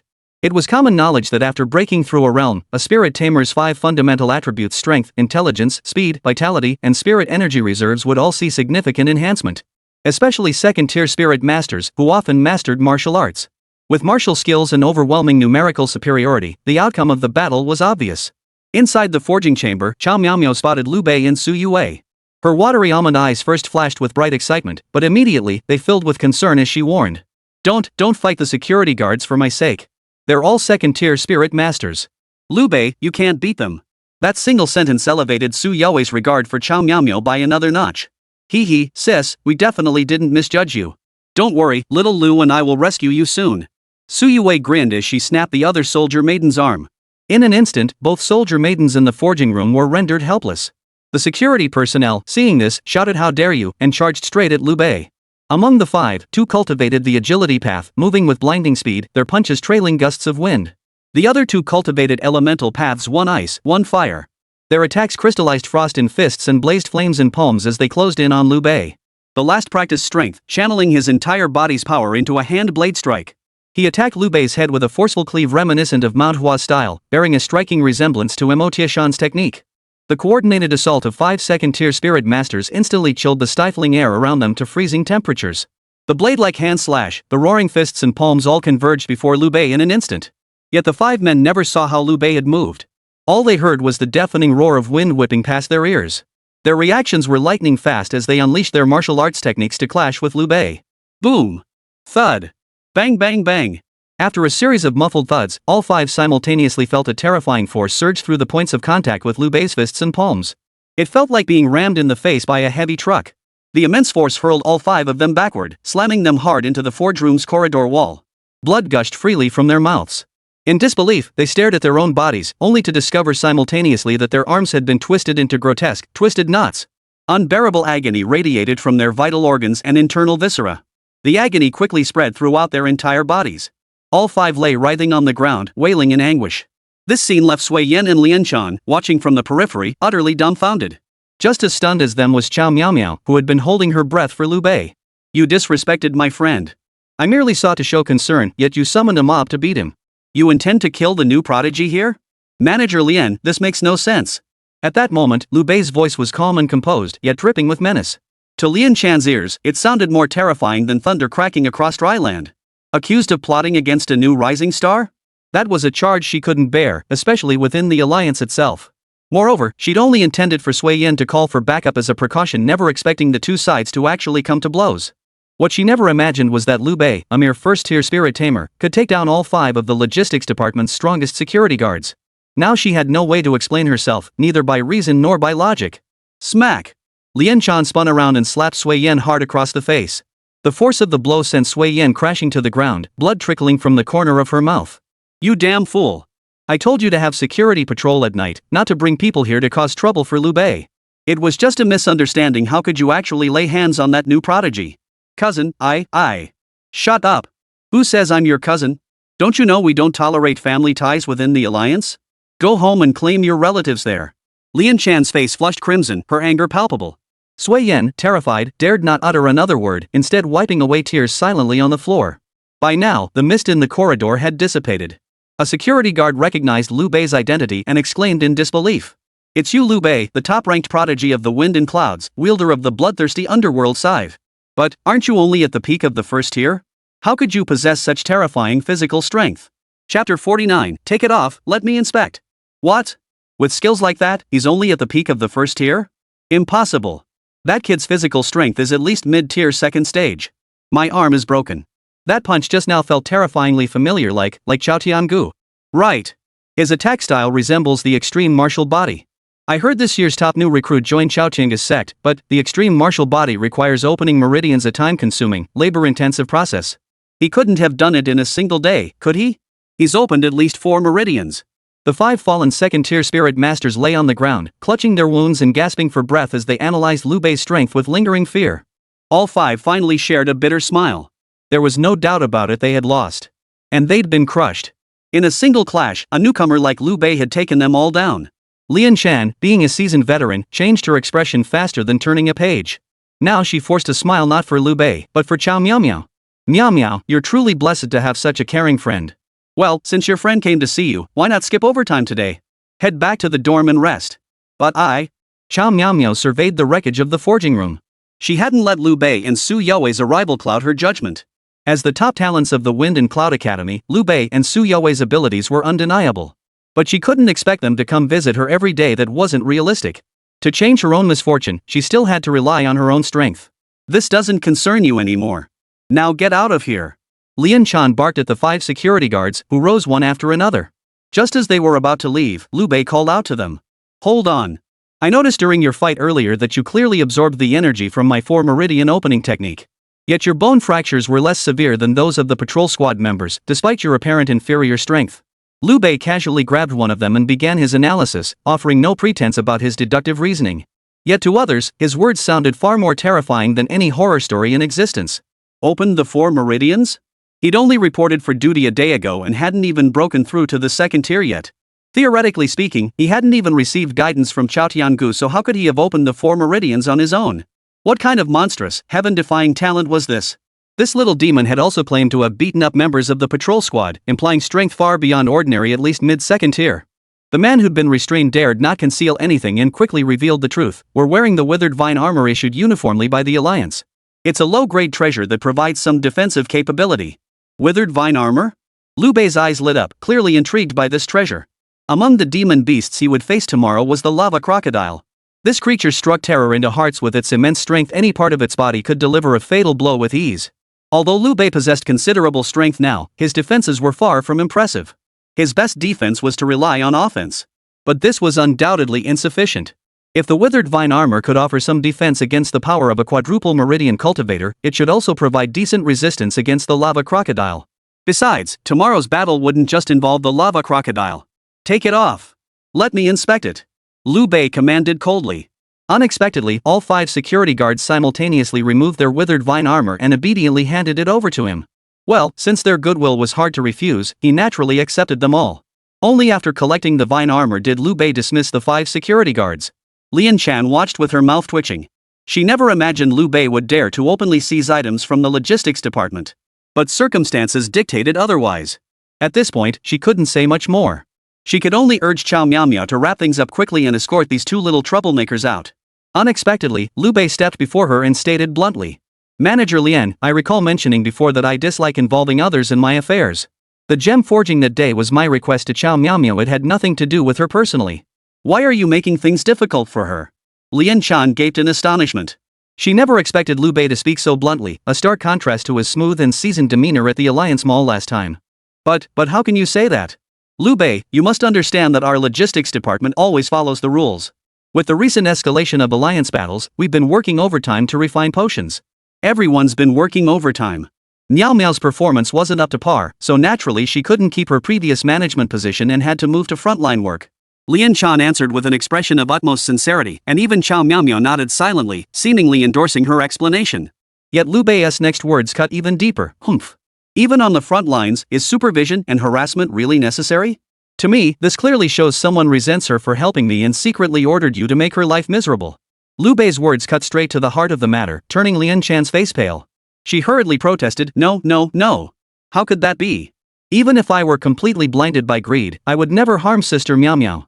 At this point, further words were futile. With Lu Bei's depth of understanding, how could he not guess that the mastermind behind this was none other than Old Man Chu? Given Old Man Chu's status and resources, it wouldn't take much to push Lian Chan over to the other side. Her refusal to honor her earlier agreement with Lu Bei likely stemmed from the belief that he, now at the height of his glory, would never yearn for old affection and seek out Chow Miao Miao, an obscure soldier's daughter. Taking kickbacks from both sides is a risky game. One misstep, and you end up alienating everyone. And I am even harder to offend. Lu Bei's voice carried the chill of a ghostly wind, sending a wave of fear through Lian Chan's composed demeanor. Her pallor deepened. After a long moment of hesitation, she finally asked, What do you want? Simple. I want her reinstated to management. And while she remains in logistics, no one is to bully her again. Lian Chan pondered for a moment before nodding. That's not difficult. As long as Miao Miao's success rate in refining high-grade potions reaches the standard, I'll naturally restore her status. But the prerequisite is that someone must be willing to provide her with sufficient raw materials. Raw materials, huh? We've got plenty. Actually, we've been looking for someone to help us produce some potions too. Youwei flung out 200 low-grade experience potions with a clatter. Experience potions? Over 200? Are you out of your minds? Most people would be heartbroken to part with even a dozen for alchemy. They'd never dream of using them for melting down. And you actually. Sui Yan, standing nearby, stopped pretending to cry. 200 experience potions? What an incredibly precious and scarce resource. It must be understood that experience potions were the most prized of all potions, especially during the early stages of a spirit tamer's cultivation. And refining them was the most difficult task of all. That's why, whenever anyone had potions, they'd choose to use them sparingly rather than risk refining them into higher tier versions for quick consumption. But Lu Bei's thought process clearly defied normal logic. Not only did he intend to squander them, but he'd also chosen a trash-forging soldier girl with a success rate lower than his own. He really had too much on his hands. Lian Chan shot Sui Yan a glance, her eyes darting as she proposed. Her spirit artifact is the derivation cauldron, with a success rate around 60%. How about this, let Sui Yan and Miao Miao compete in a written test. If Miao Miao wins, I'll give her Sui Yan's position. What do you think? Perfect. That's exactly what I had in mind. Lu Bei immediately accepted the challenge on Chow Miao Miao's behalf. Chow Miao Miao hesitated at first, but when she saw the unwavering resolve in Lu Bei's eyes, she couldn't help but recall the dreamlike day when they fought side by side and forged a top-grade gemstone together. With Lu Bei by her side, nothing in this world seemed impossible.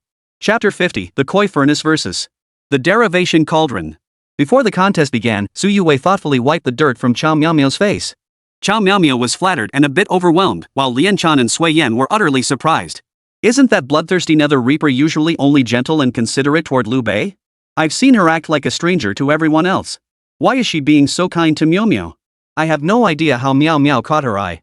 Such a major project, and it's going to that girl again. Sui Yan grew increasingly jealous as she spoke. Lian Chan, however, seemed unfazed, gently patting her shoulder and encouraging her. Even if they favor Miao Miao, it all depends on the results. As long as she loses the competition, the big project will definitely come to us. Don't embarrass me. Don't worry, cousin. Sui Yan patted her slightly sagging chest emphatically, her gaze toward Miao Miao brimming with contempt. That girl just reached mid-second tier a few days ago. She has no experience refining potions. Look at the mess she made in the forging room. It'd be a miracle if she beat me. Her previous gem forging success was pure luck. Even with Lu Bei's potions, it won't matter this time. High-grade potions aren't about quantity. Sui Yan deliberately raised her voice as she spoke.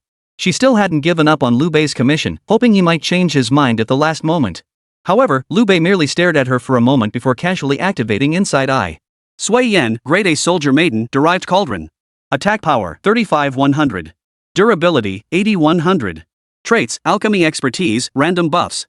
Evaluation, Alchemy success rate reaches 60%.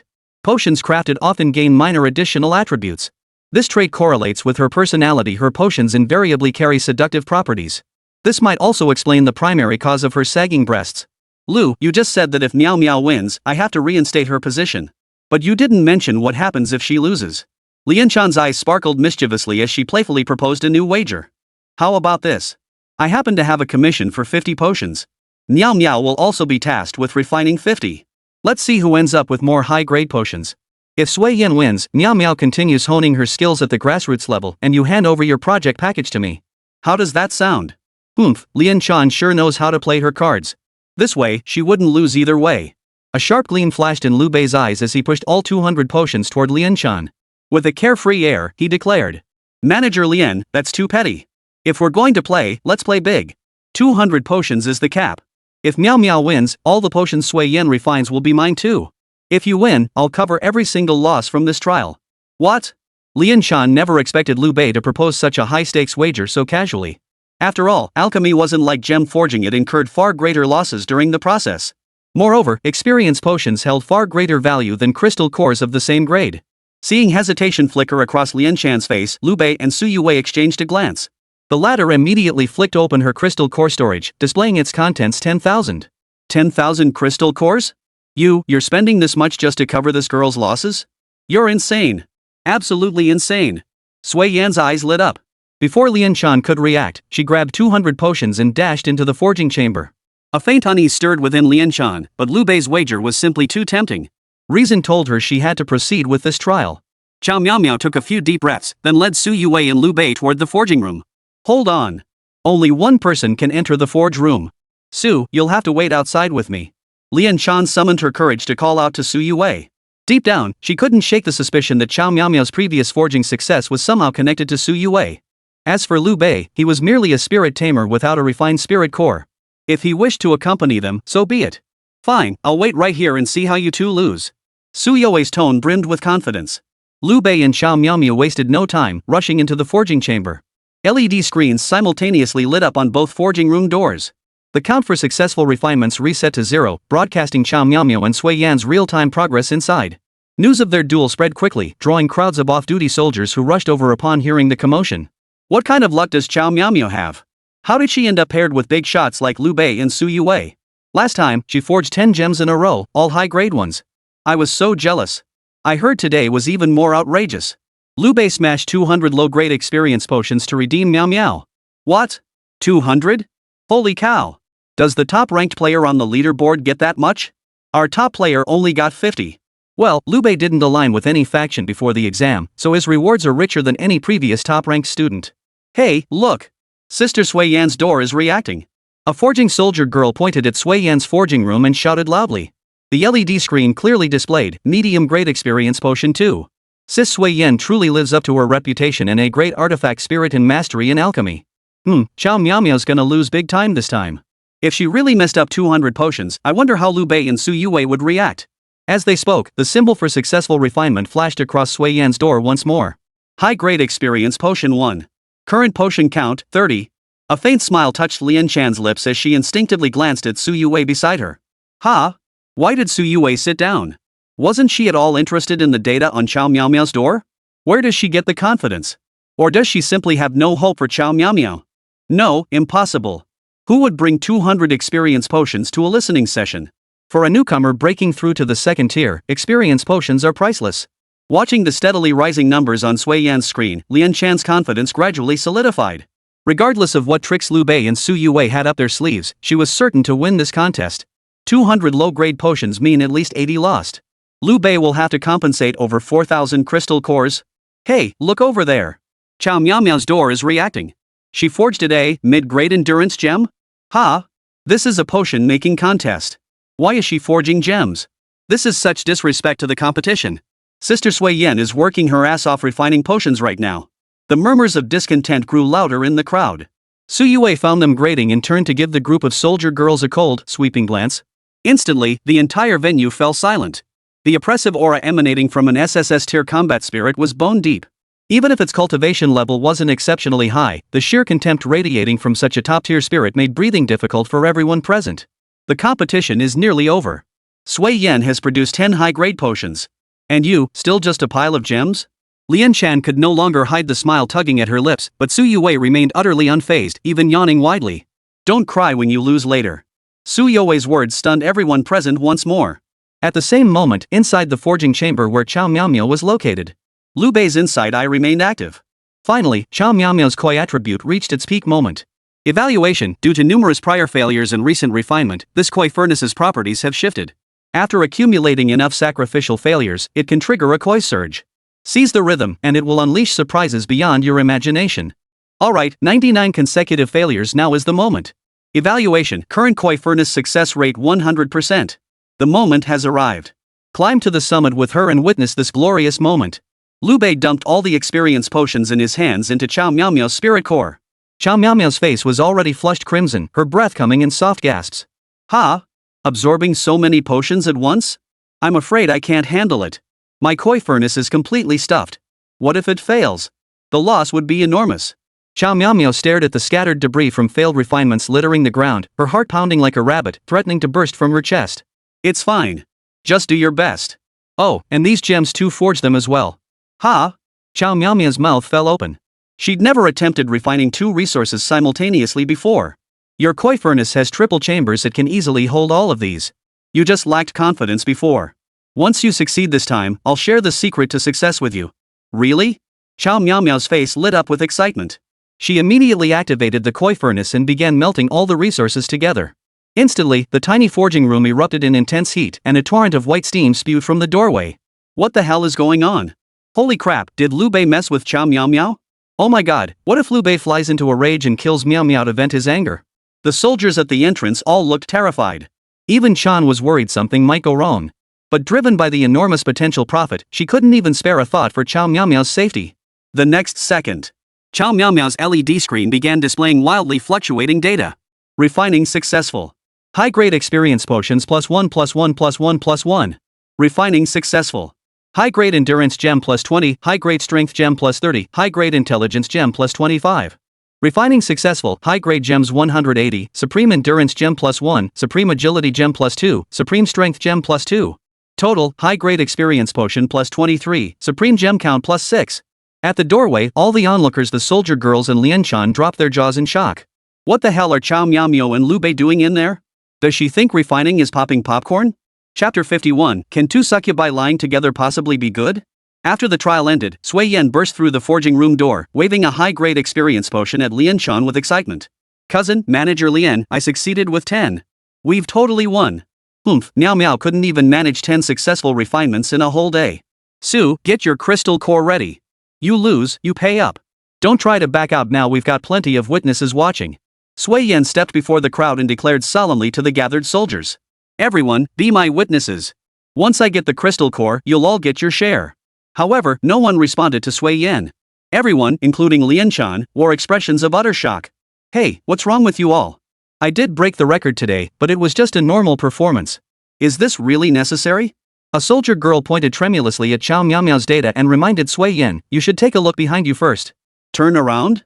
Sui Yen turned back nonchalantly, utterly unconvinced Chao Miaomio could possibly pull off something extraordinary. What? 23 high-grade experience potions and 6 top-tier gems? Impossible. Absolutely impossible. Chao Miaomio's success rate is abysmal, there's no way she could have successfully refined that many potions. This display is faulty. Before Sui Yen could approach, Lu Bei shoved open the forging room door. A torrent of white steam poured out. Chao Miaomio stood there, exhausted yet wearing a satisfied smile, cradling the fruits of her and Lu Bei's joint alchemical effort. 23 potions. Good heavens, did Miao grasp some secret technique? Even if she did, it couldn't happen this fast. With this success rate, forget Sui Yen, even Manager Lian and S-rank couldn't match her. Shoo, quiet. Look at Manager Lian's expression. At that moment, Lian Chan could no longer maintain her usual sweet, polished smile. Her teeth clenched tightly, she struggled to accept the losses this competition had brought her. Promoting Chao Miao was one thing, but the 10 high-grade experience potions Sui Yan had refined were incredibly expensive. Su Youwei couldn't care less about her pain. She snatched the potions right out of Sui Yan's hands and addressed the group of soldiers. Everyone saw it. The winner and loser are crystal clear. From now on, I don't want to see anyone bullying Chao Miao again. Got it? Got it, got it. From now on, Miao is our supervisor. Please look out for us sisters. Yeah, Supervisor Chao, if you have any refinement tips, please teach us too. We want to learn from you. We're so eager to improve. In an instant, numerous forging soldiers rushed over to curry favor with Chao Miao. After all, a forging soldier's status was closely tied to their combat achievements. After this competition, Chao Miao deservedly rose to supervisor level status. As for Sui Yan, she was undoubtedly destined for reassignment to the lower ranks for some serious tempering. Before Lu Bei and Su Youwei departed, Chao Miao escorted them all the way to the forging zone entrance. I really owe you both today. If not for you, I'd still be. No need to mention it. Next time you forge, focus on mastering your rhythm. Start by fusing lower grade materials, fail about 9 times, then move on to your target material. Keep these first tier crystal cores for yourself. Lu Bei spoke as he handed Chao Miao a crystal core storage container filled with exactly 3,000 first tier crystal cores. I can't accept it. You've already helped me so much and taught me forging techniques. How could I take your money? Su Youwei grinned. This is mutual help. Without you, where would we have gotten all these high-grade potions and top-tier gems? You'll need these crystal cores later. Don't refuse them. Su, you and your boyfriend are truly the kindest people in the world. Chao Miao's tone was sincere. At the mention of boyfriend, Su Youwei's eyes lit up with delight. She patted her friend's shoulder once more before linking arms with Lu Bei and walking away. Watching their retreating figures, Chao Miao's almond-shaped eyes glistened with a faint shimmer, her gaze flickering imperceptibly. On the way back, Su Youwei walked along, letting out another soft sigh. Oh my, you opened another meridian? Yes. Time waits for no one. The more meridians we open, the more confident we'll be facing the demon beasts tomorrow. And once we break through to the second tier, we can learn martial arts techniques faster. Su Youwei nodded earnestly. At this rate, we'll open 8 meridians tomorrow.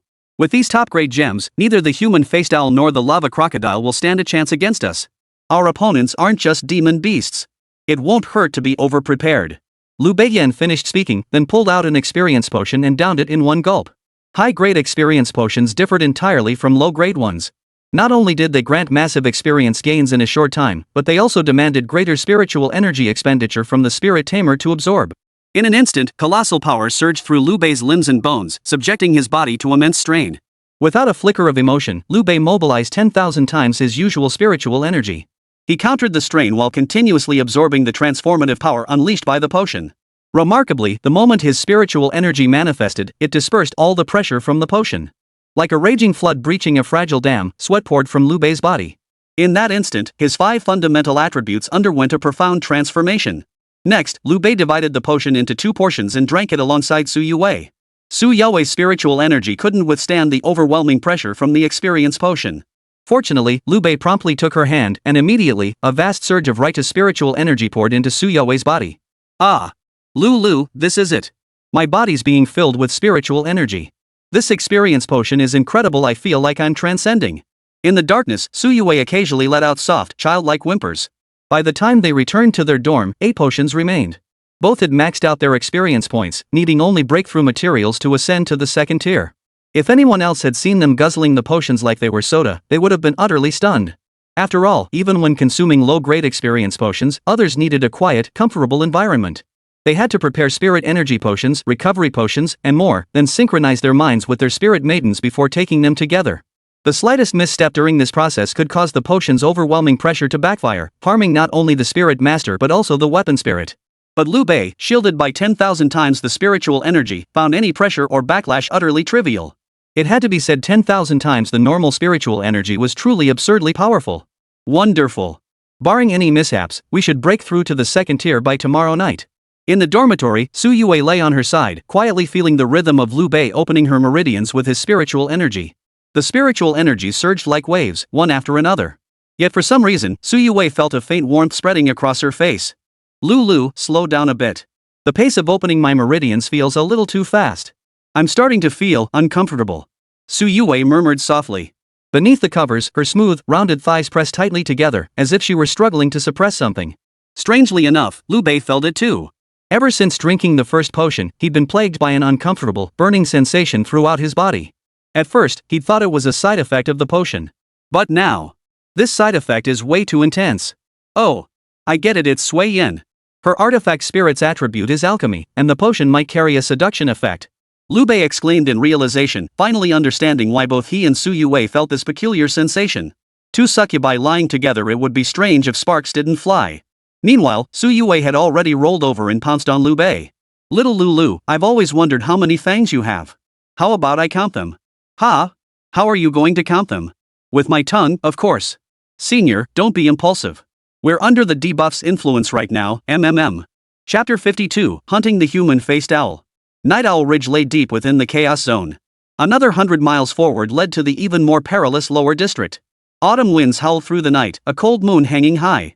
Dry yellow leaves rustled underfoot as the patrol led by Chu Yushuan sped forward. Upon reaching a high ridge, they halted.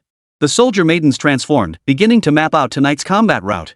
Chu Yushuan's spirit weapon was a dragon-slaying mace, radiating the aura of a stage 3 beginner. Beside him stood the patrol's other two captains, the stout Gui Jian and the lanky Pan Pang. Their spirit weapons were a crossbow and a small flail, respectively. Though their aura fell short of Chu Yushuan's, it still showed signs of reaching the third tier. Later, we'll have our men attack from the east, west, and south. Leave the north to Lu Bei. There's an extremely hidden path up north leading into the Moon Shadow Old Forest. The human-faced owl is cunning, it'll definitely flee into the Old Forest. With Lu Bei's current strength, capturing the human-faced owl will drain his spiritual energy. That's when we strike from behind. Ha. No matter how strong Lu Bei is, he's only at the peak of Tier 1. He owes his success today to both him and Bing Yang being SSS-tier. But when it comes to actual combat experience, he's nowhere near our level. After Gui Jian and Pan Pang analyzed the situation, they began boasting about Chu Yushuan again.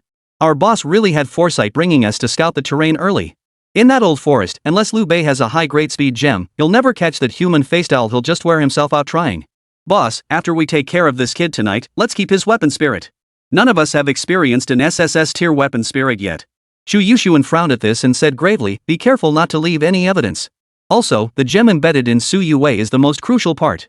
Don't force her to self-destruct the artifact spirit. Once a weapon spirit self-destructs, the embedded gem shatters too. Gui Jian and Pan Pang understood resources were paramount, nodding in agreement with Chu Yushuan's words. About half an hour later, Lu Bei and Youwei appeared near the mountain ridge. Chu Yushuan hurriedly led his men to greet them, bowing respectfully. Young Master Lu, everything is arranged. You'll head to the northern pass of Night Owl Ridge shortly. We'll drive the human-faced owls toward you, and you can eliminate them all at once. The northern pass? Lu Bei's brow furrowed slightly. Chu Yushuan quickly added, yes, sir. The northern pass is elevated, giving you the advantage of height for a more effective ambush. The brothers have all considered this for you. A sharp gleam flashed in Lu Bei's eyes. Without further doubt, a playful smile curved his lips. Well, that's quite the effort from Captain Chu. Alright, let's not delay. We should move out early. No sooner had Lu Bei finished speaking than a crimson glow erupted from Youwei's body, conjuring the pitch-black, bloodthirsty underworld scythe. Lu Bei hoisted the scythe and dashed toward the northern pass of the mountain ridge. Watching his departing figure, Chu Yushuan and the others all wore cruel smiles. That kid really thinks he's the boss. We've been so polite to him, and he doesn't suspect a thing. Gui Jian loaded his crossbow with psychic energy as arrows, while Pan Pang swung his flail dismissively. Genius? A bit arrogant? That's common. But geniuses often die young. Today, Lu Bei will meet his end here. Move out. At Chu Yushuan's command, Gui Jian and Pan Pang immediately led their teams to rapidly close in from the south and west entrances. Chu Yushuan himself charged toward the east entrance, coordinating to tighten the encirclement. Suddenly, a piercing scream echoed through the gloomy mountain pass. Key! A bird as tall as a man burst from the darkness. Its heavy wings couldn't carry it high, but its thick, powerful legs crushed two tree trunks before it broke through the northern perimeter. At the northern pass, Lu Bei calmly pulled out his map to verify the situation. Sure enough, there's a fork at the northern pass leading to Moon Shadow Old Forest. Looks like these bastards want me chasing the human-faced owl passively. That way, they can wear me down before striking. On the side, Youwei's spectral image appeared. Nice plan, but too bad we've been through this chaotic area plenty of times. Ha, my husband's the smart one for mapping it out ahead of time. Let's go, senior. We'll head straight for the fork. That human-faced owl excels at leaping and sprinting. The Moon Shadow Old Forest is its home turf, it'll definitely flee that way. Right. Let's see what tricks they pull after we take down that man-faced owl. Meanwhile, the hunt continued on Chu Yushuan's side. The human-faced owl's speed was truly astonishing. With a single flap of its massive wings, it instantly generated an updraft. Coupled with its powerful, long legs, it could sprint over 100 meters in mere seconds. As it raced, it frequently glanced back over its shoulder. Its fist-sized brown eyes, like searchlights, sent shivers down the spines of the patrol team. This thing's speed is beyond ordinary. Everyone stay alert. When we reach the fork in the road, halt the pursuit immediately. Beware of the human-faced owl counterattacking. After Chu Yushuan's warning, Gui Jian and Pan Peng also cautioned their men, don't let it grab you and haul you up those tall trees. Falling from 20 or 30 meters up would be deadly, even if you didn't break your neck. Yes, sir. The patrol team members were on high alert. As they approached the entrance to the Moon Shadow Old Forest, everyone halted. Without a moment's hesitation, the human-faced owl plunged headlong into the Moon Shadow Old Forest. The Moon Shadow Old Forest was perpetually gloomy and lightless. Ancient trees with tangled roots intertwined throughout the forest, their dense canopy shrouding the sky. In such a place, hunting was out of the question. Even avoiding getting lost was extremely difficult. The maned owl's talons were one of the primary materials required for a spirit tamer to break through to the first rank. Consequently, this particular owl had been hunted relentlessly by spirit tamers in the past. However, once it escaped into the Moon Shadow Ancient Forest, even the most powerful pursuer would be powerless to catch it. Once inside the ancient forest, the owl's pace gradually slowed, and a look of ease spread across its face. This was precisely what set the human-faced owl apart from other demon beasts. Its face bore an uncanny resemblance to a human's, with only a pair of prominent ears resembling an owl's, hence its name. Yet before the owl could fully relax, a tall figure suddenly emerged directly ahead. This figure held a massive scythe, looking utterly at ease, clearly having waited here for quite some time. Unlike humans, the owl couldn't feign emotion. At this moment, its face betrayed profound confusion. The Moon Shadow Old Forest's complex terrain was extremely unfavorable for human spirit masters. How could someone have ambushed here in advance? Moreover, this spirit tamer was only at the first rank. Wasn't this tantamount to courting death? A feast delivered right to its mouth.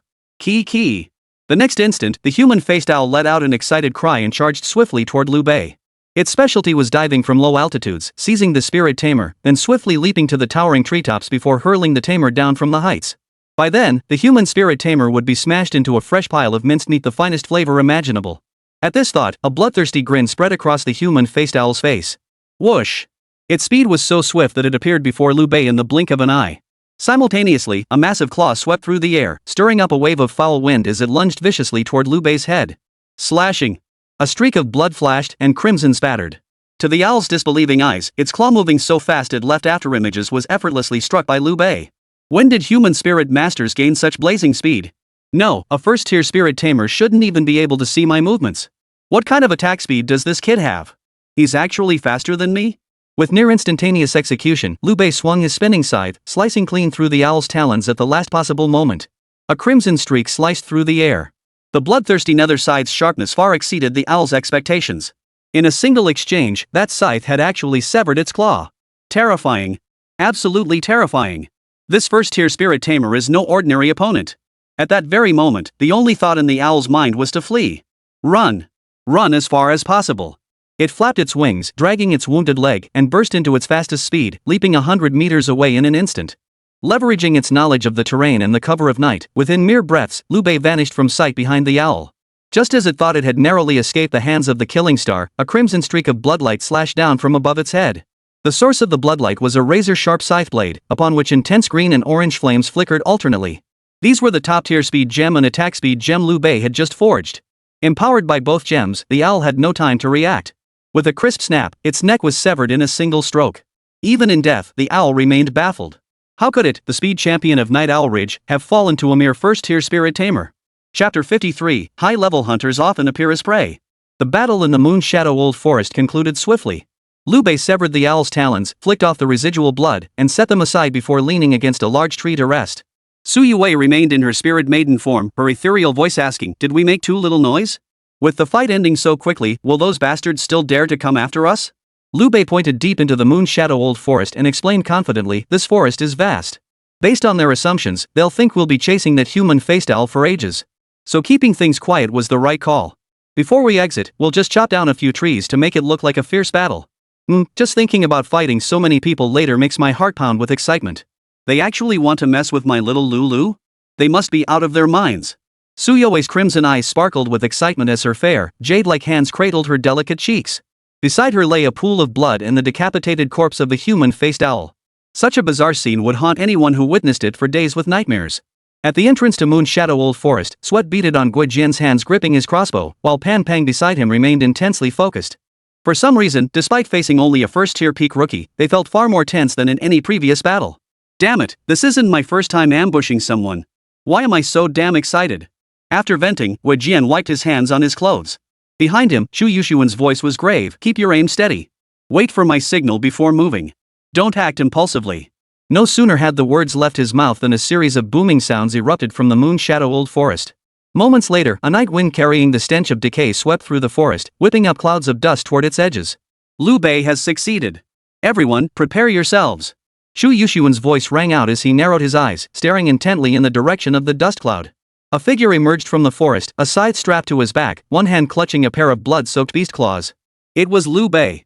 Wei Jian's finger twitched on the crossbow trigger. Had Chu Yushuan not warned him just then, that arrow would have flown. Under the moonlight, Lu Bei's outline gradually sharpened. Blood glistened on the scythe's blade. With an expression of calm composure, he walked toward Chu Yushuan and the others without a hint of panic. Boss, this guy's acting weird. He doesn't seem like someone who's exhausted his psychic energy. Should we still move? Wei Jian spoke while adjusting his crossbow, ensuring the crosshairs were locked onto Lu Bei's vital center. Pan Peng's eyes darted around as he analyzed. This guy might be putting on a brave face, pretending to be relaxed just to scare us off. Boss, I say we strike now and stop him from escaping. Hold on. If he's truly weakened, he won't be able to escape. This kid is cunning. We can't move without absolute certainty. Chu Yushuan's face remained vigilant. After giving his orders, he gripped the dragon scepter in his hand and stood up first, walking towards Lu Bei. The two locked eyes for a long moment before Chu Yushuan finally spoke. Impressive skills, young Master Lu.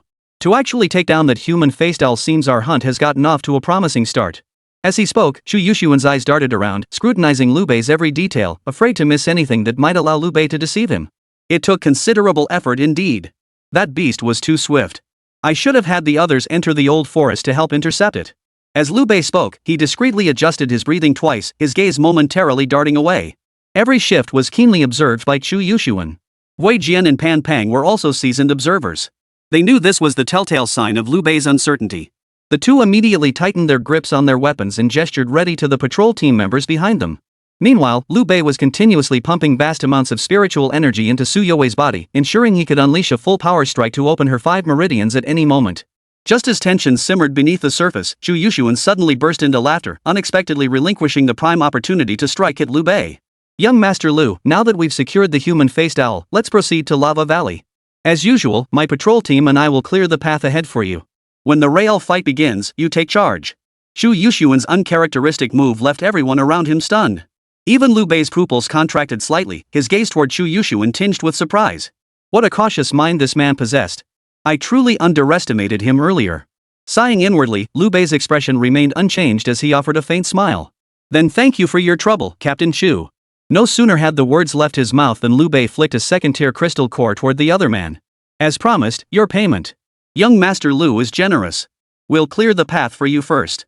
Chu Yushuan grinned as he caught the crystal core, then turned to signal the patrol squad to swiftly head toward Lava Valley. Soon, they had pulled a considerable distance ahead of Lu Bei. Throughout the journey, Wei Jian and Pan Pang were both seething with frustration. Several times they wanted to speak up, but feared being reprimanded by Chu Yushuan. You must be wondering why I didn't attack him, right? Seeing Chu Yushuan bring it up, Wei Jian was the first to respond. Yeah, boss. The way I see it, that kid Lu Bei was totally faking it earlier. He was showing his weaknesses perfect timing to strike. What if he recovers or changes his mind later? What then? Old Guo's right, boss. Even I could tell that kid Lu Bei was on his last legs. How could we give him time to catch his breath? Oomph. If even you could see it, would that still be called a slip-up? Chu Yushuan's icy retort instantly snapped the two men back to reality. True. Since they'd first crossed paths with Lu Bei, he'd never once shown any weakness. Whether facing Chu Tianque, any opponent in the exams, or even old Chu himself, the kid had always been the mastermind, standing unshakably at the pinnacle of invincibility. How could someone so calculating ever expose his vulnerability? Unless he truly couldn't conceal it, or worse, he was deliberately feigning weakness to lure the patrol team into attacking him. Bro, come on, that can't be it, right? If he's really faking it that convincingly and has the guts to lure us into attacking him, then his depth and power would be terrifying, wouldn't they? Pan Pang grew increasingly uneasy as he spoke, his pace slowing noticeably. Chu Yuxuan glanced back at Lu Bei's figure, now nearly vanished from sight, and replied gravely. I'm afraid that's exactly what happened. Though the sound from the forest took a long time to reach us, did any of you notice even a hint of distress on him? Also, you might not have sensed it, but the instant he appeared, I could feel the overwhelming killing intent radiating from Youwei. That killing intent was comparable to the fury Lu Bei unleashed when detonating the Black Mist during the Alliance exam finals. Against such a monster, we cannot afford even the slightest risk. Remember, the higher tier the hunter, the more likely they are to appear as prey. If we plan to take down Lu Bei, he's probably planning to take us down too. This brother really is the most level-headed. Brother is absolutely right. Pan Pang and Gui Jian wiped the cold sweat from their foreheads, both nodding in agreement with Chu Yuxuan's assessment. Not far ahead lies Lava Valley. We'll feign luring out a lava crocodile. Once Lu Bei enters the fray, we'll trigger the aggression of the other crocodiles. That way, Lu Bei will be surrounded by the crocodile pack, and we'll seize the opportunity to ambush and eliminate him. Agreed. Chapter 54. Fine, I'll send you on your way first. In the dead of night, Chu Yuxuan led the patrol team swiftly toward Lava Valley. As they drew nearer to their destination, everyone could feel waves of scorching heat carried on the night breeze. Damn, it's so hot here. Feels like we're in the flaming mountains. Fat Gui Jian, who hated the heat the most, fanned himself by lifting his shirt while complaining non-stop. Pan Pang beside him chuckled teasingly, Fatso, I told you to lose some weight ages ago, but you wouldn't listen. Now you're suffering, huh? Let me tell you, if we keep going, we'll hit the lava swamp. It's a circular basin with a volcano underneath. You'll suffer even more once we get there. Huh? Lava swamp? That means we're almost at the lava crocodile's territory. When do we start moving? No sooner had Gui Jian finished speaking than Chu Yuxuan replied in a low voice, once we reach the swamp, we'll split into 3 teams. Each group will drive the lava crocodiles from a different direction. Then I'll lure one crocodile out. You two block the others here. Once Lu Bei enters the swamp entrance, I'll signal you, and we'll release all the remaining crocodiles. The swamp entrance lies within the valley, shaped like a gourd's mouth, easy to enter, but nearly impossible to escape. Once Lu Bei steps inside, with crocodiles ahead and us behind, he'll be doomed. As Chu Yuxuan finished speaking, a flash of ruthlessness crossed his eyes, his fists clenching so tightly they cracked audibly. It was clear he was determined to eliminate Lu Bei this time. Pan Pang and Gui Jian listened intently, their admiration for Chu Yuxuan reaching its peak. It had to be said the boss was the boss. Whether it was raw power, cunning strategy, or his grasp of human nature, he was truly in a league of his own. Only by following a man of Chu's caliber did they gain the capital to go toe-to-toe with a prodigy like Lu Bei. Remember this, the lava crocodiles are vicious and aggressive. Don't get bogged down in prolonged combat. Our goal is to drive them off and block their path. When the moment comes, release them to target Lu Bei. Got it? Understood. After another round of confirmation, Chu Yuxuan spotted Lu Bei's figure entering the valley. Only then did he wave his hand, signaling the group to begin their operation. In an instant, the once silent lava marsh erupted with bursts of searing spiritual energy. Roar! Roar! The deafening roars of crocodiles echoed through the air. Pan Pang swung his flail with all his might, each fist-sized hammerhead flashing scorching sparks upon impact. He led a 10-man squad, battling through the unbearable heat of the lava swamp while driving back 6 massive crocodiles. Damn it, are there any third-tier beasts among these brutes? We'd better move fast later, or we might not make it out alive. Not far away, Wu Jian was also battling lava crocodiles with his crossbow. Rather than driving them back, his position seemed more like a retreat under fire. Thankfully, the terrain here is unique, with a natural barrier encircling us. Once the boss lures one crocodile out, the moment Lu Bei charges in, we'll retreat immediately and trap him in this lava swamp. Oomph, we won't even need to lift a finger. These beasts alone will wear Lu Bei down. The two grew more animated as they spoke, their movements growing increasingly vigorous. Soon, a large group of lava crocodiles was herded near the swamp's entrance. The entrance resembled a narrow gateway, surrounded by undulating giant boulders forming a barrier that completely concealed everything within the swamp. Pan Pang and Gui Jian led dozens of patrol members in a standoff and fierce battle against the lava crocodile horde. Chu Yuxuan deliberately lured one lava crocodile to the entrance, feigning a desperate struggle. When Lu Bei arrived nearby, scythe in hand, he shouted, "Young Master Lu, I've lured the lava crocodile out for you. Now is the perfect moment to strike." Chu Yuxuan's expression remained tense, for the creature he had lured was a third-tier lava crocodile. This lava crocodile stretched over 8 meters in length. On either side of its massive head, lantern-sized vertical yellow pupils blazed with a bloodthirsty glare, while its jaws held 2 rows of razor-sharp teeth like steel blades. Most terrifying of all was its impenetrable carapace of formidable armor that not only nullified most of the soldier maiden's attacks but also served as its deadliest weapon, second only to its snout. Whether it was a headbutt or a sweeping tail strike, a single hit would likely shatter bones and snap tendons, and that would be the best possible outcome. Crash! Suddenly, the lava crocodile delivered a sweeping blow, its tail bristling with blade-like protrusions slamming into Chu Yuxuan's dragon-raising mace. After the dull thud, Chu Yuxuan stumbled back 2 steps, urging Lu Bei again. Young Master Lu, if not now, then when? I can't handle this third-tier lava crocodile alone. Our brothers are locked in fierce combat with crocodiles in the swamp. Every moment we delay puts them in greater danger. Alright. I'm coming to help you. Lu Bei roared, and in the next instant, he charged forward with his scythe on his back. In a few leaps, he reached the giant lava crocodile. A fleeting, barely perceptible spark of delight flashed in Chu Yuxuan's eyes. He swung his dragon-raising mace with renewed ferocity, landing several heavy blows on the crocodile's head, forcing it to retreat further toward the entrance. Young Master Lu, if we enter the swamp now, we can finish it in one go. With our combined strength, this beast probably won't last a single round. Let's take it down and get out of here fast. Agreed. Lu Bei agreed readily once more, leaping up to stand alongside Chu Yuxuan. Their vantage point was peculiar. Chu Yuxuan faced the narrow entrance directly, while the lava crocodile blocked the passage.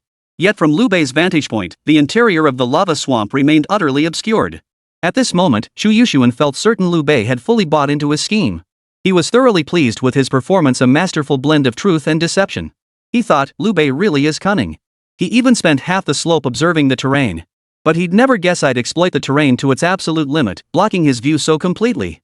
Even if he figures out my ambush, that arrogant brat will surely leap into the swamp and slaughter his way through. Oomph, and then, the crocodiles. Swish! The sudden flash of sharp, crimson light instantly shattered Chu Yuxuan's train of thought. In his line of sight, Lu Bei's scythe loomed dangerously close. The blood-red glint on the blade magnified, seeming to reach his throat in an instant. His scalp prickled with terror. A palpable sense of impending doom drove an instinctive reaction. He raised his dragon-raising mace to block. Yet, to his utter surprise, almost the instant he raised the dragon-raising mace to block, Lu Bei's 5-meridian-powered fist had already struck toward his heart. Whoosh! The punch struck with such ferocity that a faint crimson blood-red aura formed around the fist, resembling a razor-sharp steel blade plunging deep into Chu Yuxuan's heart. Thud! Due to their close proximity, the punch generated little wind pressure. After the brutal strike, a deep, muffled thud echoed. Immediately afterward, Chu Yuxuan heard the sound of his ribs shattering, his heart and flesh crushed to pulp. A piercing agony erupted as bone and flesh twisted together. He gasped for air, his face as pale as gold paper. As the air rushed into his lungs, the scorching heat around him instantly turned bone-chilling cold. In that instant, Chu Yuxuan felt death descend upon him. At the same time, Lu Bei's unfinished words echoed in his ears. Fine. I'll send you on your way first. Chapter 55, All my soldiers are goddess level. Chu Yuxuan never dreamed Lu Bei would attack him. His body was slammed hard into the lava crocodile by Lu Bei. The immense force pushed both the crocodile and Lu Bei back into the molten swamp.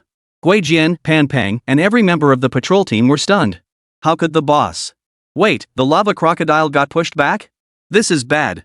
The portal's closing. We're trapped inside. That man, isn't that Lu Bei? Chaos erupted in the lava swamp. Lu Bei swung his scythe blade, cleaving a massive boulder that jammed itself firmly against the portal. A chorus of agonized screams erupted from the swamp. The already exhausted patrol squad faced a horde of lava crocodiles seething with fury.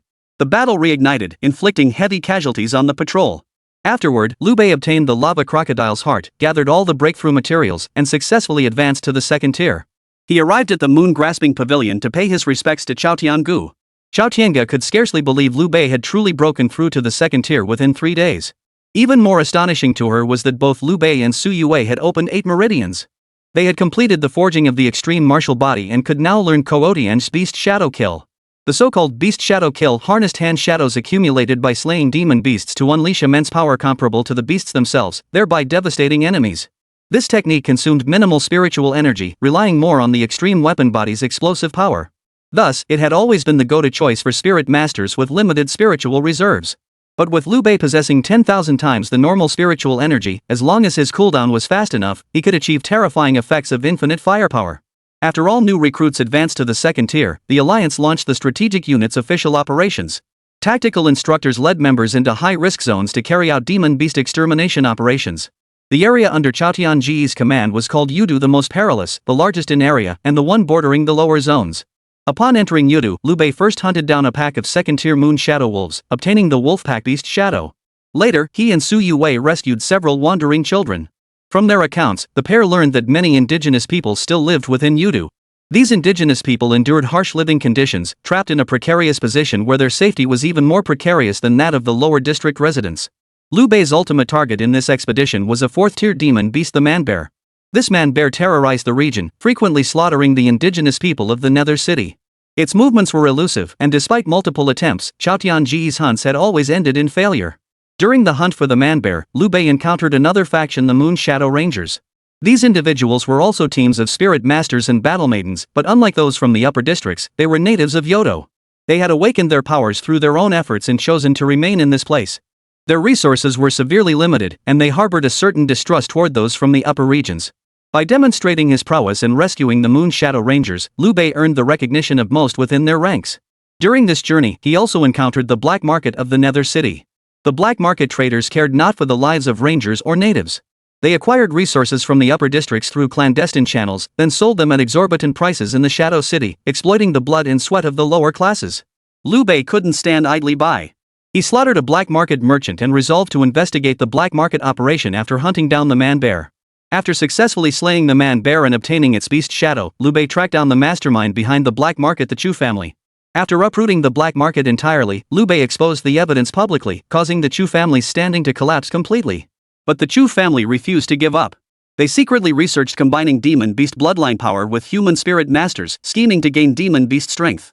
They bred insect demon beasts and conducted clandestine human experiments, leading to an insect demon outbreak. The insect empress went berserk and launched an assault on Jiangcheng and its surrounding areas. In the hour of crisis, Chaotiange overcame her inner conflict and voluntarily formed a contract with Lu Bei. Together, they unleashed their ultimate combined technique, Dragon Elephant Prison Sealing Force, annihilating the insectoid queen. Lu Bei then harnessed Youwei to unleash a necromantic ultimate technique, borrowing the path of the Shadow Army, summoning legions of spectral knights to annihilate the rampant insect plague. After the crisis passed, Lu Bei and the two soldier maidens finally found a moment to catch their breath. That night, in his riverside apartment, Youwei quietly climbed into Lu Bei's bed, seeking to savor the sweetness of spiritual energy. But when she lifted the covers, she discovered teacher Chao Tiangu curled up beside Lu Bei, wearing a cat-eared pajama set, her snow-white feet bare, her face flushed. "Teacher Chaotiange, what are you doing?" I. That night, Lu Bei lay awake all night. Add me on WeChat, MNY66618. More book recommendations in my moments, Tomato, Tushio, Shuchi, Jihu, Story Club, and various platforms.